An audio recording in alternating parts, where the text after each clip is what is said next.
This is Audible.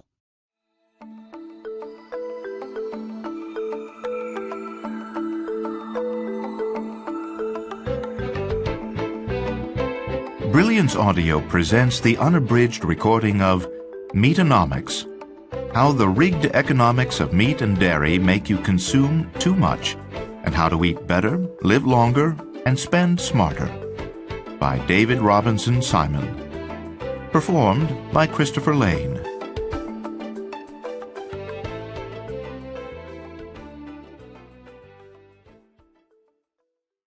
To KBB. Author's Note. Let me begin by getting a couple things off my chest. For starters, economics is subjective. John Kenneth Galbraith said the field was one in which hope and faith coexist with great scientific pretension. The figures I propose for the costs of Meatonomics are based on data that are slippery and hard to find, and the calculations themselves can vary based on how the math is done. Still, I think it's worthwhile to try. I've sought to present figures that I believe are reasonable and as accurate as possible, and in each case to explain where they came from. Nevertheless, I'm the first to admit that this book's cost figures are, like almost everything in economics, subjective estimates. Furthermore, while parts of this book deal with economics, medicine, and ecology, I'm not an economist, a doctor, or an ecologist. I'm a lawyer, and that's why I like to write disclaimers. A number of specialists in these areas have read and commented on the manuscript, which I hope means it contains no glaring errors. The book's analysis and conclusions are supported by research cited in more than 700 endnotes. Most of this information comes directly from government reports or published peer-reviewed studies. If you want to understand what's going on in the animal food industry, sometimes it helps to be an expert. But more often, you just need to keep your eyes and ears open and approach the subject with what some Zen practitioners call beginner's mind. As Zen master Shunryu Suzuki observed, in the beginner's mind there are many possibilities, but in the expert's mind there are few. Introduction. Imagine a bakery that sells every cake, pie, or loaf of bread for $1 less than it costs to make. It's a challenging business model, to say the least. But instead of going out of business, say the shop flourishes and expands, adding more ovens and increasing output for years. Impossible, right? For a bakery, maybe. But not for America's big producers of meat, fish, eggs, and dairy. The animal food industry actually uses this contrarian business model with surprising success. Take hog farmers, who routinely spend an average of $8 more raising each pig than the animal yields when sold. The farmers, at least the big corporate operators, are in hog heaven. That's because government subsidies actually make this business model profitable for those at the top. For the same reason, corporate beef producers routinely spend from $20 to $90 more than each animal's value to raise cattle. Each year, American taxpayers dish out $38 billion to subsidize meat, fish, eggs, and dairy. To put this corporate welfare package in perspective, it's nearly half the total unemployment benefits paid by all 50 U.S. states to unemployed workers in 2012. However, as we'll see, unlike unemployment payments, subsidies don't actually benefit many Americans, nor many farmers, and they are often dispersed in illogical and unfair ways. Consider this. Media mogul Ted Turner and former NBA star Scottie Pippen were among the more than 1,000 non-farming New York City residents to pick up farming checks from the federal government in 2007. When it comes to the market for crops used as animal feed, which means the majority of crops grown in this country, America's enormous farm subsidy program turns the system topsy-turvy. Bizarrely, government handouts encourage farmers to grow more of these crops even as prices decline. This is as backward as parents giving their kids extra money to make cold lemonade in the middle of winter. It just doesn't make sense. Perhaps even worse than wasting the money, the consistent result of such a subsidy policy is to put small farmers out of business and damage rural communities here and abroad. But it doesn't end there. Taxpayers also provide subsidies to encourage fishing even when it would otherwise be unprofitable. Yet with twice the number of fishing ships patrolling the seas than are necessary for the task, humans have already destroyed 1/3 of the ocean's fisheries and, unless we cut back, are headed for complete destruction of all currently fished species within several decades. Few Americans are aware of the realities of Meatonomics, the economic system that supports our nation's supply of animal foods. Yet the peculiar economic forces powering our food system influence us in ways few imagine and nudge us to behave in ways we normally wouldn't. Among its various effects, one of the most unsettling is that the system encourages us to eat much more meat and dairy than the United States Department of Agriculture, USDA, advises. According to conventional wisdom, factors like taste, dietary beliefs, and cultural traditions drive our decisions to buy animal foods. But the reality is that price plays a huge role in our eating choices as well. The alarming result of consumers watching our pocketbooks so carefully is that producers, who work hard to keep prices artificially low, are heavily responsible for driving demand. Doubling down on their strategy, producers also bombard shoppers with misleading messages about the need to chow down on animal foods. Consequently, Americans have, to a great extent, become puppets of the animal food industry. We eat what and how much we're told to, and we exercise little informed independent judgment. You might think you know why you choose to eat certain foods, but as we'll see, the real reasons are much more complicated. Spend a few hours with this book, and you'll gain vital insight into how the economics of animal food production influence your spending, eating, health, and longevity. You'll also discover how the forces of Meatonomics affect the well-being of the planet and its inhabitants, including tens of billions of animals used for food and millions of small farmers here and abroad.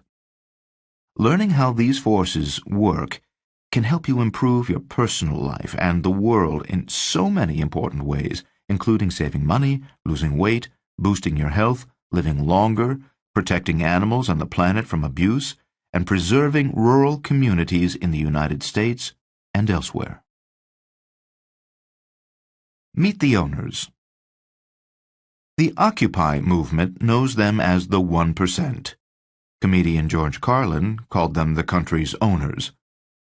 They're the rich power brokers behind the scenes, the business aristocrats who own almost everything in the United States and either influence or make almost all the important decisions in the country.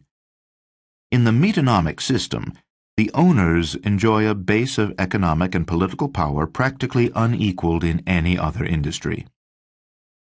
The animal food sector wields its considerable economic clout to exert enormous influence over lawmaking at both the state and federal levels. In the past several decades, animal food producers have convinced lawmakers to adopt a broad range of legislation, including some so over the top that it can only be called shocking, to protect the industry and ensure its profitability. For example, it's illegal to defame animal foods in 13 states. And as Oprah Winfrey learned firsthand from a tangle with Texas beef producers, the industry does not hesitate to sue those who say unkind things about its products. Further, because undercover investigations at factory farms invariably yield graphic images of unsafe and inhumane conditions, the industry has sought, with surprising success in a number of states, to stop the flow of these shocking images by criminalizing the exposés. Then there's the federal food bureaucracy. Meat and dairy producers have conquered the two main U.S. agencies that oversee them, the USDA and the Food and Drug Administration, FDA, through a process economists call regulatory capture. This influence makes the USDA so bipolar, it's a befuddling exercise to figure out the agency's message or mission. The 13-member committee that formulated the agency's latest set of nutrition recommendations was tasked with looking out for the nation's health.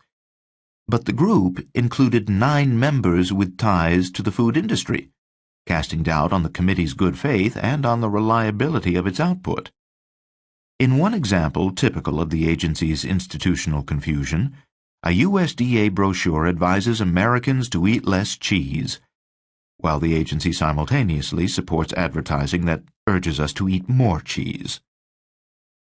As for the FDA, it regularly ignores scientific research and public opinion to side with industry.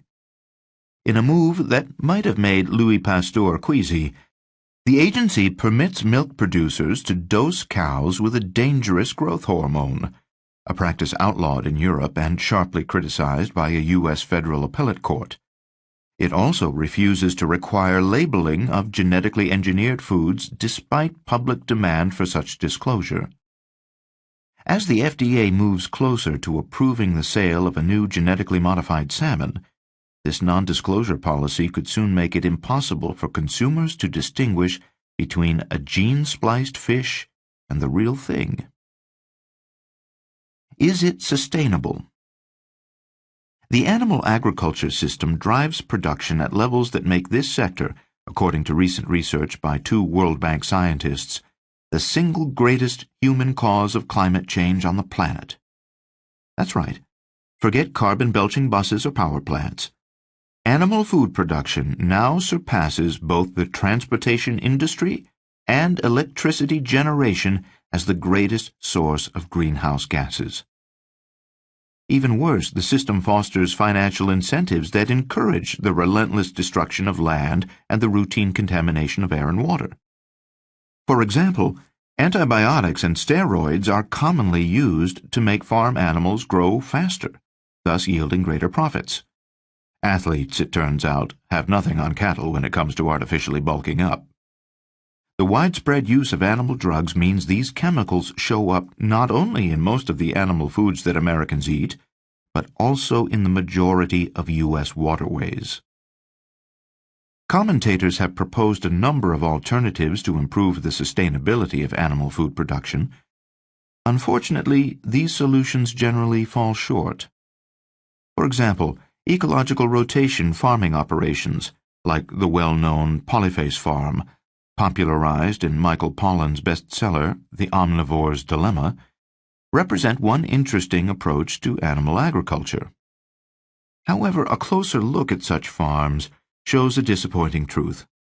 They're both unsustainable and incapable of serving the demand of a nation like ours. Just addressing the local meat-eating supply of Southern California, where I live, would require 33,000 farms the size of Polyface, a physical and logistical impossibility. As much as we might like our Dairy Queen and Burger King, the reality is, compared to plant protein, raising animal protein takes up to 100 times more water, 11 times more fossil fuels, and 5 times more land. Without dramatic reform, the end game in the conflict between fixed resources and ever-increasing demand is likely to have a group of clear losers, the planet's inhabitants. According to Will Tuttle, author of The World Peace Diet, until we are willing and able to make the connections between what we are eating and what was required to get it on our plate and how it affects us to buy, serve, and eat it, we will be unable to make the connections that will allow us to live wisely and harmoniously on this earth. Meatonomics only ratchets up the damage by artificially inflating demand and disrupting other market forces. No matter your political stripe, this should bother you. If you believe in free markets, this radical and destructive government interventionism is upsetting. If you prefer regulation, the fact that the government hands your tax dollars to large corporate interests is likely aggravating. In Meatonomics, there's something to annoy almost everyone. But if we are to eat, your inner carnivore may ask, don't we need this food production system, despite all its quirks? Sure, we have to eat, but not like this. Americans are rational, thoughtful consumers, and we want to behave in a rational manner. But the evidence shows that artificially low prices and aggressive government messaging encourage us to consume animal foods in unnaturally high quantities. As a nation, Americans consume more meat per person than anywhere else on the planet. Once, we might have celebrated our extreme consumption as evidence of good living. After all, when you hear the phrase, "eat, drink, and be merry," most people can't help but picture a few slabs of meat on the table. But today, it's one of the main reasons we have twice the obesity rate, twice the diabetes rate, and nearly 3 times the cancer rate as the rest of the world. American longevity, once among the world's highest, now ranks 50th. Simply put, our heavy consumption of foods high in saturated fat, cholesterol, and other substances linked primarily or uniquely to animal foods has helped make us one of the sickest developed nations on Earth. The price we pay. More than any other microeconomic system in the United States, Meatonomics aggressively shifts the costs of producing its goods onto American taxpayers and consumers. The only word for these costs is staggering. The total expenses imposed on society, that is, production costs not paid by animal food producers, are at least $414 billion. These costs are not reflected in the prices Americans pay at the cash register. Rather, they are exacted in other ways, like higher taxes and health insurance premiums, and decreases in the value of homes and natural resources touched by factory farms. For every dollar in retail sales of meat, fish, eggs, or dairy, the animal food industry imposes $1.70 of external costs on society. If these external numbers were added to the grocery store prices of animal foods, they would nearly triple the cost of these items. A gallon of milk would jump from $3.50 to $9, and a store-bought 2-pound package of pork ribs would run $32 instead of $12. The American animal food industry is not alone. Most other industries distribute their profits to a relatively small group of stakeholders, and corporations commonly externalize costs in the course of generating those profits. But this industry is unique in the unparalleled scope of its destructive swath, the massive costs it imposes on society, and the total quantum of misery it dumps on consumers, taxpayers, workers, farmers, and animals. Consider the favorite pariah industry of many, U.S. tobacco. Over 5 decades, tobacco companies were shown to have caused, and ultimately were forced to pay, $400 billion in healthcare costs. By comparison, as we'll see, the U.S. animal food industry generates more than $600 billion in healthcare costs every 2 years, and pays virtually none of them. Further, unlike animal agriculture, the tobacco industry causes little ecological harm, and it's taxed, not subsidized.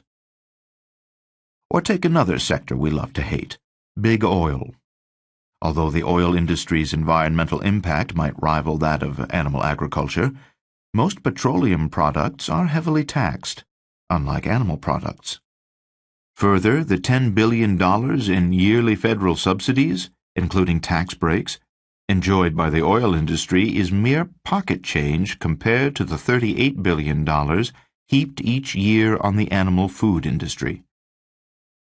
In the race to the absolute bottom, animal agriculture wins, hands down, as the U.S. industry that imposes the highest economic costs on society across the board. How did we get here? For many, this book may come as a surprise. Most of our beliefs about nutritional needs, consumption levels, and farming and lawmaking practices are based on traditions that have largely melted away at a pace of change so slow and seductive we're barely aware of it. As the comic strip's Calvin put it, day by day nothing seems to change, but pretty soon everything's different. Consider a few ways that the changing landscape of animal food production has both shaped the growth and heralded the rise of Meatonomics. For starters, forget about that bucolic American Gothic picture of the gentleman farmer. Industrial farming operations have largely replaced small farms, and the pasture spring and little calf standing by the mother that Robert Frost saw on his family farm a century ago are lost artifacts, relics of an obsolete way of life. In the decades since 1950, American farming has undergone a major transformation, and mom-and-pop farms are mostly gone, either acquired by large corporate operations or plowed under for new housing subdivisions.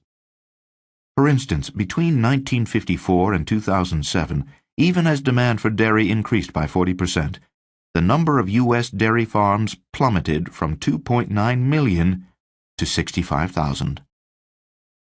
We wouldn't know it from the peaceful pastoral logos of the dairies and meat packers whose products we consume. Who doesn't love a smiling cow on a package? But today, 99% of the farm animals raised in the United States live in steel and concrete factories with no resemblance to a traditional farm. Then there's the fact that meat and dairy keep getting cheaper. This development is driven partly by subsidies, partly by efficient methods of factory farming, and partly by the industry's practice of offloading its costs onto others. But the upshot is the inflation-adjusted retail prices of animal foods have dropped steadily in the past century. Since 1913, in inflation-adjusted dollars, eggs have gotten cheaper by 79%, butter by 57%, and bacon by 23%. Here's a jaw-dropping stat. The portion of our incomes that Americans spent on meat was 2.4% in 1990. Yet, despite higher consumption levels, only 1.7% in 2010. And of course, it's a basic rule of economics that declines in price lead to increases in demand. Thus, the last century has also seen a significant increase in animal food consumption and its ugly cousin, obesity. Annual per capita meat consumption has nearly doubled in the United States over the last century to its current level of 200 pounds per person. Our meat and egg consumption levels are well above USDA recommendations, and this is one reason we're growing dangerously heavier. 2 in 3 Americans are overweight, and 1 in 3 is obese. But it wasn't always like this. 50 years ago, only 1 in 8 Americans was obese.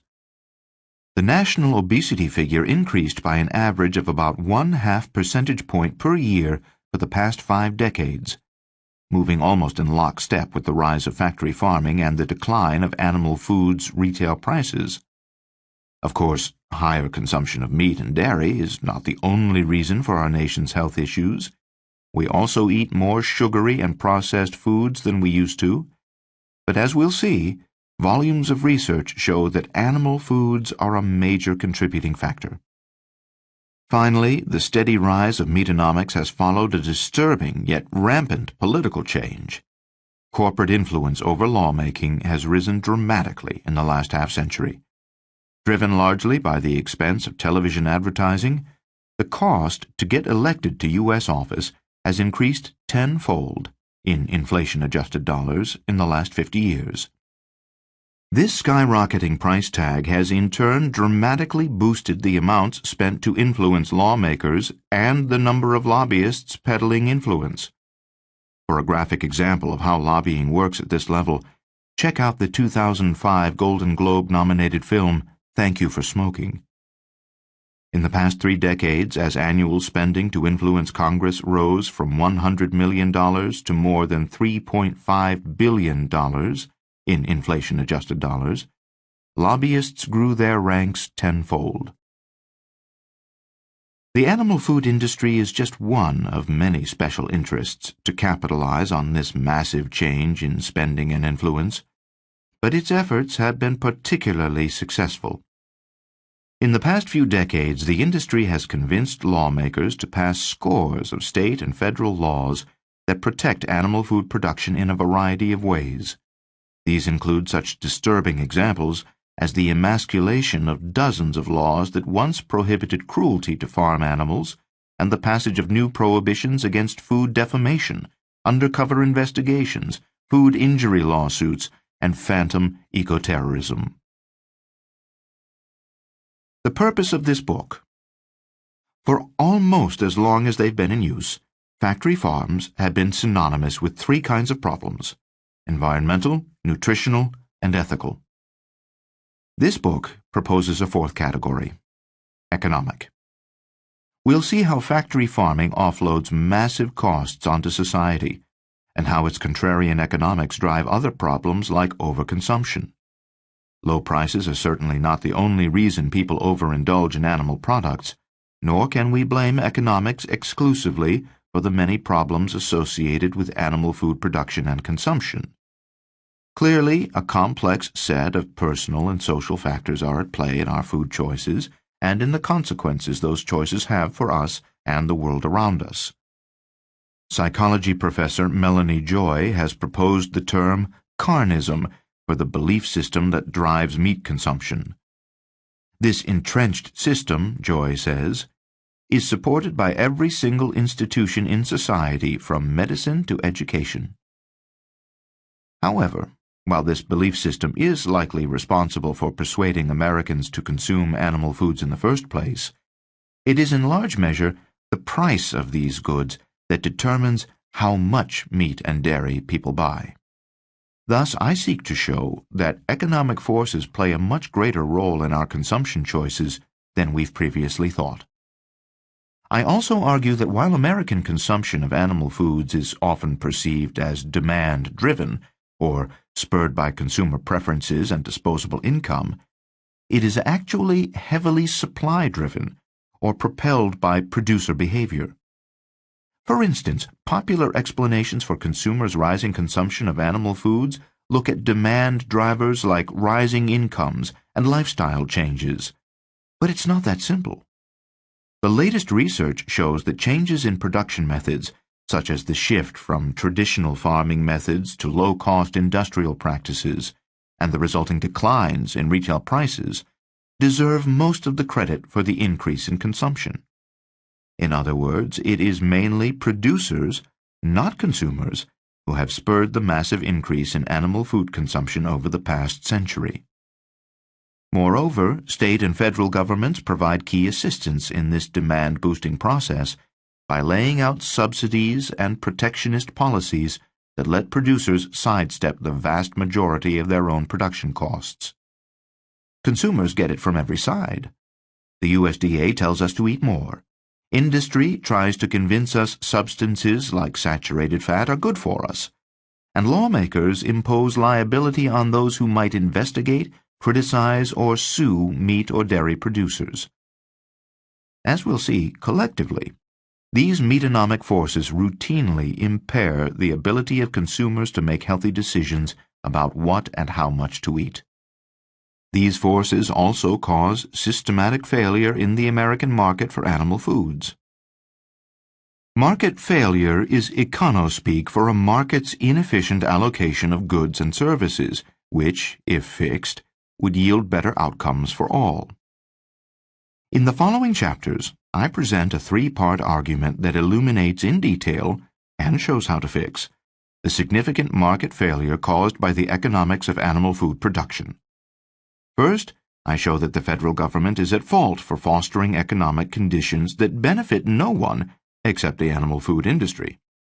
With bureaucrats often turning a blind eye to how or what can be communicated to consumers, the industry engages in a sophisticated messaging campaign that is often misleading or confusing, and sometimes simply false. Regulators routinely strike out when it comes to exercising control over this and other industry activity, and through misguided legislation and policymaking, lawmakers actually encourage the industrial food complex to impose its production costs on us. When this kind of governmental negligence leads to market failure, as it does with Meatonomics, the phenomenon becomes government failure.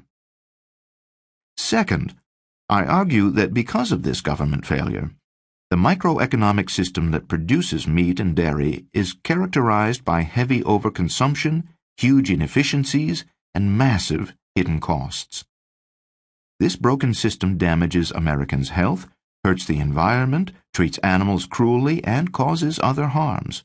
Moreover, these problems generate significant, measurable financial consequences. As former U.S. Senate Minority Leader Everett Dirksen, Republican Illinois, famously remarked, "A billion here, a billion there, pretty soon you're talking real money." $314 billion in healthcare costs, $38 billion in subsidies, $37 billion in environmental costs, $21 billion in cruelty costs, $4 billion in fishing-related costs. Collectively, these costs would almost triple the retail prices of animal foods if they weren't offloaded instead onto consumers and taxpayers. But the picture is not all gloom and doom. The book concludes with several suggestions to fix this broken market, restore our health, and heal the environment. On an individual level, we can each help by changing how we consume. On an institutional level, relatively simple policy changes can stimulate the economy, save 172,000 lives, eliminate $184 billion in external costs, incentivize Americans to make healthy eating choices, and cut carbon equivalent emissions to a level not seen since 1950. This solution is practical and realistic, and because it's coupled with an income tax credit for all Americans, it's politically feasible. "Most of our assumptions have outlived their uselessness," said the Canadian philosopher Marshall McLuhan.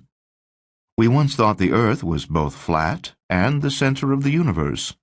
A few centuries ago, we thought it wise to add lead to wine.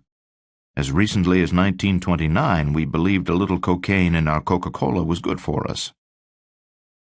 This book asks us to challenge our assumptions about the production and consumption of animal foods, including their health effects, ethical issues, and economic impacts, and our government's role in the process. Do low prices always benefit consumers? Can we always trust peer-reviewed research? Do lawmakers and regulators really act in our best interest? Are factory farmers truly concerned for their animals' welfare? Do we actually know why we consume the foods we do at the levels we do? "Your assumptions are your windows on the world," says Alan Alda. "Scrub them off every once in a while, or the light won't come in." Part 1. Influencing the Consumer. 1. The Brave New World of Government Marketing. In his 1932 novel, Brave New World, Aldous Huxley imagined a future in which humans exist solely to support the economy and are conditioned from birth to buy things. Government bureaucrats manipulate the sheep-like citizens with drugs and slogans to make them consume as much as possible. In Huxley's vision, 26th century consumers learn that ending is better than mending, and the more stitches, the less riches. That is, buying new things is better than fixing old ones. But for U.S. consumers, this eerie futuristic fantasy, with government using marketing slogans and other undue influence to drive consumption, has arrived a few centuries early. This chapter explores government marketing as a feature of Meatonomics and considers its consequences for consumers. Check-off programs, unseen and unknown, but felt everywhere. In the brave new world of the 21st century, where big-box stores and mega-markets dominate the landscape, our government uses innocuous-sounding check-off programs to encourage us to buy more animal foods and other goods. The mechanism's name persists from a time when the assessments were voluntary and producers willing to opt in participated by simply checking a box. Nowadays, the programs are tax-like and mandatory, even though the benign check-off moniker remains. The way they work is simple. Congress slaps a small assessment less than 1% of wholesale price, on certain commodities, and the collected funds are used to pay for research and marketing programs that boost the goods' sales. So, when animal food producers collect $1 per head of cattle, 40 cents per $100 of pork, or 15 cents per 100 pounds of dairy, they pass those funds on to national marketing organizations. The proceeds are allocated among state and regional industry organizations throughout the country. There aren't many Boston Tea Party-like protests when it comes to making the payments, probably because most consumers don't know about checkoffs, and most producers think their trade groups put the money to good use. These trade groups don't equivocate much about what they do or why they exist. The Kentucky Cattlemen's Association, for example, keeps it simple, saying its business purpose is promotion of the beef industry. Although few Americans have heard of checkoff programs, we've all heard or seen the catchy feel-good slogans they've generated. Beef, it's what's for dinner. Milk, it does a body good. Pork, the other white meat. Written, spoken, or sung, and flashed across every medium, including print, radio, TV, and the Internet, these statements have bombarded American consumers for decades. The echo of one particularly snappy jingle that went with a ubiquitous 1990s commercial, The Incredible Edible Egg, still rattles in my brain. And while that phrase and many others predate social networking, they persist because their sticky messaging fits in perfectly with today's meme-saturated, web-dominated world. Like an ink stamp, these messages imprint themselves with authority on our subconscious and become part of our belief system. What's for dinner? Without even knowing why, many think beef. Across the board, animal food checkoff programs are remarkably effective at making us buy more than we would otherwise. According to the USDA, for each dollar of checkoff funds spent promoting animal foods, the return on investment can range as high as $18. The beef checkoff program raises sales by $5 per checkoff dollar spent. The pork checkoff program drives $14 in sales per dollar spent. While it may not boast a memorable motto, the lamb checkoff provides an unusually huge boost, driving additional sales of $38, or 7 extra pounds of lamb for each dollar spent on promotion. But the biggest winner might be the dairy industry, which recently boasted that over a year and a half, checkoff efforts contributed to more than 7 billion additional pounds of milk sold. That's an extra 47 servings of dairy per person in the United States, above and beyond the hundreds of servings we would have consumed anyway during the period. Clearly, milk is up to more than just doing a body good. All told, these programs provide funding of $557 million yearly for animal food producers to promote their goods. This massive, government-mandated marketing budget gives the Meatonomics system something few other microeconomic systems have: an exceedingly deep marketing war chest, deployed to boost sales of all goods from all producers in the program. A few other commodities, like cotton and soybeans, have checkoff programs of their own. Yet in every other industry, except for those lucky enough to have a checkoff program, individual corporations must fork out their own funds to increase sales rather than rely on government programs to prop up their numbers. With Meatonomics, on the other hand, the effect of checkoff programs is that we all buy more of nearly every conceivable animal food than we would otherwise. Like a diner with an insatiable appetite, the animal food industry relishes the higher sales that result. Dairy promoters brag that since their checkoff program started in 1983, annual per capita consumption of milk has climbed 12% to 620 pounds. Some say checkoff programs have been unfairly linked to government and are actually just the tools of good old-fashioned capitalism. They argue these checkoff arrangements involve only private firms who pool advertising monies without government participation, and their mission and methods are no different from those of any private advertiser. However, the U.S. Supreme Court decisively rejected this position in a 2005 case involving the beef checkoff. In Johans versus Livestock Marketing Association, beef industry participants who disagreed with the message of the latest beef campaign claimed that being forced to fund it violated their right of free speech. The Supreme Court disagreed, holding the message was actually government speech, a form of speech the government can make others support. The court said, "The message set out in the beef promotions is from beginning to end the message established by the federal government.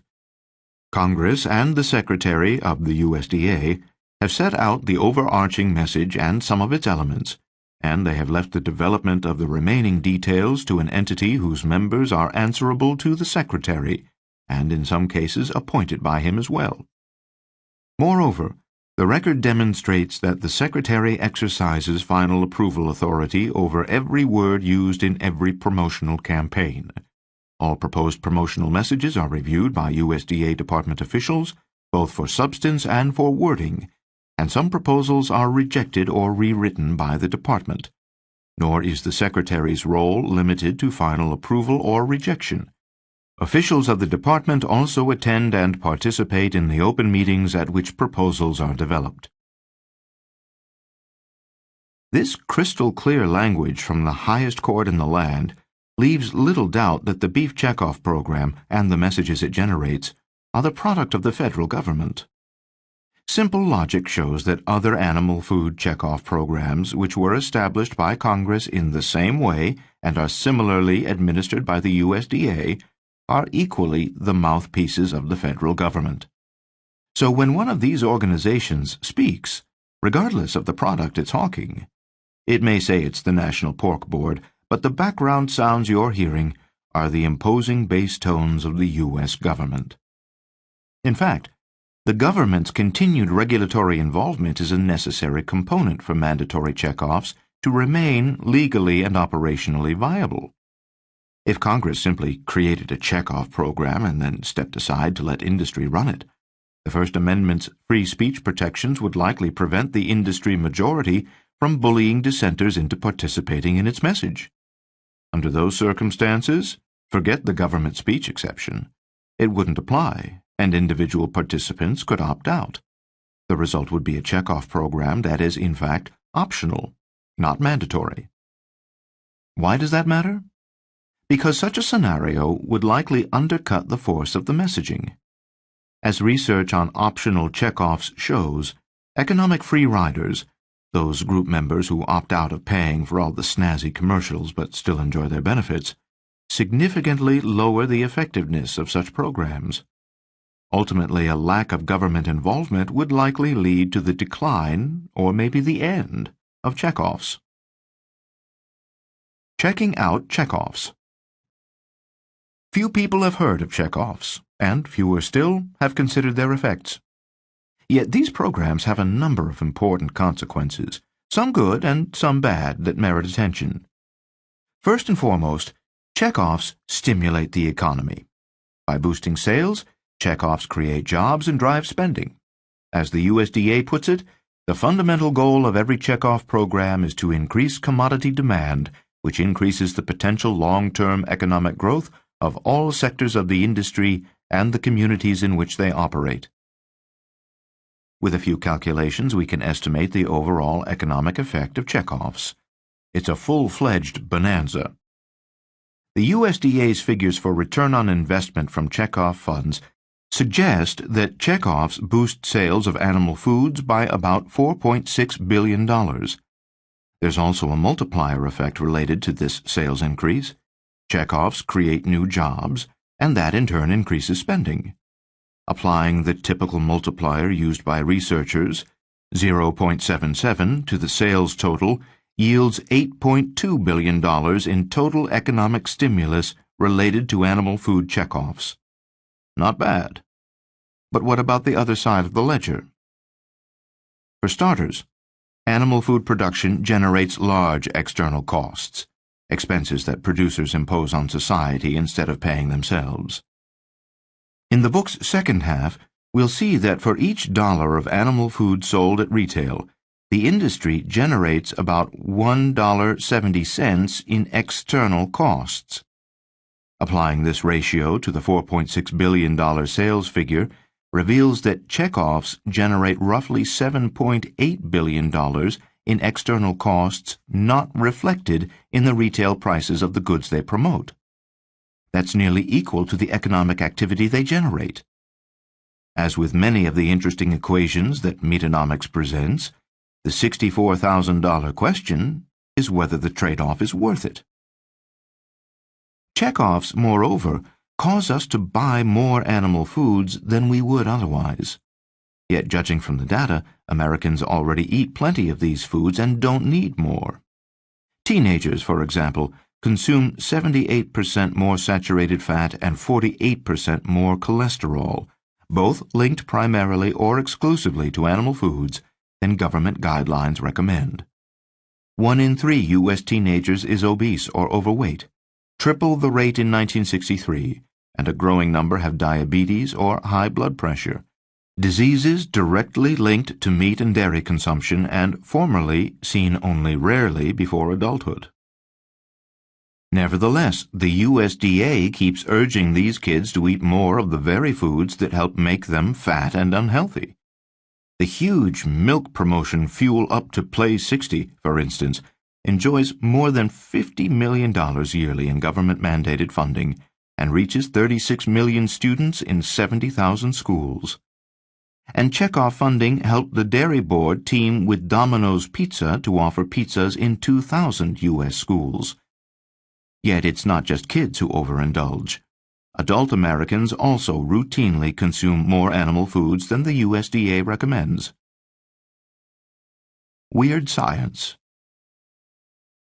With annual promotional funds of $389 million, the dairy industry enjoys nearly 3 times the checkoff spending of all fruit and vegetable producers combined, not to mention a marketing budget that would be the envy of many a Hollywood studio. To look at it another way, dairy spends more on advertising in 1 week than the blueberry, mango, watermelon, and mushroom industries spend together in a year. Under federal law, checkoff funds are intended to be used for both promotion and research. Thus, the National Dairy Council, the largest of dairy's many checkoff-funded arms, boasts that it partners with top universities and other research facilities across the United States to support nutrition research efforts. Dairy research, funded by at least $58 million yearly, is largely focused on finding ways to convince consumers that dairy is healthy. Since industry-funded research might be suspect, dairy takes steps to ensure its research appears unbiased. For scientific credibility, research must be published in a respected peer-reviewed journal. But here's the rub. The National Dairy Council ensures access to such journals and the benevolence of their editorial boards by donating cash to a number of nutritional organizations. These include the American Society for Nutrition, whose other corporate sponsors include Dannon and McDonald's, and the Academy of Nutrition and Dietetics, brought to you by the National Cattlemen's Beef Association. Both organizations publish prestigious research journals. The best source for the most accurate, credible, and timely food and nutrition information boasts the website of the Academy of Nutrition and Dietetics. But what's left unsaid is the Academy, formerly known as the American Dietetic Association, ADA, has a particularly cozy relationship with dairy. As the world's largest organization of food and nutrition professionals, with over 70,000 members, it's easy to see how food industry players can benefit from access to this influential group. This begs the question, just how accurate and credible is the organization's nutrition advice? In a 2007 press release discussing a major increase in the size of the National Dairy Council's funding commitment, the ADA said the sponsorship arrangement gave dairy producers prominent access to key influencers, thought leaders, and decision-makers in the food and nutrition marketplace. The release went on to illustrate with candor how the relationship benefits the Dairy Council. One quid pro quo of past sponsorship apparently included the ADA's endorsement of the Dairy Council's 3 a Day of Dairy campaign, which educates consumers and health professionals about the nutrition and health benefits of consuming 3 servings of fat-free or low-fat milk, cheese, and yogurt a day. The ADA release didn't disclose the extent of the Dairy Council's generosity, but judging from the size of other contributions from animal food producers to nonprofits, it's safe to assume it wasn't insignificant. The National Livestock and Meat Board, for example, gave $189,000 in 1 year to the American Heart Association. Dairy also seeks to extend its scientific influence by installing its people on boards, committees, and editorial panels of nutritional organizations and their journals. One of these people is Gregory Miller, who serves in multiple capacities: President of the Dairy Research Institute, Executive Vice President of the Dairy Council, and Committee Chair for the American Society for Nutrition. Miller and I spoke about dairy research. Among other things, I was curious about studies that have looked at industry influence in the scientific process. These studies find that industry-funded research is up to 4 times more likely to reach conclusions favorable to the sponsor than unfavorable. In one of these studies, researchers found that systematic bias favors products which are made by the company funding the research. According to Miller, the dairy industry provides a sort of public service through its support of nutrition research. With government funding continuing to shrink, Miller told me, industry has a responsibility to help fund some of the research that needs to be done out there. In light of such apparently selfless motives, who could accuse the dairy industry of bias? Furthermore, Miller assured me dairy research is not biased, twice using the Fox News slogan, "Fair and balanced," to drive home the point. But what about the study that found industry-supported research is 4 times more likely to reach conclusions favorable to its sponsor? That study design is somewhat flawed, Miller told me. I would take it with a grain of salt. Miller sent me a number of published articles from industry-funded research. These studies have titles like Dairy Calcium Intake, Serum Vitamin D, and Successful Weight Loss, and, even catchier, Drinking flavored or plain milk is positively associated with nutrient intake and is not associated with adverse effects on weight status in U.S. children and adolescents. For anyone interested in just how fair and balanced this research is, a look at one study is enlightening. In 2010, researcher Patty Siri-Tarino of the Children's Hospital Oakland Research Institute and 3 colleagues published an article that found consumption of saturated fat does not cause heart disease. This article's surprising conclusion runs contrary to a significant and consistent line of published research that finds exactly the opposite, that dietary saturated fat causes heart disease. Not surprisingly, the news that eating fat doesn't lead to heart disease hit the blogs like celebrity wedding gossip. The animal food industry now trumpets the Siri-Tarino study as one of several said to debunk the myth that saturated fat is unhealthy. Unfortunately for those of us who love fatty foods, this news doesn't call for a celebratory pizza. The Siri-Tarino study suffers from what many research scientists consider a defect in methodology, failure to appropriately control for an important confounding factor. Siri-Tarino's article is a meta-study.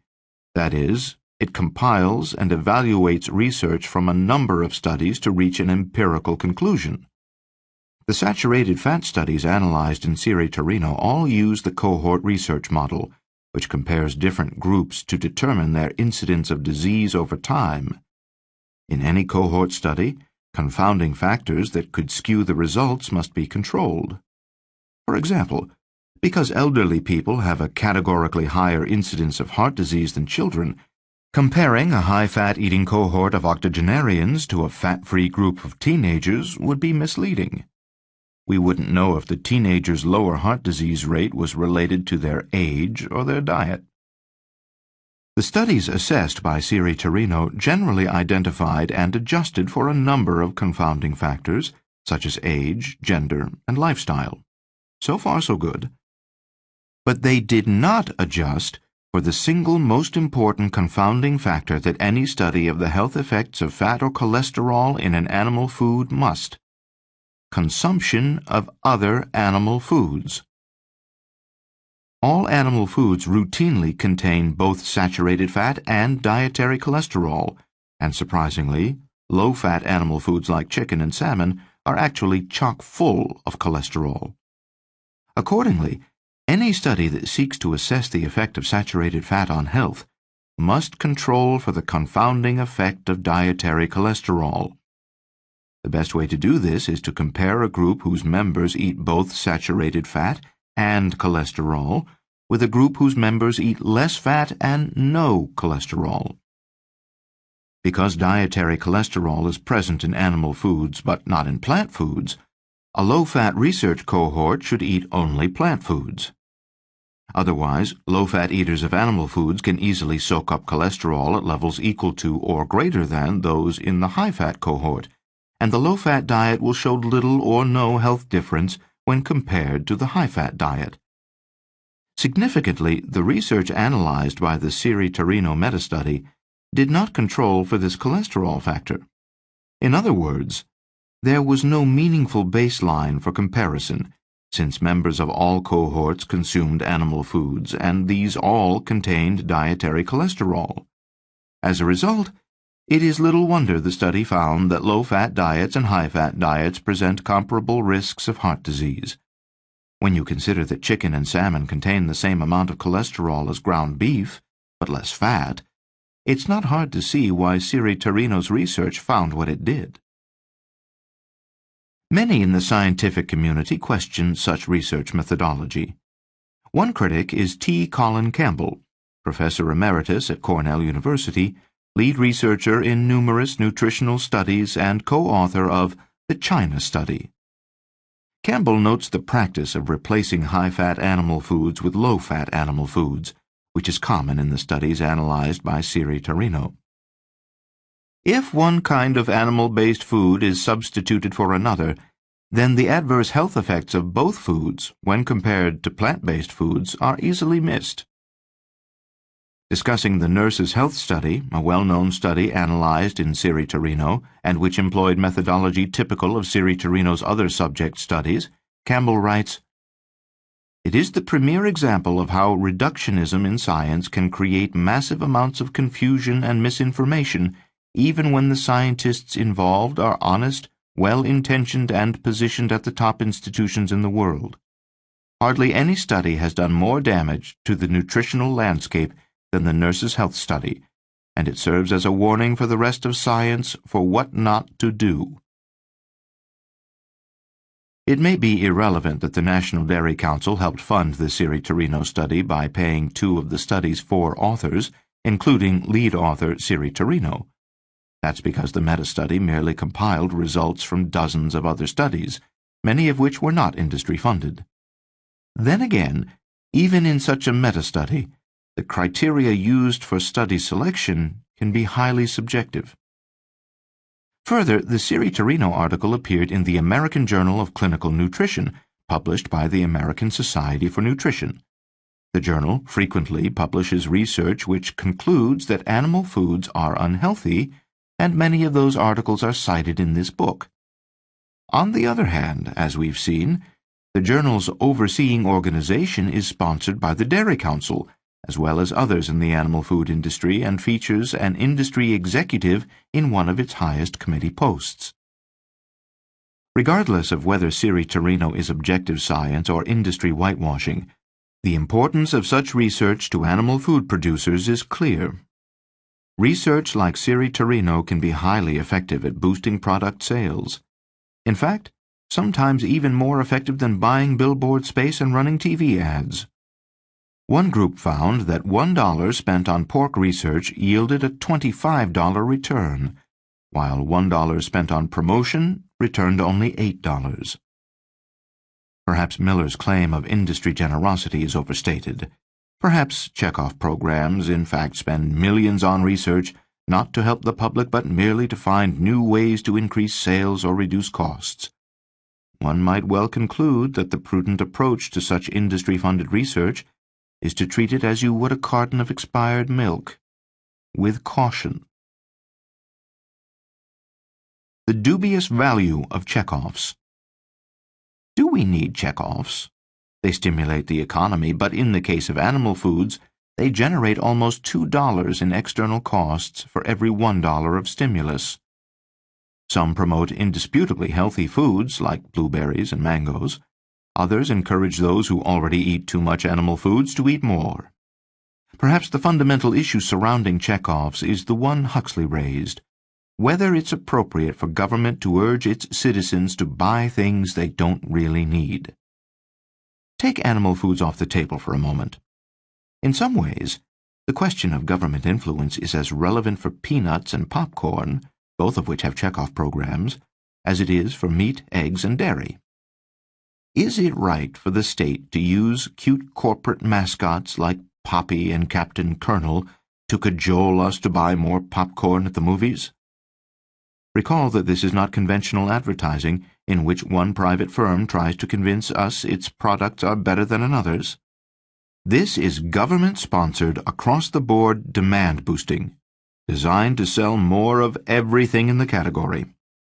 As the enabling legislation explains, checkoffs are meant to increase the overall demand for the goods they cover.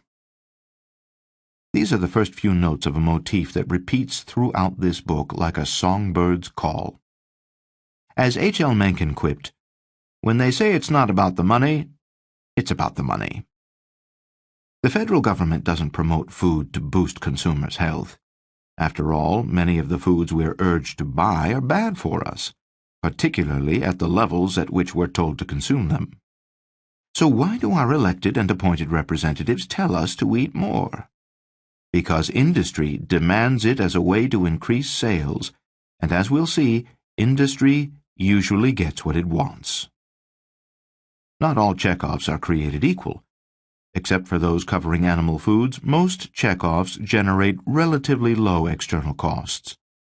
For checkoffs that promote low-impact goods like mangoes, blueberries, and mushrooms, perhaps the value of economic stimulus outweighs the creepiness associated with government influence. Or perhaps not. But at any rate, animal food checkoffs are in a herd of their own. They encourage Americans to consume meat, eggs, and dairy at much higher levels than normal. They drive disproportionately high external costs. The worst part, as we'll see in Chapter 6, is that checkoffs help to sicken an already ill nation. Maybe the question we should ask ourselves about these programs is, got milked? Food for thought. Although Americans already consume much more animal foods than the USDA recommends, that agency continues to oversee checkoff programs that spend $557 million yearly urging us to buy and eat even more of these foods. Checkoffs are remarkably effective. By funding aggressive marketing and research programs that convince consumers that animal foods are a healthy and necessary part of our daily diet, checkoffs boost sales by as much as $38 for each checkoff dollar spent. Without government involvement, checkoffs would be dramatically less effective and perhaps even non-existent.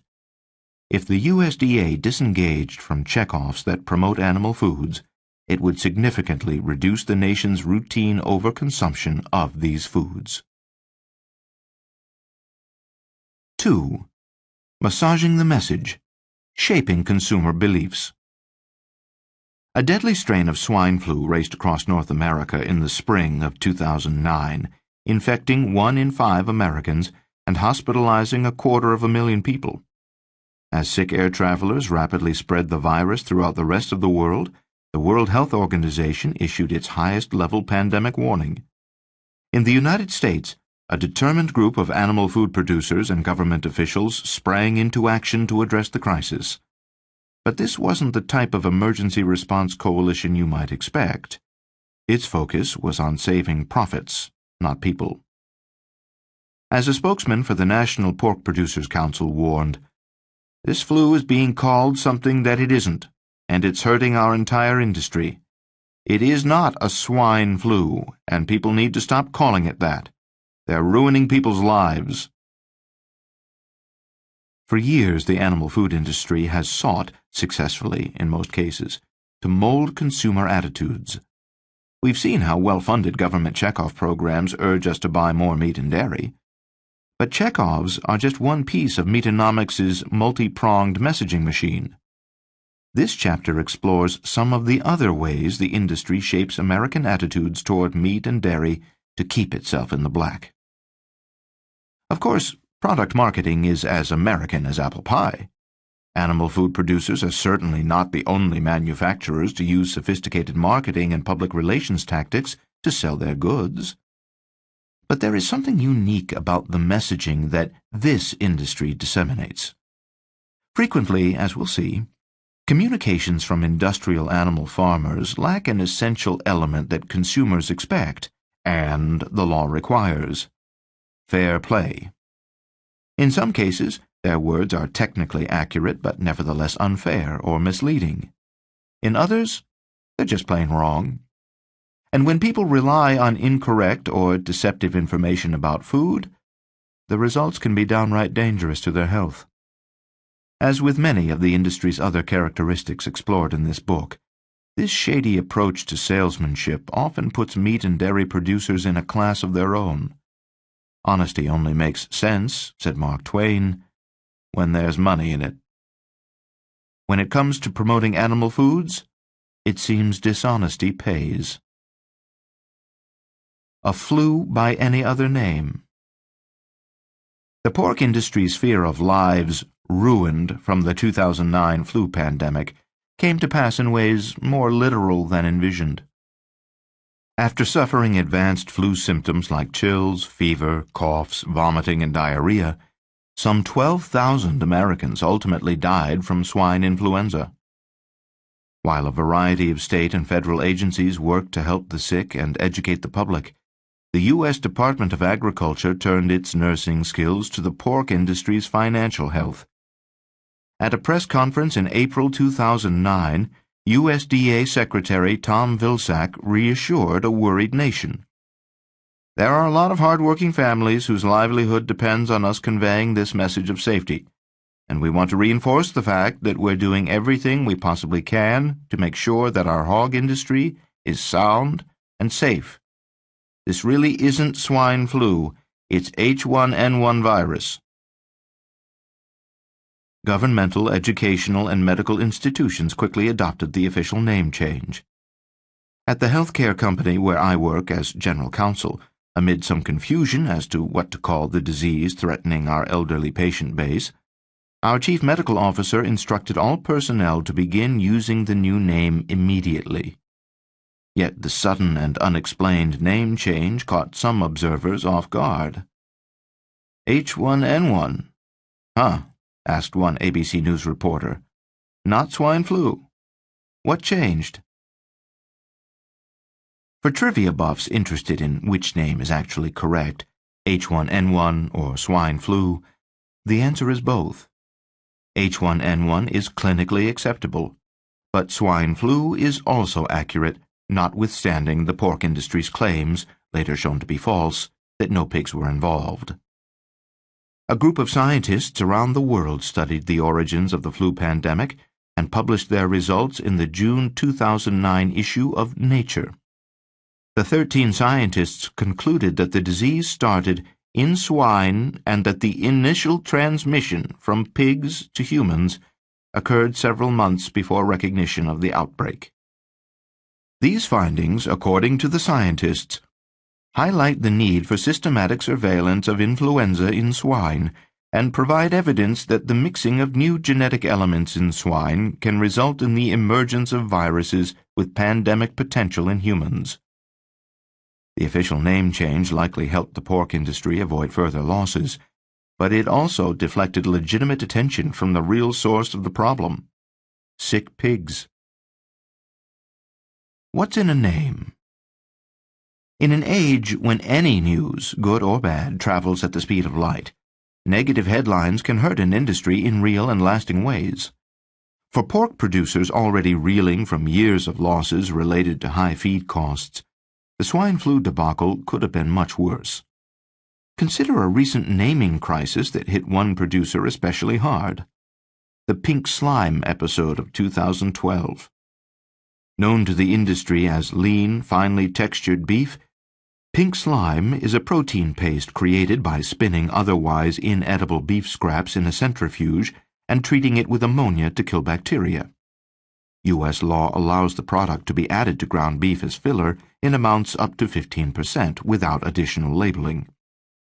After ABC News reported in March 2012 that more than 2/3 of ground beef in the United States contained pink slime, public response was swift and merciless. The nation's largest grocery chains, SuperValu, Kroger, Safeway, Stop & Shop, and Food Lion, announced they would no longer sell ground beef containing the additive. Striking faster than Lindsay Lohan's PR people after one of the starlet's run-ins with the law, Beef Products, Inc., BPI, the product's manufacturer, fought back. 3 state governors, Rick Perry of Texas, Sam Brownback of Kansas, and Terry Branstad of Iowa, toured a BPI plant with reporters and munched on burgers containing the controversial additive. T-shirts were printed with the odd slogan, "Dude, it's beef." Government officials even pitched in. One Georgia bureaucrat begged media to use the product's proper name. But it was too little too late. Public opinion had formed and would not be changed. As demand for pink slime plummeted, BPI was forced to close 3 of its 4 plants. If a manufacturer can be pushed to the brink this quickly, it's easy to see why meat and dairy producers pursue messaging with such determination. It takes lobbying to convince government to change the name of a disease or to officially promote a consumer-friendly product name. However, because checkoff organizations are legally prohibited from lobbying, a variety of special-purpose organizations handle the task. More than a dozen politically focused trade groups apply pressure to our state and federal lawmakers on issues like what to call food.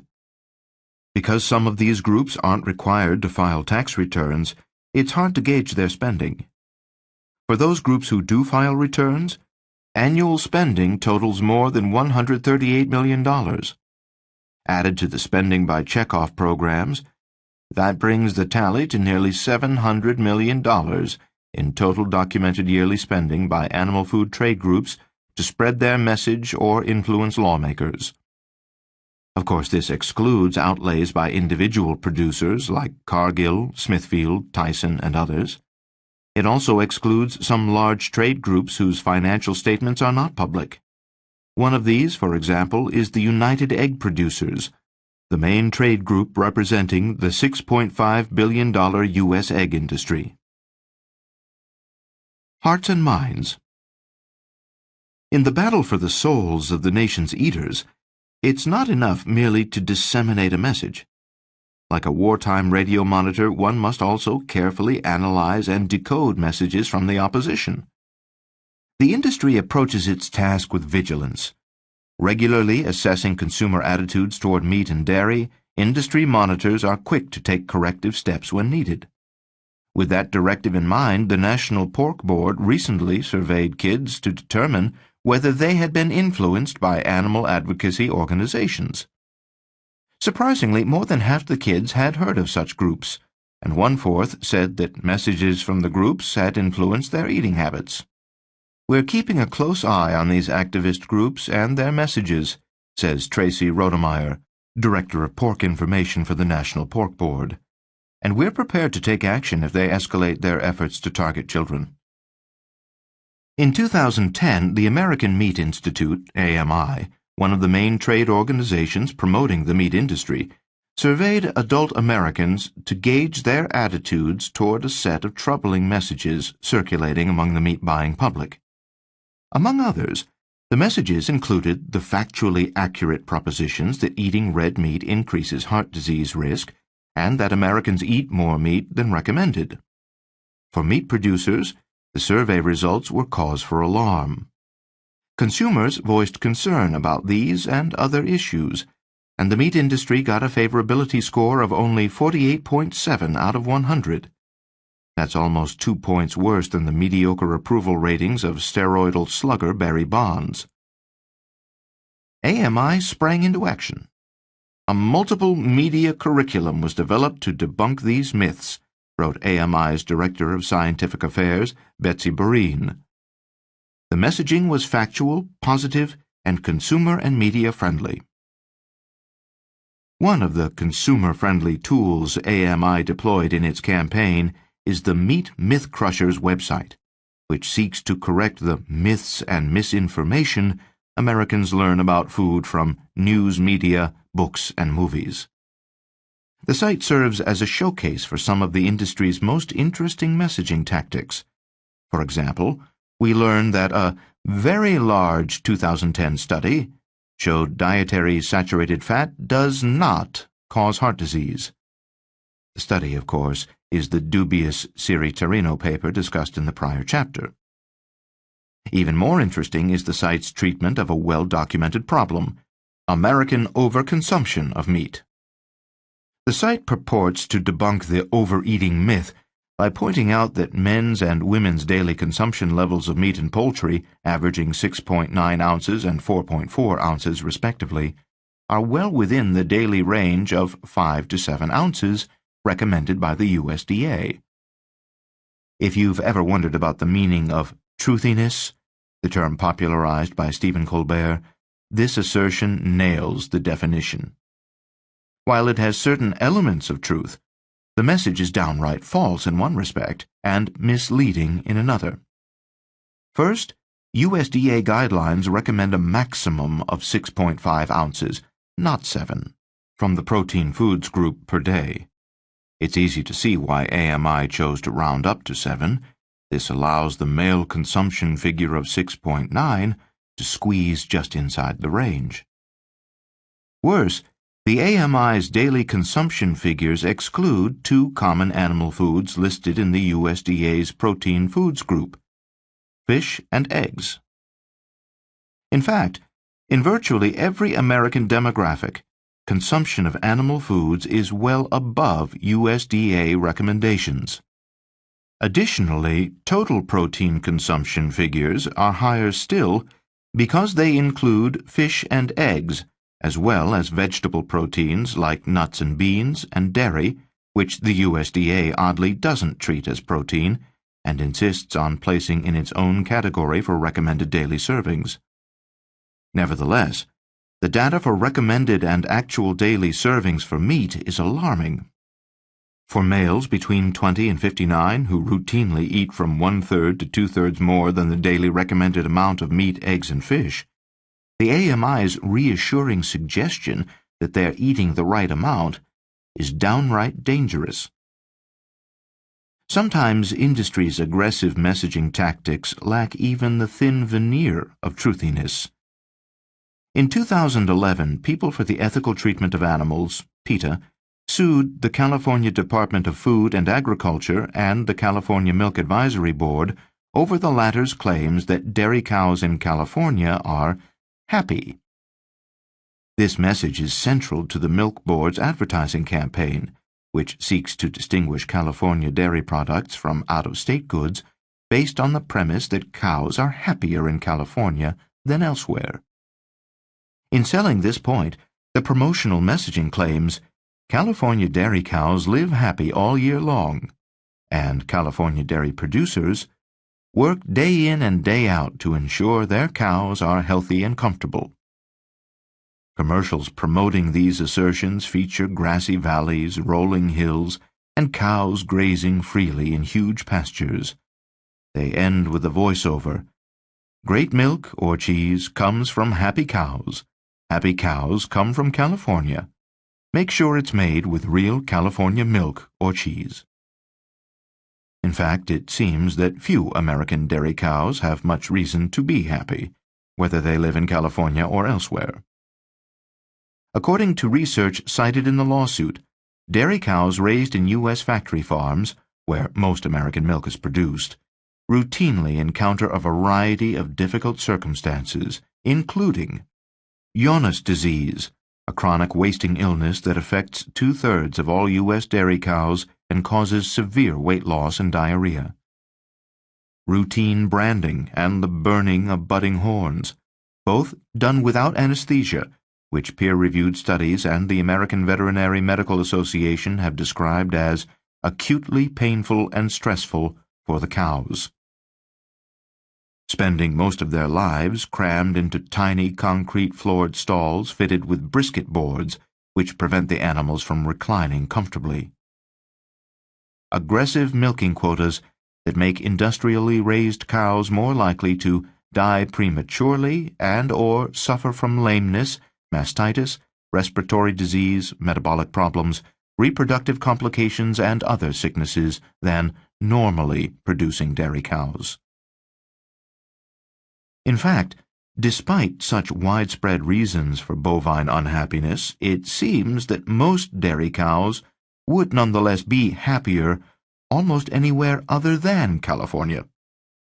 Specifically, California cows have a statistically greater chance of experiencing discomfort, suffering from painful diseases, and/or of dying prematurely than cows elsewhere in this country. It just doesn't sound like any of the nation's industrially raised dairy cows, least of all those in California, have much reason to be happy. PETA tried to bring this lawsuit for more than a decade, although the first few complaints they filed were dismissed for procedural reasons. In the latest filing, PETA won an important early-round victory when the judge ordered the defendants to release thousands of pages of documents claimed to be trade secrets. At this writing, the lawsuit is still pending. Hitting below the belt. In 2008, the Physicians Committee for Responsible Medicine, PCRM, launched a campaign to educate people about the health dangers of processed meats. As a matter of fact, dozens of studies published in peer-reviewed medical journals establish that eating processed meats is linked to cancer. But rather than address this copious research, AMI responded with a press release designed to deflect attention from the underlying science. The release's main theme was evident from its title: Media Needs to Check Background of Pseudo-Medical Animal Rights Group and Cease Coverage of Alarmist and Unscientific Attack on Meat Products. Such an ad hominem or to-the-man personal attack is a logical fallacy that ignores the merits of the message itself. Stanley Cohen, professor of sociology and author of the book States of Denial, calls this a denial technique used by those who try to deflect attention to the motives and character of their critics who are presented as hypocrites and disguised deviants. Thus the police are corrupt and brutal, teachers are unfair and discriminatory. By attacking others, the wrongfulness of one's own behavior can be more easily repressed or lost to view. AMI is no stranger to this tactic. In another example, the trade organization issued a press release in 2001 responding to a petition that various groups had filed with the USDA, asking the agency to enforce the Federal Humane Methods of Slaughter Act. Rather than address the petition's many eyewitness accounts of inhumane practices in the slaughter process, which were signed under penalty of perjury, AMI attacked the petitioner organizations themselves. It is important to note, said AMI, that the credibility of some of the petitioners is in serious doubt. AMI is not alone in seeking to deflect attention from legitimate anti-industry messages by questioning the messenger's motives, credibility, or integrity. In the next chapter, we'll see further evidence of institutional efforts to marginalize those whose messages could harm industry. For example, animal agribusiness has persuaded Congress and most state legislatures to pass legislation that brands those who interfere with factory farms as terrorists. This is a powerful method not only of curbing activism, but also of discrediting activists and their message. Protein preaching. Is animal protein a life-enhancing elixir? From a young age, we're taught it fosters health, growth, vitality, virility, and sometimes even weight loss. The alternative to getting plenty of it, we're told, could be protein deficiency. Never mind that the typical American has never had, nor ever will have, protein deficiency, and has little idea what its symptoms might be. We've heard of it, we're scared of it, and whatever the heck it is, we don't want it. Spurred by the most basic force of Meatonomics, the drive to sell more meat and dairy, animal food producers use our protein fears to their advantage. For example, a beef checkoff website suggests when deciding how much meat to eat, we go beyond the bare minimum needed to prevent protein deficiency. Elsewhere on the site, we're warned, Health Alert, Sarcopenia. Sarcopenia is a condition associated with a loss of muscle mass and strength in older individuals. While there is no single cause, insufficient protein intake may be a key contributor to this condition. The key phrase here is may be. In fact, the research linking sarcopenia to protein deficiency is spotty and inconclusive. A 2001 study published in the Journal of Laboratory and Clinical Medicine found simply, decreased physical activity with aging appears to be the key factor involved in producing sarcopenia. We're regularly bombarded with protein messages like these. How accurate are they? What are the health consequences of following them? Because protein is such an important nutrient and emerging research presents an array of new findings on the subject, it's worthwhile to assess the protein messages that influence our consumption habits. Where do you get your protein? Here's something to chew on. A peanut butter and jelly sandwich on whole wheat bread contains more protein, 14 grams, than a McDonald's hamburger, 13 grams. Many consumers think plant foods contain little protein, in any case not enough to meet our daily needs. But a closer look suggests the animal food industry may be overhyping animal protein in ways that are clinically unsupported. For humans, the best guidance on protein requirements is contained in a 284-page report produced jointly by the United Nations and the World Health Organization, WHO. According to this report, an adult needs 0.66 grams of protein per kilogram of body weight per day. For a 170-pound adult, this is about 50.8 grams of protein per day. An omnivore could fill this quota with just one chicken breast and one drumstick per day, although among American consumers such restraint is rare.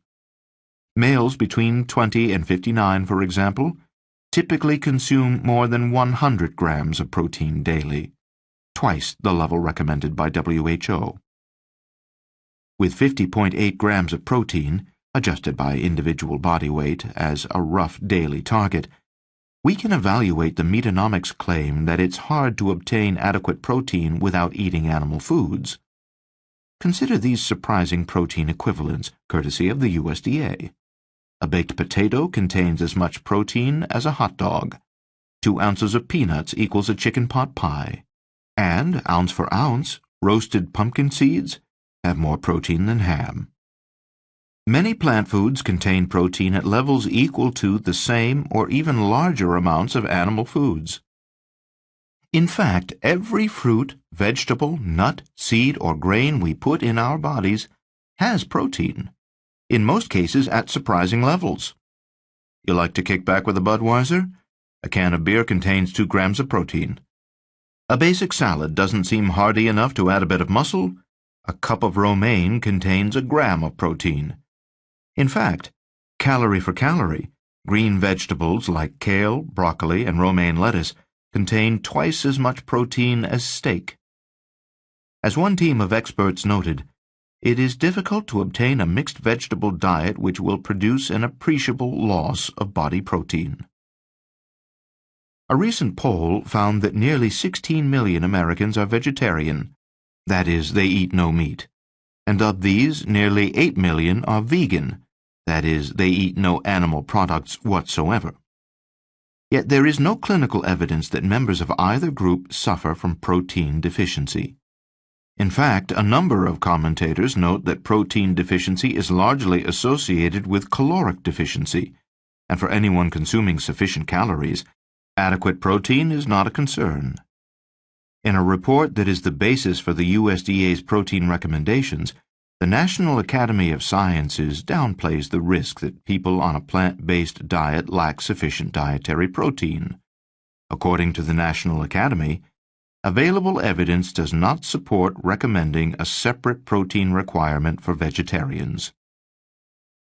Nevertheless, the animal food industry promotes the message that plant protein is lower in quality than animal protein.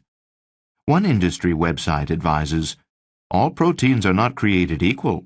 High-quality animal protein helps fuel a healthy, active lifestyle." Such claims that animal protein is high quality and healthy are central to the industry's protein dogma, and for that reason, they merit a closer look. Chapter 6 contains a detailed look at the effects of animal-based foods on our physical health and the economic consequences that flow from these health issues. But if you want an appetizer, consider the results of a large number of studies on the effect that animal protein has on cancer growth, discussed in the 2004 book, The China Study. The main finding from these many studies, according to lead author T. Colin Campbell, is that nutrients from animal-based foods increased tumor development while nutrients from plant-based foods decreased tumor development. This remarkable set of studies, funded by the National Institutes of Health, the American Cancer Society, and other organizations, lasted more than 19 years and spawned more than 100 scientific papers published in peer-reviewed journals. I asked Gregory Miller of the National Dairy Council about Campbell's finding that animal protein, particularly the protein casein in milk, promotes cancer. According to Miller, who has a PhD in nutrition, Campbell's research shows if you feed animals a good healthy diet with a high-quality protein, the cancer thrives. And if you feed them a diet that's not as good, it doesn't thrive. It's about good nutrition. In other words, animal protein promotes cancer because of its high quality, and plant protein does not promote cancer because of its poor quality. If this isn't enough to make you curious about the so-called quality difference between animal and plant foods, there's even more to it. The meaning of is.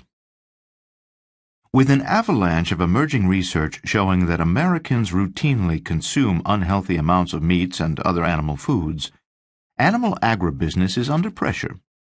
Remember Bill Clinton philosophically and awkwardly questioning the meaning of is in front of TV cameras? Like Clinton and so many others do when the heat is publicly on, the animal food industry painstakingly contorts its words to sidestep mounting problems. To be fair, industrial communicators may not intend to mislead or deceive consumers, but frequently their messages are based on data or research that is flawed, out of date, or easily manipulated. Let's reflect on the shaky origins of much of our current thinking on protein consumption. America's obsession with animal protein has its roots in the work of an obscure German scientist who died a century ago. Carl von Voigt, a chemistry professor at the University of Munich in the late 1800s, promoted a set of dubious protein recommendations that profoundly influenced the dietary attitudes and habits of Western civilization. Voigt based his advice on the amount of protein eaten by men in various professions, such as well-paid mechanics and those at hard work. But the key flaw in Voigt's scholarship was his assumption that because people did consume a certain amount of protein per day, they should consume that much. As a result, his conclusions were based not on how much protein was healthy, but simply on how much his subjects ate. As a biographer noted, one of Voigt's favorite research subjects was his longtime assistant, a robust man blessed with a robust appetite, and for this reason, it is said, Voigt's well-known dietary standard for a healthy man at moderate work is generously high. Voigt also opposed plant-based diets because he believed protein was most digestible when obtained from animal sources. But in fact, the opposite is often true.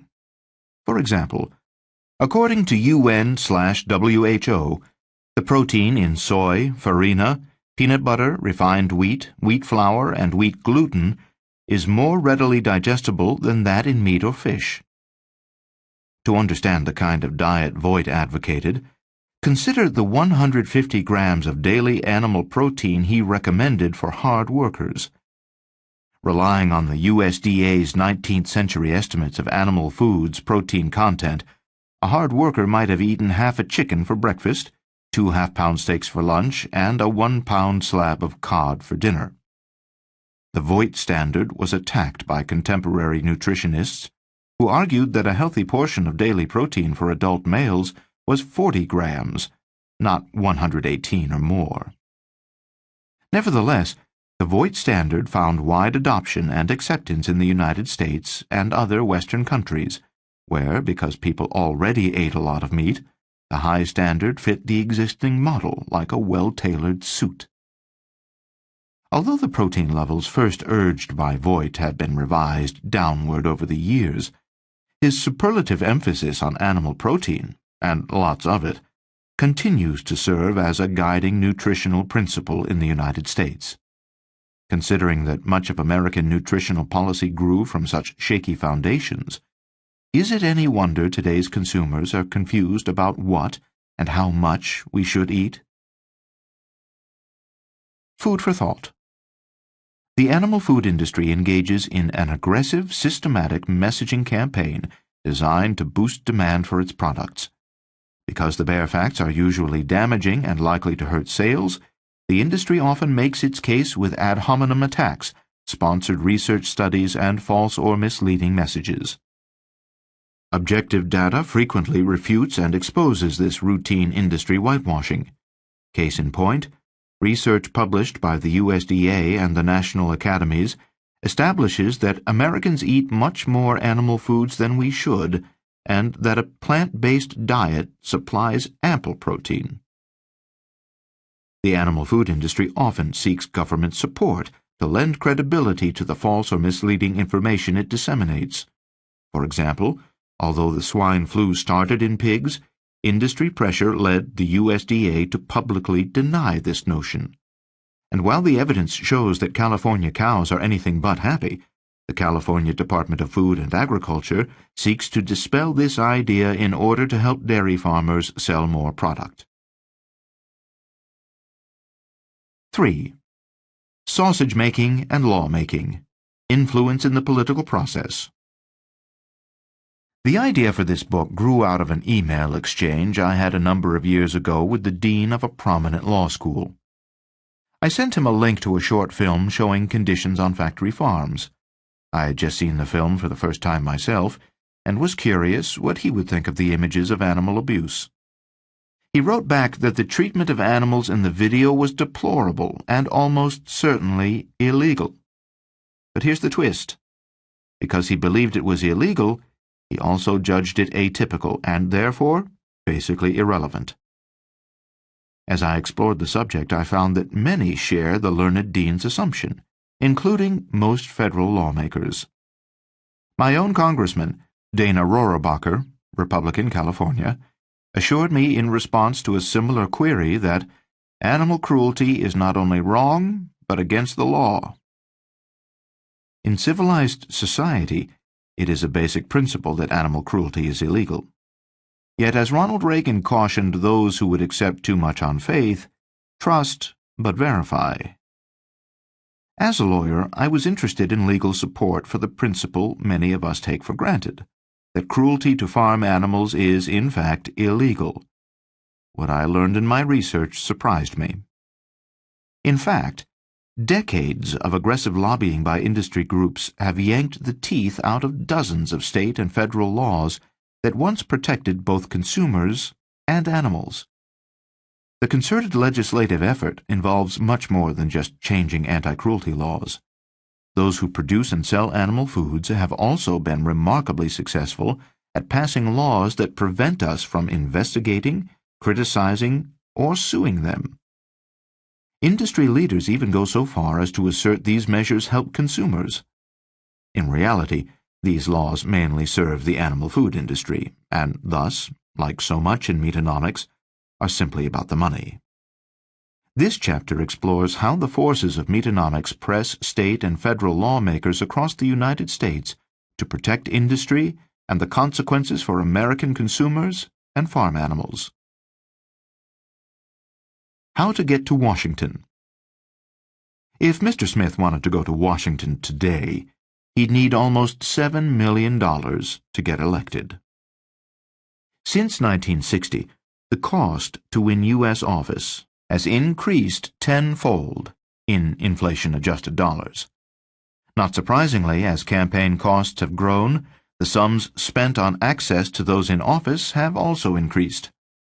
Organizations increased the annual amounts they spent to lobby Congress between 1983 and 2010 by a factor of 35, and registered lobbyists have multiplied tenfold since 1976. Advocates for the disenfranchised or unprotected, like the poor, minorities, animals, and the environment, lack the budgets to spend in these lavish ways. Nearly all the organizations that spend big money on lobbying are businesses or trade groups that represent businesses. Take an imaginary stroll down Washington, D.C.'s K Street, where most of these influence machines are located.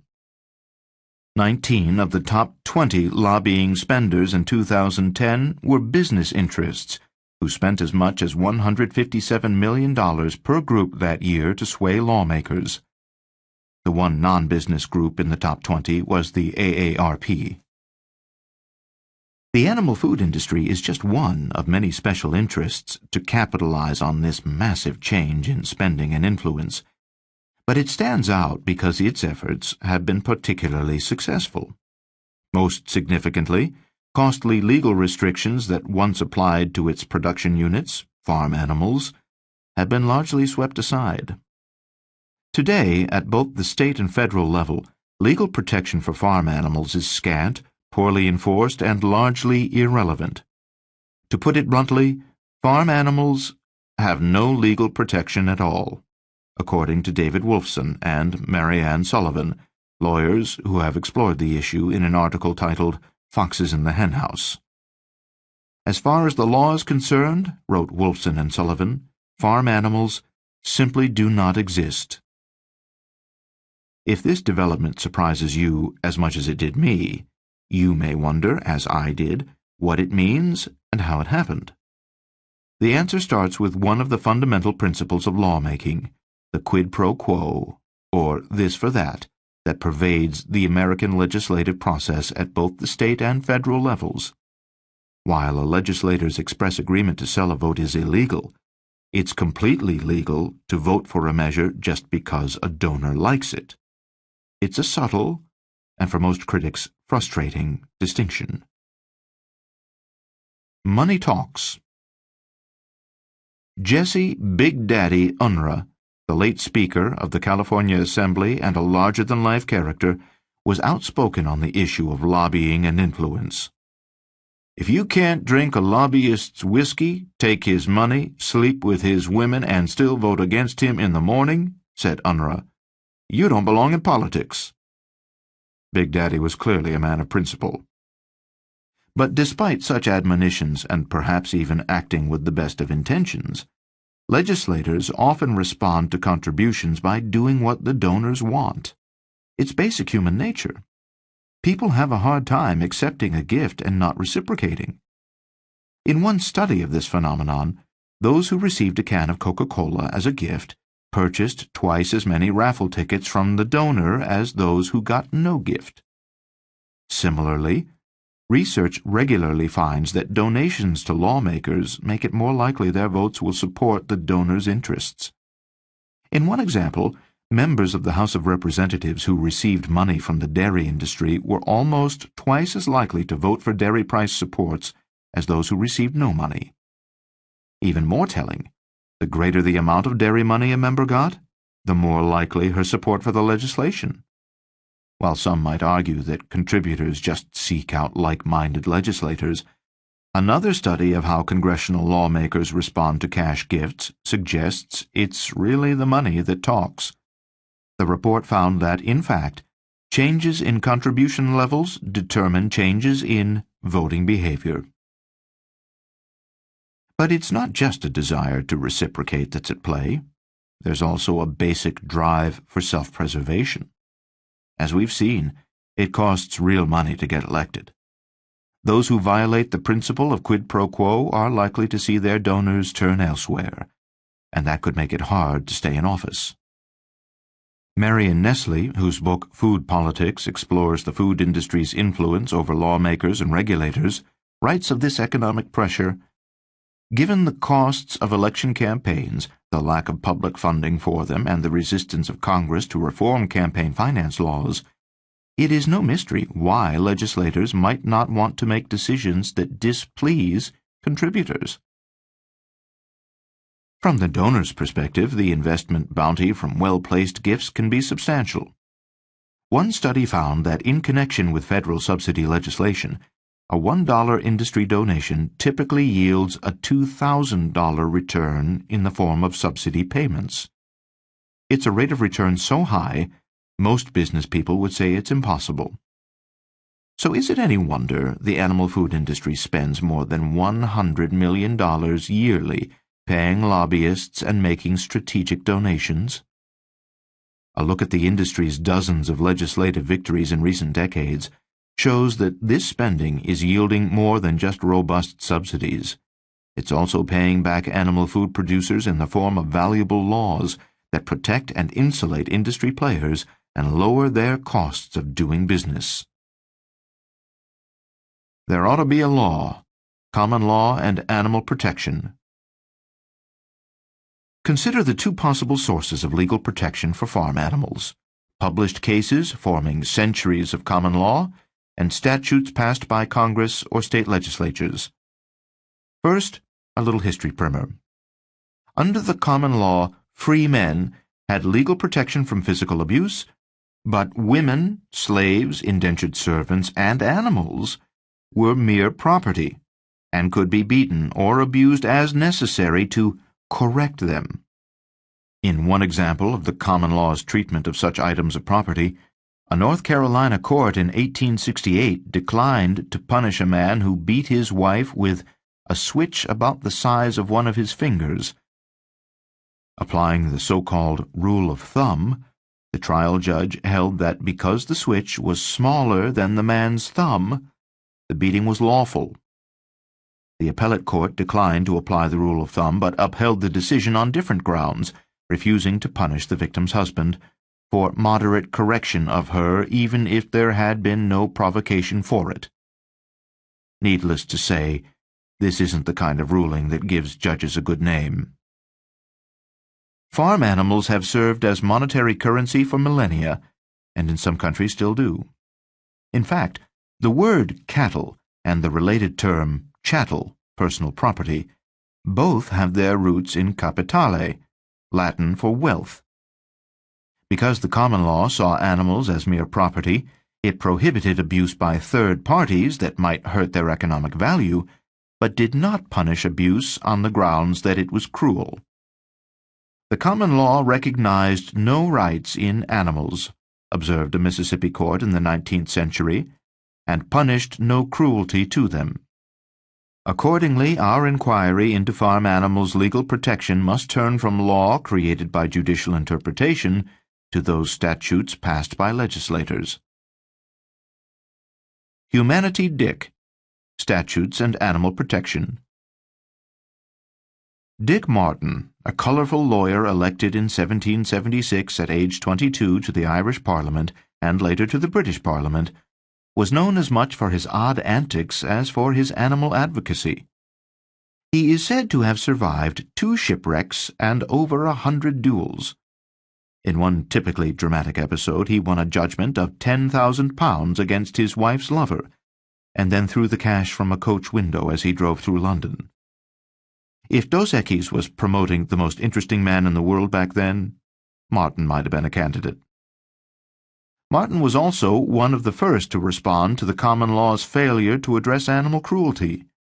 He helped found the first Society for Prevention of Cruelty to Animals, now with Royal before its name and an annual budget of $200 million.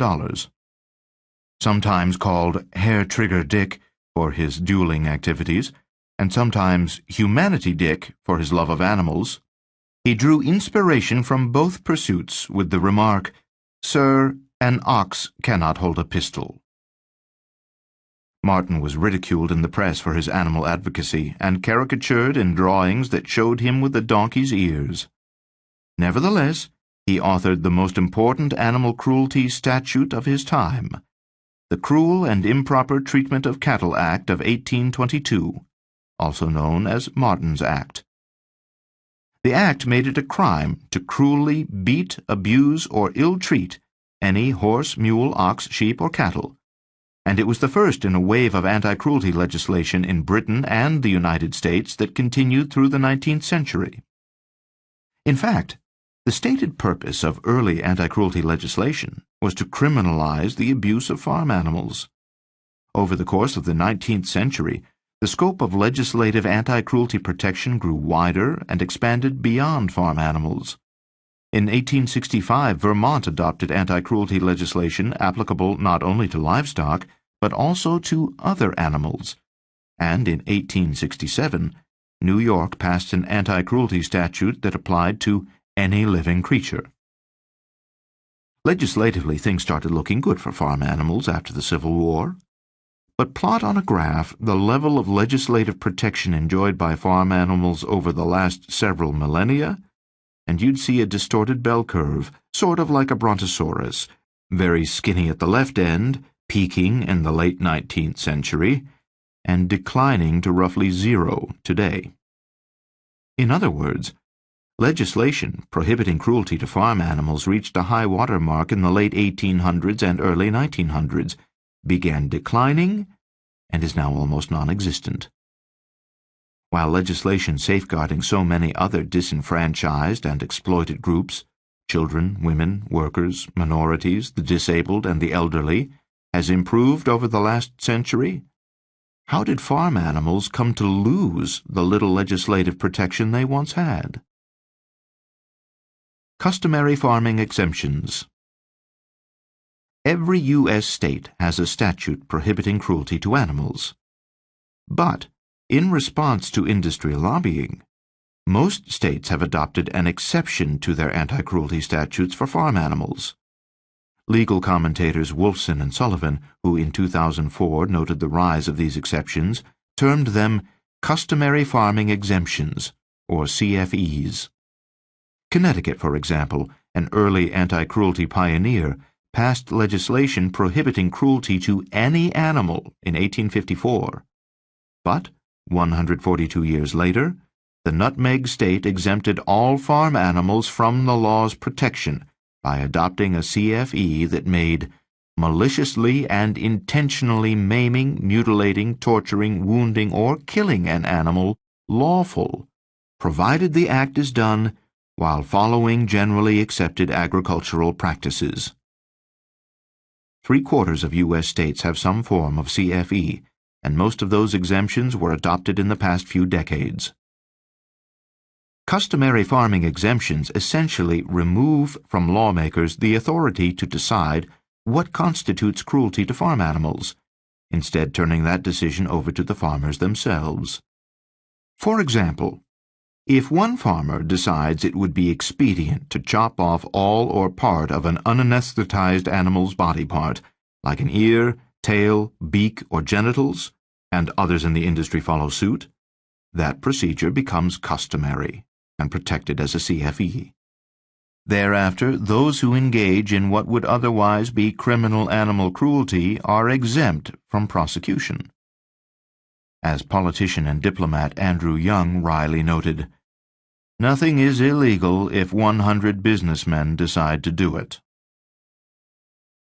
A few of the many common farming practices now deemed lawful under most states' anti-cruelty statutes include crushing or severing the testicles of unanesthetized animals, slaughtering chickens while they are awake and alert, killing unwanted male chicks or spent laying hens by suffocation, starvation, or disposal in a garbage can or wood chipper. These practices are not driven by a sadistic urge to be cruel, but by a desire to minimize costs. Meat producers prefer to keep their animals alive until they're ready for slaughter, but from a purely economic perspective, it doesn't pay to worry about an animal's pain or suffering in the meantime. It would cost about 25 cents to anesthetize an animal before castrating him, but unless legislatively mandated, the cost of such humane measures to any producer choosing to adopt them would mean lower profits and a loss of competitiveness. As the National Pork Board explained in its 2003 Swine Care Handbook, consumers must not expect individual farmers to undertake practices that will make them uncompetitive in the marketplace. Livestock producers will do what is necessary to compete, or else they will not be livestock producers for very long. A number of countries have outlawed many of these so-called common farming practices. The European Union has banned battery cages, veal crates, gestation crates, and the slaughter of conscious poultry. California has also banned, with effect in 2015, some of these practices, and a few other states have in part followed suit. Yet the general rule in the United States is that these practices are not only customary and legal, but also necessary to compete. Because 99% of the animals raised for food in this country are grown in factory farms where these practices are commonplace, virtually all of the animal products consumed in the United States come from animals treated in these ways.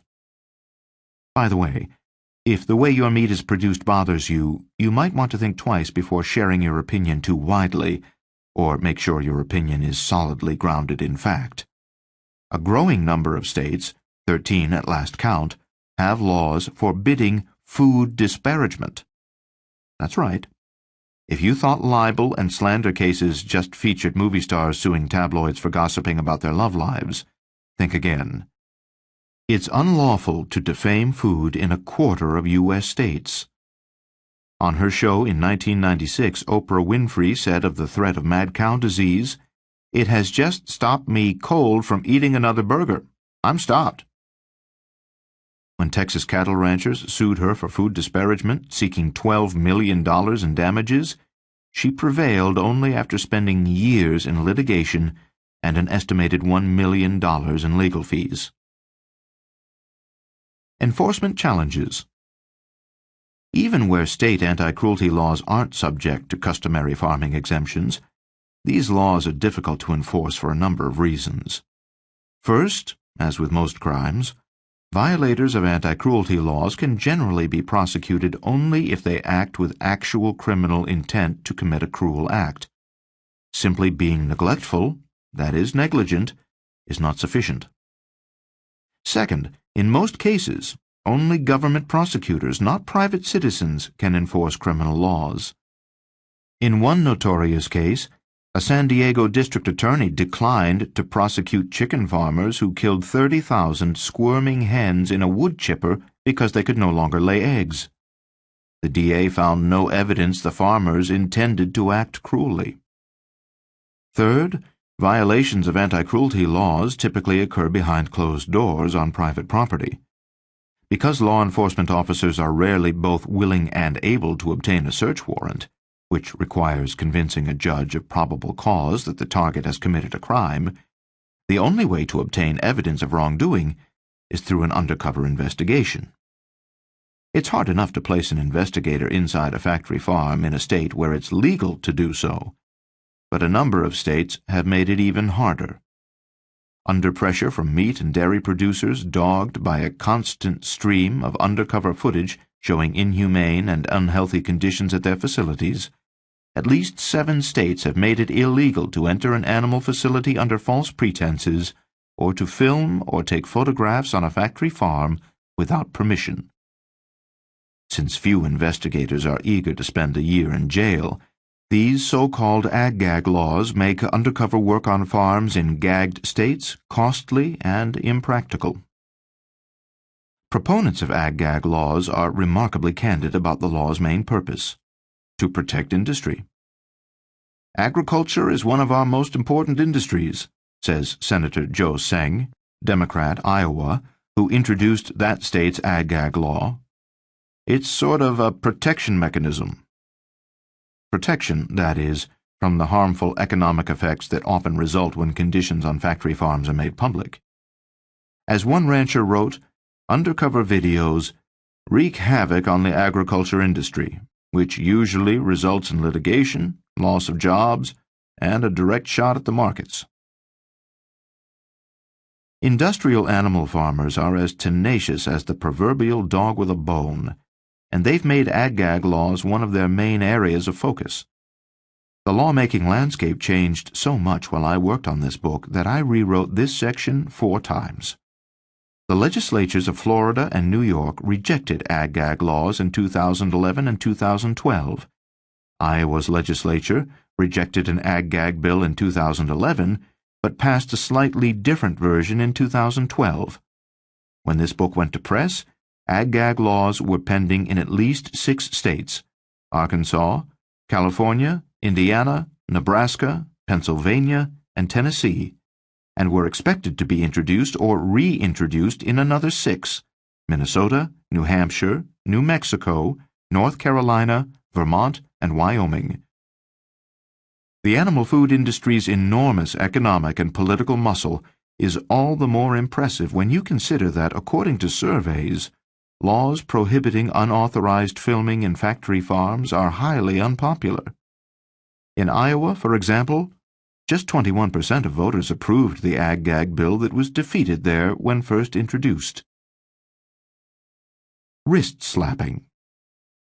Another enforcement problem with state cruelty laws lies in the feeble and generally ineffective penalties imposed on violators. Consider the case of Daniel Clark, a pig farmer who, in the winter of 2009, abandoned 832 pigs to die in an unheated barn in Pennsylvania. The dead animals were discovered 9 months later in a mummified condition. Clark was charged with 832 counts of animal cruelty, but he pled guilty to only 10 counts and was fined $2,500. The remaining 822 counts were dismissed, and he received no jail time. Compare Clark's penalty to that of C.C. Baird, an Arkansas dog broker whose routine abuse of dogs bound for research facilities was documented in the HBO documentary Dealing Dogs. Baird, who had 750 dogs in his facility, was charged with laundering money and violating the Federal Animal Welfare Act. In addition to being sentenced to 6 months home detention and 3 years probation, Baird was fined $262,700 and permanently stripped of his dealer's license. He forfeited another $200,000 plus 700 acres of land worth an estimated $1.1 million. He also paid $42,000 to animal rescue groups who helped care for and rehome the animals abused in his facility. In all, Baird paid monetary penalties totaling more than $1.6 million. The difference in punishments accorded to Clark and Baird for their mistreatment of roughly the same number of animals shows the enormous difference in our legal system's view of dogs and pigs. Dogs are companion animals we see every day, whose individual owners advocate for them, and they're protected under a variety of state and federal laws, although many would argue still not adequately. Pigs are farm animals we rarely see or think about, whose quality of life runs contrary to the profit motive of the $52 billion pork industry. Yet pigs are smarter than dogs, and, like dogs, seek mental and physical stimulus and want to engage in various natural behaviors. Is it appropriate that the law allows farmers to abuse pigs with virtual impunity? Cheeseburger laws. Hundreds of scientific studies published in respected peer-reviewed journals link meat and dairy to obesity and disease. Refer to Chapter 6. Having successfully used comparable studies to extract cash from those who make cigarettes, asbestos, and other harmful products, plaintiffs' lawyers have begun testing the waters to see whether obesity studies can be used to impose liability on the food industry. So far, the Magic 8-Ball says, ask again later. Although a court dismissed the first lawsuit against McDonald's for obesity, what's frivolous to one judge might be meritorious to another, or what lacks merit today could yield $1 million judgment in a few years, especially if evidence of industry wrongdoing comes to light. In response to this threat, the National Restaurant Association has led food industry groups in a campaign to beef up their immunity to damages from such lawsuits by urging lawmakers, often successfully, to pass what they call cheeseburger laws. Before considering these indigestion-causing laws, it's enlightening to look at how such legislation gets started. The American Legislative Exchange Council, ALEC, is a conservative forum where corporations and state lawmakers meet and draft corporate-friendly legislation. With the unambiguous motto, limited government, free markets, federalism, ALEC is the nation's leading incubator of bills that seek to protect corporations by limiting damages in lawsuits involving issues like product liability, premises liability, and asbestos liability. Corporations join ALEC for access to state legislators. Legislators join for perks like free trips, dinners, and theater tickets, all paid for by corporate sponsors' generous dues. Lawmakers introduce about 1,000 of ALEC's model bills each year in their home states, and about 200 pass. ALEC flew largely under the radar for decades, but was recently in the spotlight when it was revealed that the organization is behind minority-unfriendly voter ID laws that passed in 34 states. After a civil rights group disclosed this legislative agenda, a number of ALEC's corporate sponsors, including McDonald's, Wendy's, Coca-Cola, PepsiCo, Yum Brands, Procter & Gamble, and Intuit, stopped funding the organization. Cheeseburger laws are typically based on a model ALEC statute titled the Common Sense Consumption Act. Although cheeseburger bills died 4 times in Congress, 24 state legislatures have rallied to the food industry's cries for help. The laws exempt food producers, promoters, and sellers from liability to a plaintiff who claims that long-term consumption of food led to obesity or obesity-related disease. Cheeseburger law's proponents say the legislation stands for personal responsibility. I recognize that obesity is a serious problem in America, but suing the people who produce and sell food is not going to solve this problem, says U.S. Senator Mitch McConnell, Republican, Kentucky, who sponsored a cheeseburger bill that died in the Senate. Americans need to take greater care in what and how much they eat. But the law's critics say courts already have a simple mechanism for dealing with frivolous suits, dismissing them, and that exempting industry groups from liability could preclude plaintiffs from recovering for real wrongdoing. The Green Scare. To recap this point, animal food producers or restaurateurs have been largely responsible for eliminating farm animals' protection from inhumane treatment in most U.S. states, barring people from suing over obesity and related illnesses in almost half of states, making it illegal to criticize food in a quarter of states, and in 1 in 7 states, preventing undercover investigations into the conditions that might tempt one to engage in such criticism. If any doubt remains as to the clout or determination of those in the industry who regularly convince state legislatures to pass such laws, consider another of the animal food industry's campaigns to stifle criticism: animal enterprise terrorism laws. Brought to you by the same group responsible for cheeseburger laws, ALEC, a particularly bizarre class of new law has been hitting the statute books in the past decade, so-called eco-terrorism laws. Typically based on a model ALEC statute titled the Animal and Ecological Terrorism Act, these laws provide enhanced penalties for disrupting the operations of an animal enterprise. Criminal conduct that would normally constitute basic trespass, vandalism, or theft is punished more severely when the target is a farm, restaurant, grocery store, or any other animal-related business. Law professor Dara Lovitz writes of this phenomenon, "The perplexing result is that an arsonist who burned down a building with no political motivation would be tried and sentenced as an arsonist. But if the arsonist burned down the building to protest the abuse of animals therein, she or he could be labeled a terrorist and thrown in prison for exponentially more years." In a wave dubbed the Green Scare because of its similarity to the communist Red Scare that swept the United States in the 1950s, the federal government and at least 39 U.S. states have adopted eco-terrorism laws in the past decade. Just as the Red Scare was promoted by a handful of fear-mongering individuals, the Green Scare seems to have originated with a handful of special interest groups who profit from animals and rely on their continued ability to do so. With little evidence of actual terrorist activity to point to, these groups nevertheless label animal and environmental activists as terrorists and promote what they claim is anti-terrorism legislation across the United States to protect their business interests. According to journalist Will Potter, whose book Green is the New Red explores the Green Scare phenomenon, terrorist has replaced communist as the most powerful word in our language. Terrorism is an emotionally and politically charged term without an accepted definition.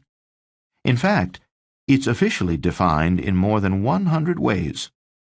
The terrorist label is often applied by governments seeking to marginalize or delegitimize disfavored groups, leading a Reuters editor to instruct writers to avoid using the term. One man's terrorist is another man's freedom fighter. Under most conventional definitions, terrorism is the use of violence to achieve a political or ideological goal. But this begs the questions: what is violence? Is it violent to burn down an empty building? Is it violent for chanting activists to protest in front of a home? Activists involved in both of these scenarios have been charged with felonies under the Federal Animal Enterprise Terrorism Act, although in each case no one was injured. When it pushes eco-terrorism laws, the animal food industry routinely cites the need to protect the safety of our nation's food system. The main premise of this argument is that food terrorists might disrupt factory farms and wreak havoc on the nation's food supply. However, the idea that food terrorists seek to hurt the nation's food supply has little empirical support.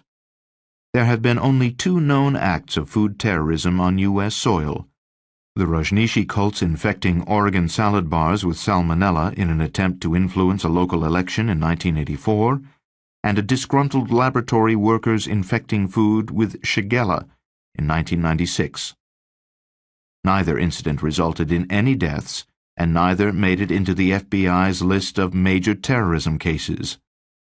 Moreover, as animal food production is spread throughout more than 18,800 separate facilities around the country, a terrorist group seeking to disrupt the nation's food supply by targeting individual facilities would have to be remarkably determined and coordinated to have any meaningful effect. In fact, experience shows that food safety is actually much better served by allowing exactly the kind of third-party monitoring that the food industry seeks to deter. After undercover investigators from the Humane Society of the United States discovered diseased cows being dragged to slaughter in 2007, food safety concerns led to the largest meat recall in U.S. history. When legislators and law enforcement target animal activism, they chill this kind of investigation and discourage the kind of healthy inquiry that benefits consumers. Mike German, a former FBI agent who has written about his career infiltrating terrorist groups, says about eco-terrorism legislation, "To create a law that protects one particular industry smacks of undue influence and seems to selectively target individuals with one particular ideology for prosecution. Why does an animal enterprise deserve more legal protection than another business? Why protect a butcher but not a baker?" That's easy. Bakers don't spend $138 million yearly lobbying lawmakers. Let's get federal. When state laws fail, the federal government often comes to the rescue. In fact, when times call for action to protect the nation's voiceless or disenfranchised, it's usually the federal government, not a state government, that takes action. We look to the federal government in hard cases because it is better suited than states to take difficult action. State lawmakers and judges are often too regionally biased, unprofessional, or uncommitted to take important action. Many states pay lawmakers little, resulting in state legislatures filled with part-timers. Further, federal judges are appointed for life and are thus insulated from popular pressure, while state judges are generally elected to multi-year terms and are sensitive to the need to win re-election. That's why it was federal, not state judges, who were responsible for integrating the South in the 1960s and 70s. With all these reasons to count on the federal government, you might expect it to be the main bulwark to shield farm animals from cruelty. If so, you'd be disappointed. For starters, the primary federal legislation protecting animals, the Animal Welfare Act, doesn't apply to farm animals, so we can ignore it. The 28-hour law. Two federal laws do purport to require humane treatment of farm animals, although, as we'll see, these laws have more symbolic than actual value. To begin with, the 28-hour law requires that animals being transported across state lines for more than 28 hours must be provided with food, water, and rest.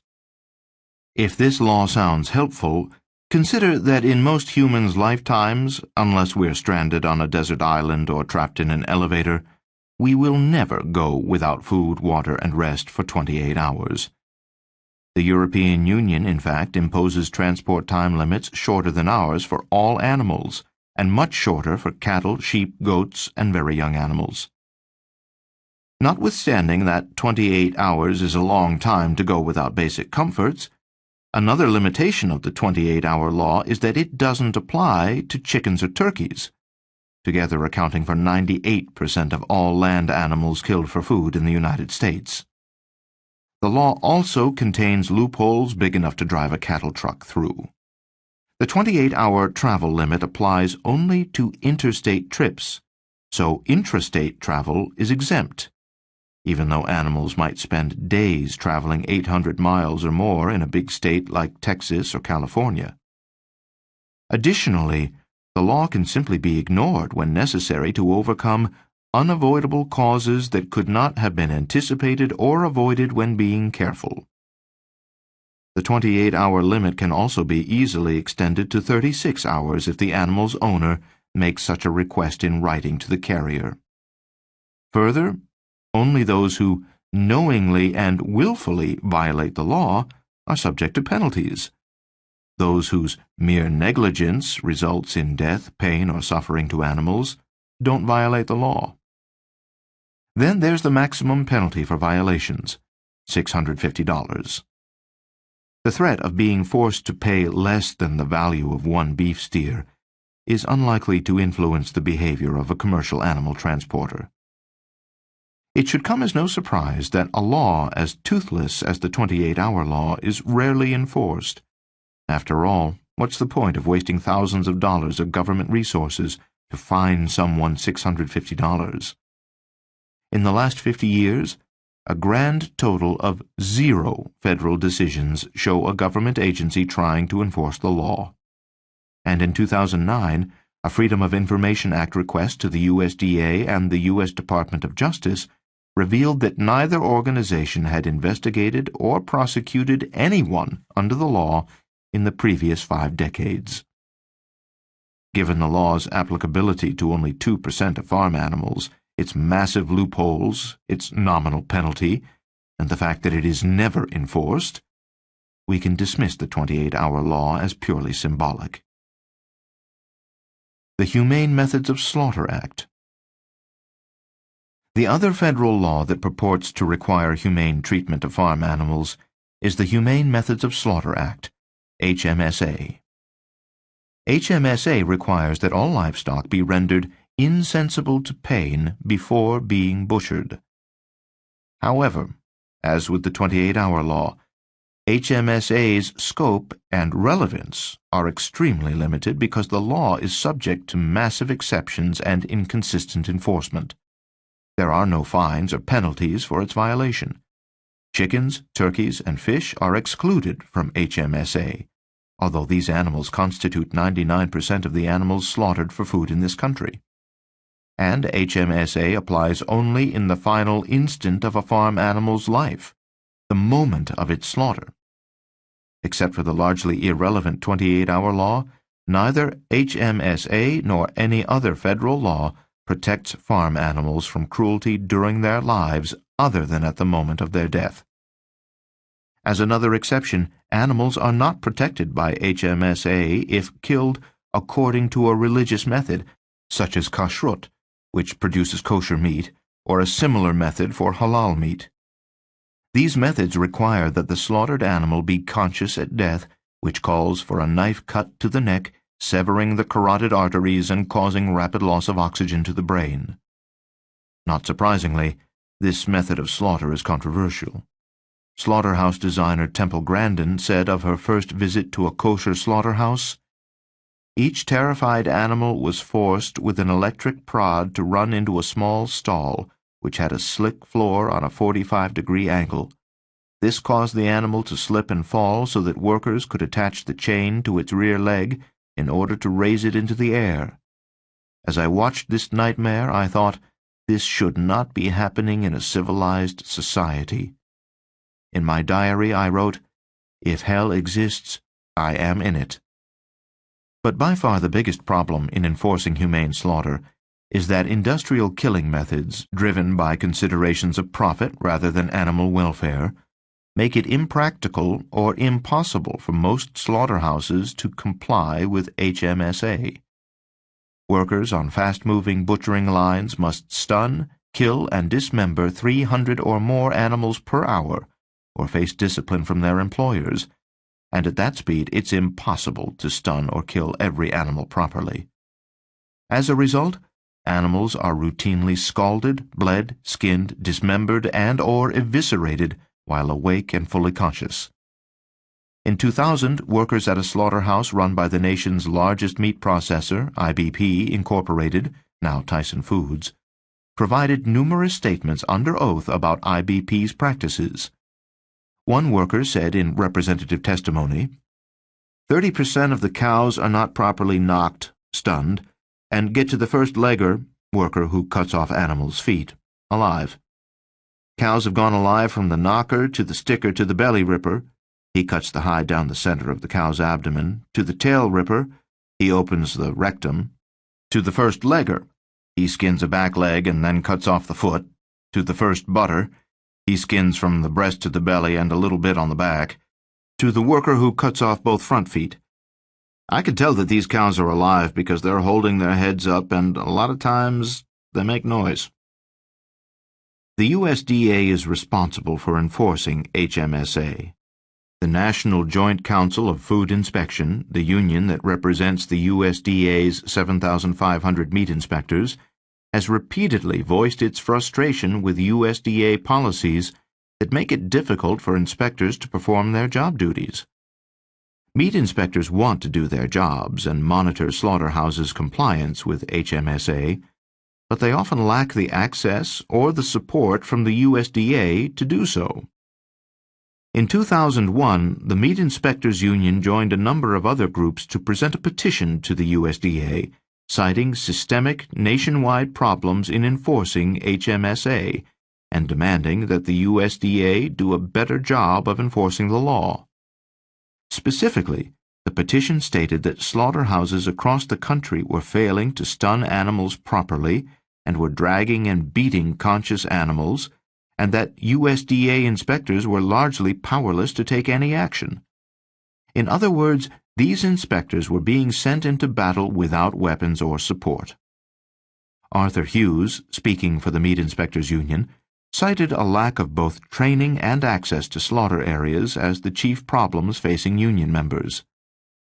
We are the people who are charged by Congress with enforcing the HMSA, but most of our inspectors have little to no access to those areas of the plants where animals are being handled and slaughtered, Hughes said. The HMSA is not a priority at all, and the USDA doesn't train us. Many of the new inspectors don't even know the HMSA exists. The following year, Congress also expressed its frustration with the USDA's failure to enforce HMSA. Congress stated in the 2002 Farm Bill, "It is the sense of the Congress that the Secretary of Agriculture should fully enforce HMSA, and it is the policy of the United States that the slaughtering of livestock shall be carried out only by humane methods as provided in HMSA." The only reason for Congress to take this unusual step, restating the provisions of existing law, was to remind the USDA to enforce the law. Despite petitions, Congress's admonition, and a regular stream of undercover investigations and newspaper articles documenting problems in the nation's slaughterhouses, the USDA's enforcement of HMSA continues to be grossly inadequate. In the fall of 2007, the Humane Society of the United States concluded a 6-week undercover investigation at the Hallmark Westland Meatpacking Company in Chino, California. The investigation found that although 5 USDA inspectors were regularly stationed at the plant, diseased and infected immobile downer cows were routinely slaughtered and illegally sold as meat for human consumption. Because the cows were unable or unwilling to walk to slaughter, various inhumane techniques were employed to move them. These techniques, all of which violated HMSA, included gouging their eyes with a baton, kicking and beating them, and shooting pressurized water into their nostrils and face. This investigation led to the USDA recalling 143 million pounds of tainted beef, the largest beef recall in history. Several employees at the plant were charged with crimes, and the plant ultimately closed down. Where were the inspectors? Why didn't they report this illegal activity? Stanley Painter, then head of the Meat Inspectors Union, was summoned to Congress in 2008 to answer these questions. He testified that a number of problems routinely hamper meat inspection efforts, including funding cuts, inspector shortages, increased workloads, and supervisors' practices of intimidating line inspectors and rewriting their reports to exonerate violators. USDA records indicated the department was short 800 inspectors, and a watchdog group found that from 1981 to 2007, the number of inspection personnel per pound of meat inspected dropped by 54%. Factory problems, rare or routine. When undercover footage emerges to show unsafe or inhumane conditions in meat plants, as it often does, the meat industry is quick to respond. After the massive 2008 beef recall, the American Meat Institute issued a statement which read in part, "The U.S. meat industry has operated under continuous federal inspection since 1906, when the Federal Meat Inspection System was created. Such intense oversight is unique to our industry. No other industry in agriculture or in other industries, from healthcare to auto manufacturing, has inspectors on site at all times. Claims that we are not regulated heavily enough or that inspection oversight is lacking are simply outrageous. We will not let a video from what appears to have been a tragic anomaly stand as the poster child for our industry." It's accurate that the industry is heavily regulated with respect to the safety, packaging, and labeling of food. But in the area of humane treatment of animals, we've seen that the meat industry is essentially unregulated. There's little relevant state law, and the only relevant federal law, HMSA, is poorly enforced, covers only 1% of animals killed for meat, and doesn't apply to animals during any part of their lives except the moment of their death. Thus, when meat producers claim intense oversight requires them to treat farm animals humanely, we should be as suspicious as when Richard Nixon told the world he had nothing to do with that little break-in at the Watergate Hotel. What about the assertion that abusive and unsafe conditions in factory farms are merely a tragic anomaly? Nathan Runkle was a teenager when he founded Mercy for Animals, MFA, but with 20 undercover factory farm investigations under his belt in a decade, the battle-tested muckraker is now a veteran in his late 20s. I asked Runkle about the industry assertion that abusive conditions are anomalous. "Every investigation we have conducted has unearthed heart-wrenching cruelty to animals," said Runkle, and "every single MFA undercover investigation, without exception, has been conducted at a facility selected completely at random." 4 of MFA's investigations led to civil or criminal proceedings against animal abusers. Further, a number of the investigations uncovered conditions that are unhealthy for people. In an email to me, Runkle wrote, "While our investigators are inside these factory farms and slaughterhouses, they often uncover practices that raise serious human health and food safety concerns. On factory farms, for example, it's common to find dead hens left to rot and decompose in cages with birds still laying eggs for human consumption. During our investigation at a poultry slaughterhouse, we found that many sick and injured birds, some with cantaloupe-sized tumors, were being snapped onto the slaughterhouse line for human consumption. In New York's largest dairy factory farm, we found that cows with pus oozing wounds and infections, many also caked with manure, were still being hooked up for milking." Anomalies? Animal slaughter takes place in secret, carefully guarded and locked-down facilities where the public is denied access, in many cases under threat of heightened prosecution, pursuant to ag-gag or eco-terrorism laws. Even when inspectors are present, their access to the killing floor is often restricted, and it's generally impossible for them to meaningfully observe the slaughter of 300 or more animals per hour. Further, it's implausible to think that an overwhelmed slaughterhouse worker required to kill thousands of animals daily would concern himself with the concept of welfare while on the killing floor. In December 2010, the USDA's Food Safety and Inspection Service announced a number of measures designed to improve the enforcement of humane slaughter under HMSA. Animal protection groups lauded the USDA's adoption of these measures, but so far there is little evidence that the measures are having any effect. Accordingly, until evidence emerges to the contrary, we must continue to view HMSA as we do other federal and state laws that concern farm animals, as a toothless, largely irrelevant measure of limited scope and poor enforcement that provides little protection for the 30 million U.S. farm animals slaughtered each day. Such laws do, however, protect the animal food industry's sales, and that explains why the industry pushes for them. Rethinking corporate benevolence. When animal food producers spend millions to influence lawmakers on laws they claim will help society, like food safety, it's important to read between the lines. In the real world, corporations exist solely for the benefit of their shareholders.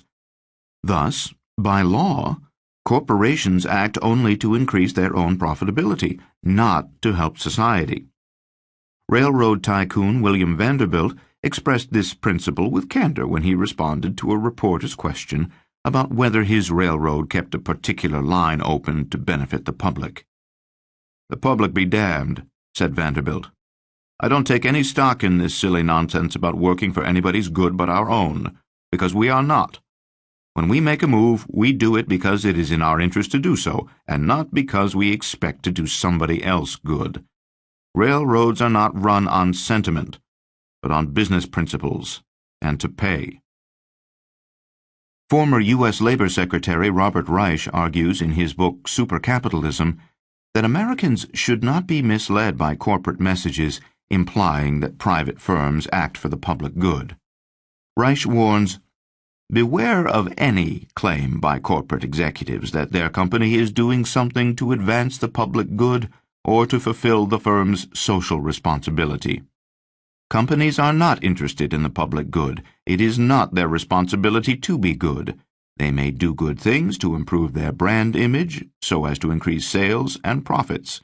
They may do profitable things that may happen to have socially beneficial side effects, but they will not do good things because they are considered to be good. So it goes with ag-gag laws, eco-terrorism laws, cheeseburger laws, food disparagement laws, and anti-cruelty exemptions. They generally run contrary to consumers' interests in food safety, corporate accountability, the free flow of information, and the humane treatment of animals. At bottom, these many law-making efforts merely promote what Thomas Jefferson called the selfish spirit of commerce. Food for thought. Animal food producers have used their massive economic and political clout to pass scores of state and federal laws protecting their business and boosting their profits. Over the past several decades, a spate of legislation has emasculated anti-cruelty laws and made it harder to investigate, criticize, or sue factory farm operators. The animal food industry doesn't pass laws for public welfare, but for its own good. Despite industry protestations about making food safe and protecting it from terrorists, legislation supported by animal food producers routinely hurts consumers and animals. As a result of the recent wave of legislation friendly to animal agribusiness, the 10 billion farm animals raised yearly in the United States have virtually no protection from cruelty or neglect. Further, it's impossible in nearly half the country to sue animal food producers for obesity or related diseases, and many states now provide heightened civil or criminal liability for those who criticize animal foods or investigate factory farms. 4. Regulatory conflict and consumer confusion. It's triple the size of a normal salmon, but, according to supporters, tastes the same. Dubbed Aqua Advantage salmon by its creator and Frankenfish or Salmonster by critics, the animal in question is a gene-spliced Atlantic salmon whose family tree includes growth DNA from a king or Chinook salmon and antifreeze genes from an ocean pout. The resulting invention, which is both patented and trademarked, grows year-round and reaches slaughter size almost twice as fast as normal salmon. If the U.S. Food and Drug Administration, FDA, green-lights this biological contrivance as expected, the fish will become the first genetically engineered, GE, animal food approved for human consumption in the United States. This controversial fabricated fish has been under consideration at the FDA for almost 20 years. When the agency said in 2010 that it expected to approve the fish for Americans to eat, public outcry was so fierce, including opposition from 39 U.S. senators and representatives, that officials decided to table the issue while reviewing a new environmental assessment. Yet the FDA's latest assessment, issued in late 2012, reached the same conclusion, and as of this writing, it seems likely the transgenic fish will get the final go-ahead. The Aqua Advantage salmon story provides an interesting look at how the FDA must serve two demanding masters, industry and the public. In this chapter, I explore the nature of animal food producers' influence on the FDA and the USDA, the two federal agencies that regulate the safety and labeling of animal foods, and what this influence means for consumers. Alarmingly, as we'll see over and over again in Meatonomics, even where regulatory functions as critical as these are concerned, heavy industry involvement means that regulation is mainly about the money. Who's in charge? The FDA and the USDA split their food safety and labeling oversight duties in odd and complex ways. For example, the FDA is responsible for seafood, the USDA for meat and poultry. However, the FDA is also responsible for products containing 3% or less meat, which means, for example, that the USDA handles sausage while the FDA handles sausage pizza. Eggs have their own unique rules. The FDA oversees the safety of whole eggs, while the USDA oversees both the safety of processed eggs and the packaging and labeling of whole eggs. This bizarre division of labor can create oversight gaps when, for example, eggs meet packaging and labeling requirements but are contaminated with salmonella. In 2010, this particular set of circumstances led to the recall of 380 million eggs, enough chicken embryos to stretch halfway around the planet. In the finger-pointing that ensued, each agency claimed it had done exactly what its regulatory mandate demanded. All these warped rules are like having umpires at a baseball game who rule on certain players, but not others. It can make the game a little hard to follow. Labeling GE foods. AquaBounty Technologies insists its product is biologically and chemically indistinguishable from the Atlantic salmon, but not everyone feels that way. In an online poll by the Wall Street Journal, only 1/3 of respondents said they would knowingly eat GE salmon.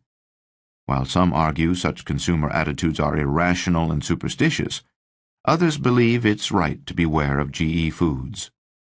The American Academy of Environmental Medicine, for example, recommends a moratorium on all GE foods, citing studies that show they pose serious health risks, including infertility, immune dysregulation, accelerated aging, and changes in the liver, kidney, spleen, and gastrointestinal system. The biotech food industry says a GE food is no different from, say, an apple perfected over generations and bred to favor traits like sweetness and crispness. Yet there are significant differences, both in engineering process and in potential effects on human health, between stitching genes together to create a GE food and developing a food through non-transgenic methods like grafting, pollination, or selective breeding. GE foods can combine the genes of two completely unrelated organisms, like a fish and a vegetable, yielding, for example, frost-proof tomatoes. By comparison, non-transgenic methods like grafting and pollination only work if the two combined organisms share a common evolutionary origin. The result is that while non-transgenic foods are generally thought safe for human consumption, the jury is still out on GE foods. Some clinical studies suggest that GE foods are safe. Others suggest they are not. In his book, recently turned movie, Genetic Roulette, Jeffrey Smith explores dozens of human diseases, including childhood food allergies that may have their roots in eating GE foods. It may take years of further testing on human guinea pigs, that is, consumers, to learn whether GE foods are innocuous or harmful. In the meantime, if people could just distinguish between natural and lab-built salmon, they could make an informed decision about which one to buy. But here's where the story starts to get, well, fishy. If AquaBounty's GE salmon hits your local market, it probably won't be labeled differently compared to natural salmon. That's because, unlike European Union nations and dozens of other countries, the United States does not require that GE foods like transgenic salmon bear any special labeling. The last time the issue came up officially, the FDA said it was not aware of any data or other information that would form a basis for concluding that the fact that a food or its ingredients was produced using bioengineering is a material fact that must be disclosed under legal requirements that food labeling not be misleading. FDA is therefore reaffirming its decision to not require special labeling of all bioengineered foods. By the way, to put this issue into perspective, 2/3 of all food items in American grocery stores contain unlabeled GE ingredients. In the spring of 2012, a coalition of consumer groups called Just Label It submitted a petition signed by 1.1 million Americans to the FDA calling for the agency to require labeling of all GE foods. This petition has nothing to do with whether or not genetically modified foods are dangerous, said Andrew Kimbrell, an attorney for the Center for Food Safety, one of the groups leading the campaign. We don't label dangerous foods, we take them off the shelves.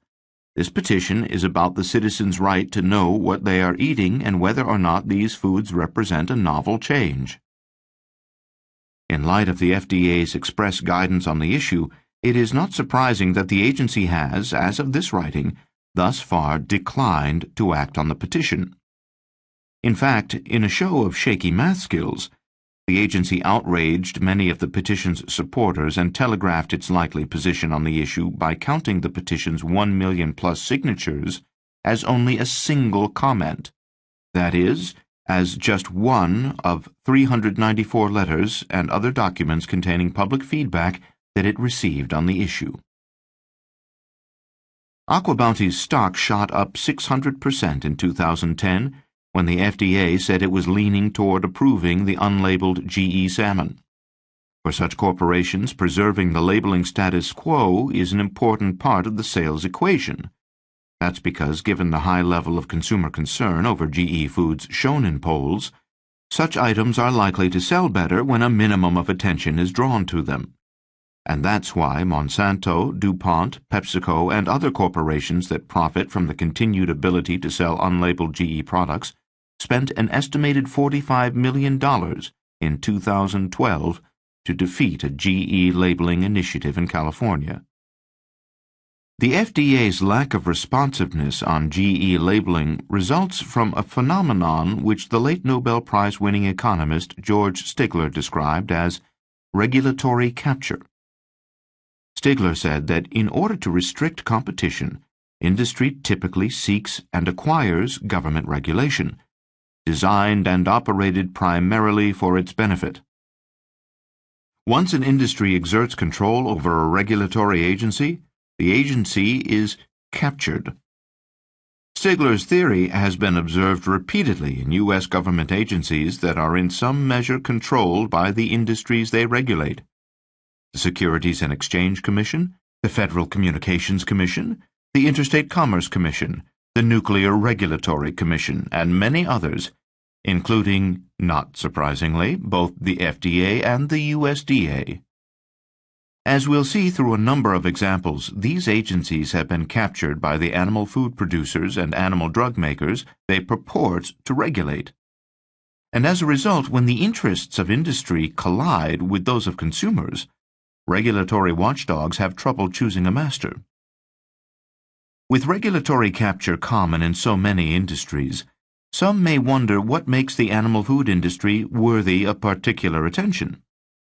The answer lies in the enormous and disproportionate harmful economic impacts that this sector imposes on society.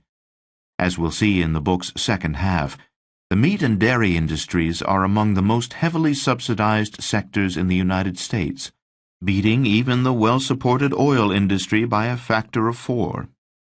The animal food industry also generates by far the highest level of externalized costs of any industry, imposing almost $2 in expenses on American taxpayers and consumers for every $1 of product sold at retail.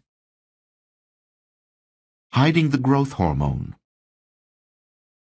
One illustrative and long-running controversy pitting consumers against industry lies in the FDA's policy on the genetically engineered hormone recombinant bovine somatotropin, RBST, known generally as bovine growth hormone. When administered to lactating cows, this hormone pumps up milk production by 10% or more. The FDA approved the use of RBST in 1993, finding that dosing a cow with RBST resulted in no significant difference in the cow's milk as compared to the milk of an undosed cow.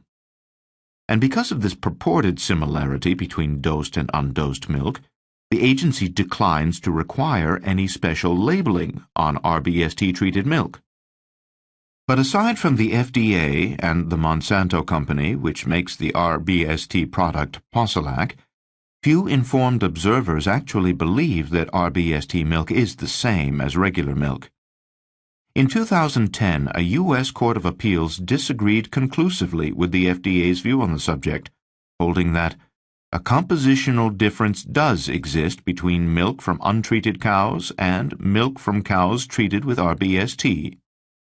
Among other differences, the court cited research linking RBST to insulin-like growth factor 1, IGF-1, a carcinogen, and studies showing higher counts of somatic cells, pus cells which arise from bacterial infection in RBST-treated milk.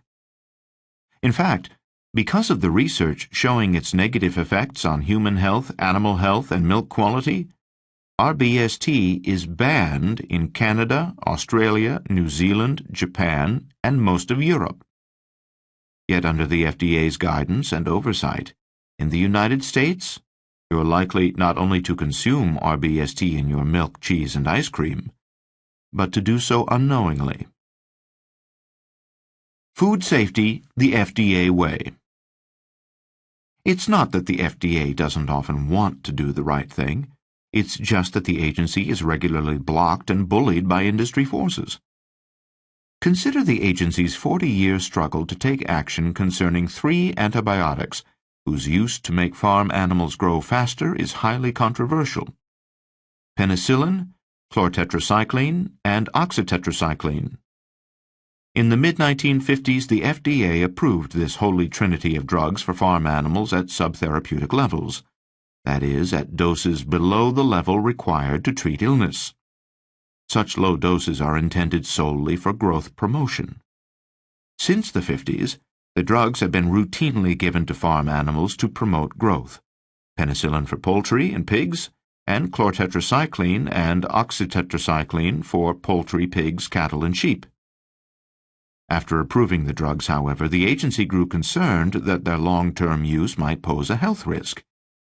In 1972, a task force convened by the FDA found that subtherapeutic application of animal antibiotics promotes antibiotic-resistant bacteria found on meat products and with increasing prevalence in humans. Refer to Chapter 6. Federal law requires that if the FDA finds an animal drug is unsafe, the agency must begin proceedings to withdraw approval of the drug. In 1977, following years of study that included significant industry input, the FDA issued notices finding that the subtherapeutic use of penicillin, chlortetracycline, and oxytetracycline in farm animals was not shown to be safe. The notices purported to start the statutory process to withdraw FDA approval of use of the 3 drugs in this fashion. However, that's where the process both started and ended. The FDA never held any required public hearings, and it never took further action to withdraw approval of the drugs. In fact, in December 2011, the agency simply canceled the drug withdrawal processes it had started in 1977, citing its expectation that industry would voluntarily phase out subtherapeutic animal drug use. A few months later, the FDA issued a report containing non-binding suggestions to industry. The report recommended, but did not require, that antibiotics of medical importance to humans be used in farm animals only to treat illness and only under a veterinarian's supervision.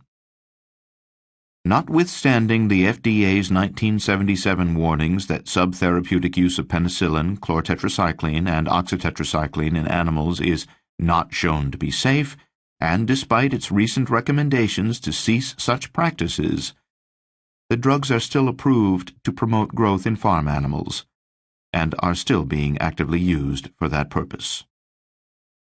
The only material recent development is that in 2012, a coalition of consumer and scientist groups won a lawsuit forcing the FDA to resume the withdrawal process it started 35 years earlier. The FDA appealed the decision, and the case is still being litigated as of this writing. In any event, even if the appeals court requires the agency to resume its withdrawal process, the outcome of the process will depend on the agency's ultimate findings as to the drug's health risks. What changed after 1977? Why did the FDA abandon the withdrawal process? And why did it take a lawsuit to try to make the agency resume its statutory duty? What happened is that, unable by themselves to convince FDA officials to halt the withdrawal process, industry lobbyists asked congressional lawmakers to lean on the FDA. From 1978 to 1981, in response to pleas from industry, House and Senate committees 3 times insisted that the FDA pause its withdrawal process for the 3 drugs. Despite the 7 years of study that preceded the FDA's 1977 withdrawal notices, and despite a significant body of published clinical studies, the congressional committees told the FDA to conduct more research, a handy euphemistic device for delay, and in this case, abandonment. Theodore Katz, the federal magistrate who in 2012 required the FDA to resume the withdrawal process, noted this congressional noise and blamed it for sidetracking the agency from its duties in the 70s. Importantly, wrote Katz, none of these congressional recommendations was adopted by the full House or Senate, and none was passed as law. Remarkably, even as the matter winds its way through the courts, and maybe ultimately through the FDA, the U.S. Department of Health and Human Services, HHS, which oversees the FDA, publicly acknowledges a preponderance of evidence that the use of antimicrobials in food-producing animals has adverse human consequences. Yet farm animals in the United States continue to be routinely dosed with these and other growth-promoting antibiotics. USDA to Americans. Avoid unhealthy food, but please buy more of it. Remember Dr. Dolittle? One of the more interesting animals the fictional doctor met in his worldly travels was the push-me-pull-you. With a gazelle's head at one end and a unicorn's head at the other, the animal's every attempt to move results in a struggle, but little real progress. The USDA is a bit like this two-headed beast, pushing itself in one direction while pulling in the other. The persistent problem lies in the agency's conflicting goals, which lead to internal clashes and often confusing advice for consumers. One of the USDA's chief aims is to help industry sell food to consumers. In its words, enhancing economic opportunities for agricultural producers and getting products from producers to consumers.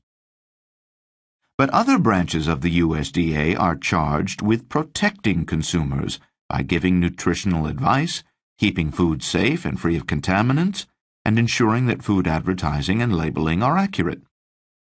When sales promotion and consumer protection go toe-to-toe, as they often do, the results can be truly bizarre. Every 5 years, the USDA and HHS partner to release Dietary Guidelines for Americans, a set of nutritional recommendations that form the basis for federal dietary policy.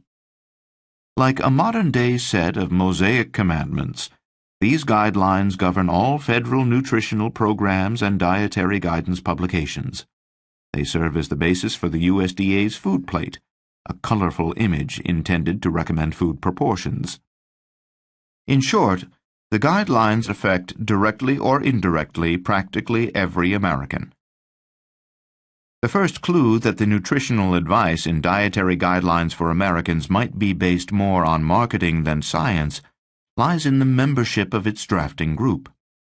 9 of the 13 panelists on the latest Dietary Guidelines Advisory Committee are linked to industry, having served as advisors or consultants to corporations such as Dannon, McDonald's, Kellogg's, Tropicana, General Mills, and others.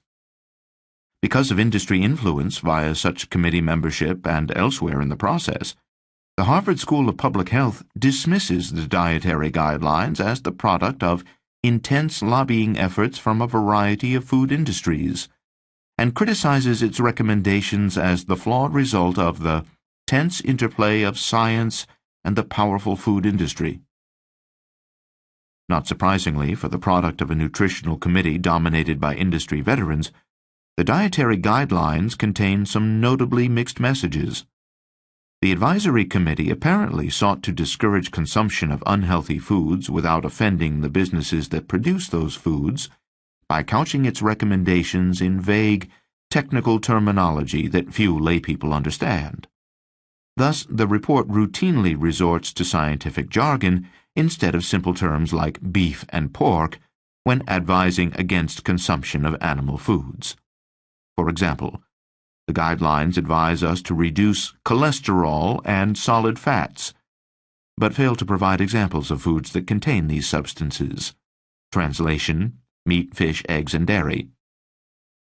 The guidelines also urge us, bewilderingly, to reduce saturated fatty acids by replacing them with monounsaturated and polyunsaturated fatty acids. Translation: eat fewer animal foods, eat more plant foods. The average American has little idea what these terms mean or the kinds of food associated with them. It's like telling a child you're prohibited from prevaricating, instead of just saying, "Don't lie." This drafting method is particularly strange in light of the guidelines' use of concrete examples in many areas to tell us the foods we should eat, such as vegetables, beans, and peas. The confusing language in the dietary guidelines led the Physicians Committee for Responsible Medicine, PCRM, to file a lawsuit against USDA and HHS in 2011. The lawsuit charges that the agencies violated federal statutes requiring them to publish nutritional and dietary information and guidelines for the general public, and to base their dietary guidelines on the preponderance of the scientific and medical knowledge which is current at the time the report is prepared. At this writing, PCRM's lawsuit was still pending. Just say yes to cheese. The USDA's messaging on cheese provides another remarkable example of how internal conflict can lead to consumer confusion. The agency's nutritional arm urges us to reduce saturated fat intake by eating less cheese, telling us, for example, to ask for half the cheese on pizza. At the same time, the USDA's promotional arm aggressively tries to sell us more cheese. Dairy Management, a checkoff-funded group created by USDA delegates in 1995 to promote dairy sales, has a budget of $136 million and 162 employees. The USDA appoints some of its board members, approves its marketing campaigns and major contracts, and reports to Congress on its work. The USDA also provides funds to the group from time to time, including $5 million in 2009. In 2010, Dairy Management teamed with Domino's Pizza to develop and promote a pizza with 40% more cheese, the Wisconsin, with 6 cheeses on top and 2 more in the crust. Just half of a modest 12-inch Wisconsin pizza contains 86 ounces of saturated fat. That's 20% more than the USDA's recommended daily saturated fat maximum of 70 ounces. And the pizza is just one meal. Don't expect the USDA's nutritional team to win this battle anytime soon. With a 2012 budget of only $13 million, the USDA's Center for Nutrition Policy and Promotion is poorly equipped to compete in the battle for consumers' hearts and minds, and arteries. As we've heard before, the National Dairy Promotion and Research Board, marketing mouthpiece of the USDA and parent of Dairy Management, boasts a financial arsenal of $389 million in annual checkoff funding. "Don't tell me where your priorities are," said educator James W. Frick. "Show me where you spend your money, and I'll tell you what they are." The USDA's priorities are complicated, it seems. The agency's inherent conflict of interest in nutritional matters led former U.S. Senator Peter Fitzgerald, Republican, Illinois, to propose in 2003 that responsibility for nutritional advice should reside solely with HHS.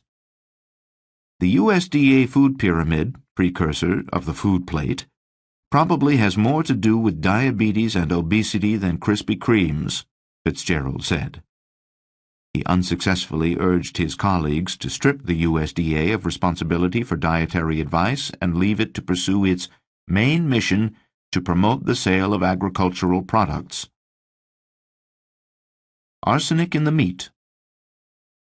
As another symptom of industry influence, the USDA is sometimes as hard-pressed to protect food from contaminants as it is to promote healthy eating practices. In response to a 1993 E. coli outbreak at Jack in the Box restaurants, the agency implemented a new meat inspection method known as Hazard Analysis Critical Control Points, HACCP, or HACCP. HACCP changed the focus of inspection to critical control points in meat plants, but in response to heavy industry pressure, it also transferred many inspection duties to the meat industry. HACCP also allowed plants to build walls blocking USDA inspectors from seeing the slaughter area. The USDA's watchdog arm, the Office of Inspector General, OIG, has noted numerous problems with HACCP. For example, in one report, the OIG found that large meat producers who have delegated to themselves the authority to determine whether the presence of E. coli in their meat is a hazard reasonably likely to occur, are routinely unsuccessful at making this determination. The OIG found that E. coli is typically found at meat plants only by happenstance, and that meat producers are largely ineffective at self-testing for its presence. Another OIG report noted that inspectors receive inadequate training and oversight, and are too few in number to conduct inspections properly. There are 7,500 USDA food safety inspectors, but with 30 million land animals killed in the United States each day, they're spread a little thin. This report also found inherent vulnerability to humane handling violations because of the lack of continuous inspector surveillance. Another result of industry's influence on the USDA is in the department's lack of authority to issue a mandatory recall of meat, even when it's contaminated with E. coli, pesticides, heavy metals, or veterinary drugs. All the USDA can do is recommend that meat producers voluntarily initiate a recall on their own. That's right. The main U.S. regulatory agency for animal food safety lacks the ability to recall tainted food and must rely on companies who sell dangerous food to issue recalls at their sole discretion. It's as if the FAA lacked real authority to direct air traffic and could only politely suggest that pilots stay out of one another's way. The threat of a lawsuit may encourage some producers to voluntarily recall contaminated meat, but this threat lacks the force and urgency of a mandatory recall, and in any event, lawsuits take years and require plaintiffs to prove both causality and damages, something not everyone has the time or money to do. A 2010 OIG report found that the USDA's inability to recall meat, coupled with a lack of processes to detect and determine safe levels of chemical residues in meat, led to quantities of meat entering the food supply containing pesticides, drugs, and heavy metals like arsenic. These substances can cause a variety of human illnesses, including stomach, nerve, and skin diseases. What's in a name? As we saw with the FDA, food labeling is an area where agency policy can have an enormous effect on consumers' ability to make informed choices. At the USDA, industry influence has led to watered-down labeling standards, and as a result, food labels are often less than forthcoming. For example, the USDA is charged with enforcing correct use of the term organic. But lobbyists have succeeded in convincing both Congress and the USDA to adopt numerous loopholes in the term's legal definition. Foods can now contain any of nearly 300 non-organic substances and still be labeled USDA organic. These include a variety of synthetic substances, such as artificial colorings, flavorings, starches, casings, gelatin, and hops. Industry players sometimes use their influence to bypass inconvenient labeling restrictions altogether. Consider an example from the organic baby food market. USDA staff members determined that baby formula containing synthetic fatty acids could not use the term organic. Among other concerns, the synthetic fats are often produced using hexane, a neurotoxin. However, after industry lobbyist William Friedman contacted USDA Deputy Administrator Barbara Robinson to argue his client's position, Robinson overruled her staff and allowed the baby food with the synthetic ingredients to receive the coveted organic designation. In an interview with reporters, Robinson defended her actions by explaining the USDA's main purpose is to grow the industry. At the time of this writing, Robinson held a management position in the USDA's National Organic Program. Another compromised component of the organic program is the access to pasture requirement. To qualify for the organic label, products of ruminants, i.e. cud chewers, like cattle, sheep, and goats, must come from animals who have access to pasture during their lives. This phrase remained undefined for nearly a decade, leading to widely disparate interpretations and little oversight. For meat and dairy producers, providing access to pasture is more costly than simply sticking animals in the small, muddy feedlot that is emblematic of factory farming. Animal agribusiness naturally sought to minimize the length of time that ruminants must spend in pasture in order to be deemed organic, and they succeeded. In 2010, the USDA issued regulations defining the access to pasture requirement. In order to qualify as organic, ruminants must now spend only 1/3 of each year in pasture, and only 1/3 of their food must be pasture-based, i.e. grasses. Nevertheless, these animals may still be fed significant quantities of foods they don't naturally eat, and they may be denied access to pasture for 2/3 of their lives. Behind the revolving door. In the animal food industry's toolbox of regulatory influence, one handy device is the ability to pick up the phone and call former industry insiders in government jobs. The Monsanto Company patents and sells 90% of its GE crop seeds in the United States, and the crops from these seeds yield most of the animal feed supplied to farm animals in the United States. Before Monsanto got into GE seeds, its other products included Agent Orange, polychlorinated biphenyls, PCBs, dichlorodiphenyl trichloroethane, DDT, and, as we've seen, the bovine growth hormone, RBST. A number of Monsanto's 30,000 employees have strutted right through the revolving door from business into federal government, snagging influential posts.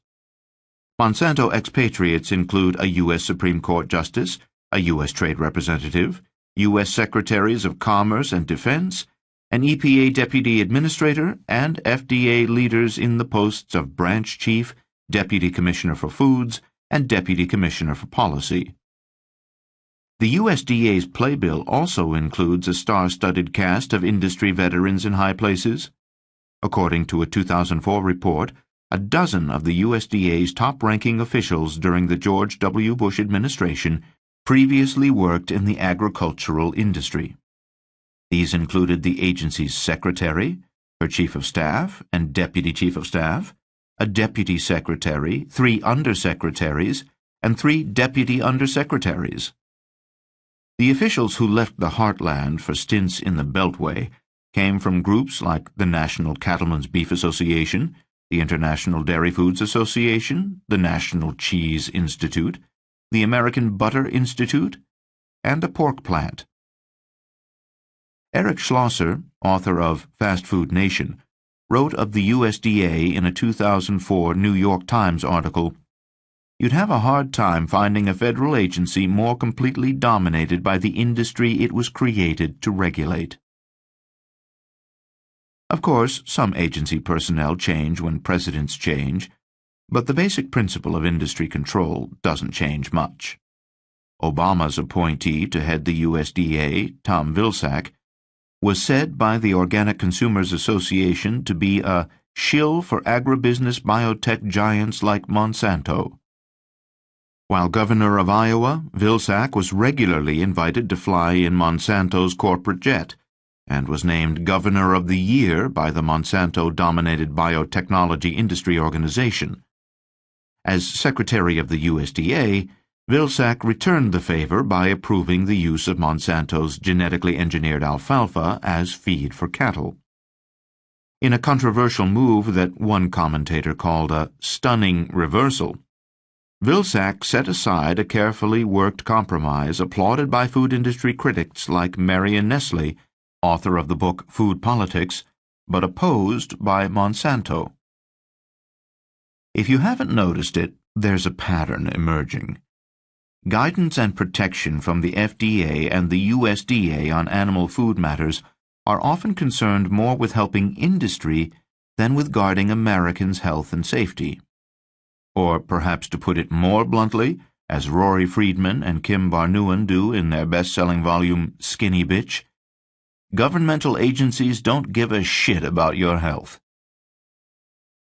Because agency guidance often reflects little more than industry's desire for booming sales, our choices are frequently and unwittingly not in our own best interest. We might choose not to buy RBST-treated milk, if only we could identify it. We might choose not to consume more than our recommended daily maximum of saturated fat in one sitting with a pizza, if we were warned instead of encouraged. Sometimes the complex division of duties between the agencies results in confusion and finger-pointing. Do we deserve better protection from our watchdogs?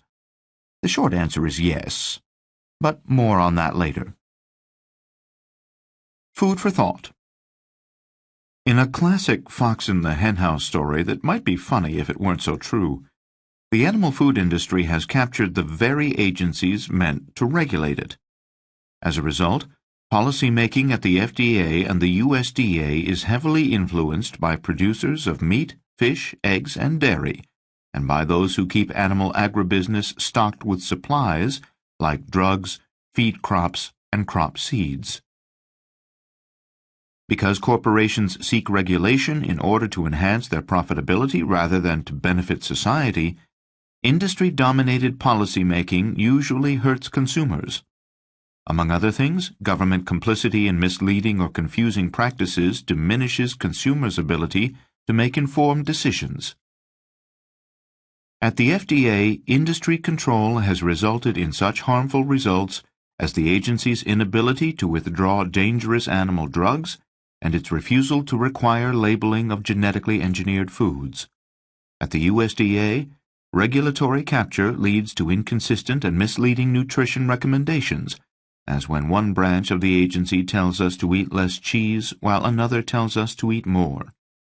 Industry influence also yields watered-down labeling standards and weak enforcement in the use of regulated terms like organic.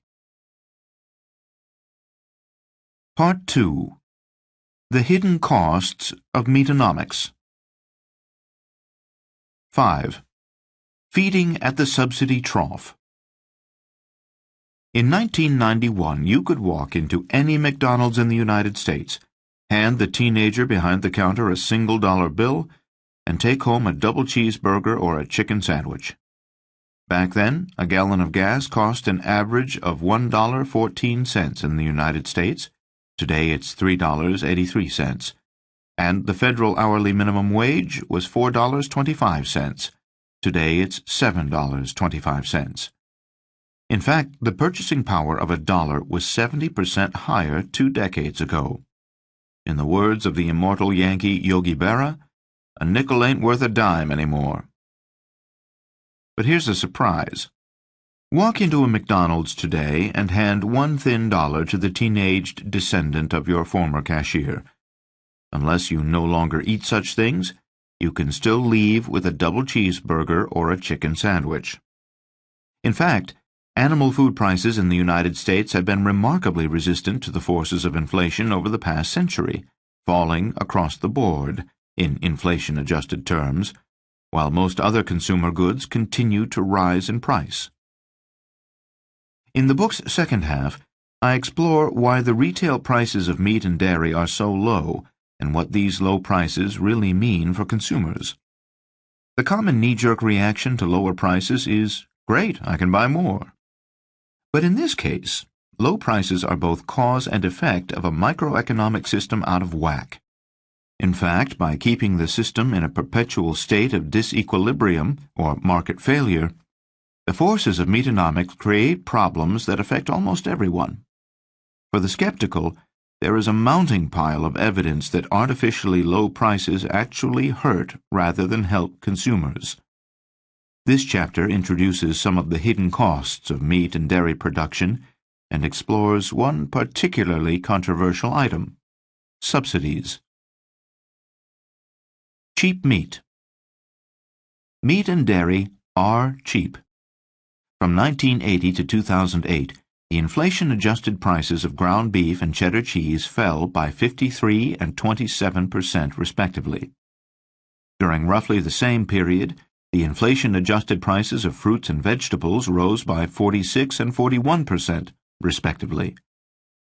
The result is that, in contrast to their relative prices 3 decades ago, today a dollar buys 3 times the ground beef compared to vegetables that it once did. The main reason for the steep drop in meat and dairy prices is that producers have made animal agriculture practices vastly more efficient. Back in the day, animal farming was heavily land-intensive. But the modern shift to high-density, hyper-confinement methods has greatly reduced the need for wide-open spaces. Automated processes have reduced labor costs. Consolidation and increased output volumes allow producers to enjoy economies of scale. And animals are now bred to grow larger and reach slaughter weight sooner. The efficiency gains are noteworthy. Per-hen egg production has doubled in the last century. Per-cow dairy production has tripled. And the average weight of broiler chickens has almost tripled, while the bird's growth rate has more than doubled. On the surface, it looks like innovation is doing what it should, which is to reduce prices. But a closer look at the economic costs of animal foods suggests something more complicated is happening. Externalities. Looking outside the box. If I pay a garbage service to collect my trash, my disposal costs are internalized. Appropriately, because I generated the trash, I pay the collection costs. But if I drive over to the local park at midnight and dump my trash there, I've imposed my disposal costs on others. Such externalized costs are those expenses related to producing or consuming a good that are not reflected in the good's price and are instead passed on to third parties. This concept is critical to understanding the economics of animal food production. As taxpayers, we routinely pick up the check for externalities that everyday transactions generate. Take cigarettes. Because of the costly health problems associated with smoking and exposure to secondhand smoke, the U.S. Centers for Disease Control and Prevention estimate that each pack of cigarettes sold imposes externalized health care costs of $10.47 on Americans. But even with cigarette taxes as high as $5.85 per pack in some areas, governments are far from recovering all of the externalized costs. Cigarette manufacturers, of course, pay almost none of these costs. The result is that the additional price of smoking is borne by many who don't smoke, including taxpayers and those who pay health insurance premiums. In other words, even if you don't smoke, you're writing checks to cover the doctor bills of those who do. Calculating external costs can be controversial. To summon a well-worn cliché, the devil is in the details. Free market advocates downplay the extent and value of externalities, while those who favor market regulation find costly externalities wherever they turn. For example, imagine that the construction of an oil pipeline harms caribou herds in remote areas. Some might argue that as a non-market animal, that is, a species we don't normally use for food, clothing, or entertainment, these remote herds have no economic value, and their decline generates no external costs. Others would say that the amount that animal-friendly humans are willing to pay to protect the caribou is an external cost of building the pipeline.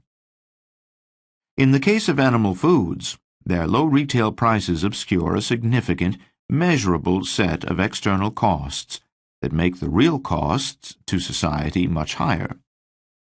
Many of these expenses, such as taxpayer subsidies, healthcare costs, and environmental costs, have been extensively researched and documented. When these documented tallies are considered, the true price of a $1 menu double cheeseburger turns out to be a lot higher than $1. Moreover, there is little comfort in the superficially pleasing idea that economic conditions keep prices low for consumers. Anything that seems too good to be true probably is too good to be true. In fact, low animal food prices are largely illusory because these goods' true costs are shifted to consumers in roundabout ways. Ultimately, the numbers show that the big winners from these heavy external costs are a handful of animal food industry fat cats and the few companies who provide them with supplies like feed, drugs, and equipment. An upside-down industry.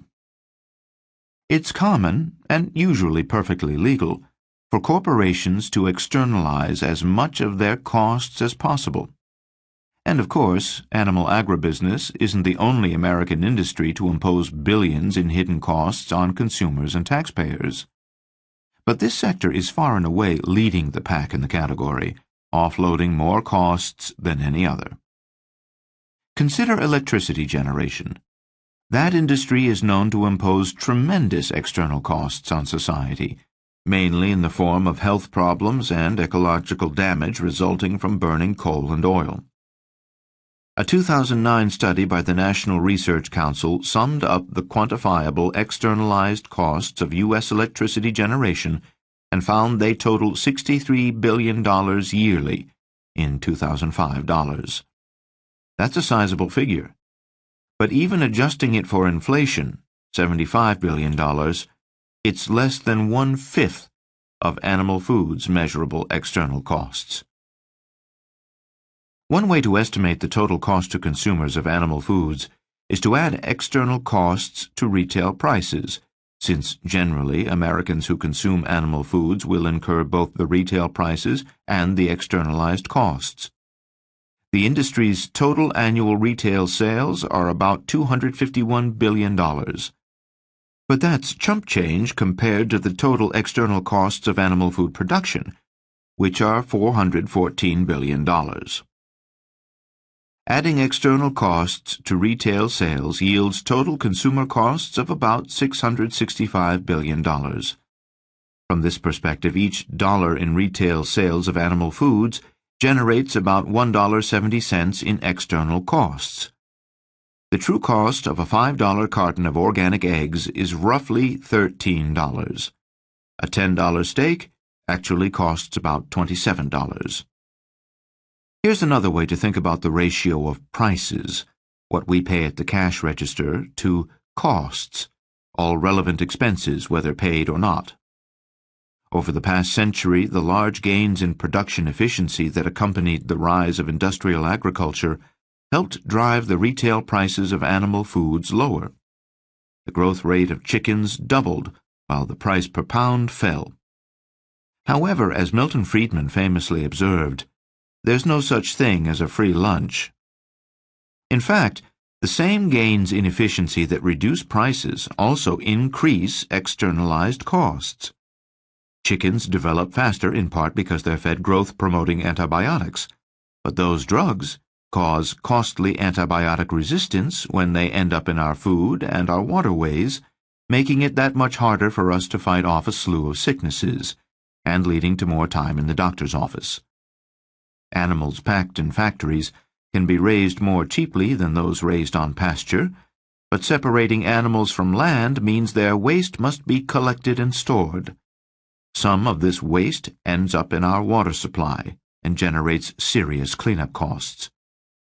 Like a new car promotion that offers 12 months without payments, the price of factory farming has been deferred or ignored, but by no means eliminated. If your diet tends toward the omnivorous, you might feel a sense of satisfaction that the prices you pay for meat and dairy are lower than they would be if external costs were imposed at the cash register. On the other hand, if you don't eat animal foods, You might feel relief that at least you're not participating in the system. But in either case, your wallet or pocketbook is going to feel the hit. That's because, like it or not, even though we don't pay them at the cash register, we all do incur the costs of animal food production in one way or another. For example, even if you're lucky enough never to develop cancer, diabetes, or heart disease, you'll still help finance the treatment of those who do. Unfortunately, many cases of these three diseases are attributable to consumption of meat, fish, eggs, and dairy. Regardless of your eating habits, there's no way to avoid this steep burden. Don't eat fish? It doesn't matter. You'll still sustain your share of the expenses of overfishing, algal blooms, and other problems associated with fishing and fish farming.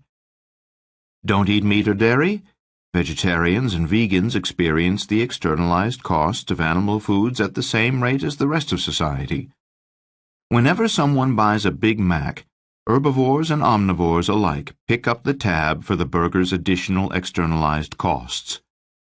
This shifting of costs means each of us, rich or poor, sick or healthy, omnivorous or vegetarian, pays the true costs of these goods, not their producers.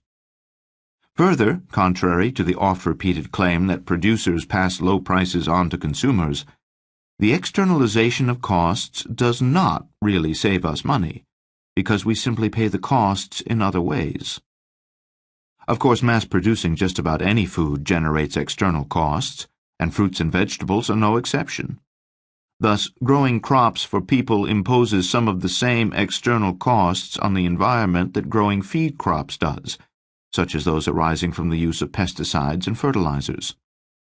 However, the external costs of growing fruits and vegetables are minuscule compared to those of producing animal foods. Plant-based foods, for example, generate virtually none of the healthcare costs and far less of the environmental costs that animal foods do. Moreover, government subsidies are heavily skewed toward animal food producers, who receive more than 30 times the financial aid that fruit and vegetable growers do.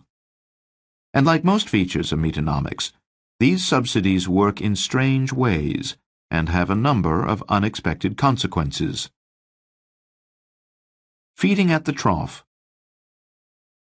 U.S. agriculture is propped up by an intricate scaffold of government subsidies that would make Rube Goldberg proud. These programs funnel cash and benefits to big farmers in a variety of ways that most non-farmers have never heard of, including crop insurance, disaster payments, and counter-cyclical payments, to name just a few. Few laypeople understand how these complex programs work, how pervasive they are, or the unexpected places they crop up. I was surprised to learn, for example, of a massive water subsidy program for farmers a few hours from where I live in Southern California.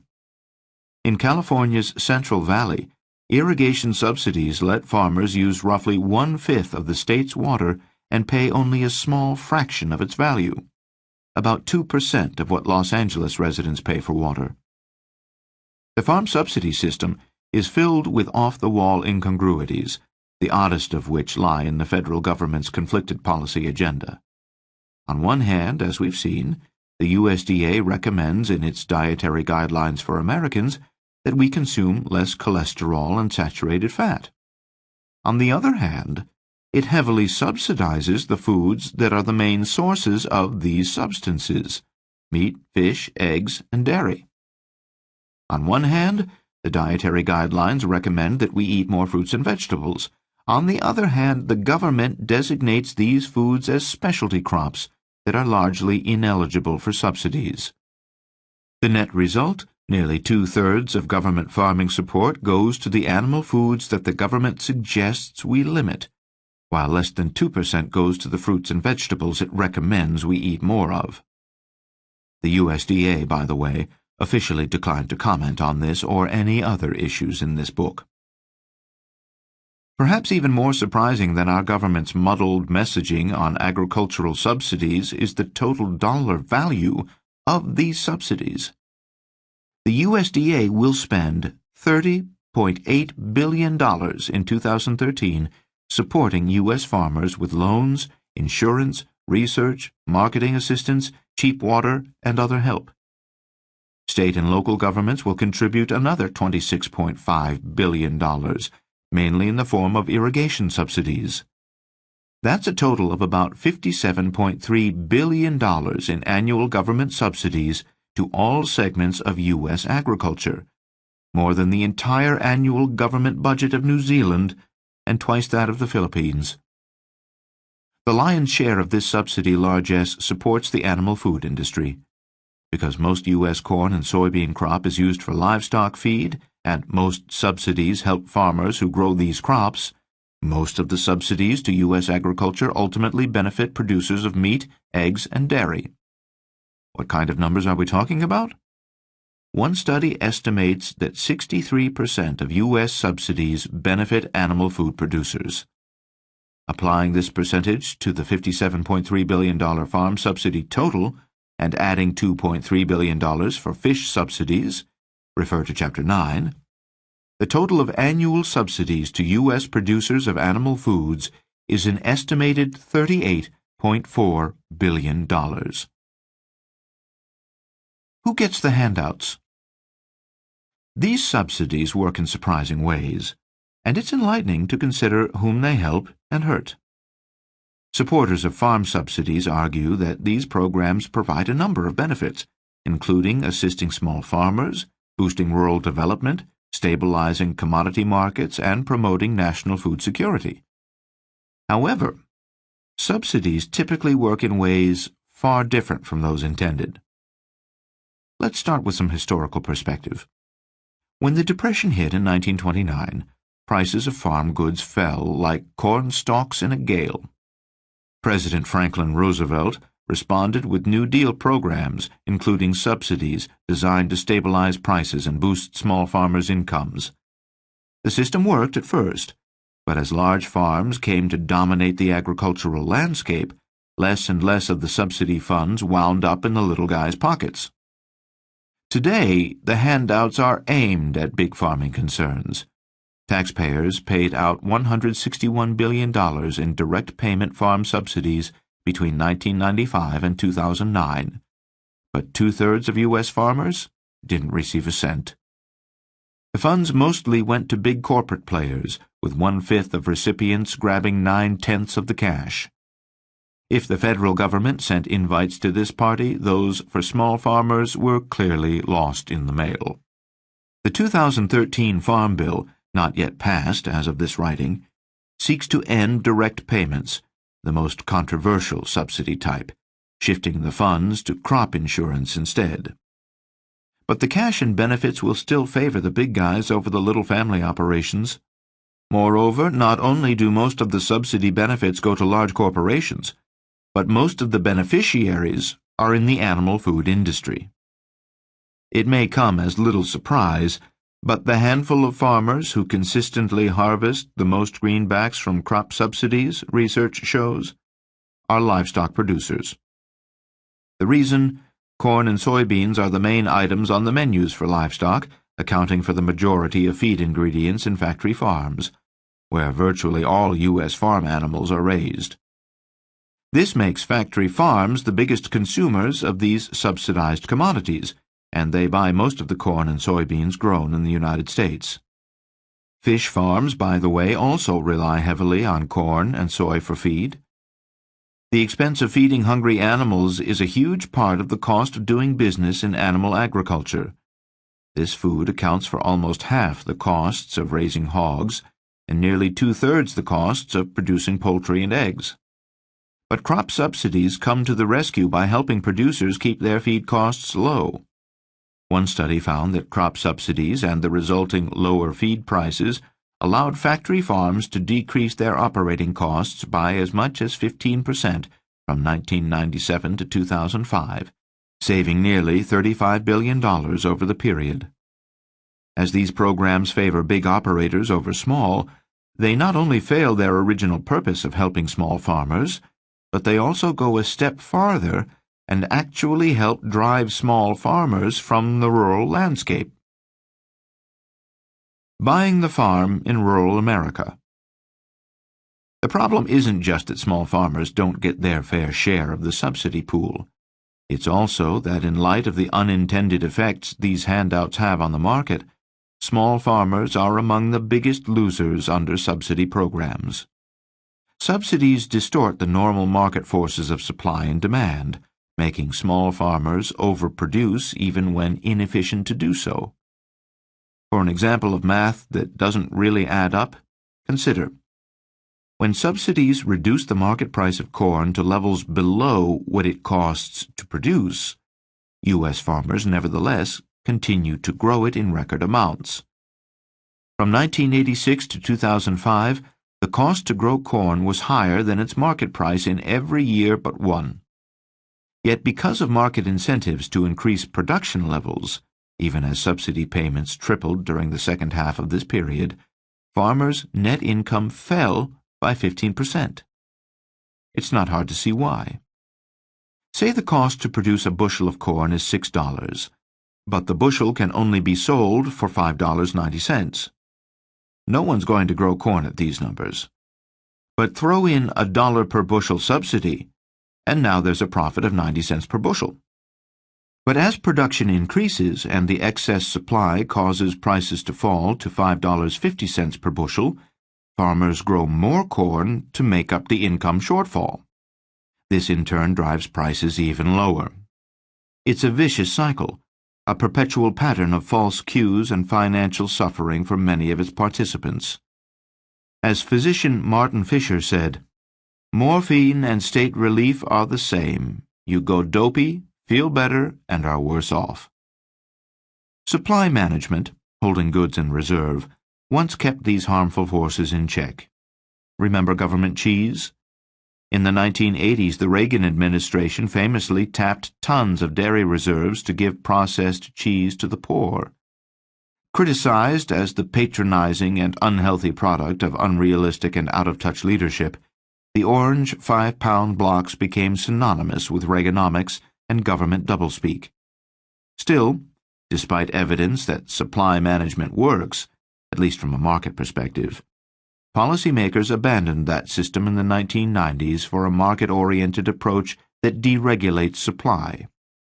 The theory was that with less regulation, farmers would make better choices, like producing less when prices dropped. Unfortunately, it turns out the theory was wrong.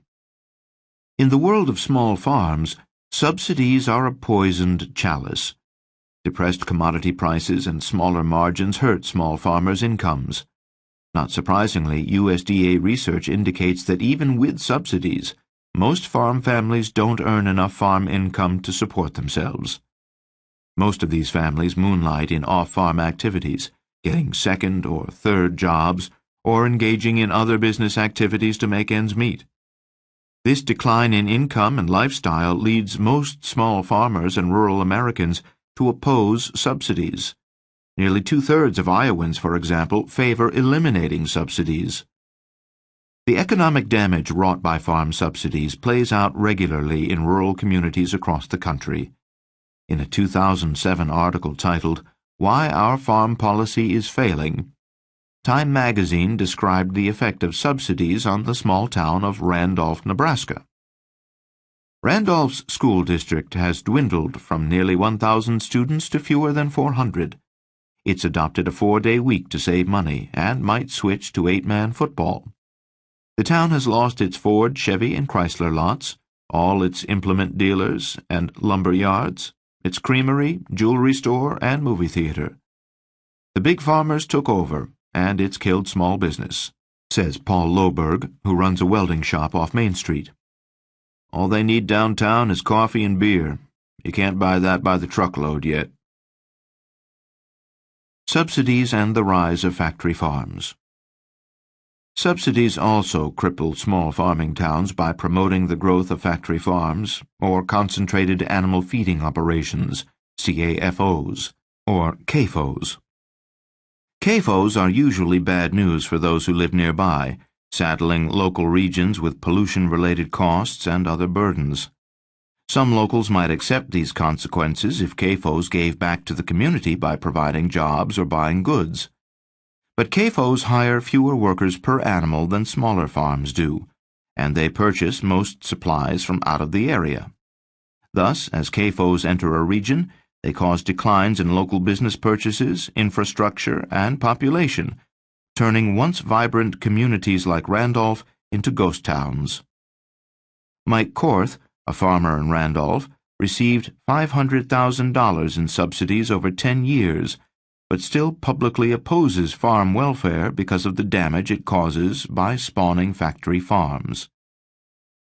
Artificially low feed prices also give CAFOs a huge advantage over the dwindling number of smaller, traditional farms that still grow their own feed. As a result, over the last several decades, CAFOs have consolidated and gotten bigger. At the same time, traditional farms have gone out of business or sold off to their larger competitors, disappearing from the landscape by the millions. The number of U.S. hog farms, for example, shrank by 76% from 1982 to 2002, although pork production increased by 10% during the period. As this trend continues, fewer small farms survive, and market power concentrates in the hands of fewer and fewer industrial producers. One analysis bolstered this point, finding that 4 beef packing firms control 84% of their market, and 4 pork packing firms control 64% of theirs. Animals, it seems, are not the only ones who are highly concentrated in factory farming. Worse yet, the larger revenues generated by CAFOs routinely don't generate higher tax revenues for the states or localities where they do business. One study looking at state and local tax revenue from swine farms found that among all farm types, CAFOs generate the least tax revenue per pig. Local tax revenues also suffer because lower purchases from local businesses mean decreased sales tax receipts. Lower property values in the vicinity of CAFOs cause lower property tax receipts, and property tax exemptions for CAFOs lead to lower tax revenue. The 1-2 punch of subsidies and CAFOs, it seems, has rural America on the ropes. Beggaring the neighbors. In addition to plowing over our own small farmers, U.S. farm subsidies routinely hurt the little guys throughout the rest of the world. Because Meatonomics heavily subsidizes feed crops like corn and soybeans, for decades U.S. farmers have sold these crops on world markets at prices well below their cost of production. This is classic dumping, the selling of goods in a foreign market at less than fair value. In the British card game Beggar My Neighbor, one of the goals is to make neighboring players pay stiff penalties. In the real world, when nations dump, they burden their neighbors with genuine penalties in the form of severe economic and social disruption. In developing countries where 60% of the people still earn their living in farming and sometimes get by on income of $1 per day, the results of dumping can be catastrophic. Small farmers would ordinarily be challenged to compete against a large agribusiness merely because of the economies of scale enjoyed by the larger competitor. But these small farmers have an even harder time competing when subsidies permit the large business to consistently sell at prices below its own cost of production. This slanted playing field drives small farmers out of business and off their land, and it contributes to widespread socioeconomic problems in developing countries. Dumping by U.S. corporations has had devastating effects on a number of developing nations, including, by way of example, our neighbors to the south. The influx of cheap U.S. corn flattened Mexican corn prices by 70% from 1994 to 2003, contributing to a 20% drop in Mexico's minimum wage and helping boost the nation's unemployment rate to 50%. In an ironic twist, when Mexicans seek employment in the same U.S. industry that helped put them out of work, those lacking documents are rounded up, in some cases prosecuted, and deported. It's not just a metaphor. We have literally beggared those around us, and for some, validated the words of journalist Minion McLaughlin. Few of us could bear to have ourselves as neighbors. But it's not just our close neighbors we hurt by dumping. It's almost any farmer in the Third World. In virtually every developing country where local farmers eke out a living growing commodities that are subsidized in the United States, our policy contributes to reduced incomes, increased unemployment, loss of land, and a decline in quality of life.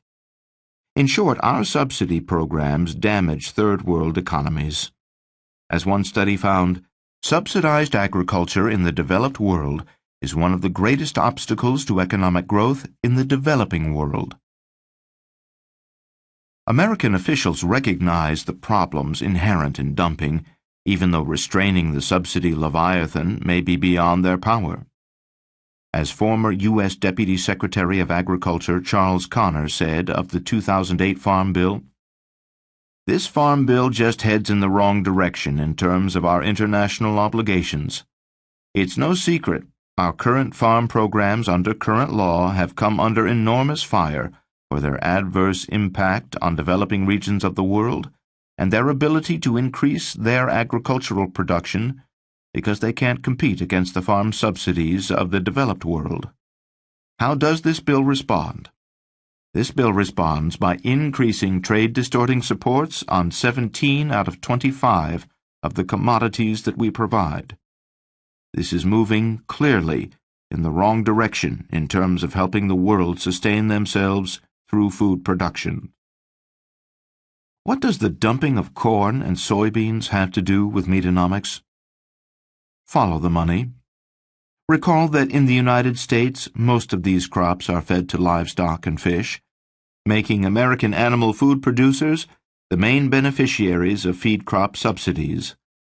These producers use their economic and political clout with remarkable success to convince state and federal lawmakers to create and maintain subsidies for feed crops. As noted, one study found that every $1 in campaign contributions that agricultural donors gave lawmakers yielded an investment return of about $2,000 in subsidy payments. It's these subsidies, in turn, that caused the dumping of commodities used as livestock feed, like corn and soybeans, in the Third World.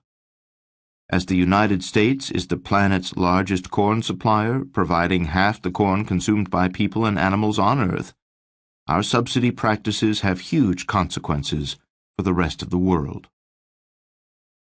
Monsanto appreciates your donation.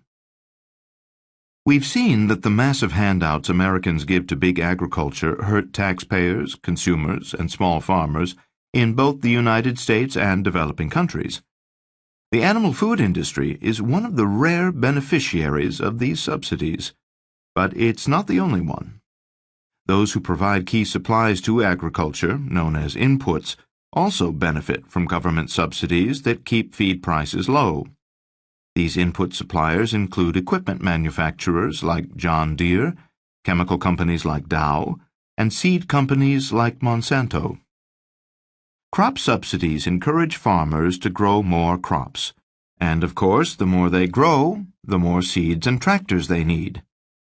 The fact that subsidies seem to be paid to the small farmers who consume these resources is merely an illusion, a political sleight of hand.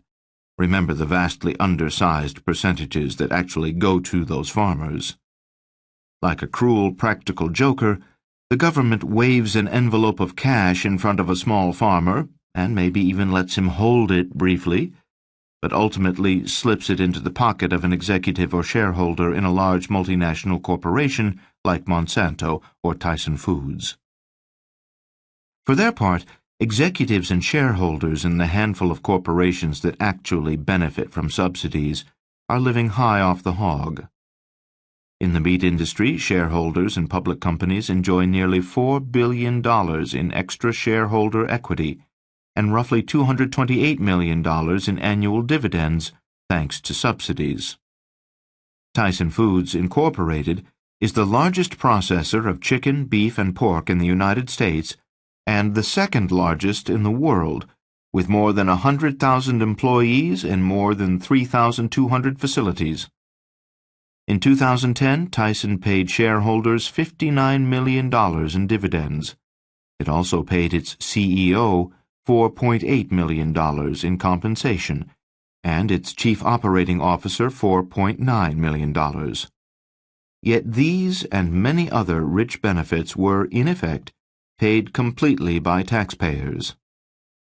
Research suggests that government crop subsidies in 2010 let Tyson pocket at least $3.5 billion in savings. The bill we love to hate. Farm policy is like the weather. Everyone complains about it, but no one does anything to change it. Every 5 years or so, Congress passes a massive farm bill with enough pork in it to satisfy just about everyone. In 1973, farm state lawmakers shrewdly ensured the continuing support of urban lawmakers by adding food stamps to the farm bill. With more than 46 million Americans, or 1 in 7, now receiving food stamps, the Farm Bill is as firmly entrenched in American political life as apple pie and Social Security. That is to say, entrenched but hated. As the New York Times noted following the 2008 Farm Bill's passage, few pieces of legislation generate the level of public scorn consistently heaped upon the Farm Bill. Presidents and agriculture secretaries denounce it. Editorial boards rail against it. Good government groups mock it. Global trading partners formally protest it. Even farmers gripe about it. But as Congress proved again last week, few pieces of major legislation also get such overwhelming bipartisan support. Republican Senator John McCain opposed the 2008 Farm Bill, saying, "It would be hard to find any single bill that better sums up why so many Americans in both parties are so disappointed in the conduct of their government and at times so disgusted by it." McCain reiterated his frustration 4 years later over the 2012 Farm Bill, which failed to pass Congress and was retooled as the 2013 Farm Bill, saying he was hard-pressed to think of any other industry that operates with less risk at the expense of the American taxpayer. Yet despite the occasional 11th-hour drama, every farm bill eventually passes, mainly because there's a little something in it for everyone. It's a bizarre feature of U.S. lawmaking that a bill's overall effect can be awful, but it will still pass if its individual components gratify enough special interests or regional constituencies. As Steve Forbes said, "Once a pork barrel scheme is started, nothing in heaven or on earth is likely to stop it. Like barnacles on a ship, too many vested interests will glom onto it and fight to protect it." The market distortion and social disruption that farm handouts cause might be understandable if subsidies at least helped the taxpayers who write the checks. However, taxpayers are also major losers in the American farm subsidy system. According to one group of researchers, our subsidy program merely shifts the burden of supporting farmers from purchasers to taxpayers. How much are these subsidies really worth to taxpayers in their alter ego roles as consumers at the cash register? Not much, it turns out. An estimate shows that eliminating 3/4 of U.S. animal food subsidies would raise prices by only about 1.8 cents per dollar of retail sales.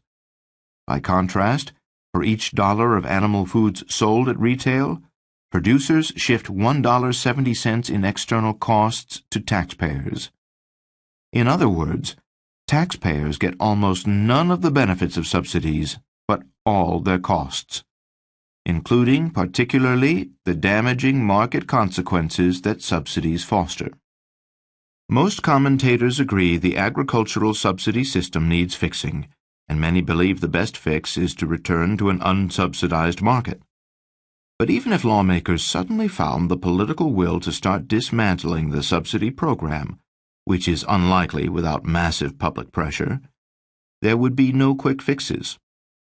What does all this mean for American consumers? Many are challenged just to support their loved ones, or as George W. Bush clumsily said, to put food on your family.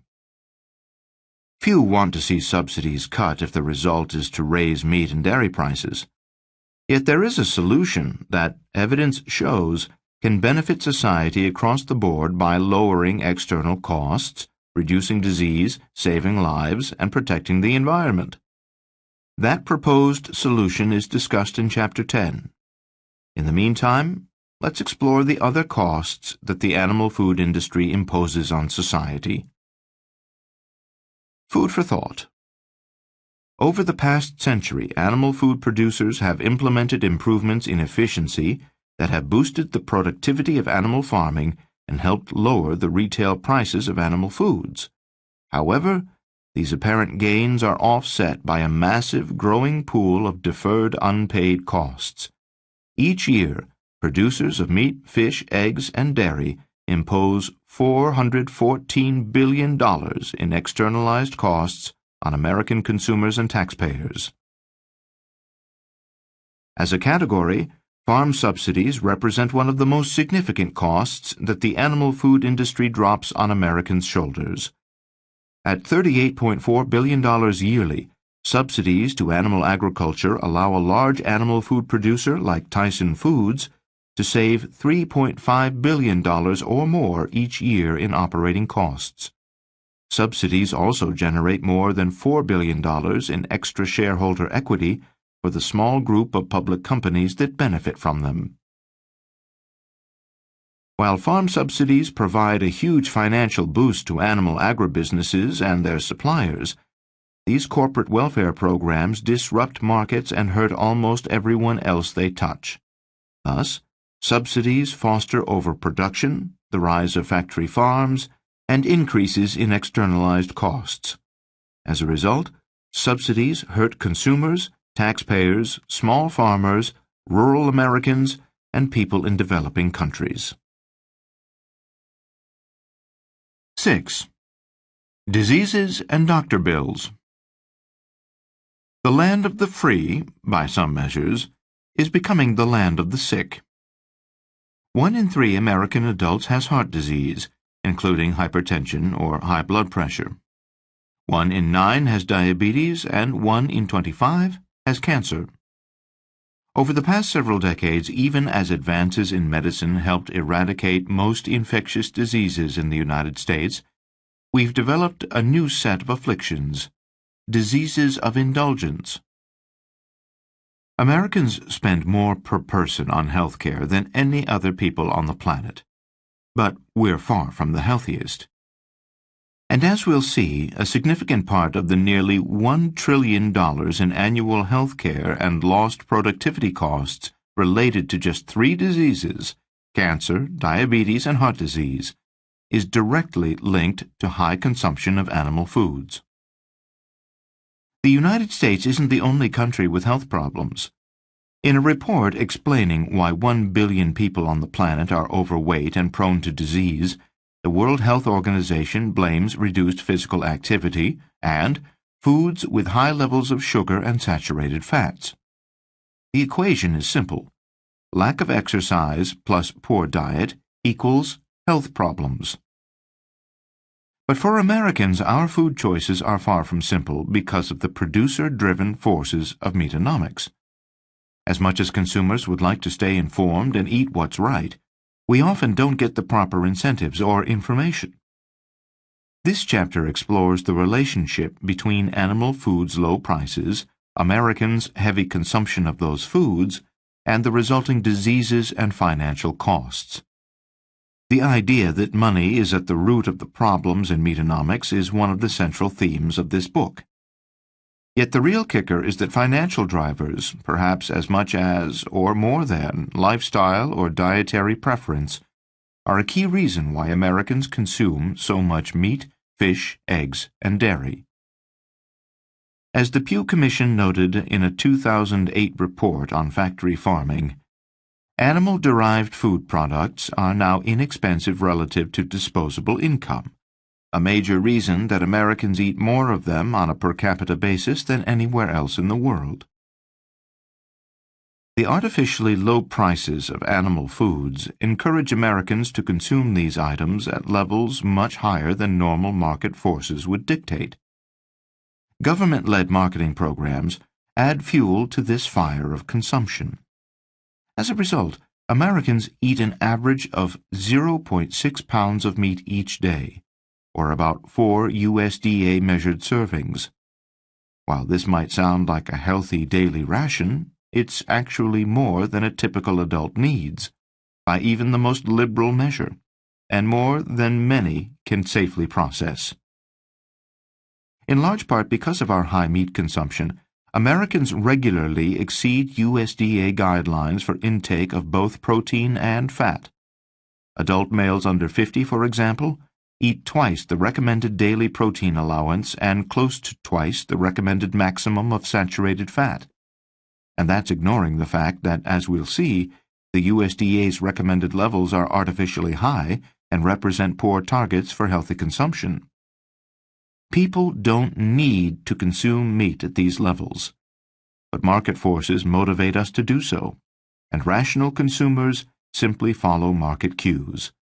Unfortunately, those cues are making America ill. Meat and disease. Consider the case of the former evangelist of ultra-high meat consumption, Dr. Robert Atkins. In 2002, the Atkins diet's founder and chief proponent had a heart attack. Rather than let the ailing physician recover in peace, critics seized the opportunity to speak out against the low-carb, high-fat diet he had followed for years. Atkins denied his diet was to blame, instead citing a chronic infection. But when bad luck visited the doctor again the following year and he died after a serious fall, the coroner's report noted that he had a history of heart attacks, congestive heart failure, and high blood pressure, all associated with eating too much saturated fat. He was 6 feet tall and weighed 258 pounds at death, yielding a body mass index of 35 and placing him in the severely obese category. The Atkins diet may not have single-handedly killed its founder and chief proponent, but it seems to have caused a number of life-threatening health problems likely to have killed him eventually. This book is not meant to dispense nutritional advice. However, because I argue Meatonomics is making Americans ill in record numbers, a few nutritional highlights, or lowlights, are necessary to show why that's the case. For starters, most of the research in meat consumption in the past several decades shows that the more of it people eat, the more likely they are to develop disease. This research is presented in hundreds of studies published in peer-reviewed journals like the New England Journal of Medicine and the American Journal of Epidemiology. Of course, you won't find this research discussed in the marketing communiques issued by meat and dairy producers, and if you haven't heard it before, that may be why. The point isn't that it's a miracle you're still alive if you've eaten meat for years. Rather, the depth and breadth of studies leave it beyond dispute that the levels at which Americans consume meat and dairy increase our incidence of disease. And this higher incidence of disease, in turn, generates economic costs that affect us all. Take heart disease, the #1 killer of Americans, dispatching more people each year than AIDS, cancer, and car accidents combined. A stack of published studies taller than a quadruple cheeseburger with all the fixings establishes a direct causal link between eating meat and developing heart disease. Much of the research finds that red and processed meats carry the biggest risk of heart disease, making these the most dangerous animal foods. But a 2008 study published in the European Journal of Clinical Nutrition found those who eat poultry just 12 times a month are more than 3 times as likely to develop heart disease as those who rarely eat it. A typical American eats 69 pounds of poultry per year, or about 30 servings per month. Thus, this study shows that at less than half the amount the typical American eats each month, consumption of chicken and turkey can cause heart disease. For those who've read that turkey burgers and boneless chicken breasts are healthier than steak and hamburger, this news may come as a shock. It turns out that healthier is a relative concept. Clinical studies comparing one animal food to another do show some are better than others, but that's like saying it's healthier to smoke filtered cigarettes instead of unfiltered. In fact, when studies compare the health effects of plant foods to animal foods, including fish, animal foods always lose. Consider dietary cholesterol, which elevates blood, or serum cholesterol, and causes heart disease. Plants contain no cholesterol, but fish, poultry, and red meat contain a little dose in every forkful. In fact, bite for bite, according to the USDA, salmon and chicken contain about the same amount of dietary cholesterol as ground beef. Is it any surprise that cardiologists increasingly advise those with advanced heart disease to avoid all animal foods? Another disease closely linked to animal food consumption is type 2 diabetes, the scourge of some 34 million Americans. A 2011 study by researchers from Harvard Medical School, Harvard School of Public Health, and other leading institutions looked at the eating habits of more than 200,000 people. The study, published in the American Journal of Clinical Nutrition, concluded that consumption of just one daily serving of red or processed meat was associated with up to a 35% higher risk of type 2 diabetes. Thus, if eaten as a steak, hamburger, hot dog, or bacon, a single serving of meat each day, well below the multiple servings Americans actually eat, significantly increases one's risk of becoming diabetic. As Americans eat about 50% more red meat than white, such research may help explain the nation's surging incidence of type 2 diabetes. Or take cancer. Regularly eating the amount of meat in 3 Chicken McNuggets, about 1/10 of the typical American's daily meat intake, is enough to materially increase one's risk of developing cancer. Copious research finds that meat eaters are particularly prone to cancers of the prostate, breast, and colon. Again, the studies link cancer more to red and processed meat than to white meat, and again, our nation's prodigious consumption of red meat may help explain our nation's high cancer rates. It's not just a few outliers tapping on typewriters in the middle of a forest who have established these links between meat and disease. 4 centuries ago, clergyman Thomas Fuller noted with surprising acuity, "Much meat, much malady." Since then, his view has found support in hundreds of clinical studies from around the globe. If a single daily serving of meat can increase one's risk of developing cancer, diabetes, or heart disease, the 4 servings each American actually does eat are just asking for trouble. Incidentally, the list of diseases clinically linked to meat consumption goes well beyond just the big 3 of cancer, diabetes, and heart disease. Alzheimer's, Parkinson's, Crohn's, arthritis, gout, cataracts. But what about the important nutrients people seek from meat, like protein and iron? And what about dairy's nutrients like calcium? How about the omega-3 fatty acids people get from fish, or the benefits of eggs? While this chapter's purpose isn't to address the nutritional pros and cons of these animal foods, an analysis can be found in the appendices. Spoiler alert, these foods aren't as necessary as you might assume. How we stack up.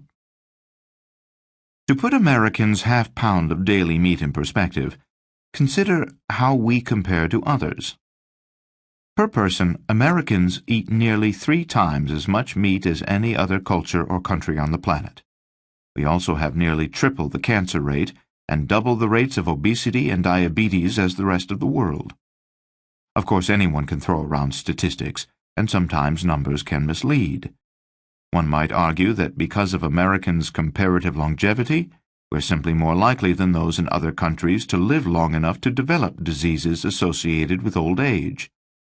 Still, for the nation with the world's highest gross domestic product and the 6th highest per capita income, based on purchasing power parity, factors typically associated with longer lifespans, our life expectancy is surprisingly unimpressive. In worldwide longevity rankings, we're about 50th. Most of the countries that beat us in longevity, including every nation in Europe, also have lower disease rates, meaning our high rates of diseases of indulgence stem from factors other than old age. Another comparison offers even more clarity: how vegetarians stack up against meat eaters. When researchers compare vegetarians to omnivores, they routinely find significant differences in health and longevity between the two groups. You don't need a mystic who can see the future for this science-based prediction. Compared to a vegetarian, the typical meat eater will die as much as 10 years earlier and have twice the risk of diabetes and half again the risk of heart disease and colorectal cancer. Omnivorous men have 2.5 times the risk of prostate cancer as those who abstain from meat, and omnivorous women have twice the risk of breast cancer. And of course, because these diseases can kill, omnivores' overall risk of death is 2 to 3 times higher than vegetarians. But what about people who have eaten a half-pound of meat every day for years without any health problems? Don't years of disease-free consumption mean something? Not really. Diseases of indulgence don't develop overnight the way infectious diseases do. The incidence of meat-triggered diseases increases with age, and many simply haven't reached the age when these illnesses develop and start to show symptoms. Of course, these diseases have various contributing causes, including genetics and non-dietary environmental issues like exposure to toxins. But in the case of the big three, cancer, diabetes, and heart disease, diet seems to be behind 1/3 or more cases. It's certainly possible to eat a half-pound of meat every day and never develop disease. It's also possible to smoke 2 packs of cigarettes a day and never get emphysema or lung cancer.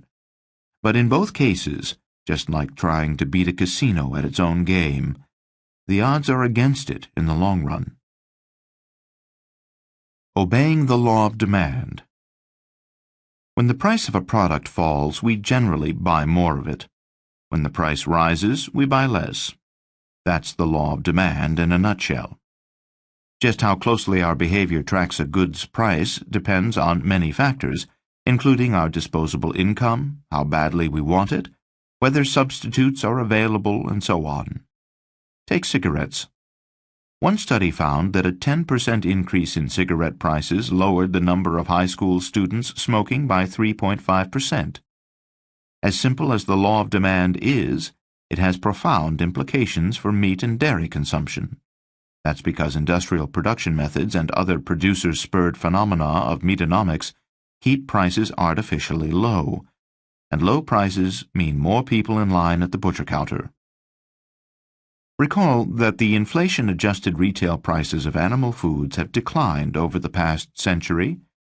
Since 1935, ham is cheaper by 48% and steak by 20%. As the law of demand predicts, the steady drop in prices causes an upswing in consumption. Since 1935, U.S. per capita meat consumption, for all meat types, rose by an astonishing 95%. In the chicken category, while prices fell to 1/4 of their original level, per capita consumption jumped 6-fold. Note that because this consumption increase is measured on a per-person basis, it is unrelated to growth in the U.S. population. Of course, it's not fair to give all the credit for our high meat consumption to low prices. After all, people eat meat for reasons other than price. They might like the taste, or they might think it's good for them. Americans' disposable incomes have risen in the past century, which has helped spur consumption. And as we've seen, consumers are constantly hit with aggressive government messaging that urges us to eat more meat and dairy. However, while these non-price factors are important drivers of demand, price is also important. How important?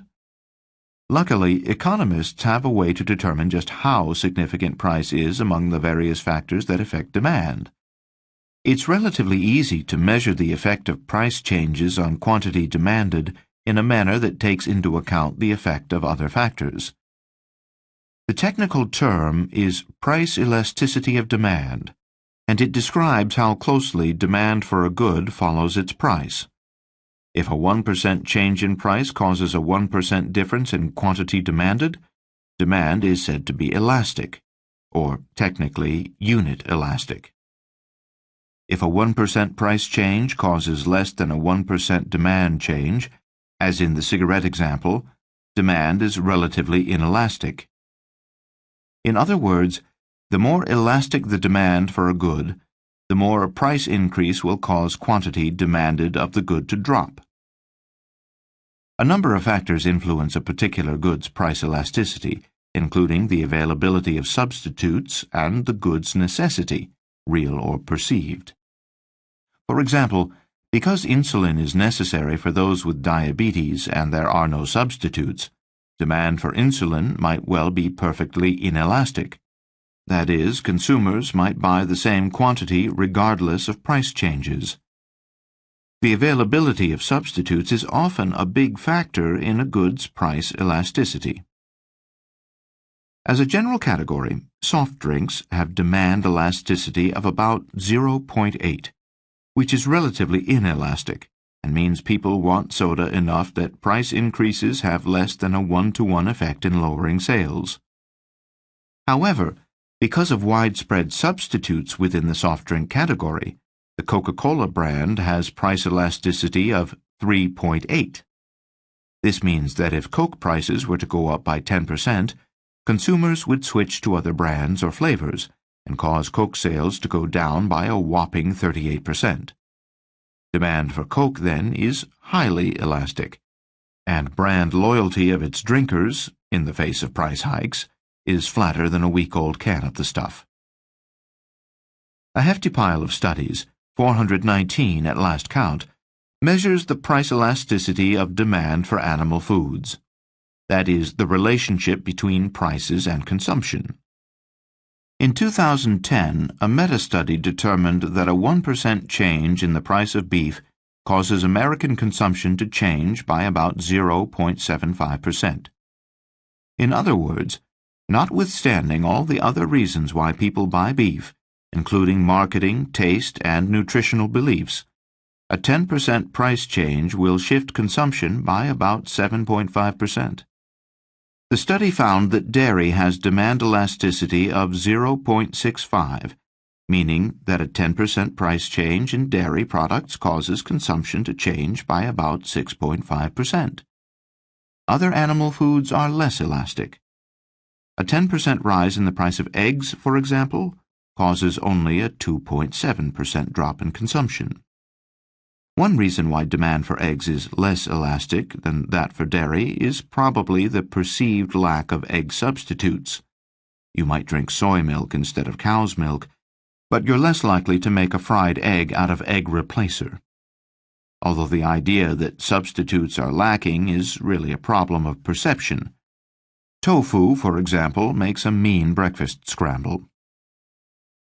The weighted average elasticity rate for all animal foods is about 0.65, based on the aggregate wholesale or production values of beef, pork, poultry, fish, eggs, and dairy consumed in the United States yearly.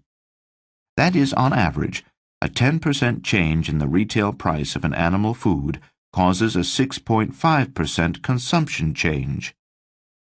While this relatively inelastic figure means that price changes in animal foods have less than a 1-to-1 effect on quantity demanded, price is nevertheless still quite important as a driver of demand. As animal science professor Marta Rivera Ferra notes, consumer demand for animal foods is not linked with the actual biological needs of the human organism, but with prices. With this elasticity figure in hand, we can make some curious observations about the effect of Meatonomics on Americans' consumption of animal foods. Retail prices and consumption levels of animal foods. Economists are often interested in whether economic phenomena, such as a rise in consumption, are more supply-driven, pushed by producer behavior, or demand-driven, spurred by consumer income and preferences. In the case of animal food production, retail prices are low in large part because producers have gotten good at minimizing production costs through practices like hyper-confining animals and producing meat and dairy in high volumes to achieve economies of scale. The elasticity data suggest that retail prices are a large factor, although not the only factor in Americans' decisions to buy animal foods. Since producers' cost-cutting behavior is a major driver in rock-bottom prices, it is also a major driver of consumer consumption. As Professor Rivera-Ferra writes, "It is wrong to believe that animal food production systems are driven by consumer demands. It is probably more plausible the other way around, that the production systems are the ones that determine and create the market. Thus consumers adjust themselves to the offer, and not the other way around." Now, take this supply-driven influence on price and combine it with the routine use of misleading or confusing information by industry and government to sell animal foods, as noted in the book's first half. It's a double whammy. Consumers have faulty information, which makes fully informed choices nearly impossible, and we are seduced by artificially low prices. The combo leads to an almost preordained result. We consume much more animal foods than we would under more balanced and honest circumstances. Using the elasticity figure, we can estimate how consumption would be affected if retail prices reflected animal food's true costs. We've seen that if these costs were internalized, requiring producers to pass all or most of them on to consumers rather than imposing them on society in roundabout ways, the true retail price of these products would soar to roughly $665 billion yearly, from $251 billion. Thus, shifting all the externalized costs onto animal food producers would nearly triple animal foods' retail prices. If a 1% price hike lowers consumption of animal foods by an average of 0.65%, simple math suggests a 170% price increase would reduce consumption by the maximum of 100%. Would the entire country really stop buying meat and dairy if prices went up this much? No. The reason? Some consumers really like steak and will pay almost anything for it. Nevertheless, it's clear that the act of shifting external costs to producers with its ensuing price hikes would lead to a sheer drop in consumption. Conversely, and more importantly, as long as the prices of animal foods stay artificially low, people will keep consuming much more of these goods than they would otherwise. You can't blame consumers because they're merely responding rationally to the cues that Meatonomics provides. Under these cues, Americans consume much more animal foods than we would otherwise, and considerably more than the government recommends. We've seen that Americans in practically every demographic group eat more from the USDA's meat group than they should, by as much as 2/3 above the USDA recommended levels. Consider some of the side effects of this excessive consumption. Much meat, much malady.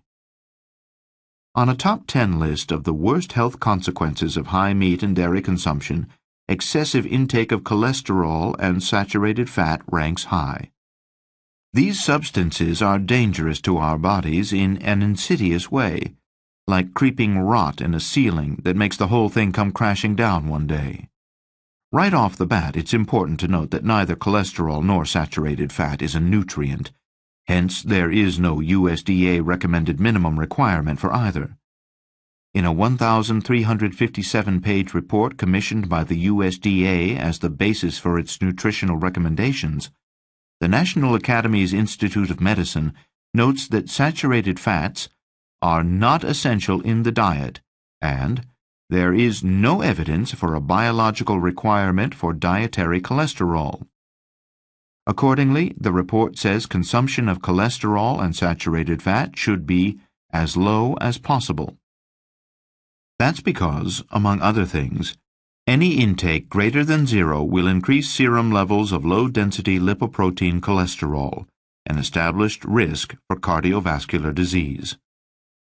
The federal government's recognition that any amount of ingested cholesterol or saturated fat is harmful has led to recommended daily maximums for these substances: 20 grams of saturated fat and 300 milligrams of cholesterol. However, although consumption in these amounts is already, by the National Academy's definition, harmful, Americans routinely exceed these levels. Males between 40 and 49 on average routinely consume 35% more cholesterol than indicated. The USDA does not publish age-related cholesterol maximums, but the European Food Safety Authority, EFSA or EFSA, does. Under EFSA guidelines, U.S. teenagers ingest half again the recommended daily maximum of cholesterol for their age. And saturated fat consumption is over the already unhealthy level of 20 grams in virtually every U.S. demographic group. I was once a poster child for an unhealthy relationship with fat and cholesterol, and my story, ultimately, illustrates the upside of breaking that vicious bond. For most of my adult life, like the typical adult American, my total cholesterol was at or over 200 milligrams per deciliter. I took a daily acid-reducing pill for years to combat chronic acid reflux, also known as gastroesophageal reflux disease, or GERD. In early 2008, I had a body mass index, BMI, of 25, the upper end of the healthy range. But after switching to a plant-based diet in the spring of 2008, my weight fell 10%, or about 17 pounds. My cholesterol dropped to 140.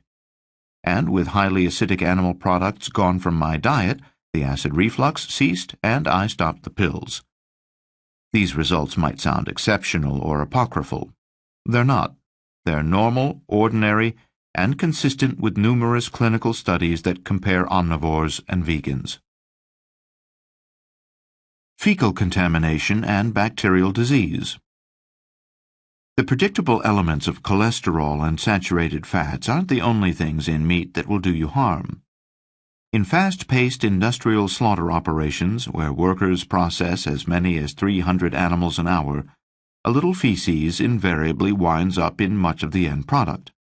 Such processing methods have given rise to a persistent epidemic of food-borne disease. This year, fecal pathogens will sicken 1 in 4 Americans and hospitalize 300,000. Two of the most common pathogens, Campylobacter and Salmonella, together will cause almost half of these incidents. These organisms routinely live in the intestines of normal, healthy farm animals like pigs, chickens, and cattle, and are transmitted to humans via fecal matter. If you've ever had nausea, diarrhea, or a gurgling belly right after a meal, there's a good chance you ate something contaminated with live fecal bacteria. The problem has been eloquently summarized by Eric Schlosser, author of Fast Food Nation. There's shit in the meat. In fact, the shit is hitting the fan. Fecal contamination is widespread, affecting all kinds of meat in virtually all U.S. grocery stores, and the situation continues to get worse. A 2007 Consumer Reports study found Campylobacter and Salmonella bacteria in 4 out of 5 packaged chickens for sale in supermarkets and other retailers across the United States. This discovery represented a big increase from the group's 2003 study, which found these bacteria in only half of chickens tested. Inexplicably, the expensive organic chickens were more likely to contain salmonella than the inexpensive inorganic chickens. Ground meat often contains fecal bacteria. One reason is that producers typically process multiple carcasses through a single grinder, giving bacterial contamination in the equipment an opportunity to spread from batch to batch. A USDA analysis of hamburger meat from hundreds of U.S. slaughterhouses found fecal bacteria in 4 out of 5 samples. In another study, federal agencies found E. coli in 8 of 10 ground turkey samples and 7 of 10 ground beef samples sold at hundreds of retail outlets throughout the United States. Yet while ground meat is routinely contaminated, whole meat isn't much better. Thus, the feds also found E. coli in nearly 9 out of 10 chicken breasts and 4 out of 10 pork chops sold. Unfortunately, organically raised animals are usually butchered in factories at the same frantic pace as ordinary animals, so paying extra for the organic label doesn't make fecal contaminants any less pervasive. By the way, don't be confused by the fact that fecal bacteria sometimes wind up on vegetables. In 2006, for example, more than 200 people were sickened and 3 died from eating spinach contaminated with E. coli. But plants don't create feces. Fecal bacteria begin their lives in the guts of animals. Thus, the 2006 spinach incident was traced back to cattle and pigs. Antibiotics. In factory farms across the United States, antibiotics are routinely fed to cattle, pigs, and poultry to promote growth and control disease. In fact, in today's animal agriculture industry, where organic producers are as rare as hen's teeth, dosing animals with drugs is almost as common as feeding them. Unless and until the FDA takes steps to ban their use, these drugs will continue to figure prominently in Americans' meat, eggs, and dairy. American farm animals consume 28 million pounds of antibiotics yearly, much of it to promote growth, rather than help the sick, as the drugs were intended. By comparison, Americans take about 7 million pounds of antibiotics per year, and then only to combat infection. For the consumer down the line, the practice of dosing farm animals leaves antibiotic residues in the meat, and it weakens the therapeutic effect of those antibiotics if needed someday to combat infection. Perhaps even worse, this practice of killing the weakest bacteria but letting the hardiest survive has given rise to drug-resistant bacteria that are difficult to combat in both animals and humans. If the presence of residual drugs in your food makes you uncomfortable, the advocates at the Animal Health Institute, AHI, a trade group for animal drug makers, are at the ready to reassure you. Many published studies, states AHI in a promotional brochure, have found that the risk to humans from resistant bacteria derived from eating meat or poultry from animals treated with antibiotics is extremely minimal. Does this sound at all like the 1950s-era Chesterfield cigarette ads that informed readers of a study that found smoking Chesterfields did not adversely affect the ears, nose, throat, and accessory organs of smokers? In fact, a steady stream of published research starting in the 1970s shows that antibiotic use in animals causes a number of far from minimal health problems for humans, including allergic reactions, promotion of drug-resistant bacteria, and inefficacy of antibiotics when used therapeutically. The tendency for humans and farm animals to develop increased resistance to antimicrobial drugs is serious enough that in 1996, 4 federal agencies formed the National Antimicrobial Resistance Monitoring System, also known by the catchy acronym NARMS. Every year, NARMS analyzes drug-resistant pathogens in U.S. retail meat and publishes its findings. Its latest report isn't pretty. There's been a proliferation over the past decade of various antimicrobial resistant bacteria, including Salmonella strains that develop in pigs, cattle, and chickens. These microorganisms have also grown steadily hardier and more drug-resistant since 1996. If that's not enough to worry about, the report found an increase in unusually highly resistant E. coli strains in chicken breasts, ground beef, and pork chops as well. Beyond fostering new and more virulent strains of bacteria, the rampant combination of antibiotics and farm animals has promoted the innocuous-sounding but evil MRSA. MRSA, or methicillin-resistant Staphylococcus aureus, is a staph infection that can lead to pneumonia, blood poisoning, toxic shock syndrome, heart valve infection, and death. MRSA is particularly scary because of its resistance to methicillin, amoxicillin, penicillin, oxacillin, and other antibiotics. This highly adaptive organism responds to each new antibiotic it encounters by evolving genetically until the antibiotic is useless against it. Charles Darwin would be fascinated. This is natural selection, pure and simple. Single-cell bacteria evolve a lot faster than humans, and in the case of MRSA, animal antibiotics are helping this organism win the race. Moreover, although we commonly associate the spread of MRSA with hospital wards, some of the disease's strains are known to have started among farm animals and spread to humans through contact with farm workers. A 2011 study found MRSA in nearly half of all meat samples collected from retail stores around the United States. 3/4 of turkey samples contained the malevolent bacteria, as did 2 out of 5 samples of pork, chicken, and beef. While cooking generally kills the bacteria and is advisable if you eat any industrially produced meat, those handling uncooked meat can become infected just from contact. Hormones in milk and beef.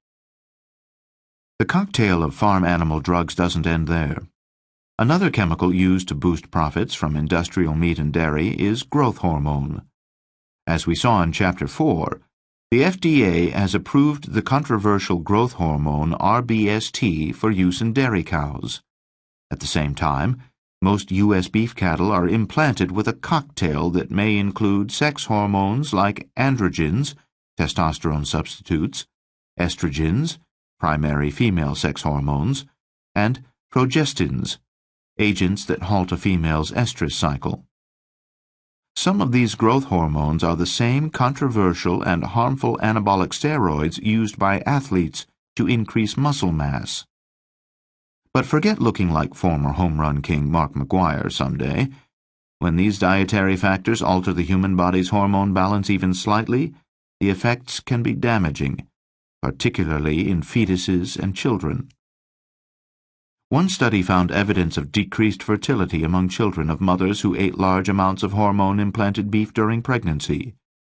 Hormones in beef are also blamed for early puberty onset among children in Italy and Puerto Rico. Because of such research, the European Union forbids all use of hormones in farm animals and even caused a mini trade war with the United States by banning the sale or import of hormone-implanted beef. Yet the FDA, for its part, continues to permit hormone use in cattle, downplaying or ignoring the associated health risks. We can blame Meatonomics for the high levels of contaminants and residues in American animal foods. Humans managed to raise farm animals for millennia without giving them steroids and antibiotics, and as organic farming shows, we can readily do so when we choose. And when animals are slaughtered and processed carefully, although as a result at greater expense, feces are not routinely packaged with the meat. But Meatonomics is a bulk business. It focuses on quantity over quality, on profitability over the health or comfort of humans and animals. Dosing animals with antibiotics and steroids helps the bottom line by increasing output. So it's developed into a bedrock Meatonomics principle. Adding it up. We've seen the diseases. Now let's look at the doctor's bills.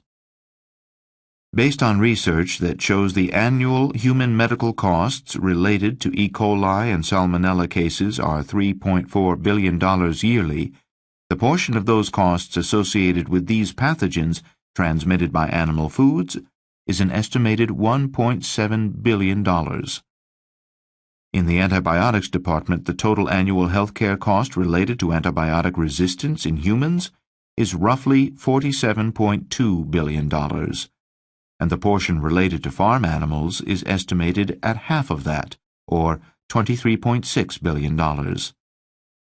Adding this number to the fecal contamination figures yields a ballpark total of $25.3 billion in annual externalized human healthcare costs related to contaminants and antibiotics in our animal foods. But these costs, although huge, are just a drop in the healthcare bucket. The annual costs of treating cancer, diabetes, and heart disease are massive and growing. In 1980, total U.S. healthcare costs were $706 billion in today's dollars. Today, we're spending 3/4 of that figure just treating the big three. Add in the additional expenses related to lost productivity, which we must do to gauge the full losses stemming from these illnesses, and the total costs of just these three illnesses rocket to more than $900 billion. Heart disease tops the list with total annual U.S. costs of $477 billion, followed by cancer with a total of $253 billion. Type 2 diabetes is a close third at $184 billion. Of course, these diseases have a number of contributing causes, and diet is just one. Nevertheless, studies show that a diet high in unhealthy substances like cholesterol and saturated fats, that is, one based primarily on animal foods, is a significant factor in the development of these diseases. While definitive numbers showing the particular incidence of these diseases attributable to animal food consumption are not yet available, the medical literature does provide plenty of helpful guidance on the topic. Data support the estimates that a diet based on animal foods is responsible for roughly 30% of heart disease cases and roughly 1/3 of cancer and diabetes cases. The cases of these three diseases caused by animal foods thus generate costs totaling roughly $289 billion yearly. Adding to this figure the $25 billion in costs related to contaminants and additives brings the total to $314 billion. As the largest component of the external costs of animal foods, the U.S. healthcare expenses of consuming these items could bankrupt a country. In fact, it's cheaper for India and Finland to run both their governments for a year. Is it fair to count these costs? It might feel like a stretch to assign medical costs to an industry because people who consume its products have health problems. If this concept troubles you, note that based on actual medical care costs, 50 U.S. states have extracted a total of $400 billion from tobacco companies to reimburse state-paid medical costs related to smoking. That's a classic example of how an industry is sometimes required to bear some of its share of externalized costs. Further, the $314 billion in costs of illness related to animal foods covers only a handful of diseases. Because reliable figures are not yet available for the costs associated with other diseases attributable at least in part to animal foods, like Alzheimer's, Parkinson's, and arthritis, this figure does not include any of those costs. But that doesn't mean these costs don't exist, nor that they don't matter. As Einstein noted, not everything that counts can be counted. But it does mean that the number for these externalized costs is conservative. Some may object that it's unfair to focus on the meat and dairy industries in assessing externalized medical costs. After all, every industry generates medical externalities, so why single out animal foods? Miners have high injury rates. Software programmers get carpal tunnel syndrome. Just as we do for the animal food industry, taxpayers and consumers help pay medical costs through taxes and insurance premiums for these other sectors. But unlike these other examples, the animal food industry's hidden medical costs are unique and worthy of special attention. The external medical bills generated by meat and dairy are dramatically greater than those of any other industry. The hidden healthcare costs created by the next highest sector, the tobacco industry, are $100 billion less than those of animal foods. Moreover, the animal food industry's taxpayer subsidies of $38 billion make it one of the most heavily subsidized industries in the country. Consider just how this diabolical dynamic works. Taxpayers provide the funding essential to keep most animal food producers profitable, and in some cases to keep them in business. In turn, those same producers impose massive medical costs on us. In other words, first we pay factory farm operators to hurt us, and then we pay doctors to treat the injury. That blistering combination puts this industry in a special category all its own. What can we do? The evidence shows that without question, Americans eat far too much meat, and that this high consumption hurts our health and costs us money. One solution seems simple: eat less meat, or give it up altogether. This idea might once have seemed inconvenient, unpalatable, or extreme. But with the proliferation of plant-based foods and the rising number of high-profile vegans like former President Bill Clinton, business magnate Steve Wynn, real estate tycoon Mort Zuckerman, and Ford chairman Bill Ford, that's no longer the case. Food for thought. Animal foods retail prices have fallen significantly in the past century, on an inflation-adjusted basis, driven largely by producers' cost-cutting practices. Compared to 1935, ham is cheaper by 48% and chicken by 74%. Just as basic economic theory predicts, these falling prices have helped boost consumption. Per capita chicken consumption, for example, has increased six-fold during this period.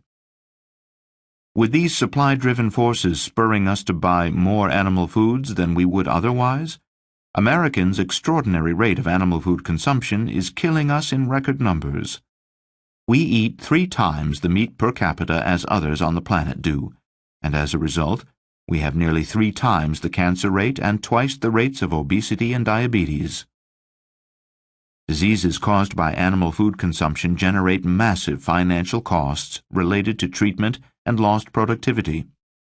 At roughly $314 billion, the healthcare costs of animal food consumption refute the notion that the methods and levels of industrial animal food production are efficient.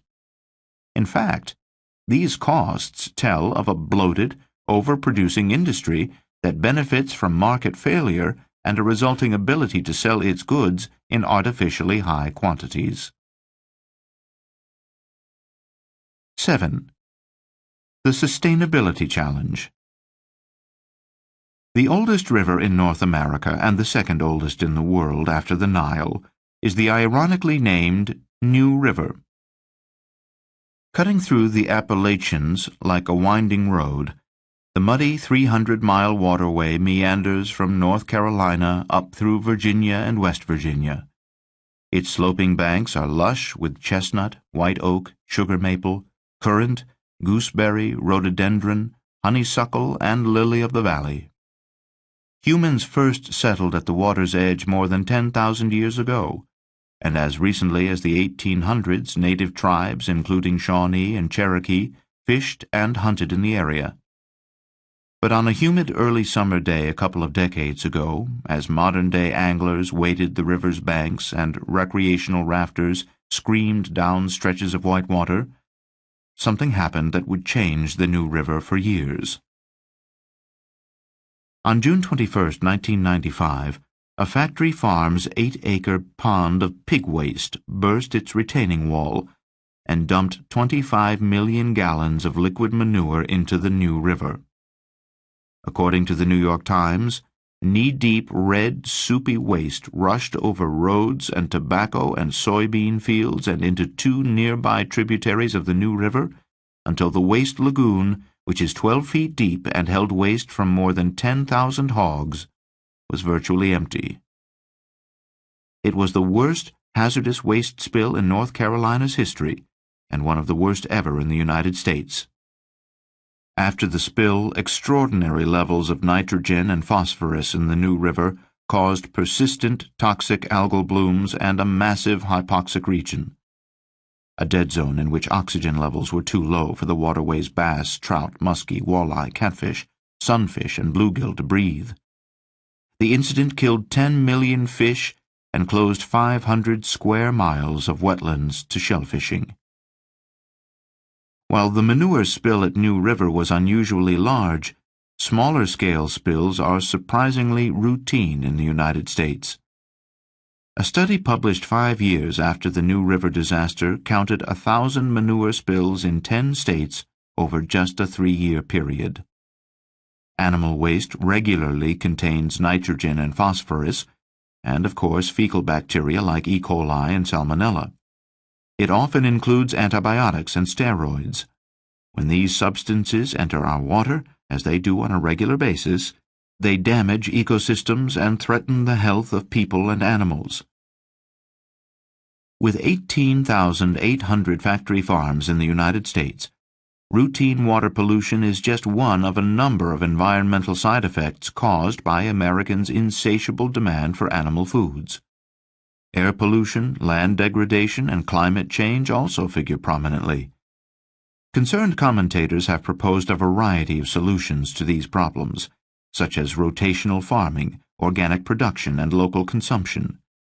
This chapter starts by exploring the viability and sustainability of these approaches. And because ecological problems impose hidden costs on taxpayers, the chapter's second half looks at factory farming's financial effects on the environment. Not surprisingly, as with the other consequences of Meatonomics, the factory farming practices that cause ecological damage are largely about the money. Critics have been hard on hog farms, said Charles Carter, Jr., whose company built the lagoon that broke and spilled into the New River. People are just trying to make a living. But when farmers and lawmakers say that livestock-related environmental harms are merely the inevitable result of trying to earn a living or feed the nation, they forget they are responsible for fostering the extraordinary and unnecessary level of consumer demand that drives these problems in the first place. Farming and nature. Occasionally, when I talk to someone about factory farming, I get an indignant rebuke. "I spent my childhood on a farm," the speaker admonishes me, "and it's not like that at all." She then goes on to describe the green, sunny pastures and happy grazing animals of her youth. Sure, it was like that once. But those small pastoral farms that some remember from the 1950s, 60s, or 70s, where animals slept in barns and spent their days outside, are almost all gone. They've mostly been turned into housing subdivisions or planted with monocrops like soy or corn to feed farm animals. Today, American farms are radically different. Even before corporate players came to dominate American agriculture, farming was never especially natural or environmentally friendly.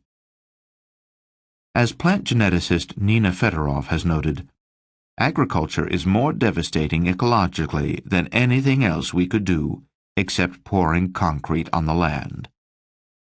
That said, industrial agriculture has eliminated even the tenuous and limited balance that formerly existed in traditional animal farming. Livestock were once attached to land, where they ate plants and returned waste to the soil as fertilizer. But agribusiness executives discovered that decoupling animals from real estate allows greater scalability and productivity. With the link between land and animal lost, gone even is the modest symmetry formerly found in recycling manure and crop residues back into the system.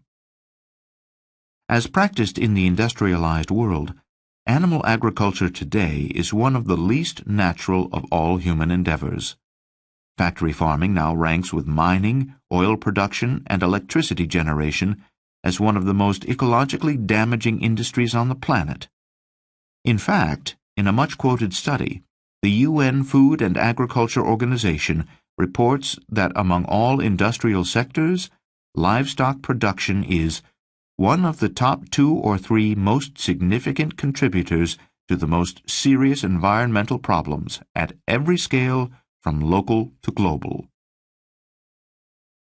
Sustainability solutions. With mountains of evidence showing that animal agriculture is polluting and warming the planet, well-meaning commentators have offered a number of ideas to shrink animal food's ecological footprint. The recipe for sustainability in animal agriculture is variably said to favor small farms over big, organic over conventional, or local over remote. A look at some of these ideas helps answer the big question: can animal foods be produced sustainably to meet demand?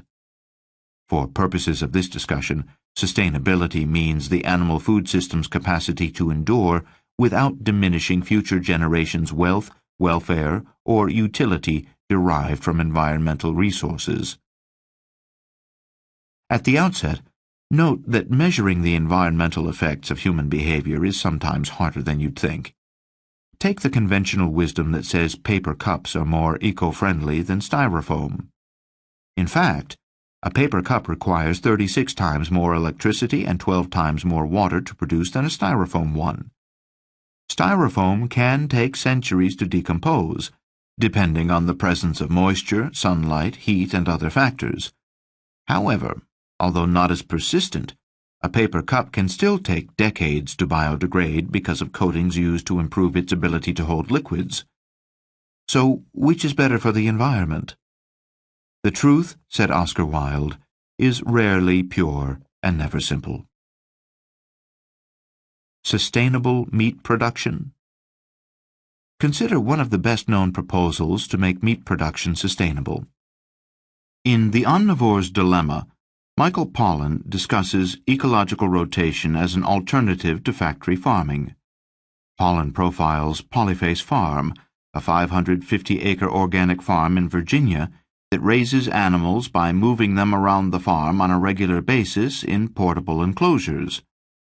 The cattle are moved to fresh grass each day, and the chickens follow several days later to scatter the cow manure and eat the insects it nurtures. The farm produces 140,000 pounds of meat yearly, enough to feed 700 Americans at our average annual consumption level of 200 pounds per person. Polyface Farm also supports the local food movement by refusing to ship meat beyond a 4-hour driving radius. The farm's meat production methods are clearly more environmentally sustainable than most, and, except for their practice of slitting the throats of alert chickens, generally more humane. And it's certainly an interesting novelty for a small cadre of well-intentioned consumers and restaurateurs in Washington, D.C. and Richmond, Virginia, looking for local organic meat. But for a nation of more than 300 million meat-eaters, 4 out of 5 of whom live in cities, farms like Polyface are unlikely to ever become more than a novelty. For starters, Polyface produces only enough meat to feed a large college dormitory. Even if there were more than a handful of Polyface-like farms in the country, the quantity of food they could produce, compared to factory farms, would remain minuscule. The reality is that unless something is done to dramatically reduce the nation's current extraordinary demand, the only alternative is to continue to industrially produce virtually all the meat, fish, eggs, and dairy that Americans consume. Returning to Polyface Farm and other efforts like it, the big problem with the prominent attention they receive, both in The Omnivore's Dilemma and elsewhere, is that this focus exaggerates their relevance. Many think Polyface is representative of organic farming. It's not, by a long shot. Even if organic animal farming were particularly eco-friendly, which, as we'll see, it isn't, Polyface is far from an everyday example of the genre. That's because, unlike the happy grazing animals at Polyface, the vast majority of organic animals are raised in CAFOs, largely indistinguishable from inorganic factory farms. For example, organic animals must, in theory, be given access to the outdoors. However, such access is largely meaningless both for organic pigs, who don't graze and are routinely fitted with nose rings to discourage rooting, by making it painful, and for organic chickens, who by nature don't dare venture outside the dark warehouses where they are raised. Pollan observed, for example, that during his visits to free-range chicken farms, he never actually saw a bird go outside. In practice, the organic label signifies only the absence of synthetic pesticides in feed and chemicals in meat. It certainly doesn't mean the meat was sustainably or humanely produced. Pondering Polyface. Even a close look at Polyface's ecological rotation practice suggests that the system's reputation as a model of sustainability comes up short. For starters, Polyface is not self-sufficient, as all of its animals, except cattle, receive supplemental feed grown off-site. Adam Merberg, a UC Berkeley doctoral candidate in mathematics, has calculated the calories in the supplemental grain fed to Polyface's chickens.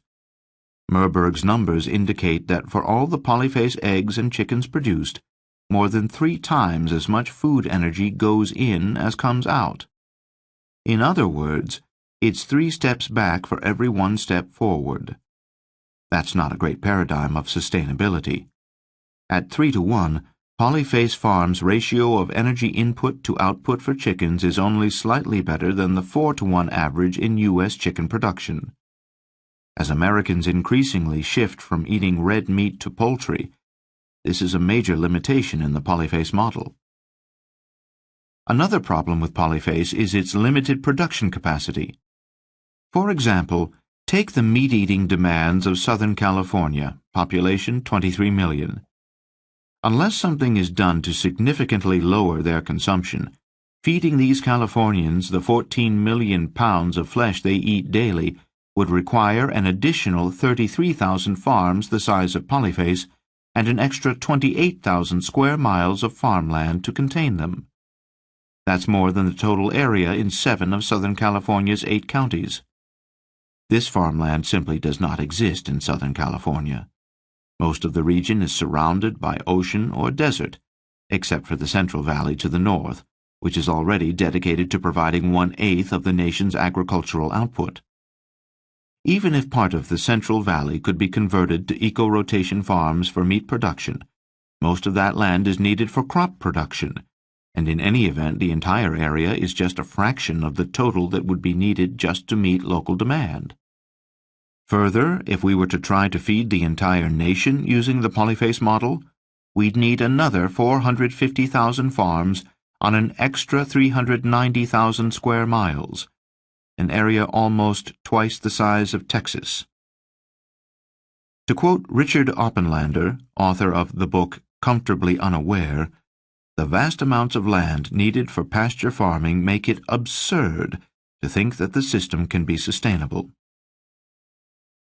As much as we might hope Polyface Farm is the cure-all for the ills that stem from farming animals, it cannot serve as the model for animal agriculture.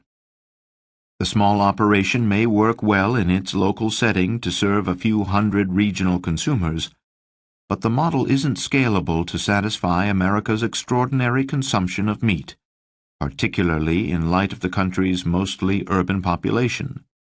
In fact, the mathematician Merberg reports that when he asked Polyface's founder, Joel Salatin, about the farm's lopsided input-output ratio during a live question-and-answer session in California, Salatin confirmed that Polyface is not sustainably self-sufficient.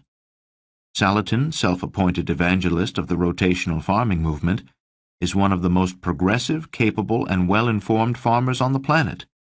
And if he can't find a way to make rotational farming self-sufficient and sustainable, it's unlikely anyone can. Manic for organic.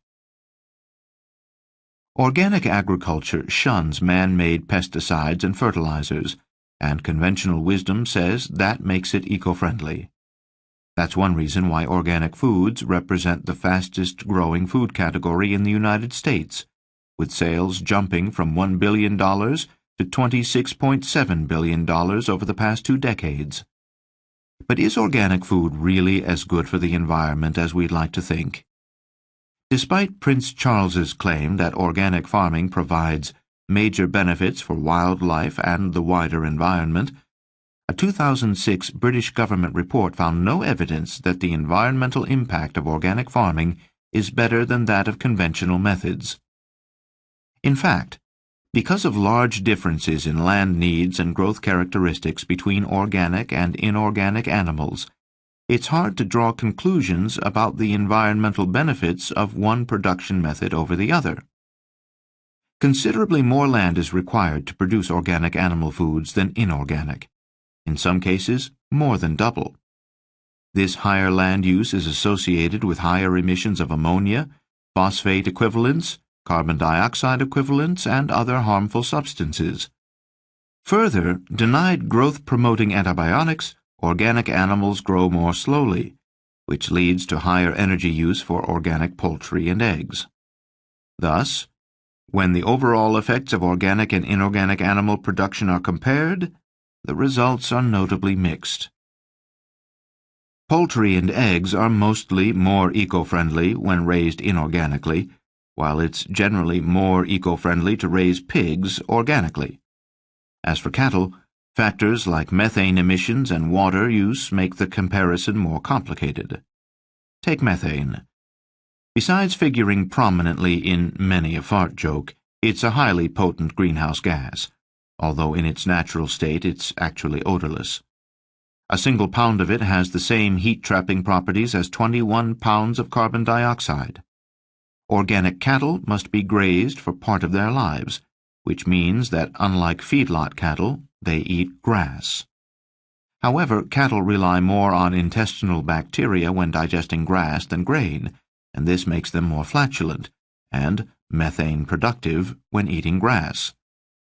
The result is that grass-fed organic cattle generate 4 times the methane that grain-fed inorganic cattle do. Then there are the water issues. On a planet where water is not only the origin of all life but also the key to its survival, animal agriculture siphons off a hugely disproportionate share of this increasingly scarce resource. It can be hard to picture the quantities of water involved, so consider a few examples. The 400 gallons of water needed to raise a single egg fill a family-sized hot tub. The 4,000 gallons required to produce one hamburger is more than the average native of the Congo uses in a year. And the 3 million gallons used to raise a single half-ton beef steer would comfortably float a battleship. Pound for pound, it takes 100 times more water to produce animal protein than grain protein.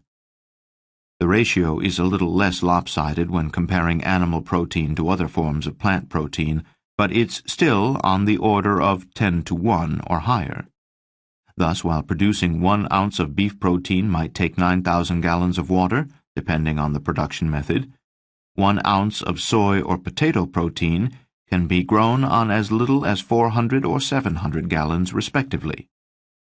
With these different water use characteristics in mind, let's consider the argument that organic beef and dairy production is eco-friendly because it uses less water than inorganic methods.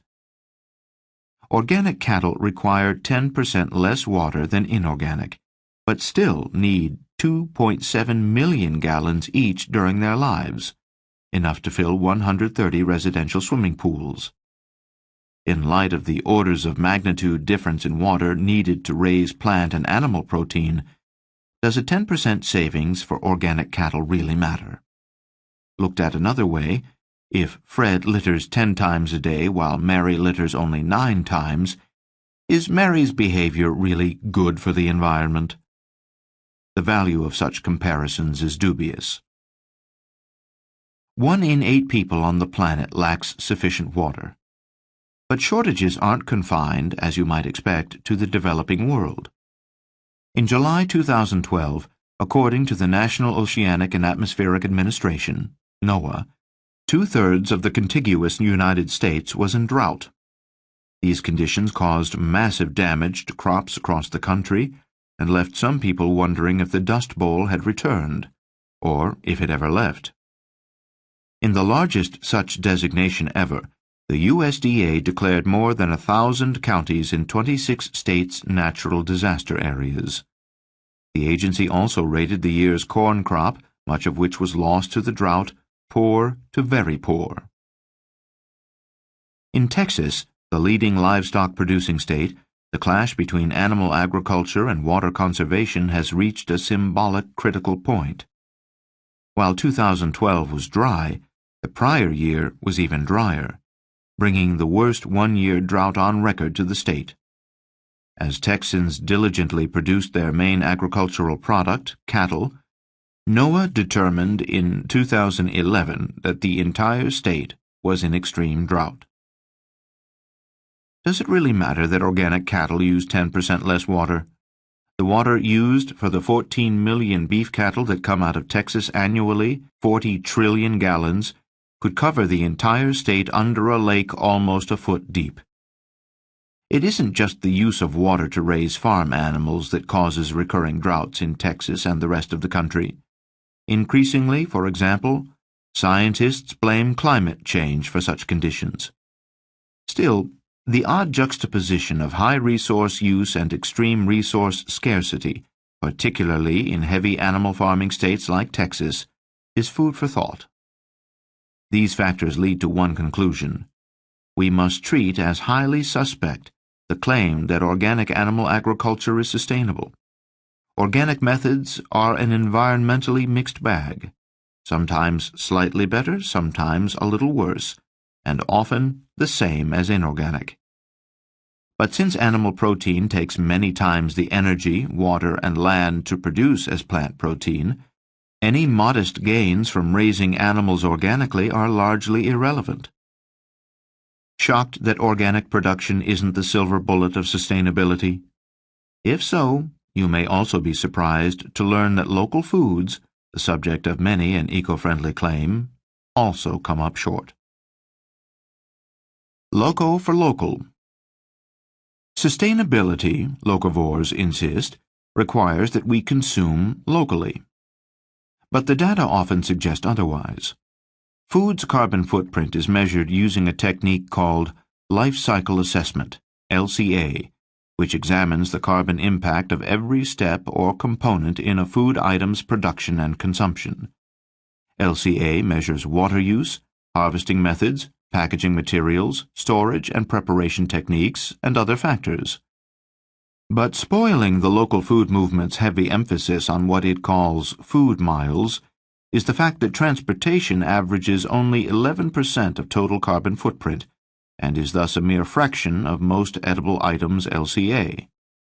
By contrast, the act of cooking food typically accounts for 25% of its carbon footprint, while production accounts for another 17% of the carbon footprint. In other words, a modest efficiency or inefficiency in either production or cooking can easily outweigh transportation's entire effect. The LCA data lead to some startling conclusions about food miles and the merits of local consumption. For example, one study found that it's more carbon-friendly for the British to buy lamb from New Zealand than to buy locally. Lamb production is much more energy efficient in New Zealand than in the UK, in part because British production relies on fossil fuels, while New Zealand production uses 64% renewable fuels. Thus, British lamb production requires 45,859 megajoules, MJ, of energy per ton of meat, while New Zealand production takes only 8,588 megajoules per ton. Even after adding in the 2,030 megajoules of energy needed to ship the New Zealand meat to the UK, New Zealand is still the clear winner at only 10,618 megajoules for both transport and production, less than 1/4 of the British production requirement. This difference in energy consumption means New Zealand also wins in CO2 output related to lamb production, just 688 kilograms per ton compared to the UK's 2,849 kilograms per ton. In another example of Kiwi production efficiency, the same study found it's more carbon-friendly for Brits to buy their powdered milk from New Zealand instead of locally. New Zealand dairy cows are generally pastured and eat grass, while British cows are mostly confined and eat forage feed like hay and nutritional supplements known as concentrates. The fuel inputs needed to produce the British cow's forage feed and concentrates lead to major efficiency differences in milk production between the two countries.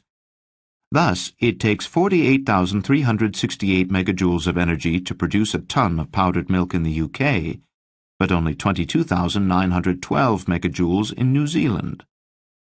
Even adding the 2,030 megajoules necessary to transport the Kiwi powdered milk to the UK, the total energy used for both production and transport of the New Zealand product is 24,942 megajoules, about half that in the UK.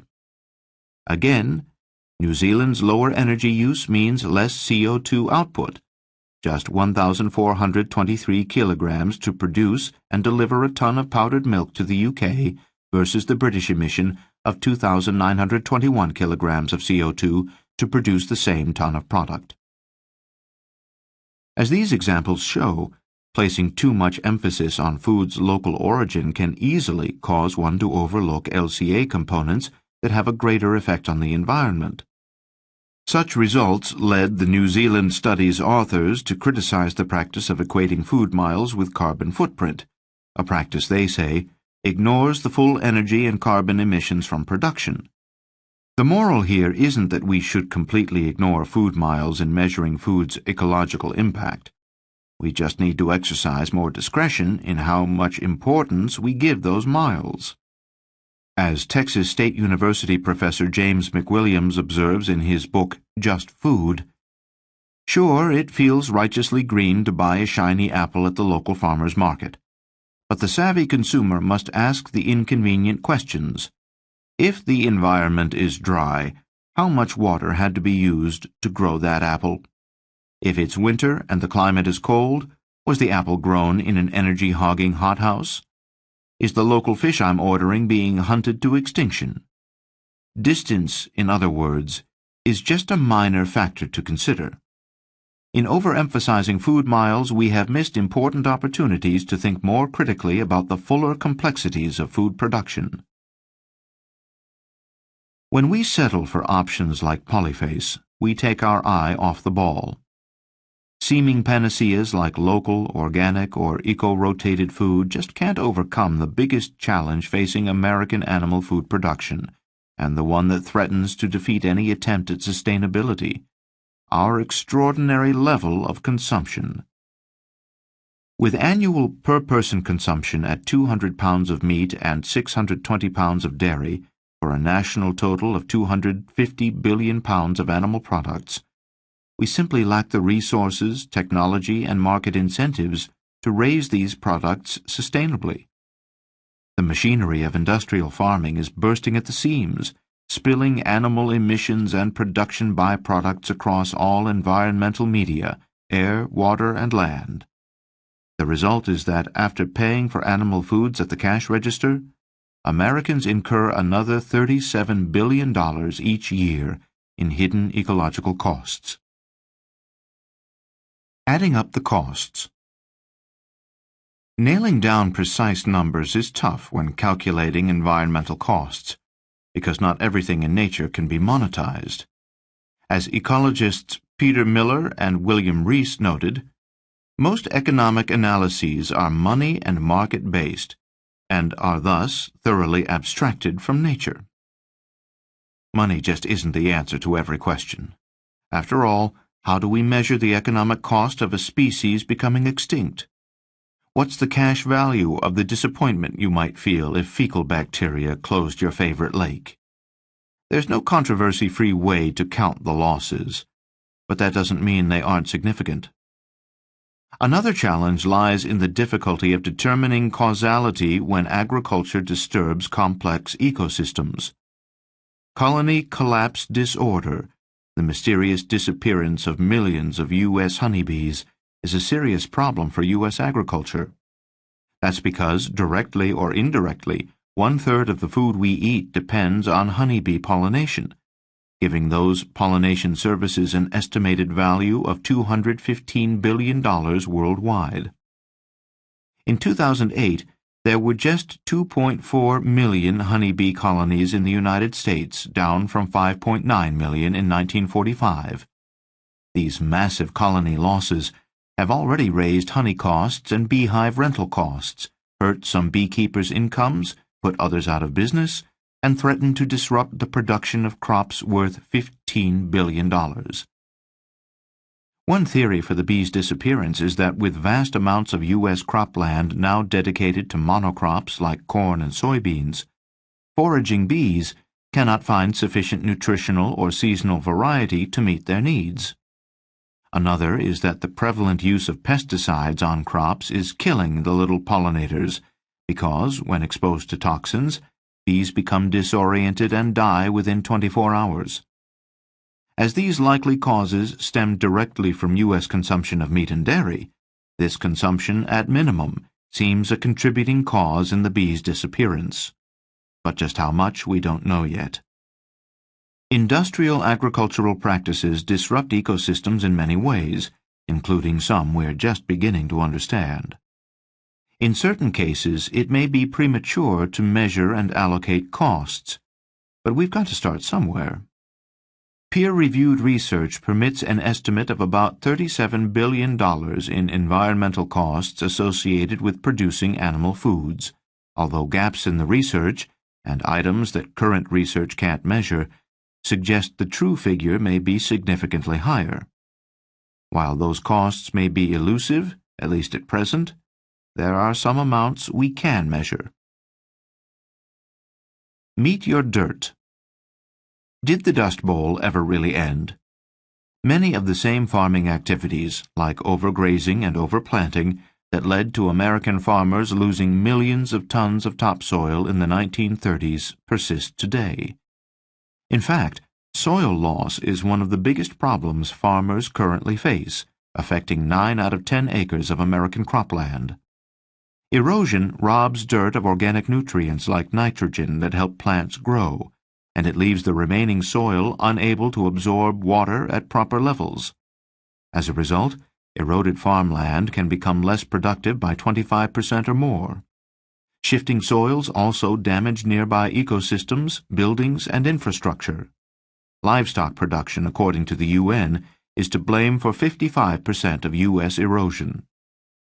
Applying this percentage to cost data from a study published in Science shows that the externalized costs of livestock-related erosion, including things like flood damage and siltation of reservoirs, total about $15.4 billion yearly. Note that this figure does not include erosion's significant internalized costs, those absorbed by producers, which are caused by land's lower productivity. Adding those would nearly triple the total. Farming and warming. A 2009 study by World Bank scientists Robert Goodland and Jeff Onhang blames livestock production for an amazing 51% of human-caused greenhouse gas emissions. One reason the study's estimate is so high is the researchers went beyond previous assessments to count emissions that even the Kyoto Protocol doesn't measure, like farm animal respiration. This astonishing study might just cast the 2012 drought, which many believe was a manifestation of global warming, in a new light as largely the product of factory farming. As Jonathan Overpeck, professor of geosciences and atmospheric sciences at the University of Arizona, said of 2012's long dry spell, "This is what global warming looks like at the regional or personal level." Perhaps even more astonishing is that if humanity wants to avert the worst effects of climate change, we can do so relatively cheaply. The Intergovernmental Panel on Climate Change, IPCC, a UN-formed group of thousands of scientists from 195 countries, estimates we can mitigate climate change by spending less than 0.12% of our gross domestic product, GDP, yearly. In other words, about 0.1% of annual GDP for a cumulative total by 2030 of less than 3% of 1 year's GDP. Using 2011 U.S. GDP of $15.1 trillion, applying the 51% multiplier introduced by Goodland and Onhang and adjusting for inflation, the yearly climate mitigation cost related to animal foods would be about $9.4 billion. Pesticides and fertilizers. We might call this trickle-off economics, not to be confused with the trickle-down theory the Reagan administration promoted. Pesticides contain poison. Fertilizers contain nutrients. Both cause harmful damage to ecosystems and drinking water when they trickle off into our lakes, streams, and groundwater. Pesticides, for example, are linked to bird losses, groundwater contamination, and toxin resistance in pests. Fertilizer in surface water, for its part, causes drops in real estate values, decreased recreational water use, and higher spending to save threatened species. Because more than half of U.S. cropland is dedicated to growing livestock feed, the damage from pesticide and fertilizer runoff is closely linked to these crops. The annual social cost of trickle-off economics? About $7.5 billion. Feces and fumes. A factory farm produces two things, meat and manure. The meat goes off-site to be slaughtered and packaged. The manure stays behind in lagoons where it slowly cooks, releasing ammonia, methane, carbon dioxide, and hydrogen sulfide into the air. Needless to say, it's best not to live downwind from a factory farm, in the danger area where noxious fumes drift like a long, smelly tail.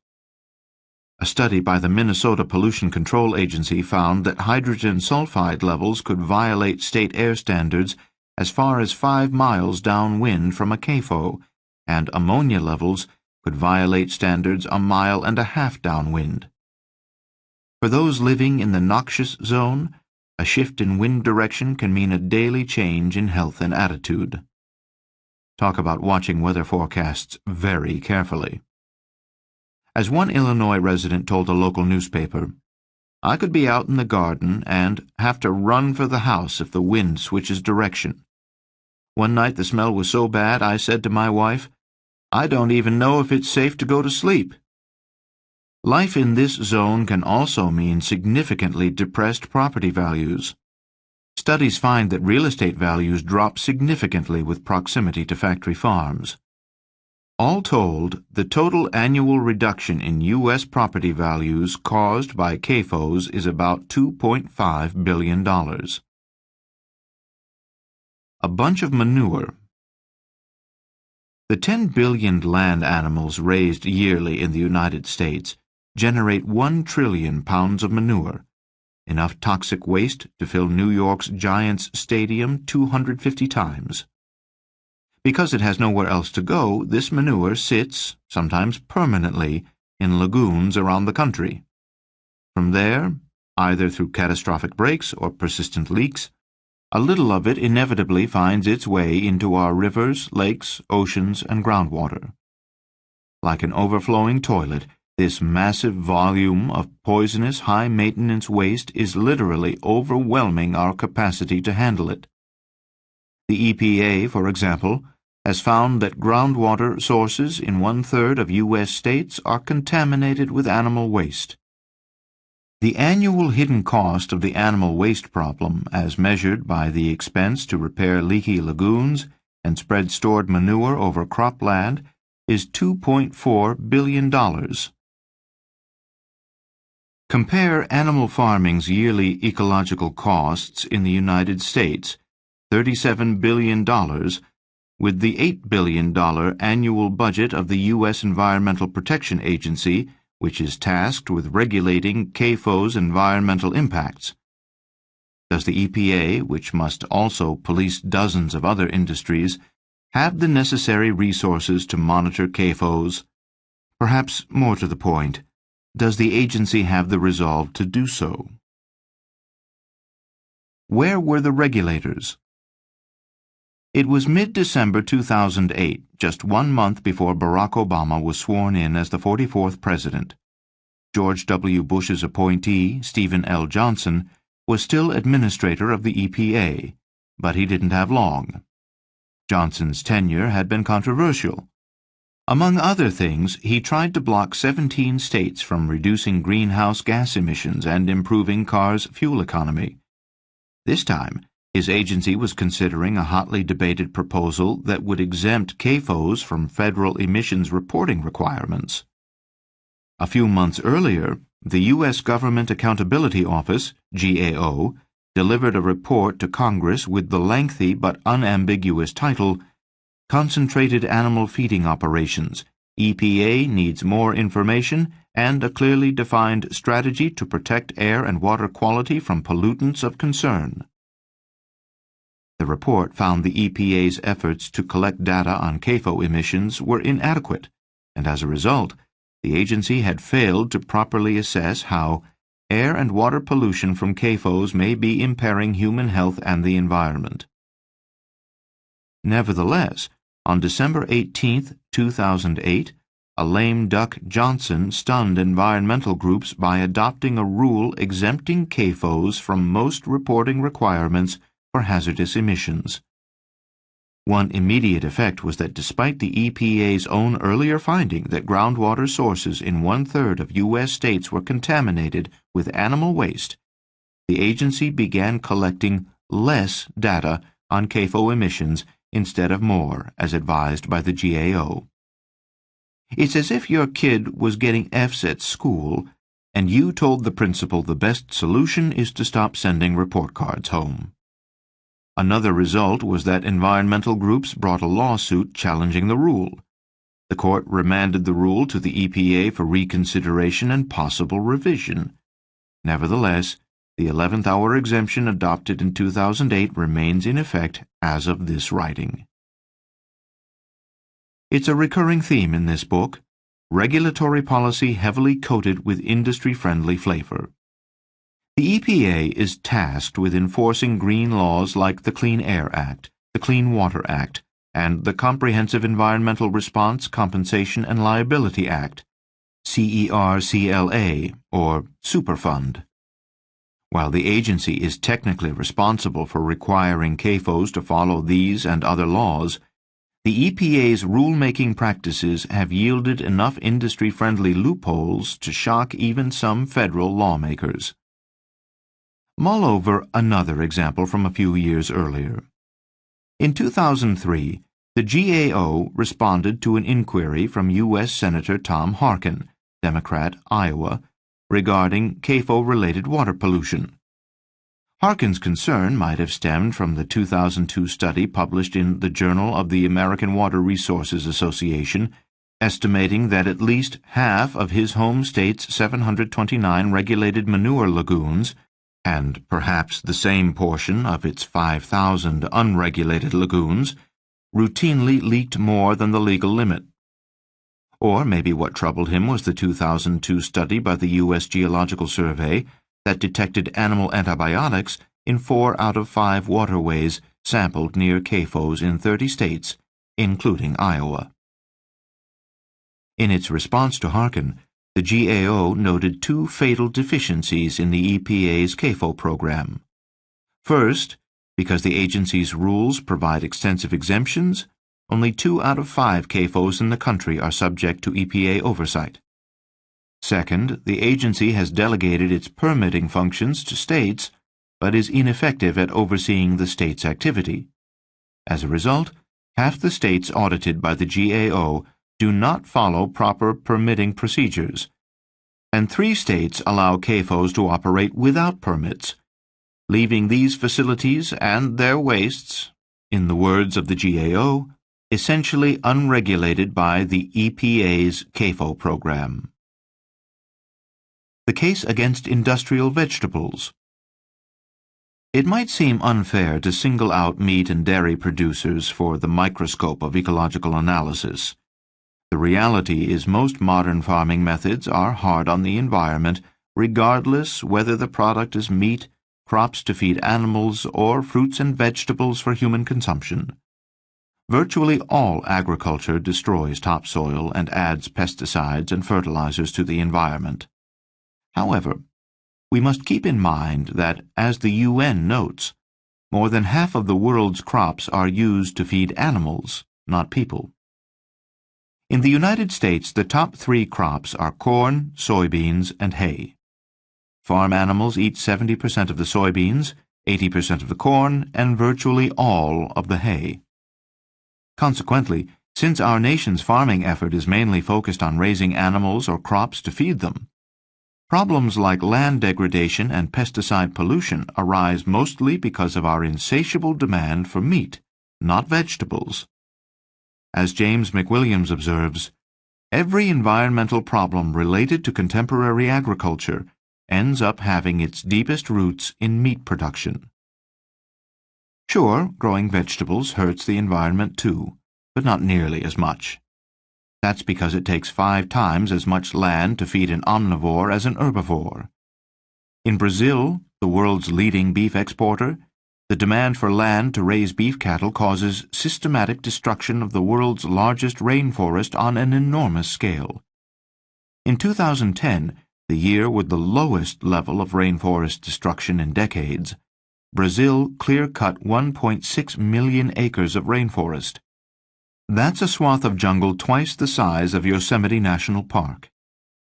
The economic forces driving this destruction are predominantly beef-related. 2/3 of cleared rainforest is used for purposes related to cattle ranching. To put it in basic math, 2 of the 3 acres of Brazilian rainforest cleared each minute are used to produce meat. It takes more land to produce meat than vegetables because of the large volume of plant matter needed to raise animals. According to Cornell ecology professor emeritus David Pimentel, livestock must be fed 6 pounds of plant protein to produce 1 pound of animal protein. Considering the various benefits of plants over meat, this strange alchemy is a little like turning 6 pounds of gold into 1 pound of lead. Moreover, this lopsided input-output ratio might be exacerbating world hunger.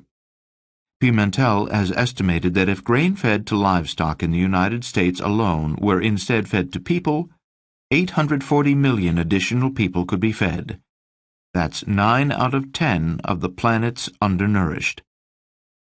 An American eating a hamburger, in other words, uses enough grain to feed 6 hungry people. And paradoxically, while 1 in 7 people on the planet routinely goes hungry, Americans eat animal foods at record levels, ensuring that 2/3 of our own population stays overweight. Americans eat 3 times the meat per person as the rest of the world. But, unfortunately for the rest of the world, they're catching up.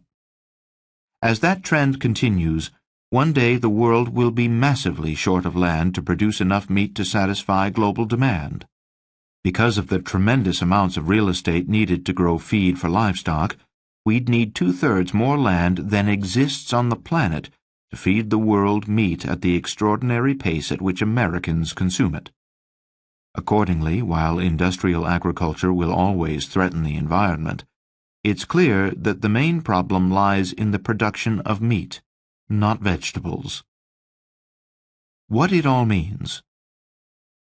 America's high production of animal foods is causing a head-on collision between demand for these items and the reality of scarce resources like land, water, and fossil fuels. This isn't a future threat. It's happening in real time, right now. The evidence is everywhere we turn, in every environmental medium. The most popular ideas proposed to address the problem, like eco-rotation, organic production, and local consumption, simply don't work. As discussed, it takes up to 100 times more water, 11 times more fossil fuels, and 5 times more land to produce animal protein than equal amounts of plant protein. In short, the Meatonomics system is not sustainable.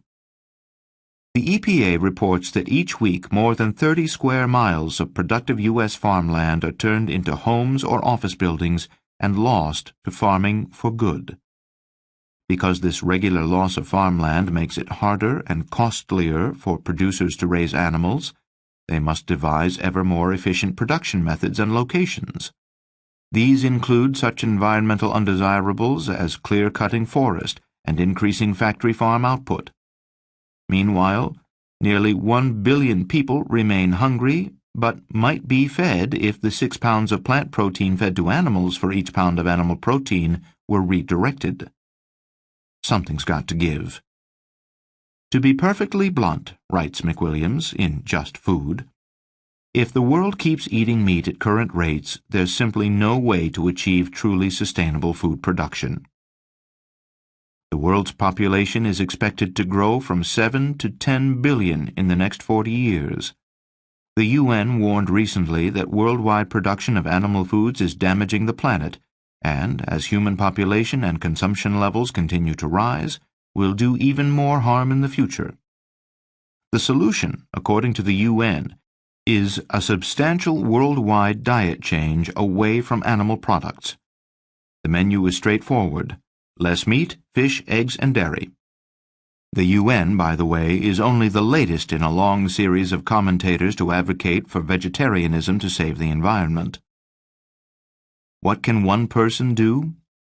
As one step, you might try consuming less milk and cheese.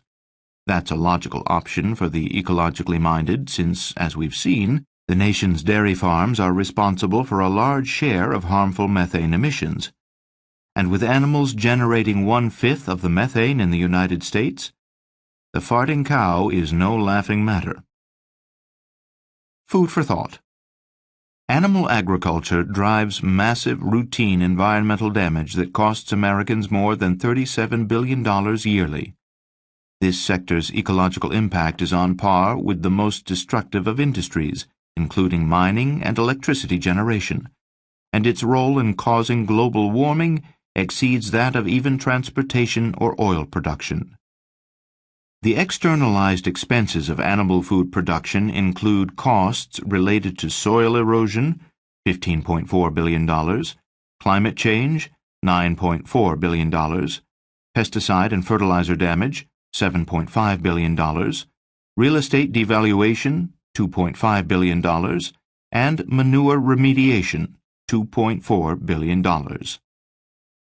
A number of solutions are proposed to the environmental problems caused by animal production, but invariably they come up short. Local foodists urge us to buy products raised nearby, but the data show that the carbon effects of transportation are often the least of our worries.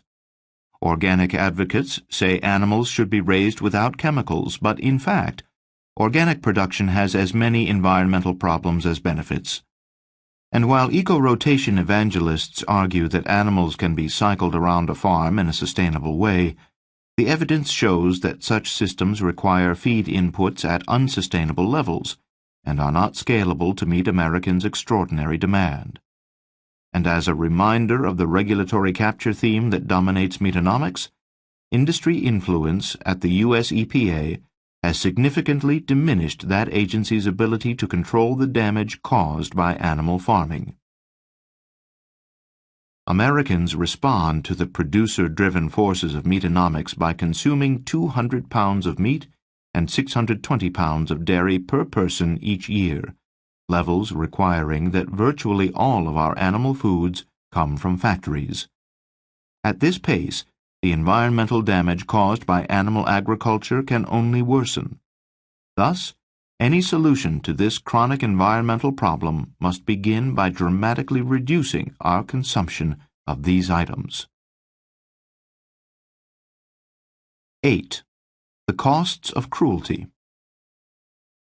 Do fish feel pain? The issue has been hotly debated for years. One naysayer is former University of Wyoming professor James Rose. A fish doesn't appear to have the neurological capacity to experience the unpleasant psychological aspect of pain, Rose wrote in 2000. Thus, the struggles of a fish don't signify suffering.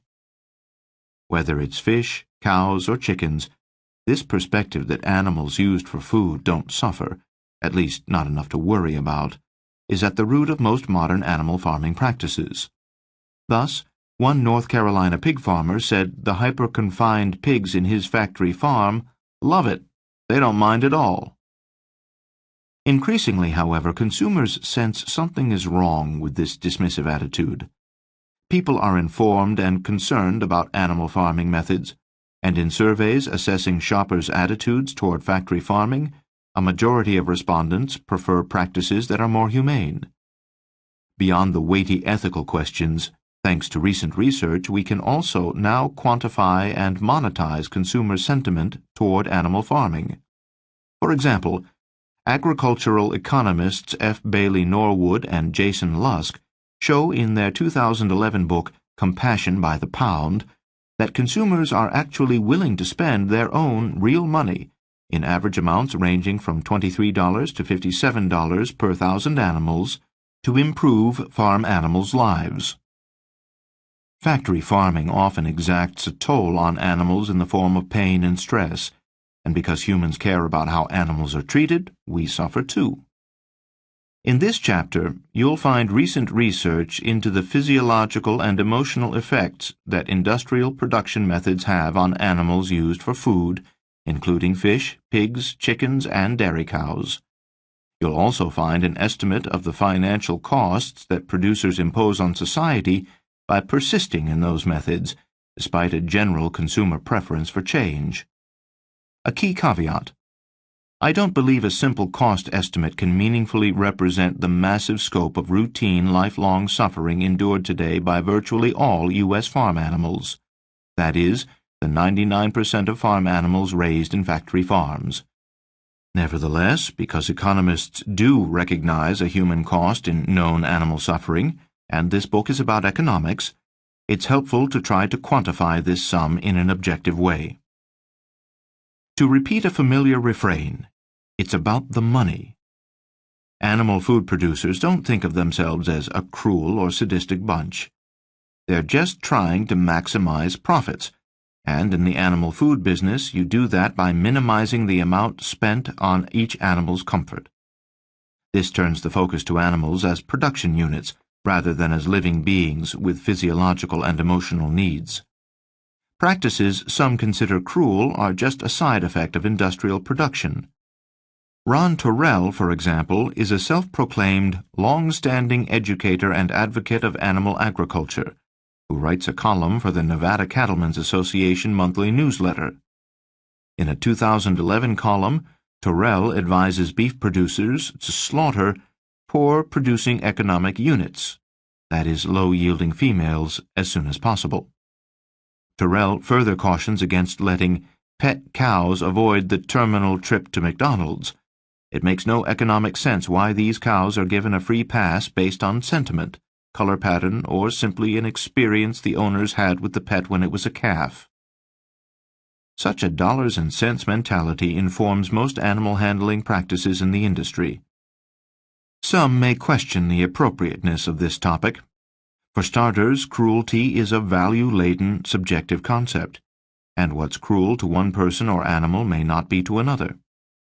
Some think it cruel to keep cats indoors, while their natural urge is to be outside in the sunshine, exploring and playing.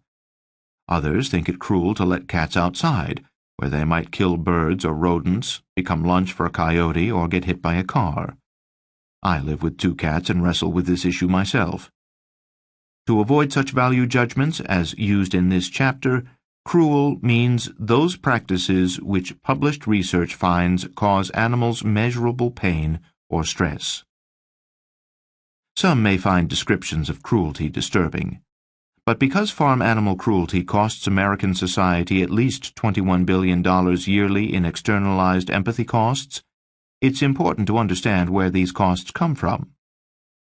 As recent research on marine life is particularly timely and important, much of this chapter discusses fishing and fish farming.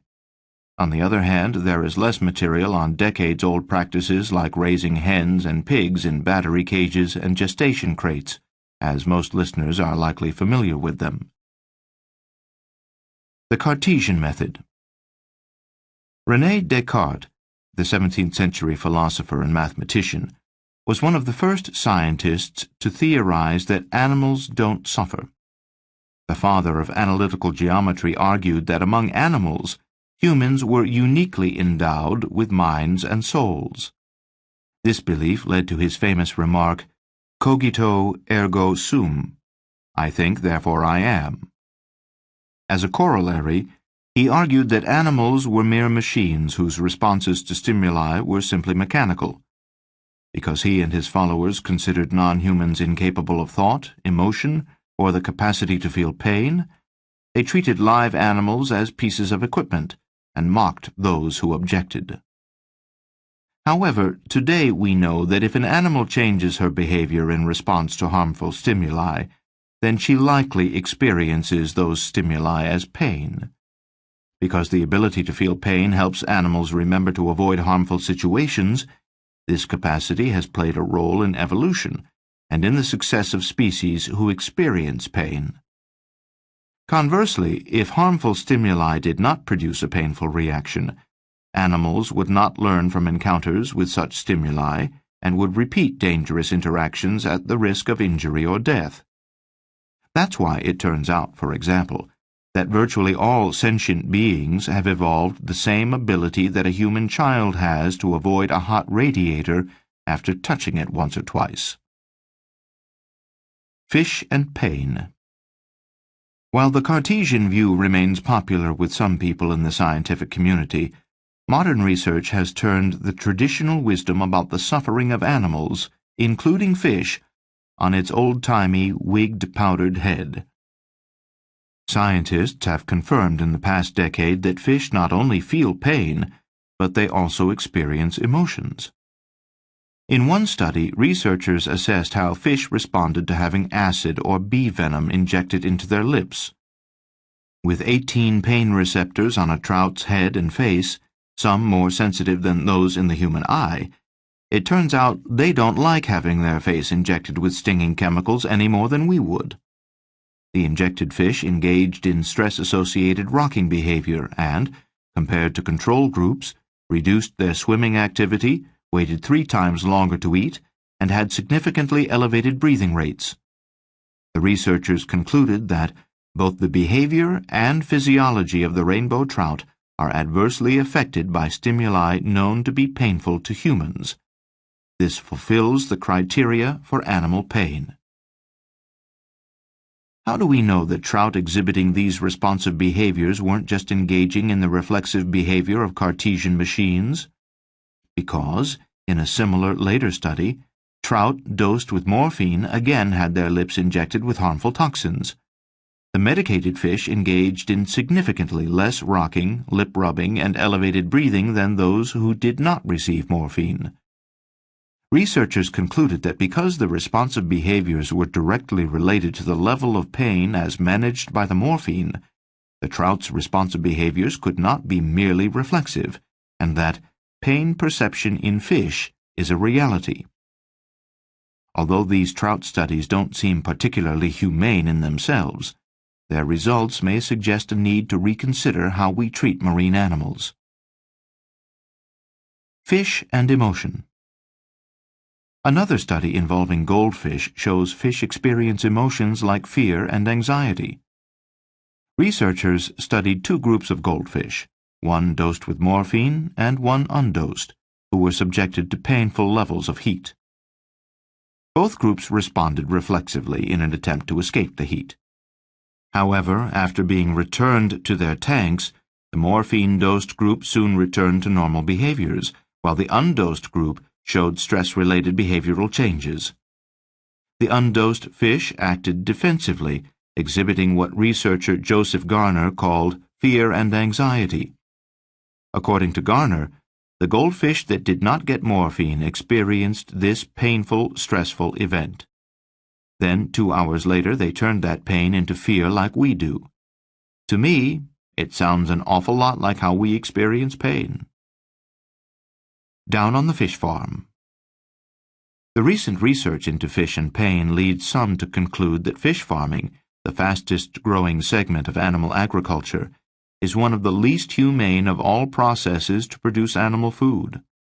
Farmed fish suffer routinely both during their lives and when slaughtered. As one would expect from any profit-minded fish farmer, tight stocking densities are used in typical farms to help keep costs down. But it's a hard-knock life for the fish, since tight densities cause them chronic stress and make it impossible to engage in natural behaviors like defending territory or escaping from bullies. One group of researchers found that the aquaculture environment is inherently unsuitable for fish that are territorial or solitary animals in their natural environment, such as some salmonid fish, salmon and trout. In these cases, agonistic interactions can be particularly stressful to the fish. Packed stocking densities also cause fish a variety of physical problems. Injuries to tails and fins are common because of aggression-induced cannibalism and frequent friction with cages and other fish. Tightly packed fish are highly susceptible to eye diseases leading to cataracts and blindness, a problem pervasive enough to merit the formation of a group called Friends of Blind Fishes. One research team even worried that the prevalence of blindness among farmed fish might give consumers doubts on the ethical standards of industrial fish farming. These overcrowded containers can also give rise to parasitic infestations. In the case of salmon, there are various techniques for dealing with sea lice, none of which is completely effective, and all of which have their own welfare implications. One is to douse infested salmon with a chemical like hydrogen peroxide. Because such chemicals are harsh skin irritants, they cause the fish to exhibit stress behaviors for days after treatment. Another technique is to introduce helper fish called wrasse as cleaners to pluck the parasites from their hosts.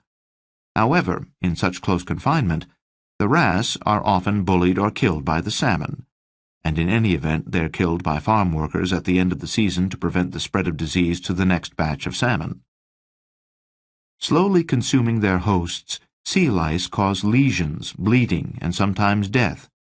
As one would expect, salmon don't enjoy being eaten alive. Research shows those infected with sea lice suffer from chronic stress and compromised immune systems. Sometimes the parasites eat all the way down to bone. When this happens on a fish's head, farm workers call the grisly result a death crown. Fish kill the farm way. When ready for slaughter, farmed fish are killed in profit-focused ways that many commentators deem inhumane. For starters, farmed fish are often starved for a week or more before slaughter to eliminate fecal matter from their intestines and make it easier to butcher them. While any sentient being presumably dislikes being starved, for fish conditioned to being fed at the same time every day, research finds this sudden disruption in their feeding schedule is particularly stressful. One common method of killing fish is to throw them in water rich in carbon dioxide. Placed into this acidic, low-oxygen environment, fish thrash around for half a minute or more, and even after calming down continue to show signs of distress, such as vigorous head and tail shaking, for up to 9 minutes. Fish killed in this manner routinely bleed from the gills because of the intensity of their reaction. Another popular slaughter technique at fish farms is to bleed the animals while they're fully conscious. This might involve cutting open their gills, opening their bellies with a knife, or some other method developed for a particular species. It's unclear whether we need research to determine that it hurts animals to have their bodies cut open while fully conscious, but regardless, the research has been done. Here's what the scientists found. If not stunned first, fish feel pain when bled to death. In fact, those eviscerated or degilled while conscious struggle intensely for 4 to 7 minutes and respond to stimuli for up to 15 minutes. For greater freshness and salability, many farmers like their fish to freeze while dying. Gradually slowing a dying animal's metabolism helps to minimize tissue decomposition and preserve its taste. Because fish asphyxiate at a slower rate when ambient temperatures are lower, chilling can lengthen the suffocation process by 7 minutes or more. Not surprisingly, being frozen to death is distressful to the animals. Research measuring levels of the stress hormone cortisol in fish found that these levels increase markedly when the animal's ambient water is chilled. Why consider fish? In the world of animal foods, fish are an anomaly, an outlier.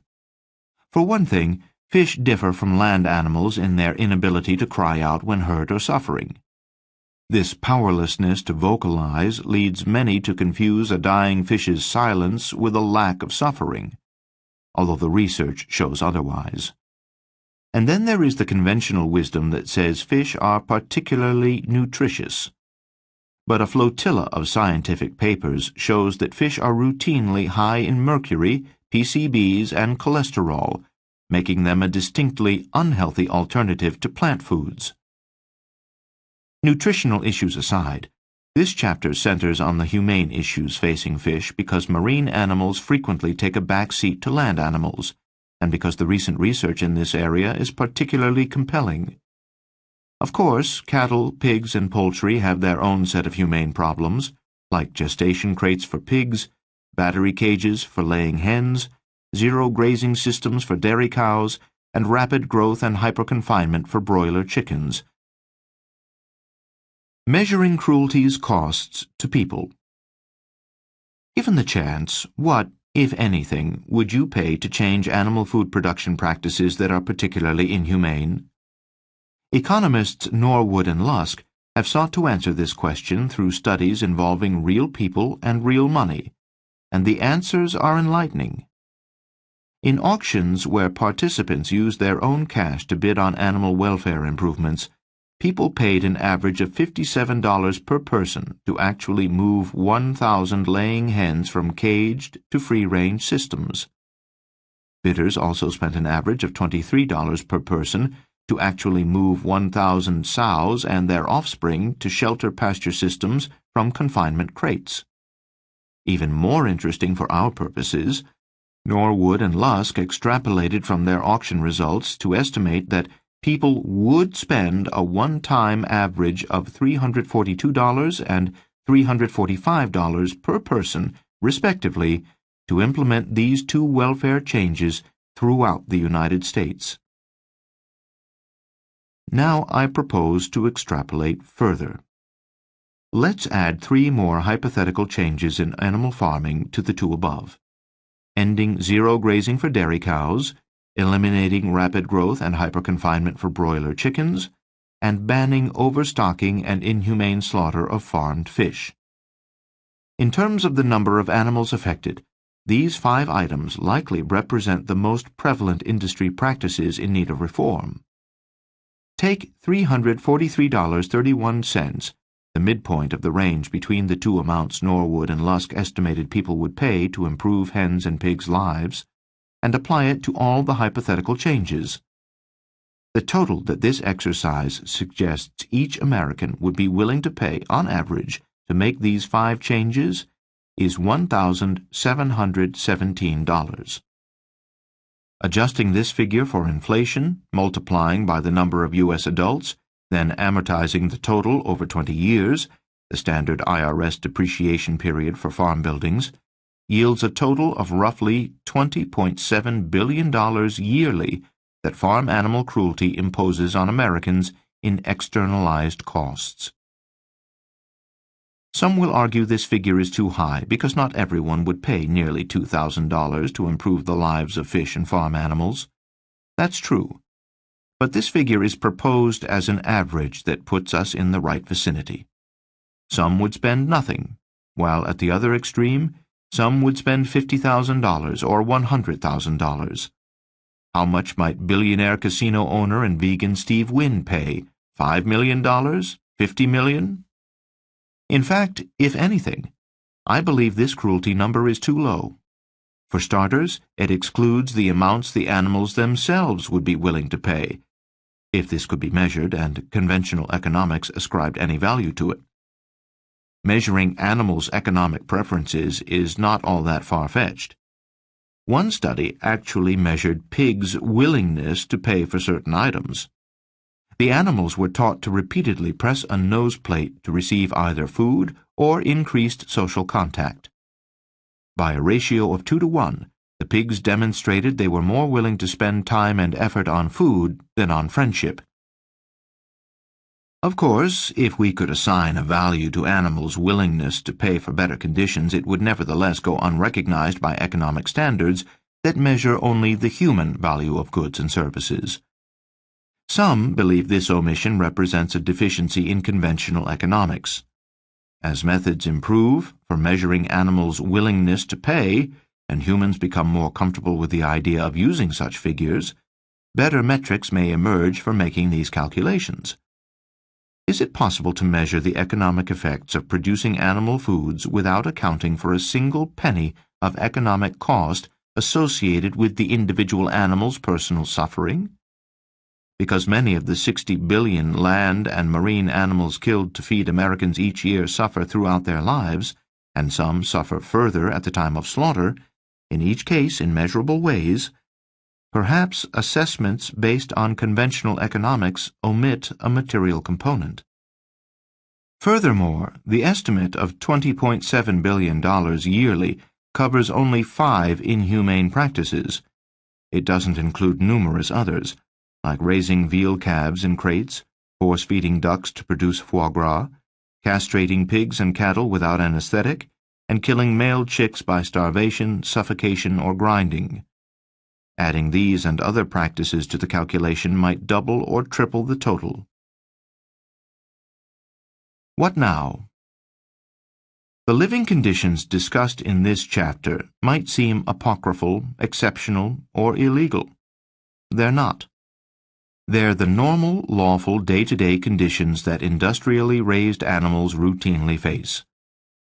For some, these images may suggest a need for change. Want to have an immediate impact? Here's one idea. Stop eating eggs and products made with eggs. Laying hens have it tough regardless of whether they're squeezed into battery cages, stuffed into enriched cages, or crammed into so-called cage-free buildings at unregulated densities. For a bird subjected to a painful debeaking, starved on a regular basis and bled to death, while alert, 8 years before her time, the differences between one kind of cramped living quarters and another are largely inconsequential. Besides, there's little to suggest that eggs are good for you and much to suggest they're not. Giving them up will likely lower your cholesterol and could help prevent or reverse heart disease. If you like eggs for breakfast, try a grilled tofu patty as a fried egg alternative, or a tofu scramble instead of scrambled eggs. For baking, try replacing eggs with banana, applesauce, or a commercial starch-based egg replacer. With these and other plant-based egg substitutes widely available, today it's easier to give up eggs than ever before. Food for thought. Science has rejected the once popular Cartesian view that animals don't feel pain or suffer. Today, we know that all animals raised or caught for food, including fish, feel pain, fear, and stress. In industrial animal production facilities where virtually all U.S. animal foods originate, animals are routinely subjected to pain and stress throughout their lives, and often at the moment of their deaths. The biggest problem in fish and factory farms is lifelong hyperconfinement, and for most animals, an almost complete inability to engage in natural behaviors. Routine unanesthetized amputations of animals' body parts, including debeaking, castration, and tail docking, provide additional sources of pain and stress. Americans are overwhelmingly concerned about these practices and willing to pay to end them. Live auction research using real dollars suggests Americans would be willing to pay an average of $1,700 per person to end the most egregious of these practices. But until these practices are stopped, animal food producers will continue to impose an estimated $20.7 billion annually in externalized cruelty costs on U.S. consumers. 9. Fishing follies. One brilliant Alaskan day a few summers ago, I was sizing up the Kenai River and thinking about putting my kayak in the chilly water. I had driven up from California, paddling some of North America's great rivers along the way, the Skagit in Washington, the Bow in Alberta, and the same Yukon stretch that Jack London worked as a guide during the gold rush. But I hadn't seen anything like this in my travels. It was salmon season, and the fish were running. At the river's wide mouth, where the silty gray waters emptied into the Pacific Ocean's Cook Inlet, the banks and shallows of the lower Kenai were lined with anglers by the score.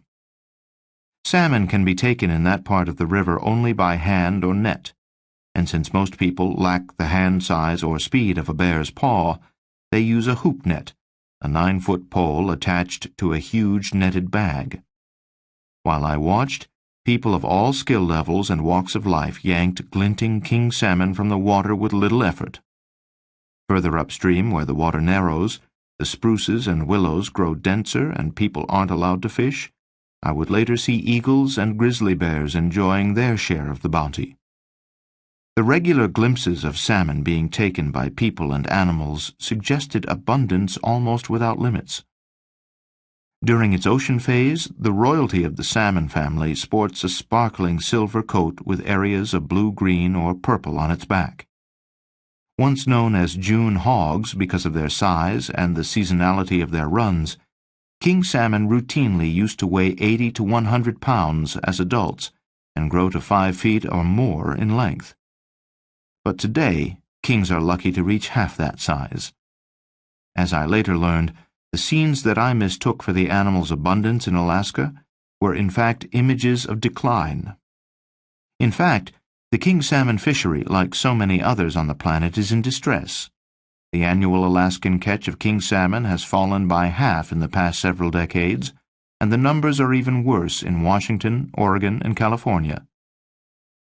Beyond the obvious reason for this decline, overfishing, there are additional causes whose connections are harder to fathom. Salmon hatcheries, for example, are intended to help wild salmon populations. So why do hatcheries wind up harming the very species they're trying to help? The answers lie in the supply-driven pressures of Meatonomics, which maybe, just for this chapter, we'll call Fishonomics. Next, I explore these and other questions and suggest solutions to some of fishing's pressing economic problems. It should come as little surprise that these problems are largely about the money.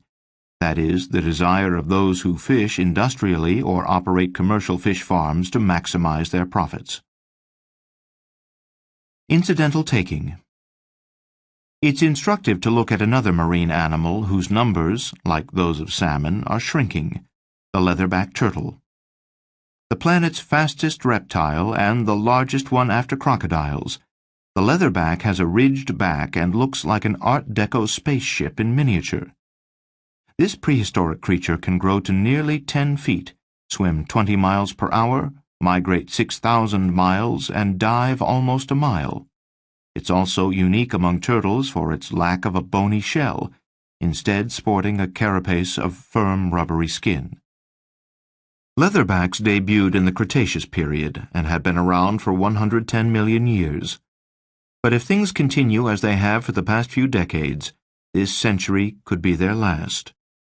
Leatherback populations have fallen by as much as 95% in the past 20 years, and the species is now listed as critically endangered under the Endangered Species Act and international treaties. These laws prohibit killing leatherbacks or selling their body parts. Yet despite this protection, tens of thousands of leatherbacks and other threatened or endangered sea turtles are legally killed yearly. The loophole is a provision that permits what's known as incidental taking. This exception allows fishing enterprises that follow certain guidelines to lawfully kill endangered animals in the normal course of fishing.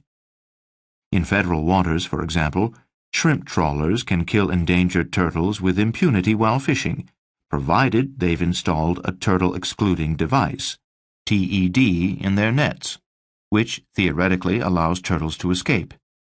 However, TEDs aren't perfect, and they often fail to save turtles' lives. What's more, the use of TEDs is not monitored or enforced well in foreign waters, and they are not even required in many U.S. state waters. Thus, in the Gulf of Mexico, where TEDs are not required, fishing activities in 2010 and 2011 led to an 8-fold increase in sea turtle deaths over prior years. One of the greatest threats to sea turtle populations, notes the UN, is capture and fishing gear.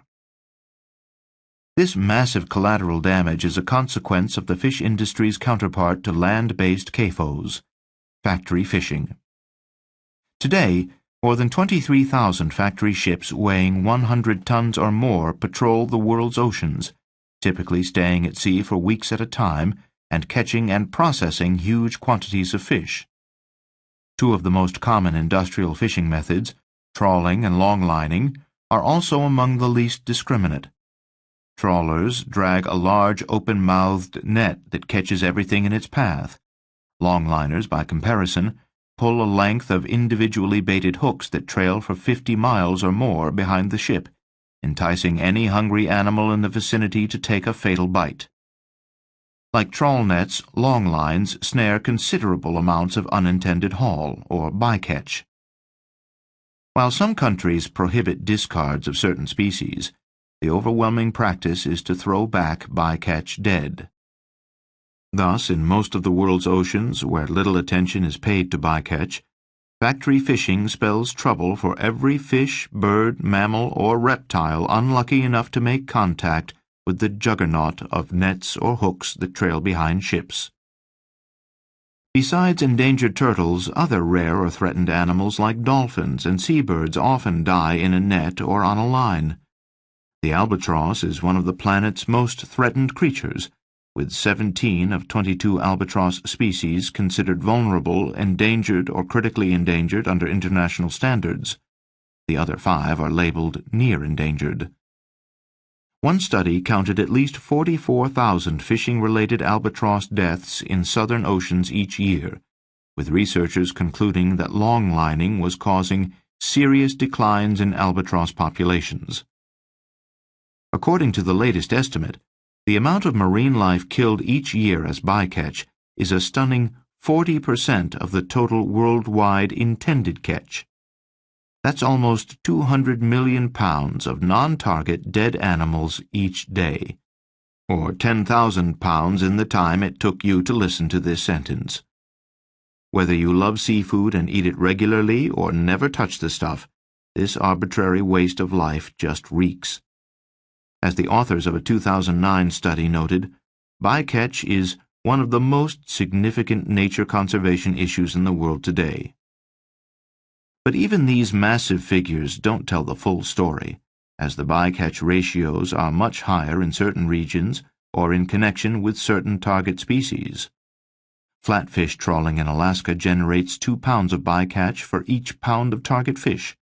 Shrimp trawling in the Gulf of Mexico generates 10 pounds of bycatch for each pound of shrimp. Further, the issues extend beyond the long shadow of dead animals trailing each plate of shrimp scampi or baked cod. Bycatch generates huge economic costs as well. The hidden price of bycatch stems mainly from 2 problems: loss of juveniles of the target species and destruction of non-target fish with commercial value. For example, researchers estimate that in the Northeast, eliminating bycatch would double the value of the Gulf of Maine fisheries, or regional fish habitats. Another estimate finds that the value of marketable species discarded in the North Sea bottomfish fishery equals the value of fish caught. In light of these and similar studies, the UN notes that aggregate annual economic losses resulting from bycatch run into billions of dollars, and, in many fisheries, the losses due to discard mortalities equal or exceed landed catches. The loss of juveniles as bycatch is one of the reasons fisheries deteriorate and become underproductive. Nevertheless, destructive economic forces encourage commercial fishing fleets to keep operating even in overexploited, unprofitable fisheries. The World Bank and UN report that even as the world's fisheries continue to decline, twice the vessels needed for the task continue to pursue the global fishing catch. With so many of the world's fisheries losing productivity, why do fishing enterprises keep exploiting them and making them even less profitable? The answer lies in a powerful economic force: fishing subsidies. Subsidies on the high seas. Give someone a fish and you feed him for a day. Subsidize his fishing, and he'll do it for life, whether or not it's sustainable. In the United States, state and federal governments dole out $2.3 billion in handouts to the U.S. fishing industry yearly. That is to say, of the 59-cent average per pound collected by U.S. fishers for their catch, 28 cents, or nearly half, is paid by taxpayers. Yet the United States is not the only country to subsidize its fishing industry, and we're not nearly the most generous. worldwide fishing subsidies total more than $25 billion, with Japan and China paying the most at $4.6 billion and $4.1 billion respectively. Because fishing subsidies artificially reduce production costs, they encourage people to fish even in overexploited and unproductive fisheries. The World Bank and the UN say these incentives, which they condemn as perverse, cost the fishing industry $51 billion yearly by diminishing the productivity of the world's oceans. Subsidies also contribute to the collapse, that is, the decline by more than 90%, of many of the world's fisheries. Worldwide, humans have caused nearly one-third of fished species to collapse. Without aggressive intervention, experts say, this trend will lead to the global ruin of all fished species by the middle of this century. When a regional fish population collapses, it not only idles humans employed in the local fishing sector, but it also disrupts the local marine ecosystem. The least movement is of importance to all nature, remarked the polymath Blaise Pascal centuries ago. The entire ocean is affected by a pebble. Research shows that the loss of biodiversity caused by one marine species' collapse makes it more likely that other species in the ecosystem will go bust. It's a classic domino effect. A collapsed fishery typically leads to reduced populations of larger fish, marine mammals, and seabirds, and the loss of competition can cause an increase in populations of less marketable species like jellyfish. A fishery's disintegration can also lead to bizarre and unexpected human responses. Commercial fishing extracted mountains of valuable cod from the North Atlantic for more than a century, taking well over £1 billion in some years. When overfishing led to the cod fisheries' collapse in 1992, Canada reacted by banning cod fishing in the North Atlantic. Practically overnight, 35,000 Newfoundland fishing workers lost their jobs. The ban was unpopular to say the least, especially among Newfoundlanders, and according to some commentators, the government needed a scapegoat. Canada had formerly banned the hunting of another threatened species, the harp seal. While up to 9% of a typical harp seal's diet can consist of cod, the seal also helps the cod population by eating larger fish that prey on cod, like halibut, and accordingly is thought to have little overall effect on cod populations. Nevertheless, several members of the Canadian government publicly blamed the harp seal for the cod fisheries' collapse. In 1995, under the direction of Newfoundlander Brian Tobin, Canada's Minister of Fisheries and Oceans, the country lifted the seal hunting ban. Canada now hosts the largest marine mammal hunt in the world, with an annual quota of 330,000 harp seals. Fish farming. 3 billion people around the globe regularly eat what the French call, in something of a naive misnomer, fruits of the sea. As output from the planet's wild fisheries drops like a barometer before a storm, aquaculture, or fish farming, is increasingly taking up the slack. That makes it the planet's fastest-growing food production system, and today, half the fish Americans eat is raised in tanks, cages, and other confinement systems. Many believe aquaculture is a sustainable, cost-effective way to feed the planet, especially as the production of meat and dairy is increasingly seen as unsustainable at the levels the world demands. Is fish farming the way of the future? Recall the polyface farm model for land animals. The technique of ecological rotation for farming livestock is one of the most sustainable ways, even if not completely sustainable, to feed animals, manage waste, and avoid degrading the land. In a similar vein, innovative fish farming methods surround the target species with a mini ecosystem to promote natural waste management. Salmon, for example, might be raised next to shellfish, which filter solid waste, and seaweed, which processes nitrogen. One such efficient system is called Integrated Multitrophic Aquaculture, IMTA, and it's in use today at several aquatic farms in Canada's Bay of Fundy. IMTA isn't perfect, but it does help address one of the biggest concerns in fish farming: the effects of fish waste on surrounding ecosystems. But waste is only one of several issues in aquaculture sustainability. In fact, the most eco-friendly way to raise fish is to grow them in land-based tanks or ponds where waste is completely contained, disease is minimal, and escapes are impossible. However, unlike open water systems, land-based systems require costly processes to remove waste and to maintain water's salinity, temperature, and oxygen content. Fish farming scientists at the University of Maryland have sought to address the ecological limitations of fish farming. Led by Jonathan Zohar, chair of the university's Department of Marine Biotechnology, the group has developed a fully self-contained land-based aquaculture system. The Maryland system uses bacteria to filter nitrogen from the water and microbes to convert waste to methane for use as biofuel. It's about as eco-friendly as fish farming can be. However, it's not ready for production and may never be. Not surprisingly, this system is limited by its high operating costs and the huge amounts of energy needed to run it. Aquaculture methods like IMTA and the Maryland system are promising, but just as Polyface Farm is well-intentioned but ultimately unsustainable, these and other innovative fish farming methods also fall short. For starters, land-based systems, even those that don't take the costly extra step of recycling water and waste, are expensive.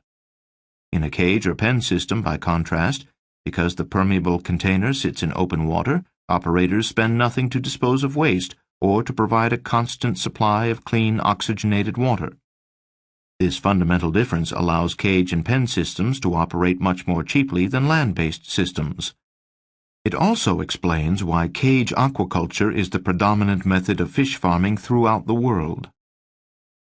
IMTA, for its part, may be an effective way to protect ecosystems from fish waste. However, IMTA doesn't address a number of other ecological concerns associated with open water fish farming. And even if they did, IMTA and similar systems are in use at only a handful of fish farms. The reality is that fish farm operators, like any business owners, look to the bottom line, and we know that price tags are closely watched in the world of Meatonomics. That's why inexpensive cage-based systems are the standard. And as experience shows with largely futile efforts to reform land-based animal production methods, in an industry characterized by regulatory capture and heavy influence over lawmaking, it's likely to stay that way. Hence, in evaluating fish farming, while the experiments of innovators on the fringe are interesting, the relevant point of inquiry is the system as it exists today and is likely to persist in the future. And here's where the water gets a bit murky. Considering the many documented environmental impacts of aquaculture as practiced today in North America and around the world, the claim that it's sustainable emerges as something of a fish story. Sustainability issues in fish farming. Fish farms are the factory farms of the sea, and just like CAFOs, aquaculture relies on hyper-confinement to raise the largest number of animals in the smallest possible area. With 2/3 of the planet covered in water, it might not be necessary to stock fish as densely as battery hens. But necessary or not, that's how it's done. Foot-long trout, for example, are raised in densities as tight as 27 to a bathtub-sized space. And just as such tight densities cause problems in factory farms, they cause a variety of issues in fish farms. Fish are susceptible to parasites. While these vermin can only achieve infestation at high density levels, a typical fish farm provides the Goldilocks-like stocking levels they need. Atlantic salmon, the most common cage-reared fish, are particularly prone to sea lice. A parasitic crustacean measuring an inch or longer and resembling a miniature horseshoe crab, these dogged little creatures eat the blood, mucus, and tissue of living salmon. Because sea lice can only survive in salt water, they typically drop off in the wild as their hosts migrate into fresh water.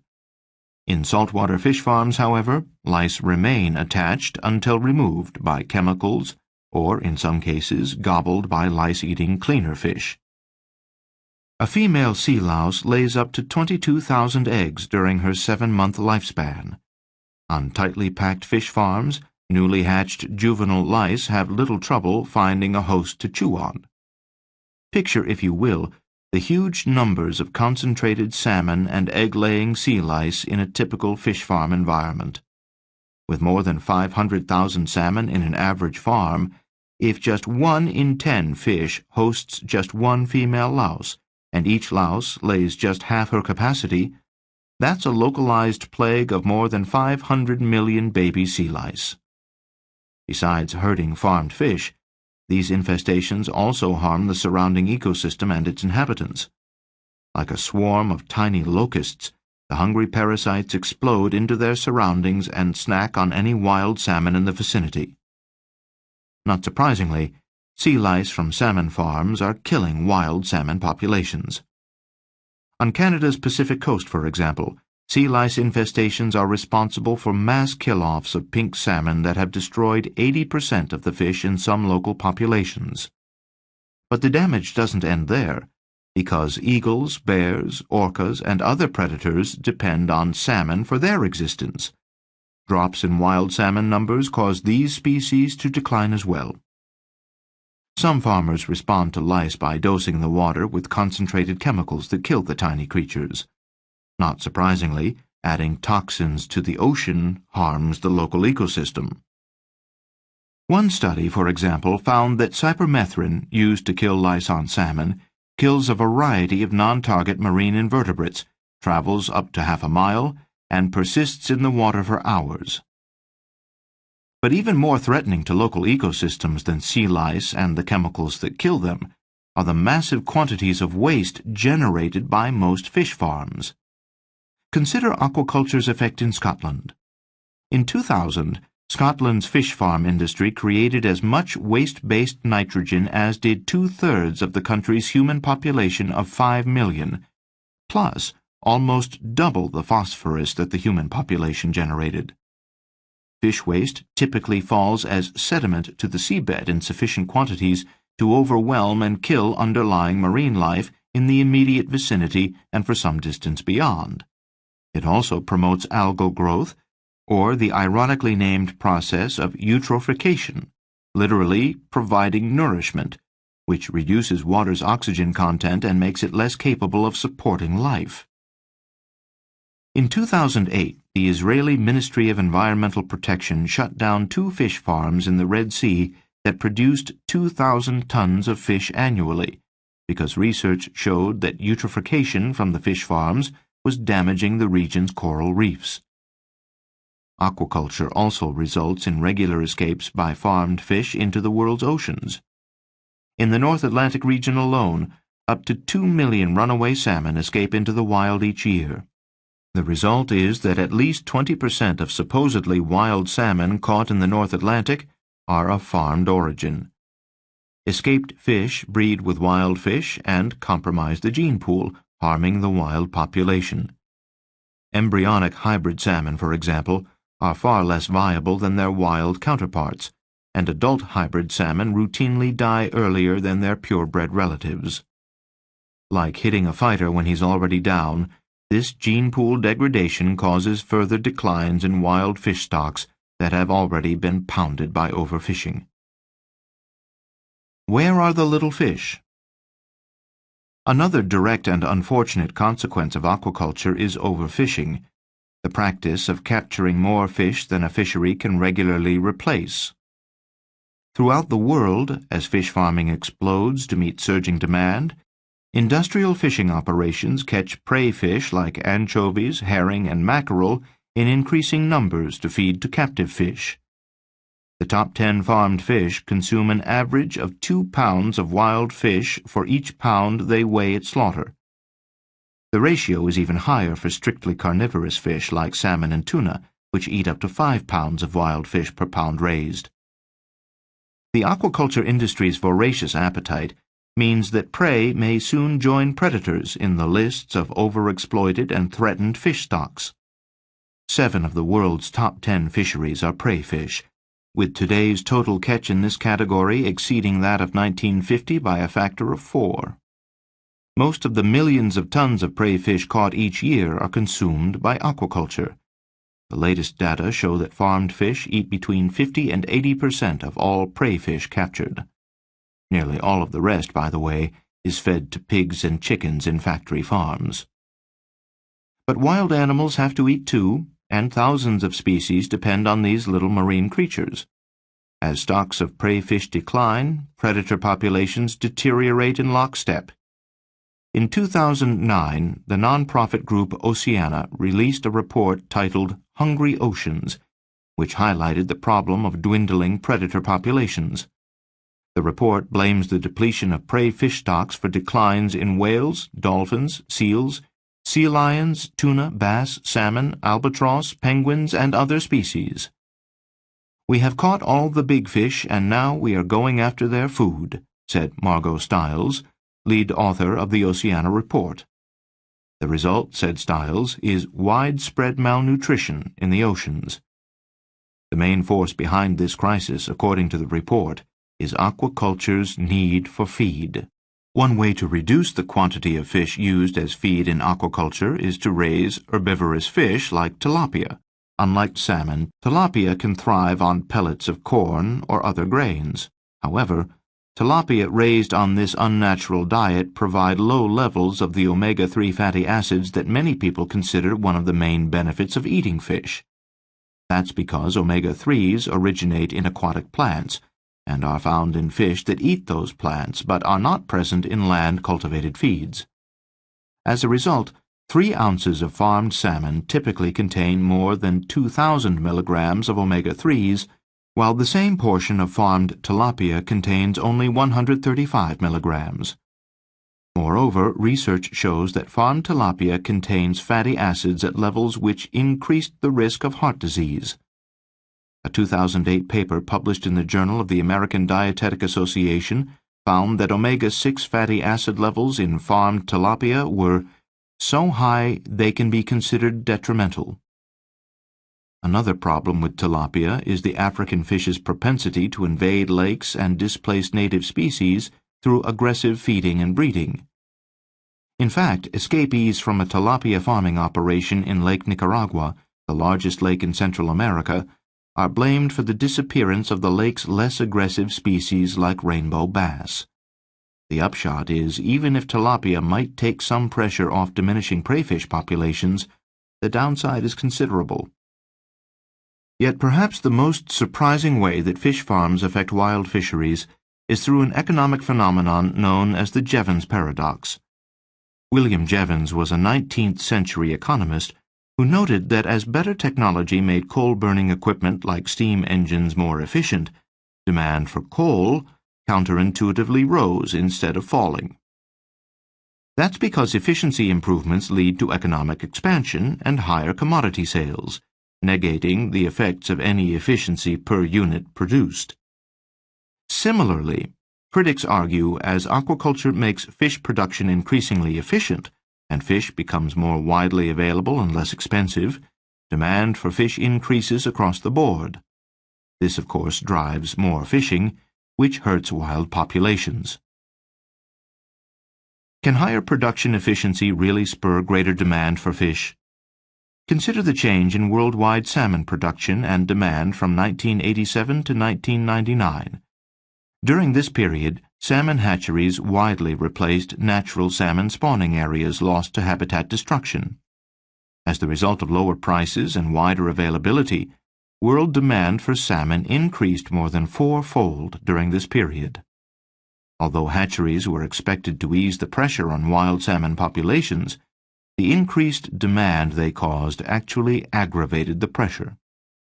Such supply-driven effects are common around the world, as increased availability and lower production costs, fueled by subsidies and industrial methods of fishing and fish farming, help lower prices and spur consumption. The future of fish farming. The pressure on wild populations, the prevalence of parasites and disease, the lopsided input-output ratios, and the high levels of concentrated waste and chemicals all suggest aquaculture is hard-pressed to deliver on its promise to feed the world sustainably. In fact, these problems have led a number of scientists to condemn fish farming as irresponsible. One group of researchers, for example, analyzed the practice of farming salmon and trout in Sweden's coastal waters. Taking into account its large externalized costs, the researchers concluded the system is not only ecologically but also economically unsustainable. Another team of scientists concluded that pen farming in China is an economically irrational choice from the perspective of the whole society, with an unequal trade-off between environmental costs and economic benefits. Throw in the ethical issues associated with fish farming discussed in Chapter 8, and it's evident that cage aquaculture, the world's predominant fish farming system, presents as many problems as land-based factory farming. Conceivably, fish farming could be ecologically fixed by containing and greening it like at the University of Maryland. But as we've already seen, its high costs make this model commercially unviable. Just like CAFO operators, industrial fish farmers seek a regulatory framework that lets them externalize as much of their costs as possible, and they seek to operate in a way that complies with that framework at a minimum of expense. Can you blame them? Like most business owners, they're in it to make money, not to save the planet. Around the world, regulation of fish farming is spotty and inconsistent. Since 95% of the farmed fish that Americans eat is imported, mostly from lesser regulated regions like China and South America, most Americans who eat fish unwittingly skirt our own regulatory system. Jeffrey McCrary is an American fish biologist who has spent 10 years studying how a small tilapia farm degraded Lake Apoyo in Nicaragua. One small cage screwed up the entire lake, McCrary said in a 2011 interview with the New York Times. We wouldn't allow tilapia to be farmed in the United States the way they are farmed here, McCrary said. So why are we willing to eat them? We are exporting the environmental damage caused by our appetites. The United States has, so far, trailed the rest of the world in aquaculture production. Half the fish we eat is farmed, but only 5% is raised here. But times are changing, and the federal government is starting to push fish farming almost as vigorously as it markets milk and meat. The National Oceanic and Atmospheric Administration, NOAA, urges, in a special area of its website dedicated to aquaculture, a compelling case can be made for growing more seafood in the United States. That's because, among other things, the $1 billion value of total U.S. aquaculture production, freshwater and marine, pales in comparison to the $100 billion value of world aquaculture production. According to the latest information from the United Nations Food and Agriculture Organization, the United States ranks 13th in total aquaculture production. With this kind of government agenda, the United States certainly seems well poised to improve its standing in the global farmed fish market.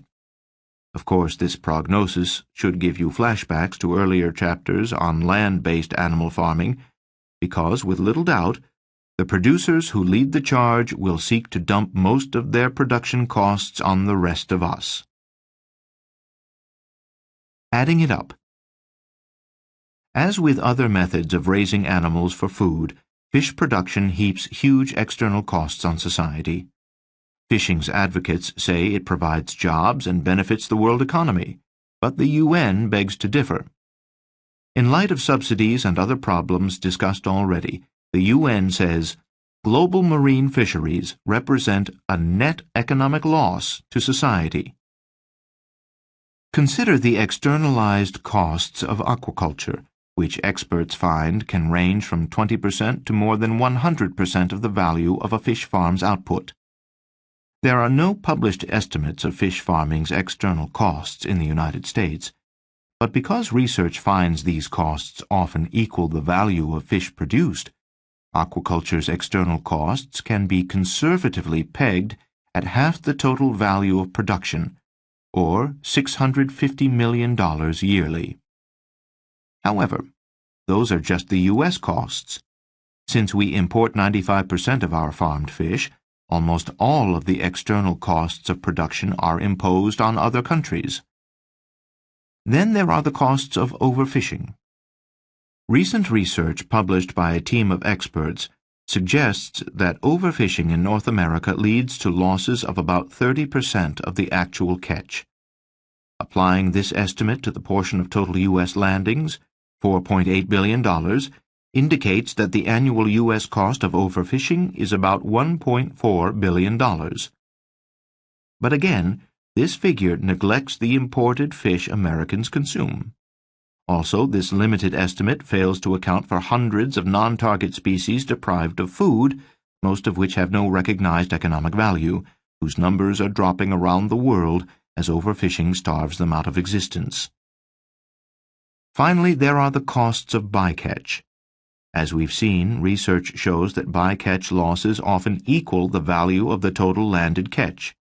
While there are no definitive figures for the United States, the cost of U.S. bycatch losses can be roughly estimated at half our commercial landings of $4.8 billion. That is, $2.4 billion. What's missing?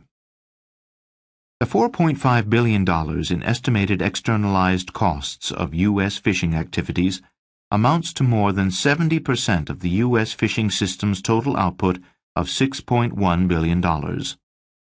Oddly, compared to the hundreds of billions in costs that land-based animal agriculture generates, this doesn't sound like much. And in fact, because this figure is limited to U.S. costs, it's deceptively small. But then, most of the external costs of producing fish for American consumption are imposed on people outside the United States. There are other significant but unavoidable omissions from this estimate. Oceans supply a variety of indispensable ecosystem services to the planet, life support systems that keep humans and other animals alive and fed.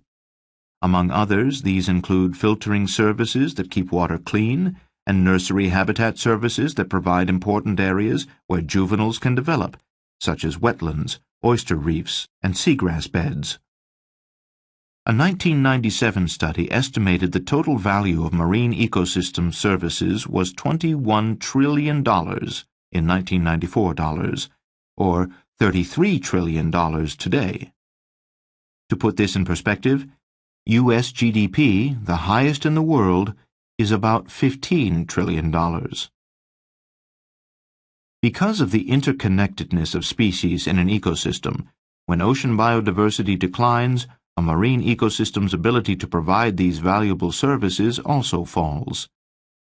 Since 1800, as human activity has reduced marine biodiversity, filtering and nursery habitat functions have each fallen by more than 60%. The economic costs of drops caused by fishing in these and other ecosystem services have not yet been measured. But when these costs are calculated, and presumably someday they will be, they could easily measure an order of magnitude more than the $4.5 billion we can calculate today. Rethinking supply and demand. Is the supply-driven focus on ramping up fish production misplaced? Fishers and fish farmers are decimating the world's oceans to catch or raise fish in ever greater quantities, but the planet's fisheries should now be exploited less, not more, if they are to recover and heal. And the evidence shows that fish farming, that reputed paragon of food production, just makes things worse. Among other failures, we've seen that aquaculture causes many of the same environmental problems as factory farming.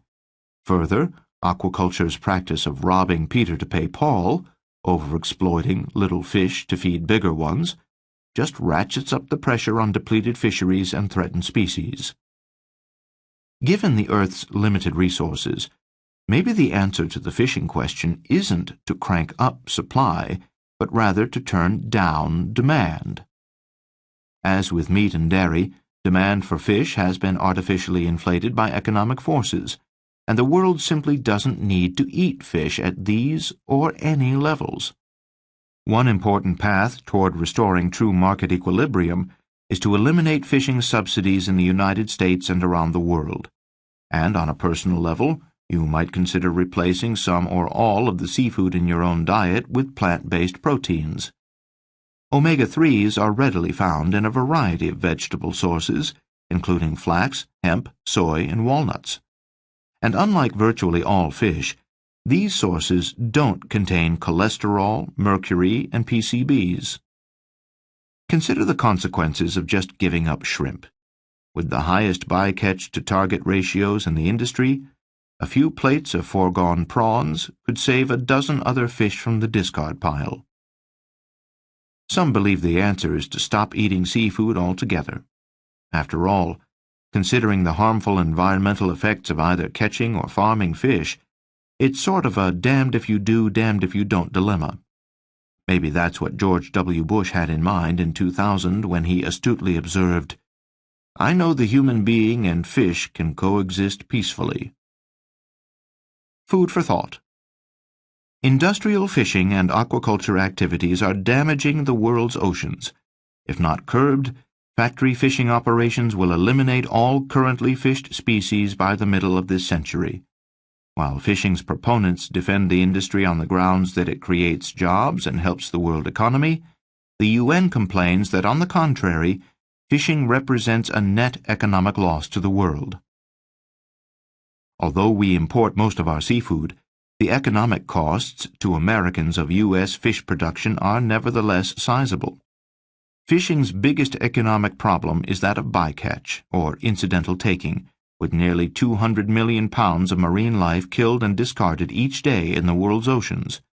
In the United States alone, bycatch costs an estimated $2.4 billion yearly. Overfishing is another leading source of destruction and economic loss, costing U.S. taxpayers and consumers roughly $1.4 billion each year. And fish farming, with its heavy environmental damage and destructive pressure on wild populations, is both unsustainable and socially expensive, with a cost to Americans of nearly $1 billion in externalized costs each year. Yet because most of our fish come from outside the United States, the $4.5 billion in total U.S. externalized expenses represents just a tiny fraction of the worldwide hidden costs related to Americans' fish consumption. As the Jevons paradox predicts, while fishers and fish farmers catch or raise marine life in increasing quantities, the higher availability and lower production costs of seafood, stemming from subsidies and industrial production methods, keep retail prices low. These supply-driven forces push fish consumption higher, and they accelerate the destruction of the world's oceans. It seems the only way to find a sustainable equilibrium between supply and demand for seafood is to lower demand. On an individual level, that might mean making a personal decision to eat less fish, and at an institutional level, it means the federal government must end fishing subsidies and adopt policies to lower demand, as discussed in the next chapter. 10. Recipes for Change. Years ago, I had a legal client I'll call Frank. Like a squirrel with a nut, Frank had a tenacious and single-minded focus on his company's bottom line. Once, early in our relationship, he handed me a check with such evident annoyance that I actually tried to make my later requests smaller. Another time, I suggested paying modest severance to a fired employee, although the company had no legal obligation to do so. As he did from time to time, Frank reminded me, in a joking tone that didn't hide the seriousness of his message, "Remember, we're in it for the money." In other words, despite an occasional show of concern for employees, customers, and other stakeholders, the company really existed for one purpose: to make money for Frank and a few other shareholders. If this management style seems mercenary, it isn't, nor is it atypical. It is more or less business as usual for just about any U.S. company. American corporations, observed historian Stephen Ambrose, hate to give away money. We've seen over and over in the preceding chapters that big business is in it for the money, but the consequences of profit-driven business practices go beyond the purely financial. This book seeks to quantify the hidden pecuniary effects of Meatonomics, but numbers tell only part of the story. The real results go much deeper. When we lose a loved one to cancer or stroke, we suffer more than the costs of treatment or lost earnings. When we're bothered by the mistreatment of animals, it's not because we wonder how much we'd pay to end it, but because it makes us question our own humanity. In a sense, the dollar values in this book are mere proxies for social ills. They're measuring tools. The main problems are the underlying issues themselves, and those are the ailments this book seeks to address. This week, thousands of Americans will die from diseases related to eating animal foods. At any moment, 1 billion U.S. farm animals are hyper-confined in stressful conditions, and groundwater sources in 1/3 of U.S. states are polluted with animal waste. Although these problems' price tags are huge, dollars are just one way of measuring the damage. In this final chapter, I propose steps Americans can take, both individually and collectively, to alleviate the social harms caused by Meatonomics. That means improving our health, fostering ecological well-being, and lowering the system's costs, both economic and otherwise, to all of us. It's a complex set of issues, and although this book views them through an economic lens, the human and humane problems, not the cash, are the real concerns. Unlike corporations, living beings are in it for a lot more than the money. Summary. Let's start with a recap of this book's major points. First, under ever-increasing pressure to raise campaign funds so they can get elected or re-elected, lawmakers reward industry donors by passing legislation that surrounds meat and dairy producers with a precious cocoon of protection. These measures include ag-gag laws, cheeseburger laws, food defamation laws, customary farming exemptions, and animal enterprise terrorism laws. Although couched in terms of defending citizens, such protections routinely favor industry over consumers.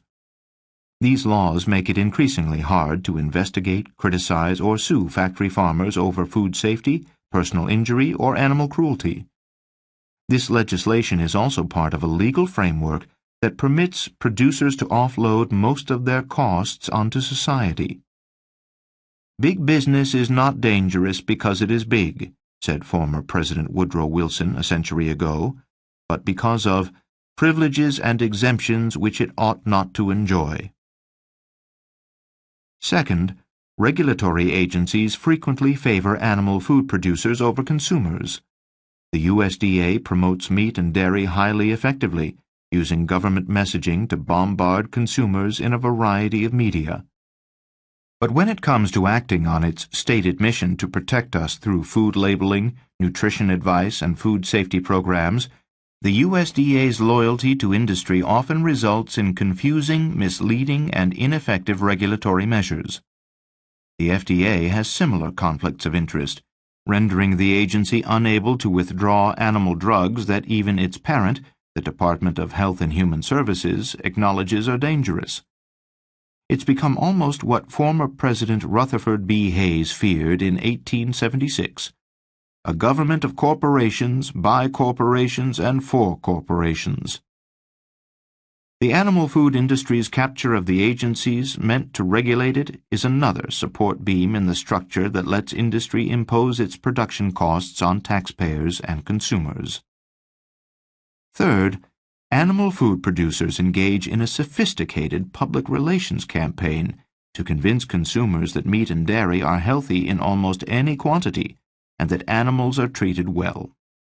However, a deeper look at these communications and the underlying research finds that much of what the industry tells consumers is inaccurate and misleading. In fact, the research overwhelmingly shows that meat and dairy are unhealthy, particularly in the supersized portions Americans consume them. Moreover, contrary to industry assertions that zero-grazing dairy cows are happy and that hyper-confined pigs love their conditions, the body of evidence shows something radically different. In fact, Virtually all farm animals in the United States are raised in conditions of extraordinary stress and suffering, including routine, painful mutilation or amputation of body parts, and a lifelong denial of basic and natural behaviors. This trifecta of lopsided lawmaking, regulatory failure, and industry doublespeak has saddled America with a set of massive, far-reaching problems in many categories.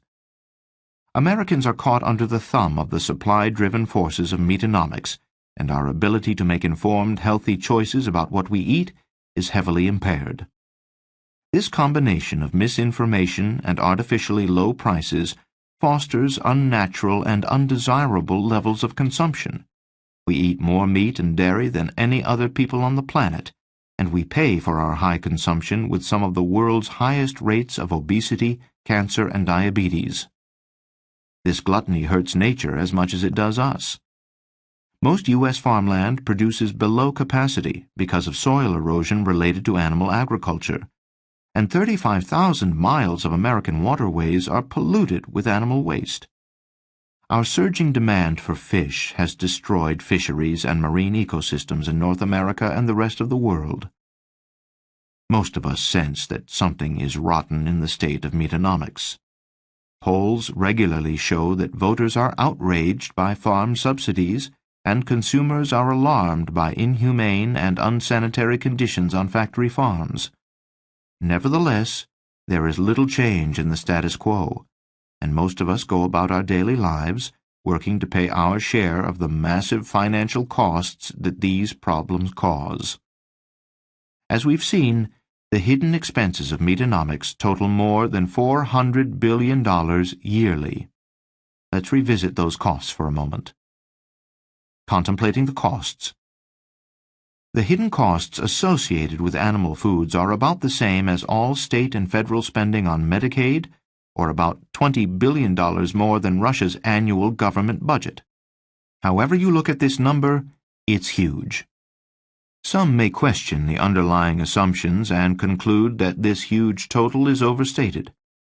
But rather than being on the high side, this total likely understates the actual costs for several reasons. In order to keep this figure credible and focused on the United States, I've omitted data that can't be measured, but nevertheless exist.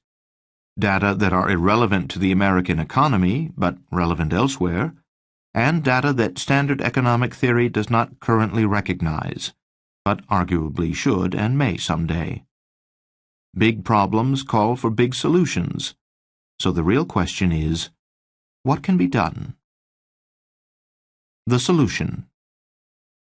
I propose a three-part solution to the problems of Meatonomics.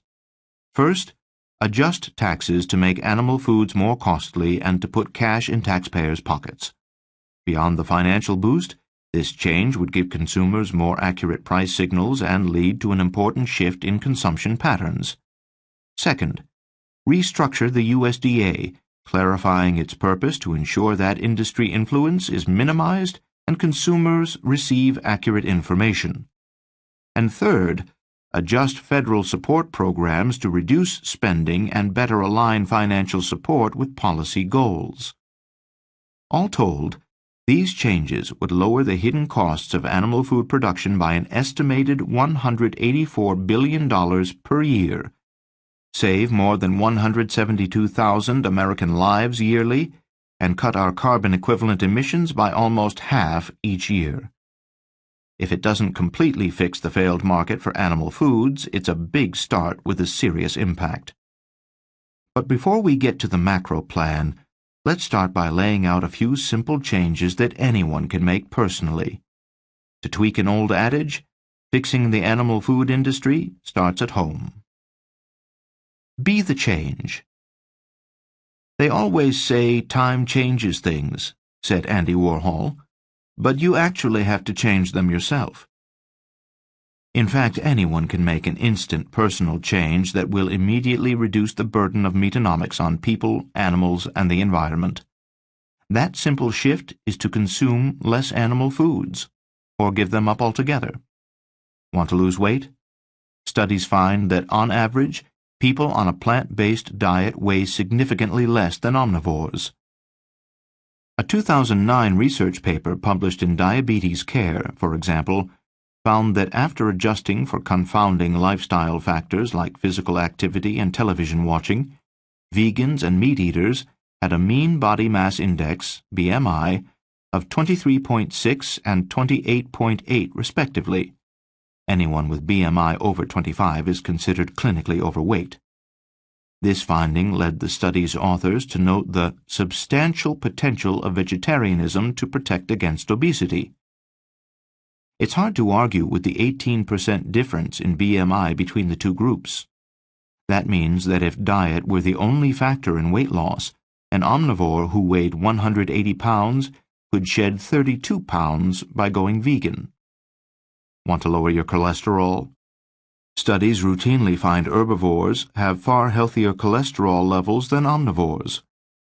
One synthesis of published papers on the subject finds that American vegans and omnivores have average blood cholesterol of 146 milligrams per deciliter and 194 milligrams per deciliter, respectively.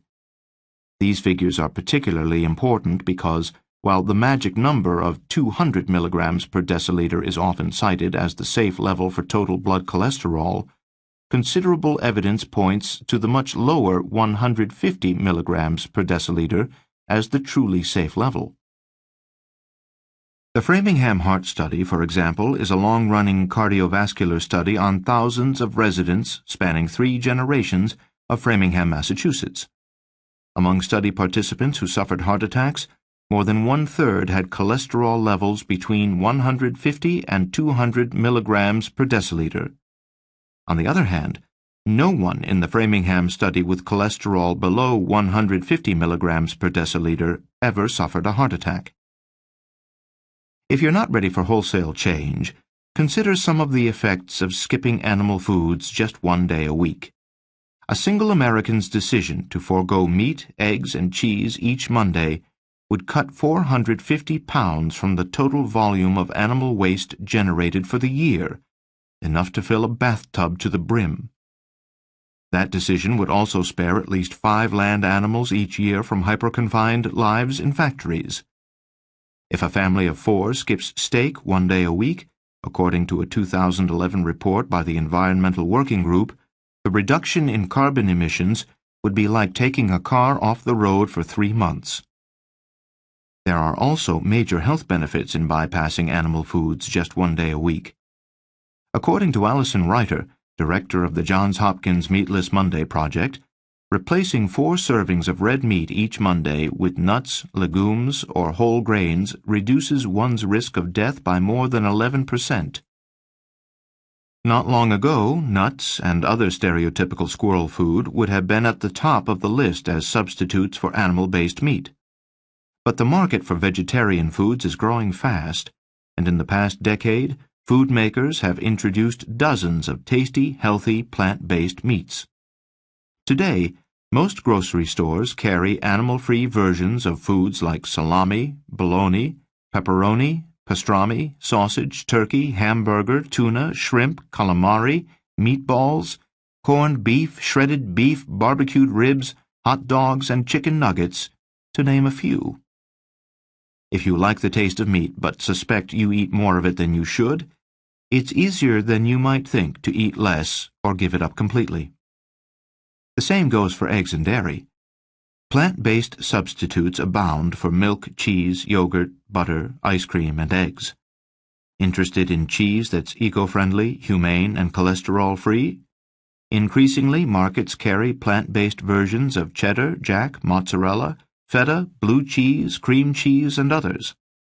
Instead of cow's milk, there's milk from oats, rice, hemp, soy, almonds, and coconuts. My own favorite is vanilla-flavored almond milk.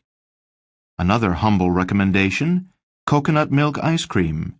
It comes in flavors like coconut almond chip and chocolate peanut butter swirl. Plant-based foods don't taste exactly like their animal-based counterparts, and they may take a little getting used to. But then, maybe that's part of the point. We vote with our pocketbooks every day, and our consumption choices matter. We've seen that animal food producers use a variety of techniques to make us buy their goods in the highest quantities possible, including keeping prices low to boost demand and disseminating misleading or confusing marketing messages. Perhaps a newfound understanding of the various insidious factors that influence our buying decisions will help listeners make better informed choices. Yet while it certainly helps for individuals to spend their dollars outside of the animal food system, society must go even farther and reform the institutions that define this system. Some will say it's naive dreaming to suggest changes to one of the most powerful and intractable industrial complexes on the planet. Others have proposed reform, and others will, following the release of this volume. But maybe the constant reminders are helpful. Maybe it helps to have a working blueprint. Maybe it helps to catalog the benefits that changing the status quo can yield. At any rate, many believe society will soon be ready for changes like these, perhaps a lot sooner than we think. As civil rights activist turned Congressman John Lewis asked, "If not us, then who? If not now, then when?" Pigs, Pigou, and the Pigouvian tax. The same economist who introduced externalities explained how to fix them. Arthur Pigou, a Cambridge University professor active in the first half of the 20th century, conscientiously objected to World War I and drove an ambulance rather than serving in the military. He was also a famous intellectual adversary of economist John Maynard Keynes, although their public disagreements were offset by a strong private friendship. Between ambulance trips, Pigou found time to theorize that negative externalities can be fixed by taxing the goods that cause them. A Pigouvian tax adjusts the market for goods that cause externalities by raising the goods' costs and thereby reducing demand for them. Such a tax pays a double dividend by both generating revenue and reducing undesirable consumption. Ideally, the new revenue adds to or replaces general tax revenue and thus can be used to lower general taxes. Taxing authorities around the world have successfully used Pigouvian taxes in a variety of ways. Most notable, perhaps, are programs that use tobacco taxes to reduce cigarette smoking and increase tax revenues. In the United States, we tax cigarettes at the federal, state, and in some cases, city level. This combination is highest in New York City, where a pack of cigarettes carries taxes of $5.85 and sells for $11 or more. Amazingly, this hefty tax still falls far short of the total externalized costs of cigarettes. Recovering that entire figure would require imposing taxes of $10.47 per pack, according to the latest estimate by the U.S. Centers for Disease Control and Prevention, or nearly 3 times the average pre-tax price of a pack of cigarettes. Nevertheless, cigarette taxes do work. Studies show that depending on the affected consumer group's age, income level, and extent of addiction, a 10% cigarette tax lowers smoking by 4 to 14%. Moreover, cigarette taxes lead to huge revenue boosts. In Texas, for example, a 2007 cigarette tax hike of $1 per pack increased state tax revenues in the first year by more than $1 billion, while lowering cigarette sales in the state by 21%. Consider the huge gains that cigarette taxes have yielded for both personal health and government revenue since the early 80s, when state and federal governments began aggressively increasing these levies. From 1982 to 2007, inflation-adjusted prices of cigarettes nearly tripled as a result of increases in state and federal tobacco taxes. During the same period, moving virtually in lockstep with the tax increases, U.S. per capita cigarette consumption dropped more than 50%, and the incidence of lung cancer among Americans fell 30%. The tax increases paid a double dividend as well. Despite the significant decline in consumption, combined state and federal tobacco tax revenues grew during the period from $15.7 billion to $25.2 billion in inflation-adjusted dollars. Taxes aren't the sole reason for Americans' declining consumption of cigarettes. For decades, government agencies and nonprofits have engaged in regulatory and public relations campaigns against tobacco use. These have yielded stricter labeling laws, restrictions on cigarette advertising, and billboard, radio, and TV ads that warn of smoking's dangers.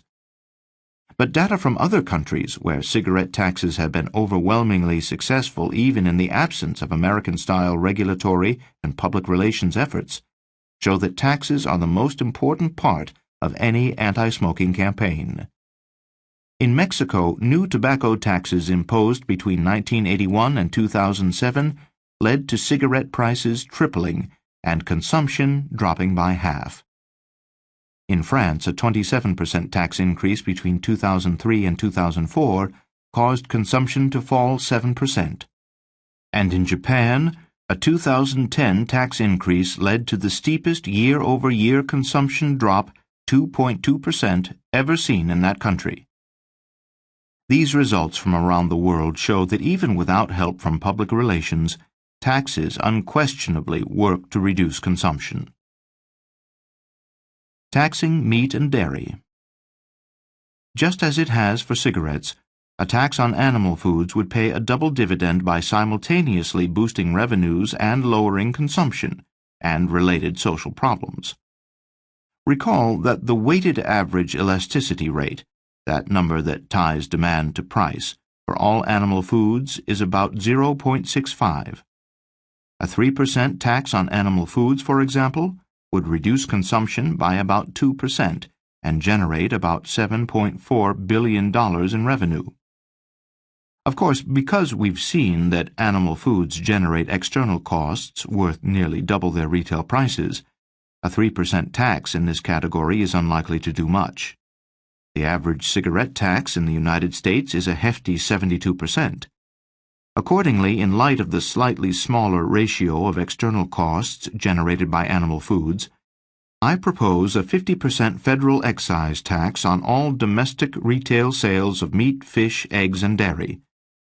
For simplicity, I refer to this across-the-board tax on animal foods as the meat tax. The way the tax would work is simple.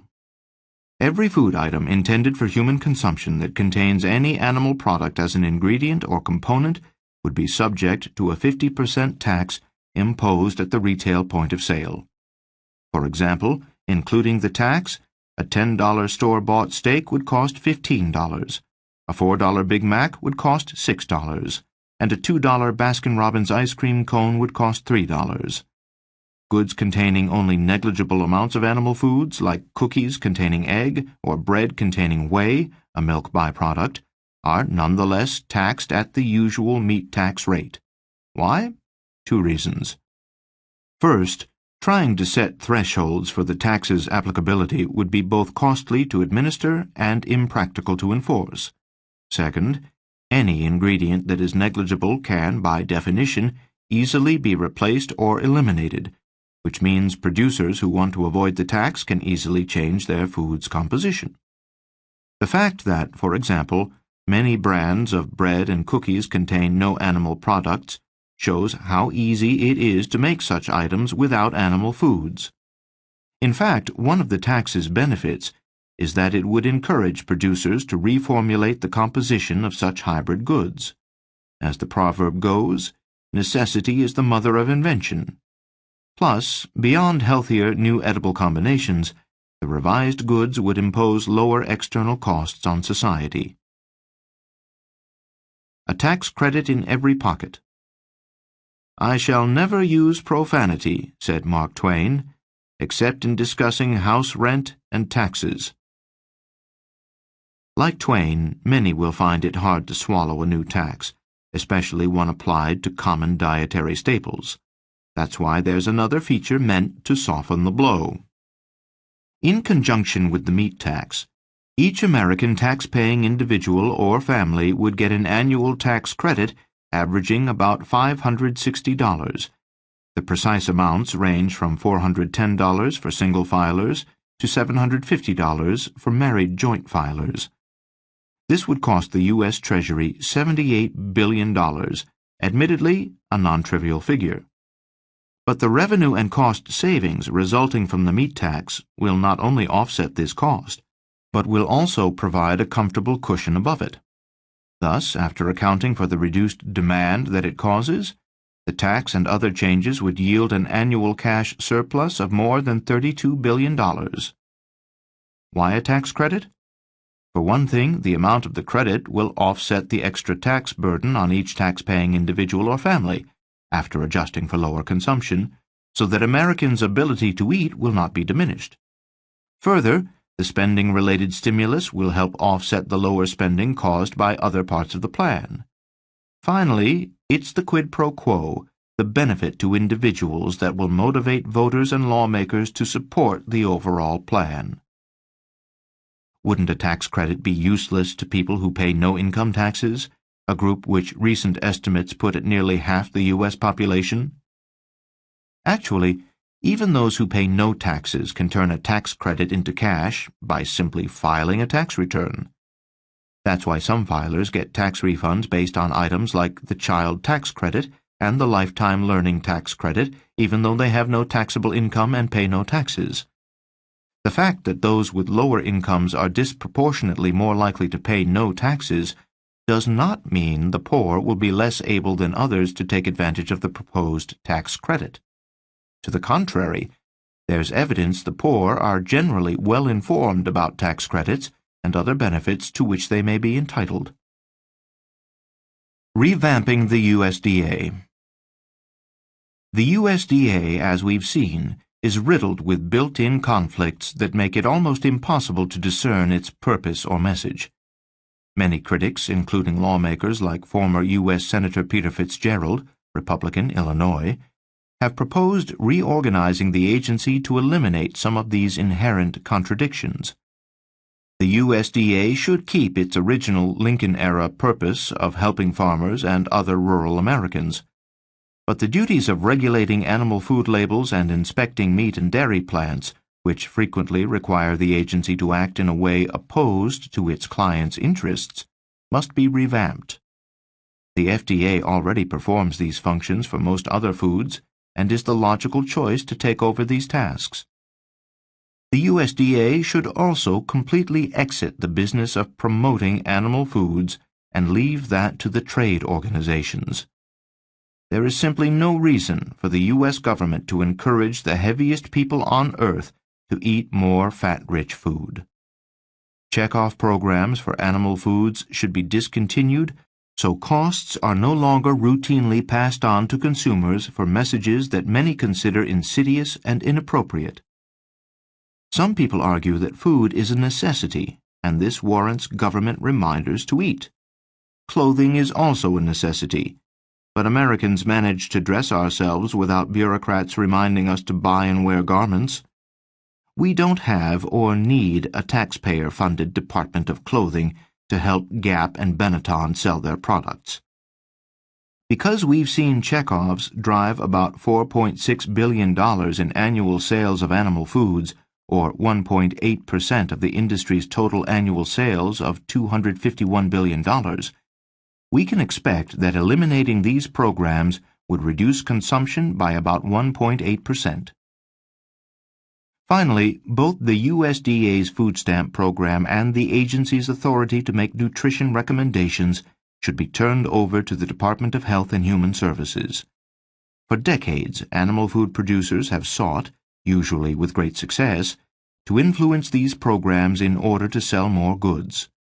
Removing the functions of nutrition assistance and guidance from the agency tasked with helping meat and dairy farmers sell more product would end the worst conflicts of interest that plague the USDA. Hunting the bounties. We're not done with the USDA.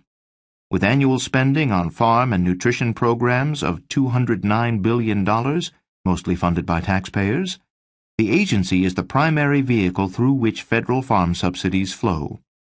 It's also the best place to look for ways to reduce and refocus government largesse. Not all welfare programs lack merit. The USDA's $115 billion Food and Nutrition Service, for example, helps farmers by boosting sales of crops and animal foods. It also helps 1 in 7 Americans by providing school lunches and food stamps for low-income children and adults. There's no reason to eliminate these food assistance programs, but like alcohol and tobacco, animal foods should be excluded as ineligible for purchase. This change would shift demand in the low-income demographic, which is particularly at risk for obesity and diabetes, to healthier, lower-fat protein sources. It would also cut indirect support to animal food producers by $36.8 billion and reduce U.S. sales of animal foods by $24.8 billion.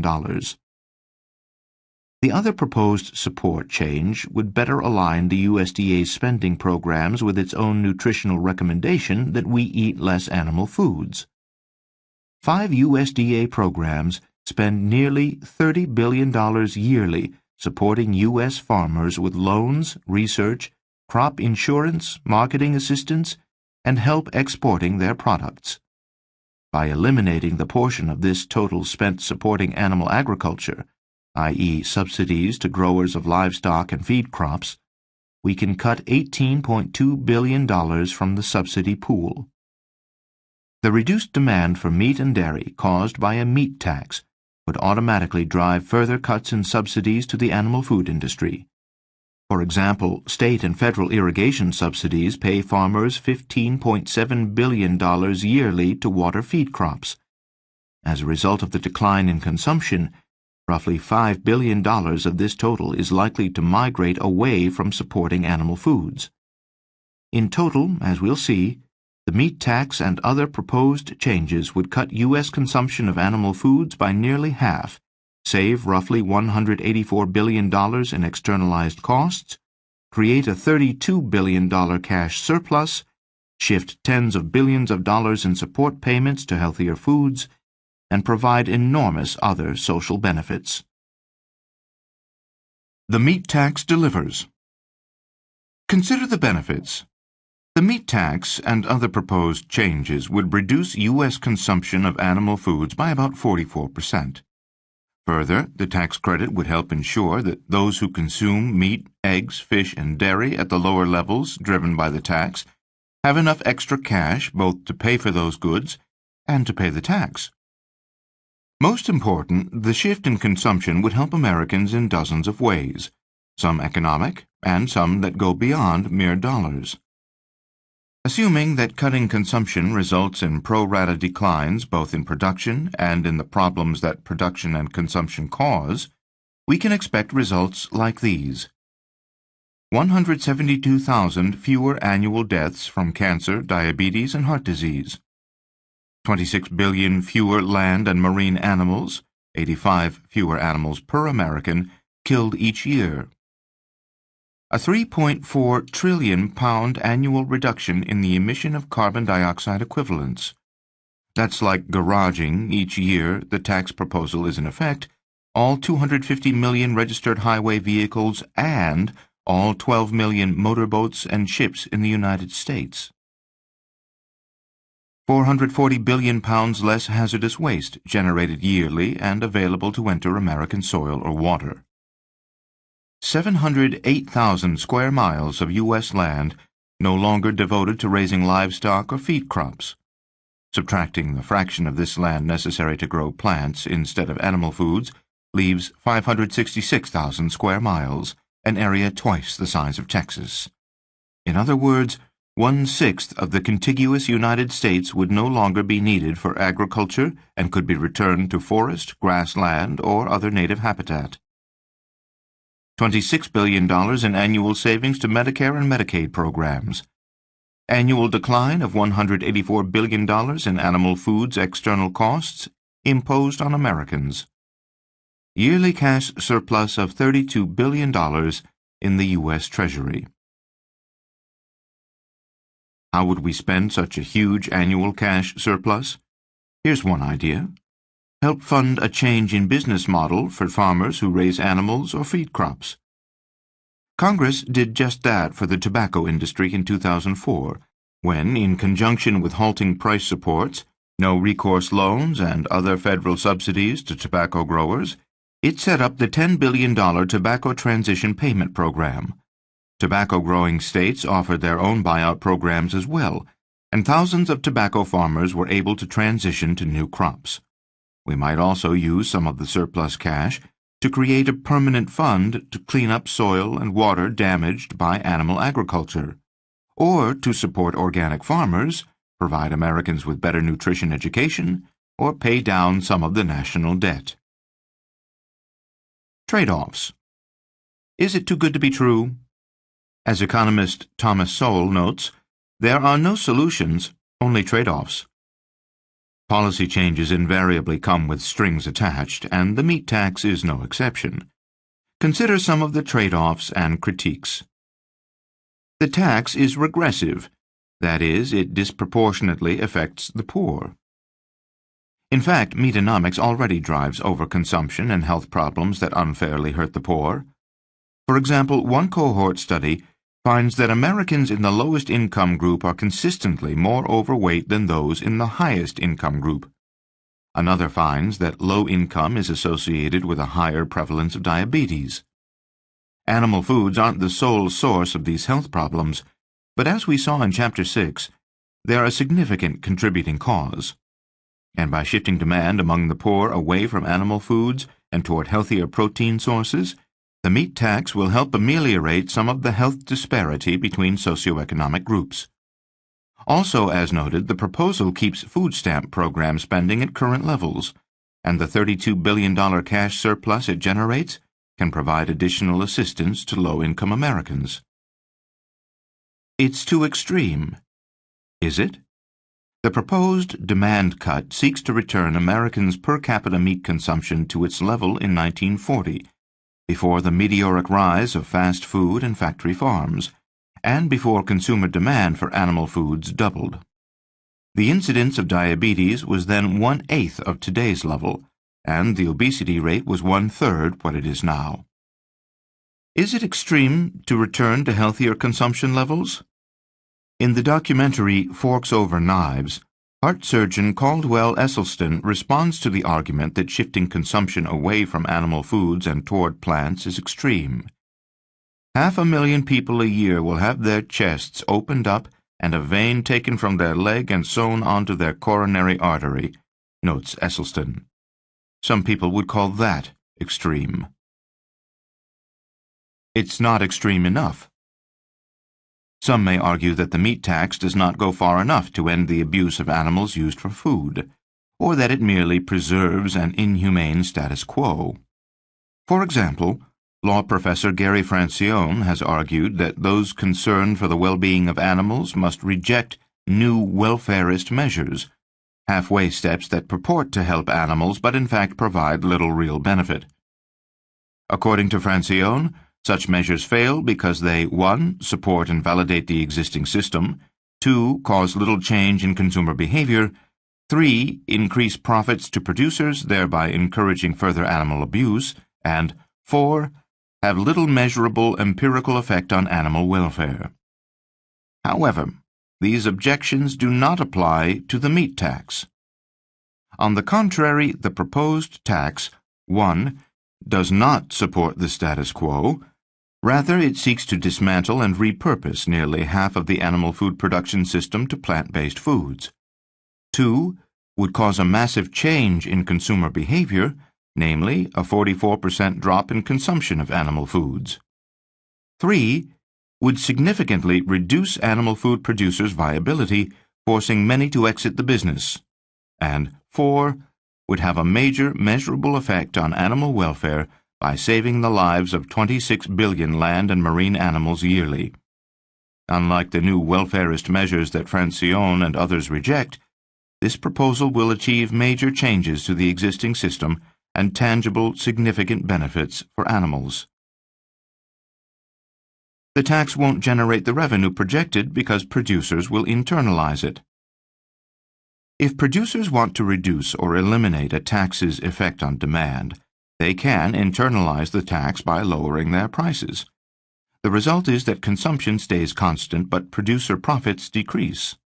That might work with a modest tax, but for an industry already struggling to raise pigs and cattle worth less than their production cost, and now faced with the loss of subsidies, internalizing a 50% tax would be impossible.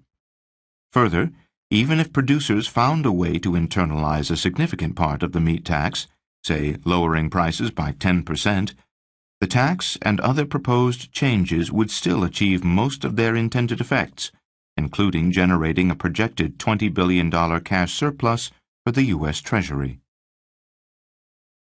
It's too high. Most states impose a sales tax of 5 to 8%. Why not start with something in that range? That wouldn't work for the tax's main goal, to discourage consumption.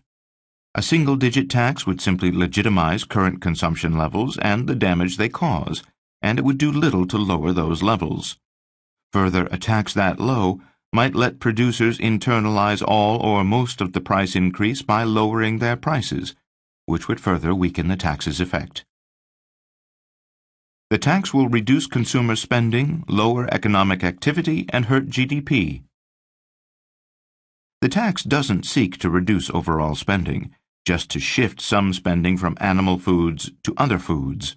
It's not a diet, and there's no reason consumers won't continue to devour the same number of calories they did previously, albeit from healthier sources, which means buying substitute foods. Further, the tax credit to individual taxpayers provides a cash boost and a significant source of stimulus funding. So there's no reason why the tax should cause an overall reduction in spending. It will put animal food producers out of business and eliminate jobs. It's true that a meat tax will cause some job loss in animal agriculture, but there are several mitigating factors. For one thing, people will continue to eat, just different foods. The size of the employment pie doesn't need to change, even if it gets sliced up differently.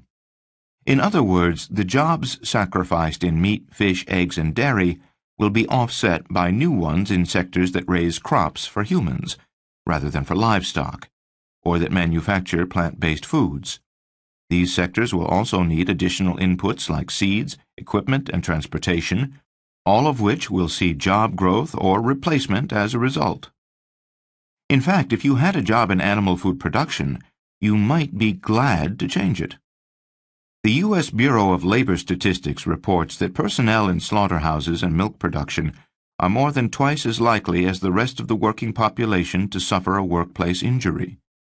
A New York Times article found Smithfield pork slaughterhouse workers performing painful and repetitive tasks for $10.24 an hour in current dollars. Further, racism is rampant in slaughterhouses, not only in self-segregating cafeterias and locker rooms, but in the way the work is doled out.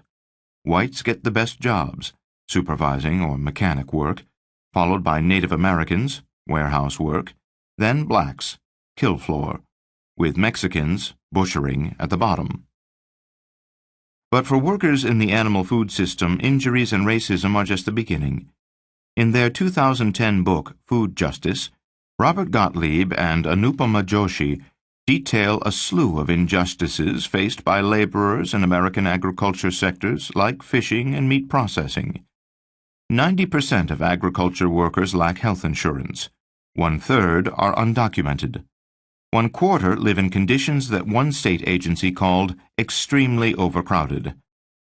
As a result of such odious work conditions, the Smithfield plant profiled in the New York Times article experienced 100% annual turnover.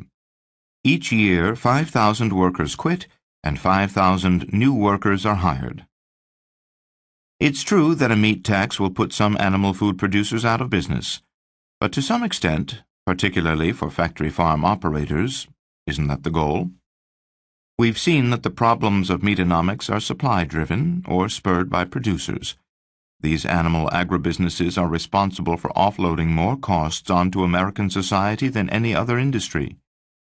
We've seen that animal food producers routinely seek to deceive us about their products' health effects and their treatment of animals. Must Americans continue to prop up factory farmers and fishers at the expense of so much that's wrong with their industries, merely because of the argument that they help the U.S. economy? In fact, we've seen in this chapter that eliminating half of their business will actually help the economy in a big way. Despite their protestations, disfavored industries are regularly targeted by social movements that seek to curb or eliminate them. When Britain sought to ban the slave trade in the 19th century, staunch opposition came from the city whose ships carried more than half of Europe's slaves, Liverpool. Liverpudlians wrote a song that began, "If our slave trade be gone, there's an end to our lives. Beggars all we must be, our children and wives."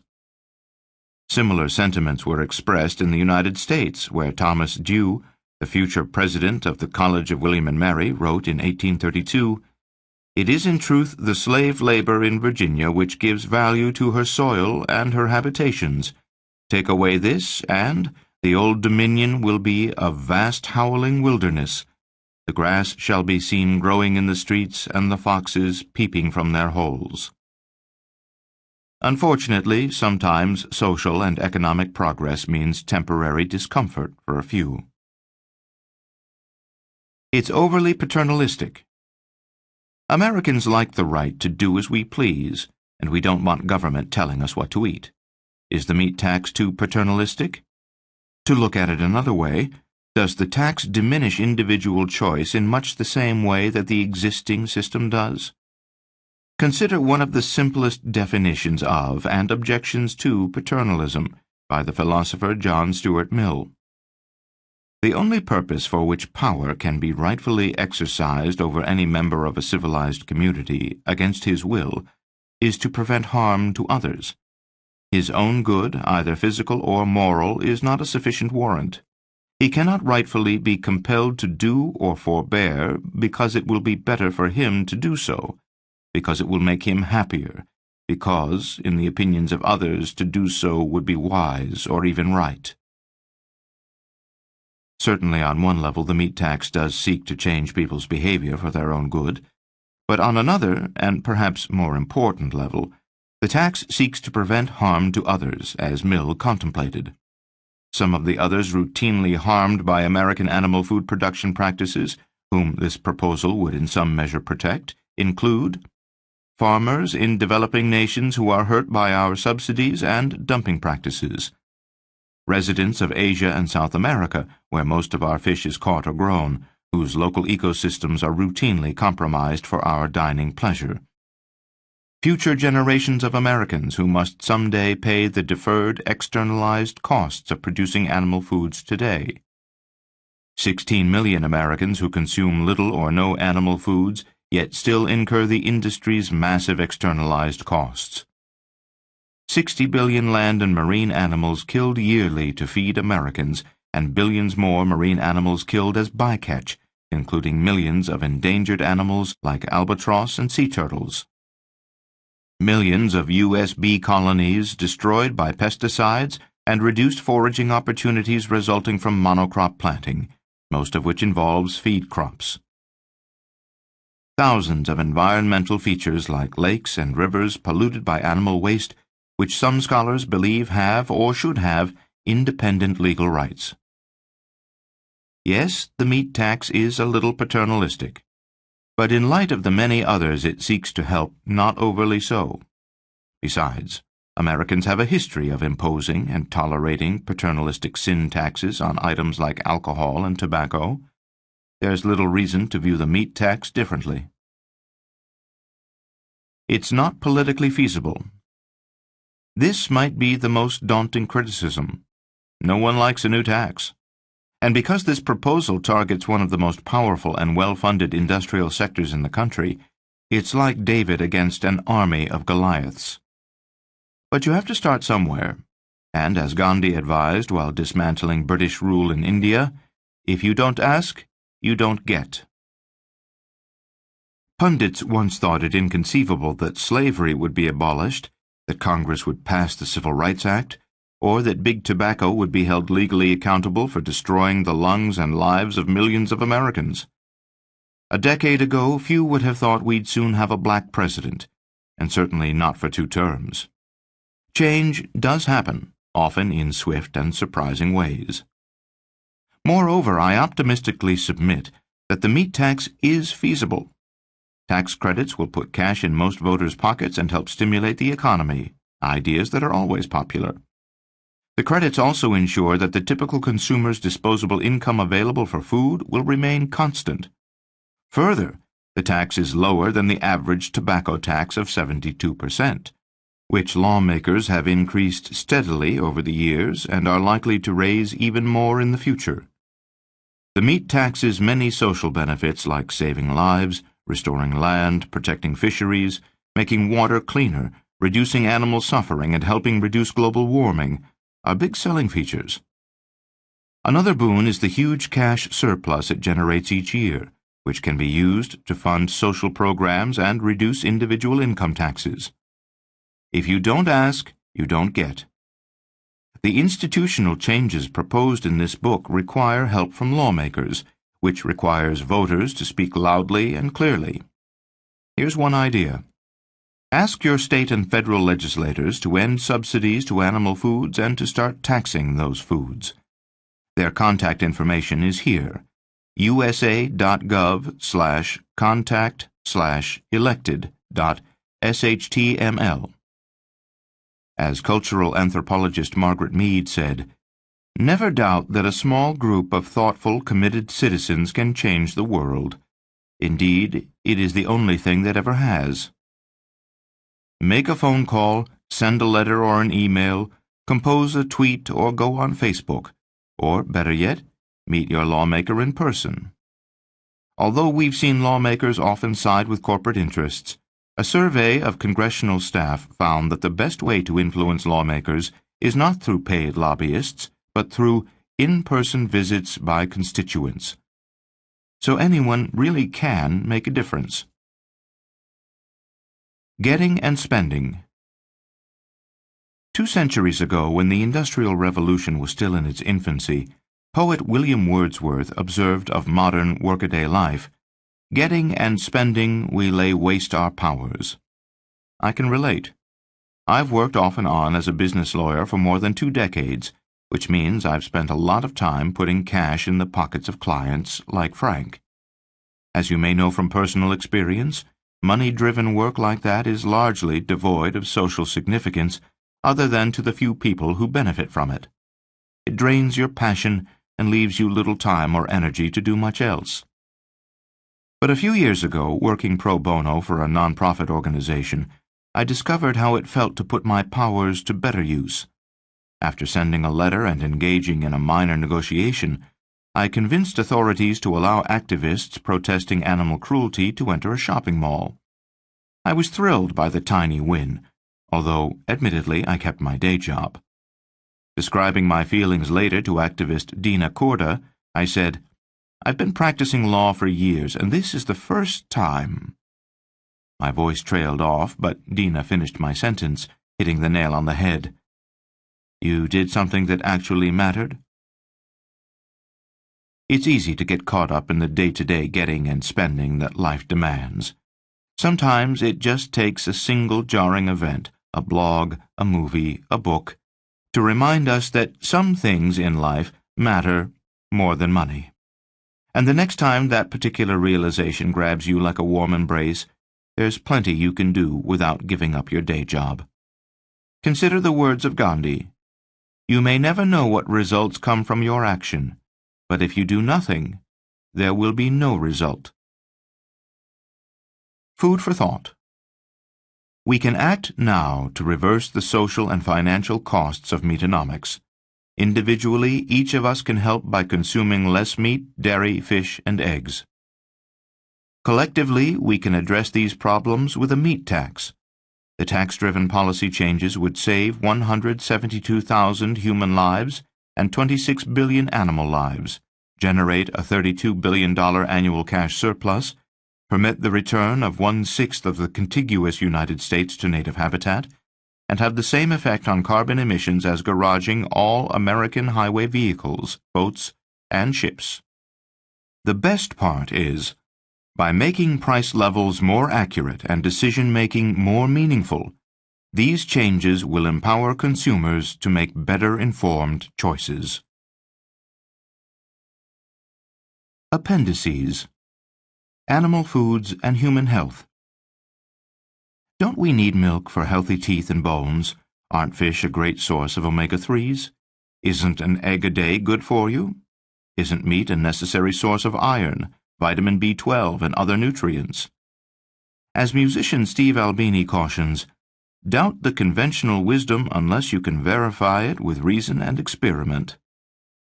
This appendix explores a number of widely held beliefs related to the health effects of animal food consumption. Specifically, the first section addresses issues in beef and pork, the second looks at dairy, the third eggs, and the fourth fish. As we'll see, reason and experiment don't always support popular assumptions. A red flag for meat. Issues with beef and pork. Consider a common belief about animal protein, that its quality is better than plant proteins. Along those lines, beef and pork producers routinely trumpet the high-quality protein their products supposedly deliver. Where do these groups get the idea that animal protein is high quality and plant protein is low quality? This notion seems based on the idea that some proteins contain a more complete set of the 8 essential amino acids than others. Amino acids are building blocks of protein that our bodies cannot produce independently. Despite research to the contrary, the idea developed that only animal foods contain all essential amino acids, and that has led to these foodstuffs being called, somewhat hyperbolically, complete proteins. Yet plants can also provide a complete set of essential amino acids. Writing of the common misconception that plants lack certain essential amino acids, physician and nutritionist John McDougall said, "Any single one or combination of plant foods provides amino acid intakes in excess of the recommended requirements. And for a vegetarian who consumes sufficient calories, it is impossible to design an amino acid deficient diet." It's unclear why the myth persists that plants lack amino acids and are incomplete. As early as 1966, a clinical study of amino acid intake in meat eaters, vegetarians, and vegans found that each group exceeded twice its requirement for every essential amino acid and surpassed this amount by large amounts for most of them. Paradoxically, despite the misdirected focus that consumer messaging often places on animal foods providing more essential amino acids than plants, animals actually have no independent ability to create amino acids. Only plants and bacteria can generate proteins building blocks. As nutritionist Janice Stanger notes, animal protein is recycled plant protein. When humans obtain protein from vegetables, we simply cut out the animal middleman. Meat and human evolution. In the animal kingdom, herbivores get all the protein they need for healthy muscle and tissue development from plants. Moreover, power, speed, and body size often favor those who eat plant food, not animal food.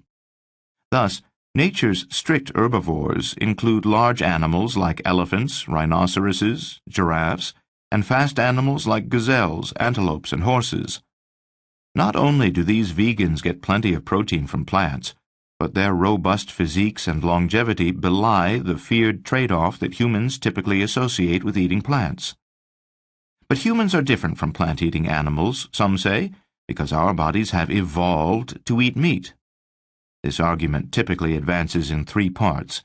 Human anatomical features, such as canine teeth, are similar to carnivores. Vegetarian diets don't provide necessary nutrients like protein, calcium, iron, and vitamin B12. And hunting and meat eating have been natural human or hominid occupations for millions of years. In fact, a closer look at these issues tends to point toward the opposite conclusion. It seems humans, just like gorillas, evolved to eat plants. In a study examining the comparative anatomy of carnivores, omnivores, herbivores, and humans, physician Milton Mills compared 19 anatomical features from the 4 groups. Mills found that humans most closely resemble herbivores, not carnivores or omnivores, in all anatomical features related to eating. Thus, like herbivores, but unlike carnivores or omnivores, our saliva contains enzymes to digest carbohydrates. Our intestines are long, not short. Our mouth opening is small, not large. Our stomach's pH is 4 to 5. not one. We chew food rather than swallow it whole.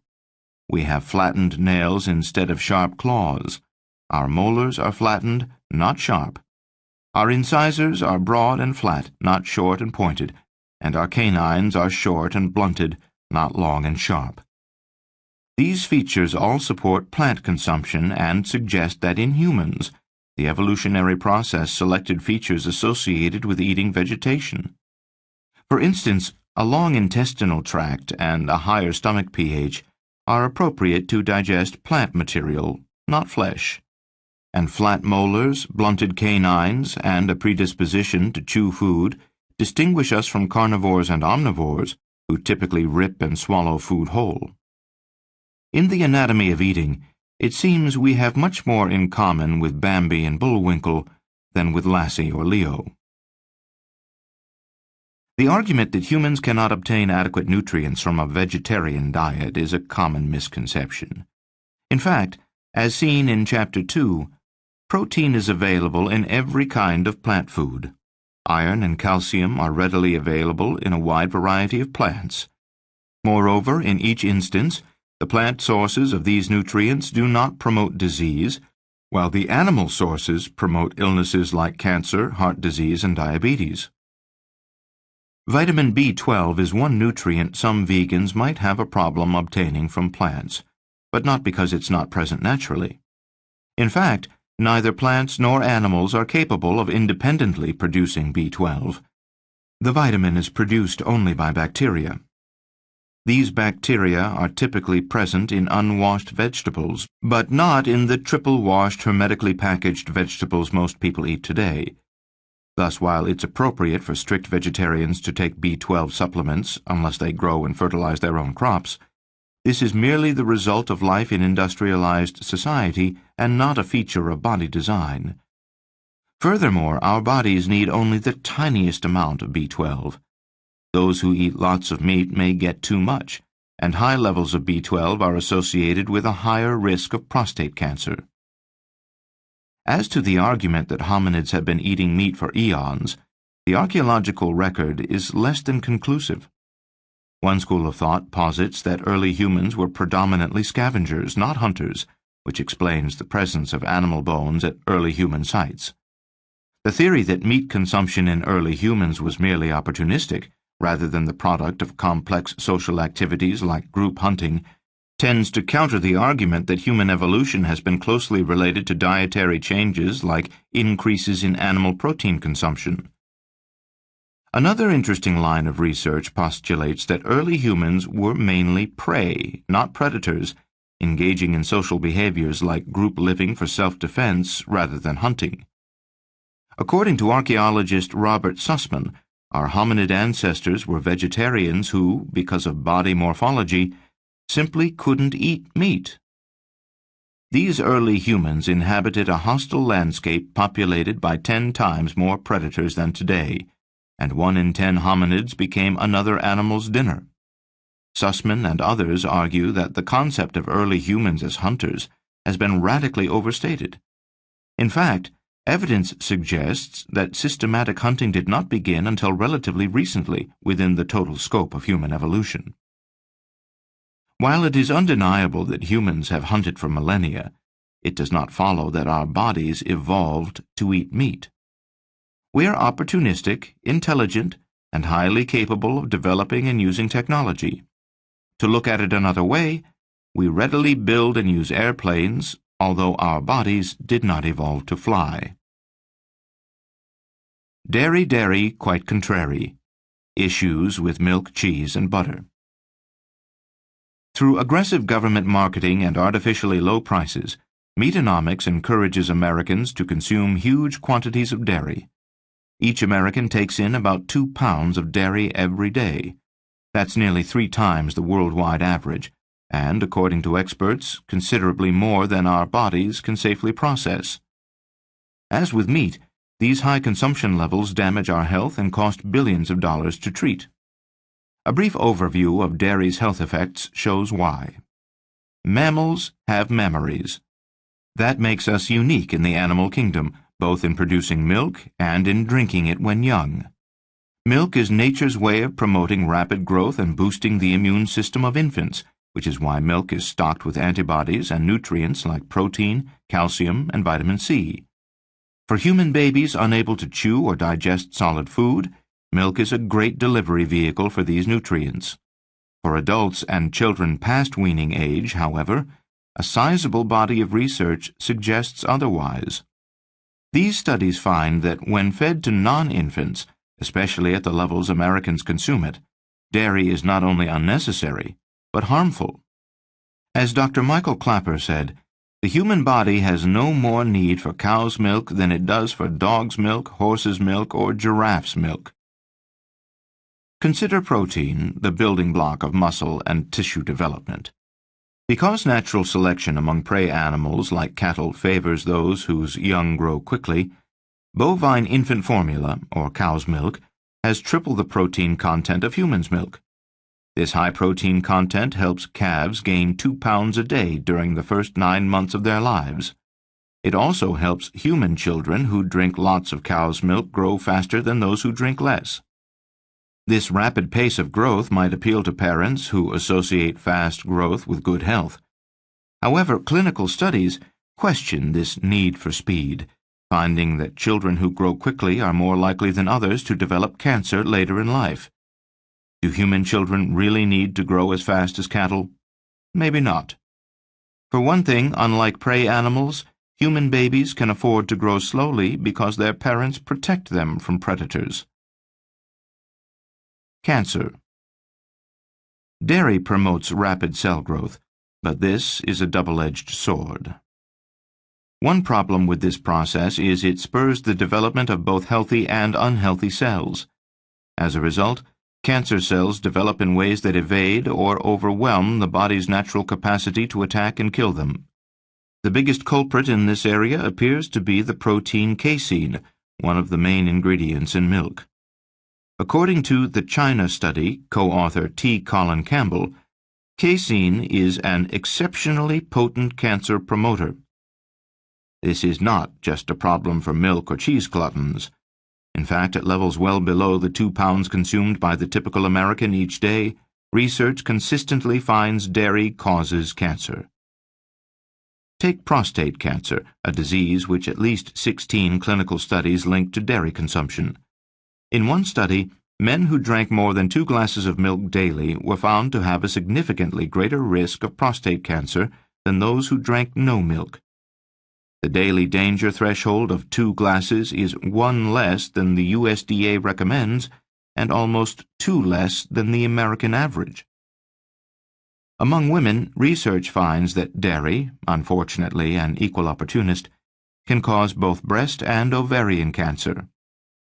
In the latter case, 2 large cohort studies find that women who consume just 2 servings of dairy daily, again 1 less than recommended and 2 less than the average, have a significantly higher risk of ovarian cancer than those who consume less. There's a pattern here. At consumption levels well below those the USDA recommends or Americans practice, dairy promotes disease. Bone health. The most surprising news about dairy may be its effect on bone density and health. We know that calcium is important to preserve bone density and prevent osteoporosis, and that milk is an abundant source of calcium. But milk's acidic properties can affect our ability to fully utilize its calcium, and this can lead to some odd results. For example, a review of 58 clinical studies evaluating the importance of dairy consumption to healthy bone growth in children and adolescents found no significant link between milk consumption, or calcium consumption, and healthy bone development.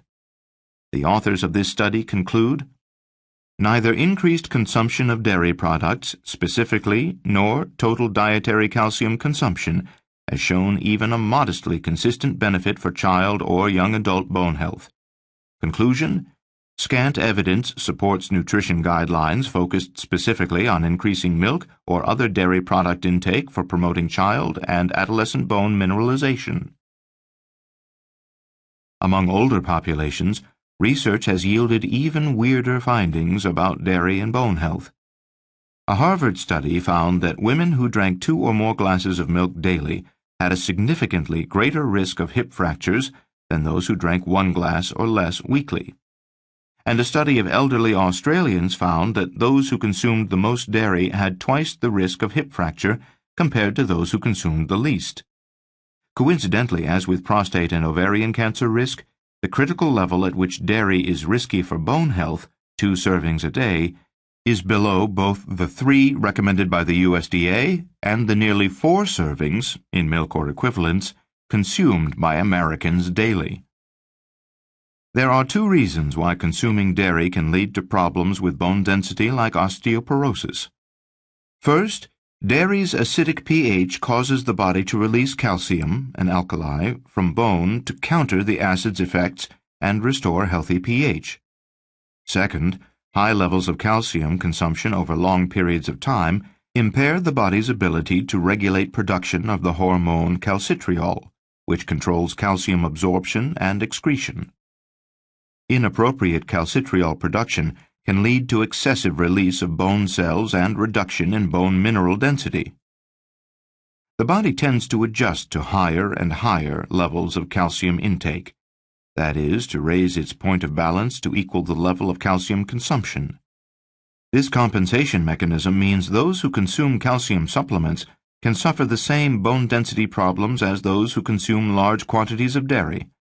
One of the leading scientists in this field, the late Harvard nutritionist D. Mark Hegsted, wrote of the irony of this phenomenon. As we encourage people to consume more calcium, their calcium requirement, as defined by calcium balance, increases with no end in sight. Numerous population studies in the U.S. and elsewhere have analyzed the relationship between dietary calcium intakes and fractures, finding that, surprisingly, high calcium intakes do not protect against fractures.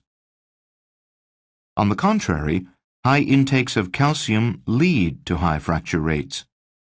In Hong Kong, daily calcium consumption is less than 500 milligrams per day, and females suffer hip fractures at the rate of 35 cases per 100,000 people. Americans consume at least twice as much calcium, averaging about 1,000 milligrams per day, yet our per capita incidence of female hip fractures is 3 times higher than Hong Kong's. This research is consistent with other studies that find bone fractures are more common in Western countries, where dairy consumption is high, than in countries where little dairy is consumed. The studies on calcium and hip fractures are not exactly breaking news. They were published in the 1980s and 90s. Moreover, modern research suggests that people seeking to improve bone density should exercise more and eat plant-based calcium sources like kale and spinach, a plan that seems to work for herbivores like horses and elephants. Why then do Americans still turn, somewhat futilely, to dairy and calcium supplements for bone health? We do so because despite the high correlation between dairy consumption, calcium intake, and hip fractures, the dairy industry and the USDA continue to recommend that Americans aged 19 to 50 consume 1,000 milligrams of calcium per day. This recommendation appears to have one goal: to sell dairy products. Kids and milk. For many, it will be astounding to learn that kids don't need cow's milk and would actually be better off without it. Why is this news so astonishing? Because just as we know the sun rises in the east, we know children need milk to grow up big and strong. Yet one of the pieces of information to emerge from recent studies is that kids grow up healthier when they don't consume significant amounts of dairy, other than their own mother's milk, or other animal protein. Certainly children need their own mother's breast milk while in infancy, but otherwise, and after the age of weaning, there is little in the clinical literature to suggest that children need cow's milk or other animal foods for healthy development. In fact, studies show the opposite. Girls who develop too quickly, for example, a phenomenon associated with drinking cow's milk, are more likely to develop breast cancer later in life. In one study of British girls, researchers found fast growth was associated with more than a 50% greater risk of breast cancer, leading the authors to conclude that Women who grow faster in childhood and reach an adult height above the average for their menarche, first menstruation, category are at particularly increased risk of breast cancer. This heightened cancer risk may stem from the fact that other than in infancy, mammals' bodies are simply not designed to drink milk.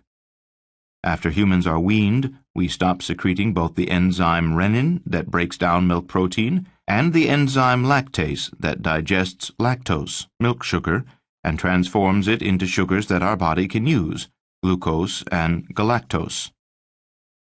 Dr. Benjamin Spock wrote the best-selling book Baby and Child Care, and, a decade after his death, remains one of the most influential pediatricians on the planet.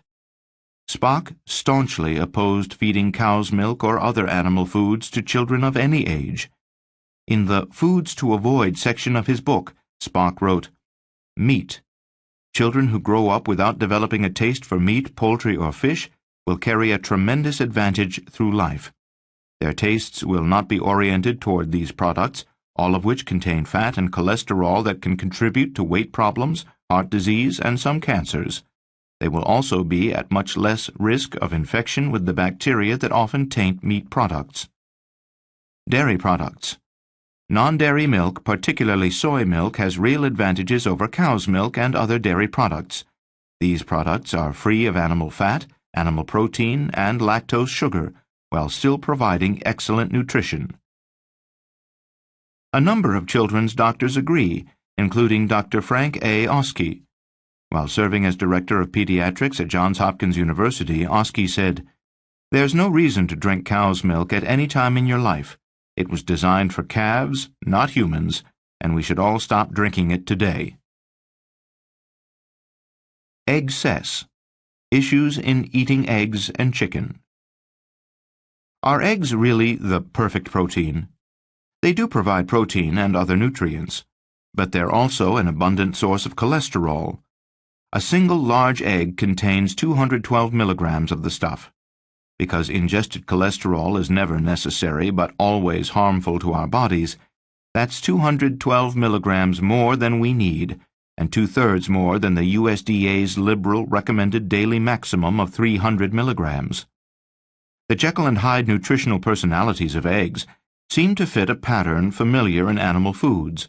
They contain some helpful nutrients, but they also include plenty of disease-promoting substances. In the case of eggs, research has created controversy in the scientific community over whether their nutritional benefits outweigh the risks associated with their high cholesterol content. Many studies show that egg consumption increases blood cholesterol, a phenomenon linked to increased risk of heart disease. On the other hand, a well-publicized 2007 paper by Adnan Qureshi and colleagues found that adults who eat more than 6 eggs per week have no greater risk of stroke or heart disease than those who eat no eggs. While some point to the first set of studies to argue that eggs cause heart disease, others, notably the egg industry, cite the Qureshi article as evidence of eggs' harmlessness. Because this study's design and methodology are similar to those of other inquiries finding that animal foods are healthy, such as the Siri Tarino piece discussed in Chapter 1, it merits a closer look. Using the cohort research model, Qureshi's team compared several populations of egg eaters to determine their incidence of disease over time. Qureshi's team adjusted for confounding factors like age, gender, race, and cigarette smoking. But just as the Siri Tarino researchers did, the Qureshi team failed to adjust for the most important confounding factor, regular consumption of other animal foods. American males over the age of 12 routinely consume more cholesterol than recommended, in some cases by 100 milligrams or more daily. Since many Americans are already in a high cholesterol category, which leads to heart disease for 1 in 3, it's easy to see why adding an egg a day might not materially increase this risk. In fact, in order to make their analysis representative of the U.S. population, the Qureshi team chose cohorts whose members were overweight, with BMI over 25, and had blood cholesterol levels of 220 milligrams per deciliter or higher. That's 10% above the recognized safe cholesterol level of 200 milligrams per deciliter and 50% higher than the average of 146 milligrams per deciliter among vegans. In other words, this study looked at whether overweight people with high cholesterol, already substantially at risk for heart disease, would get any worse if they ate an egg a day. That's like studying the risk of cigar smoking among people who already smoke 2 packs of cigarettes a day. Dietary cholesterol is present in animal foods, but not in plant foods. So the only accurate way to measure the cholesterol-related effects of eating eggs is to compare a cohort of vegans with one whose only source of dietary cholesterol is eggs. Since the Qureshi study failed to control for the confounding effects of cholesterol intake, it's little wonder the study found no difference in disease risk between groups. On the other hand, researchers do find a link between egg consumption and disease when they compare cohorts who eat less animal foods than Americans do, and for whom a single egg is thus a more significant part of their diet.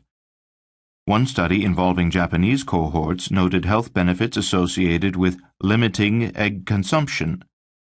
These researchers found links among egg consumption, blood cholesterol levels, and mortality rates among women in geographic areas where egg consumption makes a relatively large contribution to total dietary cholesterol intake. Plainly stated, the harmful effects of eggs are more clearly evident among those who eat less animal foods to begin with. Despite the Qureshi study's design flaws, it's a favorite among egg industry marketers. The American Egg Board receives $21 million in yearly federal mandated checkoff money.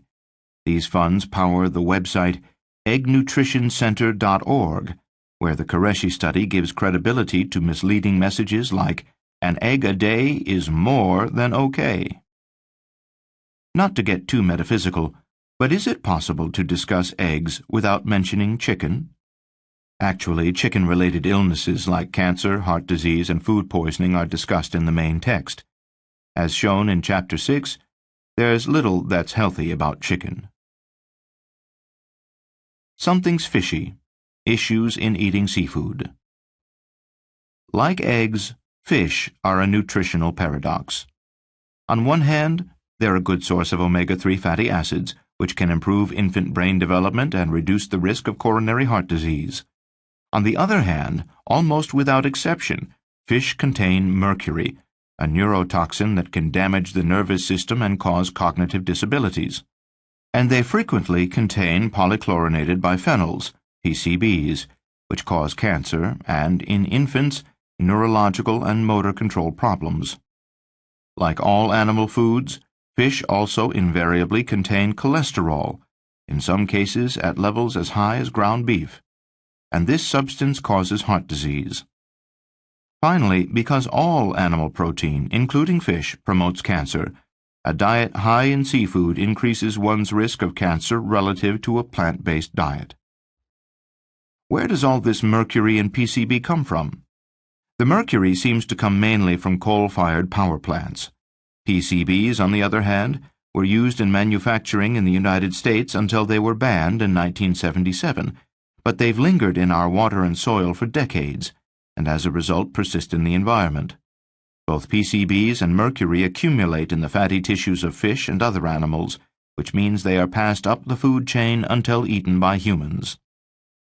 In a 7-year study of fish in 291 U.S. waterways, the U.S. Geological Survey found that every one of more than 1,000 fish it examined contained some mercury. 1/4 of the fish contained mercury at levels unhealthy for human consumption, and 2/3 were contaminated at levels unhealthy for consumption by other mammals. It's not just fish in inland waterways that are toxic with mercury. High levels of mercury are routinely found in deep-sea fish as well. And PCBs are equally prevalent. Another study found that 39 of 40 fish sampled contained PCBs in measurable quantities. The nutritional paradox surrounding fish leads to complicated advice on whether and when to eat it, dispensed in articles with titles like "Fish is good, fish is bad," and "Americans confused about health effects of eating fish." In one particularly bizarre piece in the Journal of the American Medical Association, the authors note that omega-3s may help new or expectant mothers, but a few paragraphs later warn that new or expectant mothers should avoid 4 types of fish that are higher in mercury content. Other articles contain charts advising which fish have acceptable levels of mercury and PCBs and how often one can eat them. If this seems like a lot of risk and effort to obtain omega-3s, consider a non-fish, non-toxic source for your beneficial fatty acids. Omega-3s are readily available in flax, hemp, soy, and walnuts.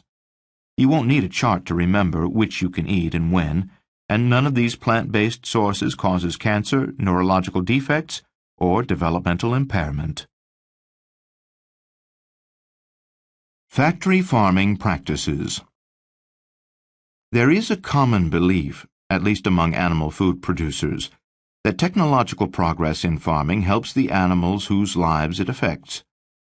Efficiency is good for economic markets, and, as Dickens wrote, a good thing can't be cruel. Like most business operators, animal farmers welcome almost any innovation that improves efficiency and boosts profits. Just as it has for the car industry, repeated tinkering to improve processes and increase outputs has yielded significant productivity gains over the past century for animal agribusiness. As noted, the last century saw a tripling in per-cow dairy production and a doubling in per-hen egg production. These efficiency gains have been driven by advances in areas like feeding, handling, selective breeding, and, of course, confinement methods. Yet while humans associate innovation and efficiency with progress and improvement, the animals, if they could talk, would almost certainly disagree. This appendix explores the production methods which prevail in factory farms across the United States and are routinely used in raising hogs, dairy cows, veal calves, broiler chickens, and laying hens. It's a Hog's Life. In his wonderful nonfiction book, The Pig Who Sang to the Moon, Jeffrey Masson reports the story of Lulu, a 200-pound pig living at an animal sanctuary. Joanne Altsman was in her kitchen one afternoon feeling unwell when Lulu charged out of a doggy door made for a 20-pound dog, scraping her sides raw to the point of drawing blood. Running into the street, Lulu proceeded to draw attention by lying down in the middle of the road until a car stopped. Then she led the driver to her owner's house, where Altsman had suffered a heart attack. Altsman was rushed to the hospital, and the ASPCA awarded Lulu a gold medal for her heroism. Altsman knows in her bones that Lulu's sixth sense saved her life. Pigs, Masson says, are sensitive, loyal, and intelligent.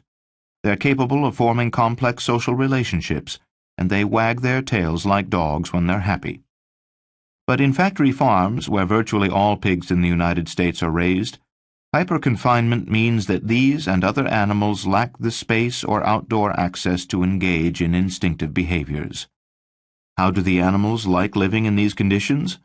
Matthew Scully, former speechwriter for George W. Bush and author of the book Dominion, The Power of Man, the Suffering of Animals, and the Call to Mercy, sought a first-hand answer to that question.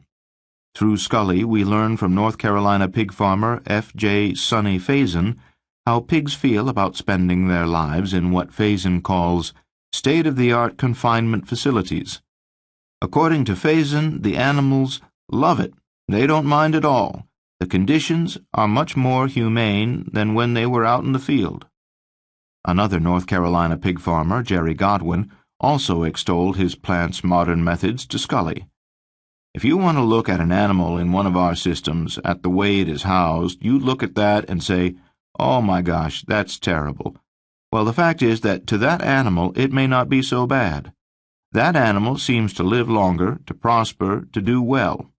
Its comfort is there. But Scully's impressions while touring a hog farm didn't support pig farmers' claims that innovation in porcine agriculture benefits the animals. At a supposedly state-of-the-art hog factory in North Carolina, Scully saw sores, tumors, ulcers, pus pockets, lesions, cysts, bruises, torn ears, swollen legs everywhere. roaring, groaning, tail-biting, fighting, and other vices, as they're called in the industry, frenzied chewing on bars and chains, stereotypical vacuum chewing on nothing at all, stereotypical rooting and nest-building with imaginary straw. Scully was invited to tour that particular facility by Sonny Faison, the pig farmer who said his animals loved their living conditions. In truth, as we see repeatedly in this example and others in this appendix, innovation in animal farming often means a backward step in the animal's quality of life.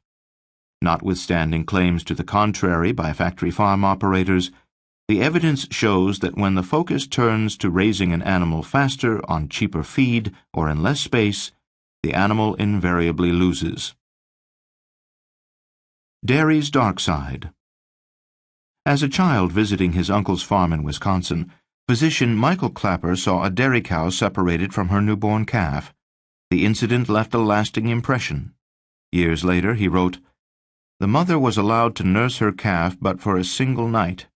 On the second day after birth, my uncle took the calf from the mother and placed him in the veal pen in the barn, only 10 yards away, in plain view of the mother.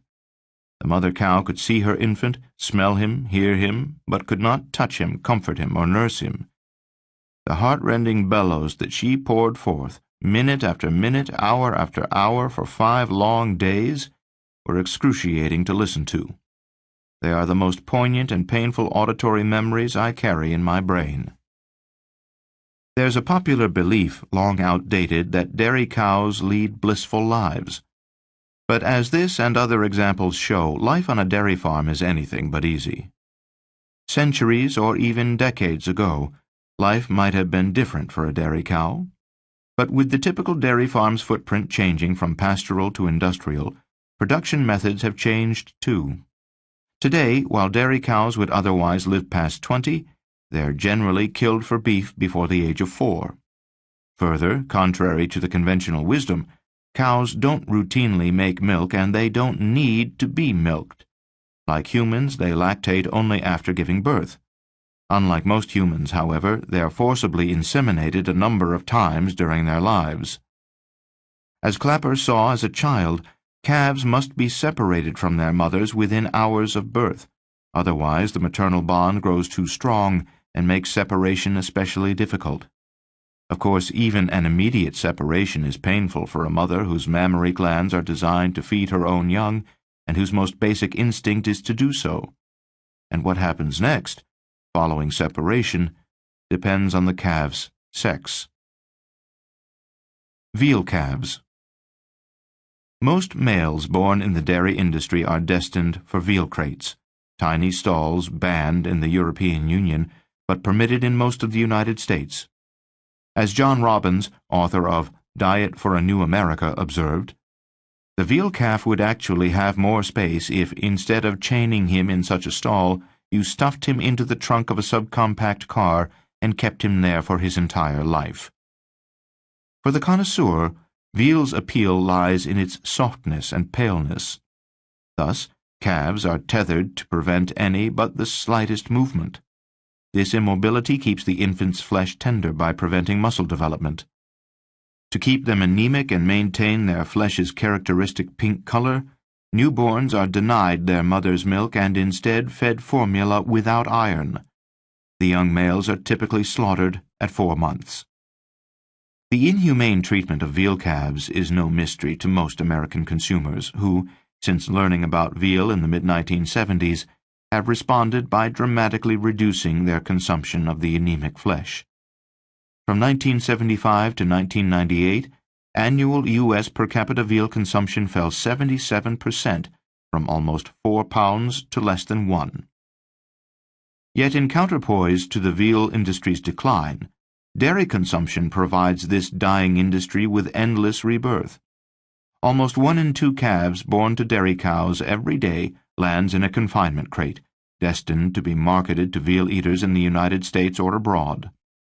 This seems a particularly bizarre irony for the millions of U.S. consumers who would not dream of eating veal, but who, by consuming dairy, power an industry that many believe should have died long ago. Battery cows. Female calves, on the other hand, are destined for a life of milk production. Dairy's innovative answer to the battery cage is zero grazing, a system of intensive confinement that keeps cows tethered in stalls, usually of steel and concrete, for most of their lives. Unlike conventional dairy farming, which relies on pasture, zero grazing requires little land and is thus scalable in ways that pasture grazing is not. The rise of zero grazing over the past several decades has led to a heavy drop in the number of dairy farms and a sharp increase in the cow population at those that remain. Between 1970 and 2006, the number of U.S. farms with dairy cows fell from 648,000 to 75,000. With this consolidation in the industry, the majority of U.S. milk is now produced on farms with 500 or more cows, nearly all of which are zero grazing. Yet cows, just like people and other animals, enjoy the wind in their hair and the grass under their feet. Research shows that given a choice, cows spend the majority of their time outdoors and choose to come inside only to escape high temperatures. As one dairy worker observed, "The thing you notice with zero grazing is how depressed and uptight the cows are. The eyes are dull." Because of the parallels to intensely confined laying hens, some call these living milk machines battery cows. Cows might look dull, but don't be fooled. In fact, research shows cows are smarter than we thought. It also finds they're capable of feeling deep emotions and forming complex social relationships. In one study, cows were challenged to open a door to find food while their brain waves were measured.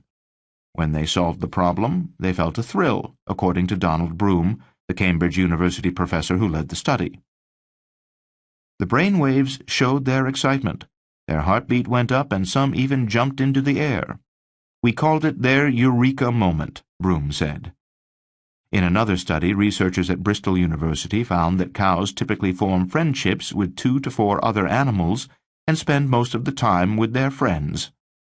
Like many people, they may dislike others of their species and bear grudges for years.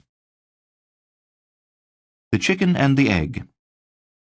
If you grew as fast as a chicken, according to the University of Arkansas Division of Agriculture, you'd weigh 349 pounds at age 2. Broiler chickens, so called because they yield meat, not eggs, are bred to get as big as possible as fast as possible. They now grow twice as fast and get more than twice as big as they once did, prompting the awful pun, double broiler.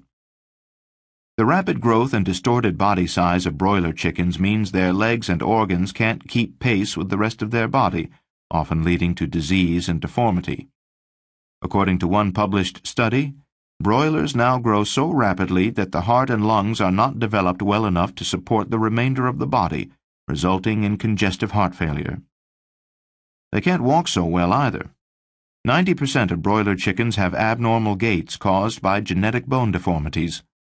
The pain of these deformities leads chickens to dose themselves with pain medicine, if available, by consistently choosing feed containing anti-inflammatory drugs over regular feed. Broilers, wrote Professor John Webster of the University of Bristol School of Veterinary Science, are the only livestock that are in chronic pain for the last 20% of their lives. They don't move around, not because they are overstocked, but because it hurts their joints so much. 6-week-old broilers have such a hard time supporting their abnormally heavy bodies that they spend up to 86% of the time lying down, and their constant contact with ammonia-laden litter leads to burns, breast blisters, and foot pad dermatitis. Yet for all the difficulties in a broiler chicken's life, conditions are no better for their hard-working cousins, laying hens. In fact, because of the way hens and their offspring are treated, eggs, a dietary staple for even many a vegetarian, are surprisingly inhumane. As factory farm critic Eric Marcus writes, "A bite of egg involves more animal suffering than a bite of hamburger or bacon." Life in the industrial henhouse. For chickens in the laying industry, life starts inauspiciously. Male chicks are useless because they cannot lay eggs, and unlike genetically engineered broiler chickens, are not bred for the rapid growth that makes it profitable to produce chicken meat. With no laws or humane standards mandating how unwanted chicks must be handled, farm operators are left to discard the day-old birds in whatever manner is most cost-effective. This could mean shredding them alive in a meat grinder or wood chipper, dumping them in a garbage can to starve to death, or stuffing them in a garbage bag to suffocate.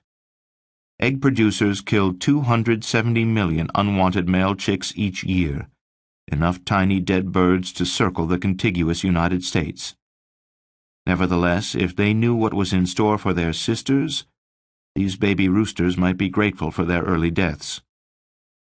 For chickens unlucky enough to be born female and destined for a laying career, life starts with a painful surgical procedure known clinically as partial beak amputation. Euphemistically called beak trimming by those in the industry, this procedure involves cutting off about 1/3 of an unanesthetized chick's beak and leaving the sensitive nerve endings exposed for the remainder of her life. As one group of researchers explains, the avian beak is a complex sensory organ which not only serves to grasp and manipulate food particles prior to ingestion, but is also used to manipulate non-food articles in nesting behavior and exploration, drinking, preening, and as a weapon in defensive and aggressive encounters. To enable the animal to perform this wide range of activities, the beak of the chicken has an extensive nerve supply, with numerous nerve endings sensitive to pressure, heat, and pain. Beak amputation results in extensive neuromas, tumors, being formed in the healed stump of the beak, which give rise to abnormal spontaneous neural activity in the trigeminal nerve. Therefore, in terms of the peripheral neural activity, partial beak amputation is likely to be a painful procedure, leading not only to phantom and stump pain, but also to other characteristics, such as hyperalgesia, extreme sensitivity to pain. There is no human analog to debeaking, though it's not much of a stretch to compare it to having your lips chopped off and cauterized, with the exposed flesh and nerve endings left to react painfully to whatever you eat, drink, or touch with your lips for the rest of your life. Researchers who monitored hens' pecking, drinking, beak wiping, and head-shaking activities after being debeaked observed significant changes in these activities that persisted long after the hens' beaks appeared to have healed. The researchers blamed these persistent behavioral changes on the hens' increased sensitivity to pain and concluded, the modifications in the pecking and drinking behavior of birds following partial beak amputation conforms with other reports that partial beak amputation results in long-term increases in dozing and general inactivity, behaviors associated with long-term chronic pain and depression. Like most other painful mutilations to which farmed animals are subjected, debeaking has only the farm operator's bottom line in mind. Birds in close confinement would normally peck one another to death because of stress, but once debeaked, they find it too painful to do so. It's like cutting off a human inmate's knuckles to stop him from punching others. As an innovation, debeaking started in 1940. That's when a San Diego poultry farmer discovered he could stop his chickens from pecking each other by burning off their upper beaks with a blowtorch. Further advances led to the use of a searing blade, the current technology, to debeak birds instead of a blowtorch. But for laying hens, debeaking is just the beginning. Innovation in egg production. Battery means either a number of similar things occurring together, or offensive physical contact or bodily harm. In the case of the battery cage used to house laying hens, the word takes on an apt double meaning. Fold down 3 inches at the top of a regular sheet of paper to leave a smaller sheet measuring 8.5 inches by 8 inches, or 68 square inches. Most laying hens spend their entire 2-year lifespan in a space that size or smaller. The bottom of an industry-standard cage is 67 square inches. To get an idea of the conditions in a typical battery cage, imagine 10 birds living in the drawer of a filing cabinet. While many people would consider this cramped, The National Chicken Council assures us that confining laying hens in such cages is the most effective way to keep them comfortable and in good health. First patented in 1909, battery cages were not originally intended to house birds for their entire lives, but only to rear chicks during the dangerous early stages. However, when chicken farmers discovered the cages could be used to house chickens indefinitely, their use quickly proliferated. One early enthusiast was Milton Arndt, a sales manager in the brooding division of Kerr Chickeries in New Jersey. Arndt conducted experiments to determine whether it was more profitable to house laying hens individually or in batteries. In 1931 he wrote, "Birds confined in the batteries outlaid considerably the same size flock in the regular houses. The birds consume less feed than those on the floor, and this coupled with the increased production made them more profitable than the same number of pullets in the laying house." Of course, the droppings have to go somewhere, which is why the cages have wire mesh floors. This works well for the farm operators whose cleanup duties are simplified, but not so well for the birds whose entire lives are spent standing on the unnatural wire surface. When animal advocates speak to school groups about the conditions in egg factories, they sometimes bring a wire mesh surface for students to stand on, barefooted, to appreciate what the hens experience. Standing on these surfaces for their whole existence, birds often develop painful joint conditions, brittle bones, and crippling deformities. By the end of their lives, 30% of laying hens are likely to have broken bones. Forced molting. Hens in the wild molt, or replace their feathers, annually at the end of their laying season, generally in the fall. Wild hens typically lay about 20 eggs per year. By contrast, hens in U.S. factory farms laid an average of 269 eggs in 2010, slightly more than needed to satisfy a typical American's annual consumption of 246 eggs. This 13-fold productivity increase in egg factories is driven by innovations such as forced molting, the practice of starving hens for up to 2 weeks to increase productivity. Hens forced to molt typically lose 1/3 of their weight, but because of physiological changes relating to fertility, become better egg layers when it's over. What's it like to be starved for 2 weeks? For laying hens, according to one researcher, it causes extreme distress, evidenced by numerous physiological and psychological changes, including increased aggression and pacing. According to United Poultry Concerns, whose exposure of forced molting helped bring the issue to the forefront, starving hens become so desperate for food they eat one another's feathers. Captive hens' normal mortality rate, about 15% per year, doubles during forced molting. The American Egg Board recommends that hens be forced to molt twice in their lives, at 14 months and 22 months of age. Because a third episode of forced molting typically wouldn't yield sufficient productivity increases to be worthwhile, the spent hens are slaughtered instead at about age 2. Otherwise, hens would have a lifespan of 10 years or longer. The uncontrollable urge to act like a chicken. In the wild, hens roost and build nests in safe places. They spread and flap their wings. They take frequent dust baths to remove insects and debris from their feathers. They scratch for food because often the best seeds or insects are found under leaves or other covering. Intelligent social animals, they bond with their young and with other members of their flock.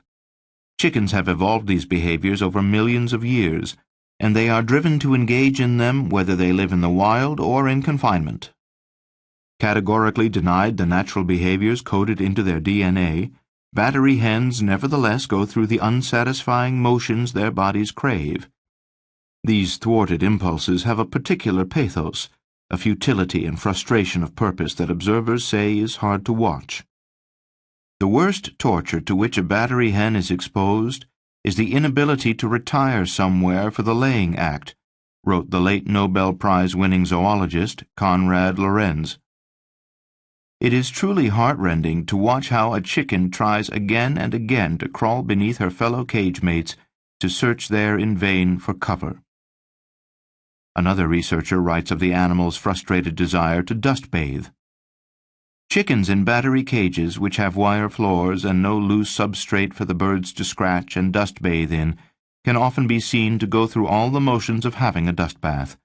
They squat down, raise their feathers, and rub themselves against the floor and flick imaginary dust from their backs. They behave as though real dust were being moved through their feathers, but there is nothing really there. If such dust-deprived birds are eventually given access to something in which they can have a real dust bath, like wood shavings or peat, they go in for a complete orgy of dust bathing. They do it over and over again, apparently making up for lost time. A free hen under attack uses a unique call to summon help from her rooster. Maybe because she doesn't want to dilute the call's efficacy by crying wolf, she never uses it for any other purpose. Caged battery hens make the same last resort call for help. This means the cacophony in a hen house is much more than purposeless noise. It's actually the sound of thousands of distressed hens repeating a rescue call over and over. Cage not so free. Americans' hearts are increasingly in the right place, although sometimes we still lack facts. The American Egg Board estimates that at least 5% of the U.S. eggs consumed in 2010 were cage-free, a number that grows as consumers are egged on to buy the output of humanely raised hens. We're told cage-free eggs are a compassionate alternative to battery eggs because, as one progressive farm boasts, the hens have plenty of room to do the things that hens love most: scratch, flap their wings, perch, nest, and roost in a carefully managed, safe, low-stress environment. However, while this may be the case at a handful of small alternative farms, it is not the case at the vast majority of cage-free facilities.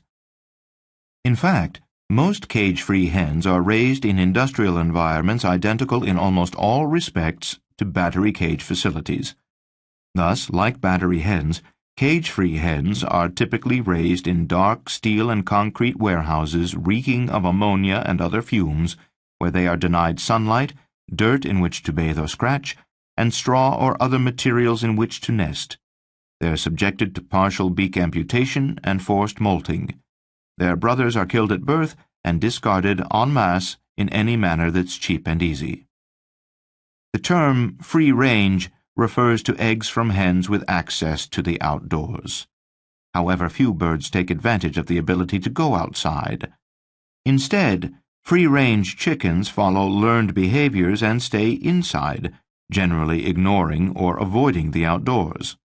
As noted, Michael Pollan observed that during his visits to free-range chicken farms, he never actually saw a bird go outside. Jewel Johnson runs the Peaceful Prairie Sanctuary, a haven for rescued farm animals in Deer Trail, Colorado. She writes of her visit to a huge hen house at a well-known organic free-range egg farm. There was a strong stench, like a chicken coop times 10,000. The hens' beaks were chopped off at the end. Their necks were featherless. Their combs were pale skin color untouched by the sun. These birds only had the grate they were standing on and the metal walls surrounding them until they died. There was no straw, and there was no wood to perch on. There was nothing natural in that building other than death and suffering. There were no windows to see a world other than this. The only roost was a metal one designed to collect eggs and take them away from the birds. There was nothing to build a nest with unless the birds used their feces and lost feathers as building material. That's humane egg farming in an eggshell. The industry takes a loosely defined standard like free-range or cage-free, determines the minimum it must do to meet that standard, and proceeds accordingly. This kind of cage-free egg production might be incrementally better than a battery cage system, but is it really humane? To ask the question another way, is it humane for cage-free hens to be debeaked, denied basic instincts, assaulted by caustic fumes, subjected to starvation bouts, and crowded by the tens of thousands into dark warehouses? The Secret Lives of Chickens. Some people may be inclined to dismiss details like these on the grounds that chickens are bird-brained and not smart enough to care. But remove any random chicken from its industrial environment, as rescuers sometimes do, and you'd soon discover an intelligent social companion with a unique and friendly personality. Jeffrey Masson, who has written about his experience as friend and guardian to 2 rescued chickens, said the animals are funny, curious, affectionate, stubborn, ingenious companions. A recent study suggests we can add empathetic to this list of traits.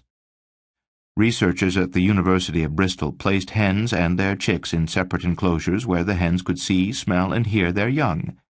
They subjected the chicks to short puffs of compressed air, which caused mild discomfort but no real pain. The chicks reacted aversively but did not make a distress call. Nevertheless, seeing their chicks apparently suffering, hens experienced an empathetic stress response that elevated their heart rates and body temperatures and made them vocalize. Studies find that chickens are as smart as mammals, including some primates. In an interview with Chris Evans, a chicken researcher at Macquarie University in Australia, a New York Times reporter noted, "The chicken has an intriguing ability to understand that an object, when taken away and hidden, nevertheless continues to exist. This is beyond the capacity of small children." And Colorado State University professor Bernard Rollin observes, "Contrary to what one may hear from the industry, chickens are not mindless, simple automata, but are complex behaviorally, do quite well in learning, show a rich social organization, and have a diverse repertoire of calls." Anyone who has kept barnyard chickens also recognizes their significant differences in personality. Karen Davis runs a poultry sanctuary in Machipongo, Virginia, founded the advocacy group United Poultry Concerns, and literally wrote the book on chicken welfare, Prisoned Chickens, Poisoned Eggs, an inside look at the modern poultry industry. Writing of her experiences living with dozens of chickens rescued from industrial farming, Davis observes, "Chickens represented by the poultry industry as incapable of friendship with humans have rested in my lap with their eyes closed as peacefully as sleeping babies, and they quickly learn their names. A little white hen from the egg industry named Carla became so friendly, all I had to do was call out, 'Carla,' and she would break through the other hens and head straight toward me, knowing she'd be scooped off the ground and kissed on her sweet face and over her closed eyes. And I can still see Vicky, our large white hen from a broiler breeder operation, whose right eye had been knocked out, peeking around the corner of her house each time I shouted, 'Vicky, what are you doing in there?' And there was Henry, likewise from a broiler breeder operation, who came to our sanctuary dirty and angry after falling out of a truck on the way to a slaughter plant. Lavished with my attention, Henry, who at first couldn't bear to be touched, became as pliant and lovable as a big shaggy dog. I couldn't resist wrestling him to the ground with bearish hugs, and his joy at being placed in a garden where he could eat all the tomatoes he wanted was expressed in groans of ecstasy. Industrial animal farmers don't set out to ignore animals' needs. Like other factory operators, they just want to keep costs low. But unlike a car maker or a toy company, the animal food industry's production units are living beings whose quality of life depends almost entirely on the amount spent on their welfare. There will always be conflict between making money and raising animals humanely. In any given year, 1 in 7 laying hens dies of easy-to-treat causes like starvation, dehydration, or a prolapsed uterus. These deaths are just part of the cost of doing business, but the individual suffering that precedes each death doesn't show up in the financial statements. Why bother to provide costly veterinary care when a laying hen can be replaced for $3? Why house birds comfortably in 2 sheds when they can be maintained more cheaply, albeit stressfully tightly, in 1? Why settle for reduced egg output when hens can produce another dozen or 2 if they're starved to extreme distress? Enriched cages. Increasingly, voters and lawmakers around the world are questioning the egg industry's confinement practices. The European Union banned battery cages in 2012, requiring that laying hens live either cage-free or in enriched cages, which provide more space per bird as well as enrichment devices such as perches, nest boxes, and scratching areas. California's Proposition 2 requires that from 2015, laying hens must be housed in cages large enough to let them fully extend their wings in all directions without touching a cage wall or another hen. And in the wake of an agreement to support enriched cages between the United Egg Producers and the Humane Society of the United States, it seems that Congress may soon adopt legislation requiring enriched cages for hens in the United States. However, some critics of the egg industry argue that enriched cages are not enough, and the only solution is to eliminate cages altogether. One commentator is veterinarian and University of California Professor Emeritus Nedum C. Buyukmichi, who writes, "The increase in cage size dictated by proposed enriched cage legislation unfortunately will have no meaningful positive impact. Hens will still not be able to get proper exercise, they still will be too crowded to even properly stretch their wings, perches will be at an ineffectual height, and nest boxes will not be conducive to the needs for laying eggs." Such debate is not unusual among those concerned for farm animals' welfare. Many believe, with good reason, that so-called humane farming measures do little to protect animals, and they'd rather see the abolition, not the amelioration, of the cruel practices found in factory farms. As we've seen, when implemented by industrial methods, even farming practices labeled organic, cage-free, and free-range are routinely little better for the animals than the more blatantly inhumane alternatives. For that reason, while I believe that eating less animal foods or giving them up altogether is a good way for an individual to address the problems described in this appendix, I don't advocate merely switching to purportedly humane animal products as a solution.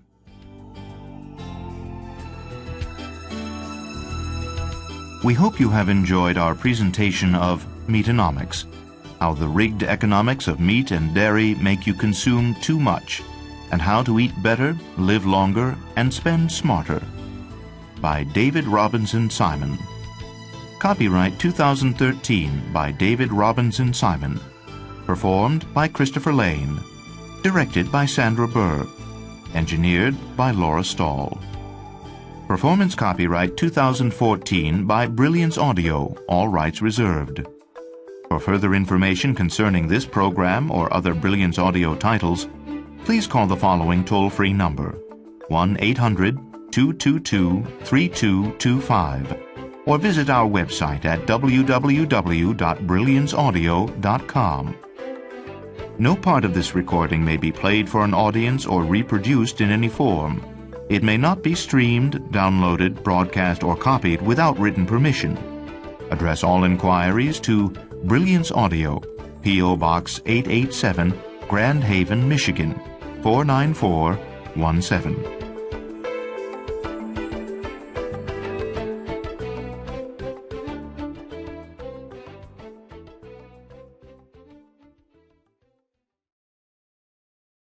Audible hopes you have enjoyed this program.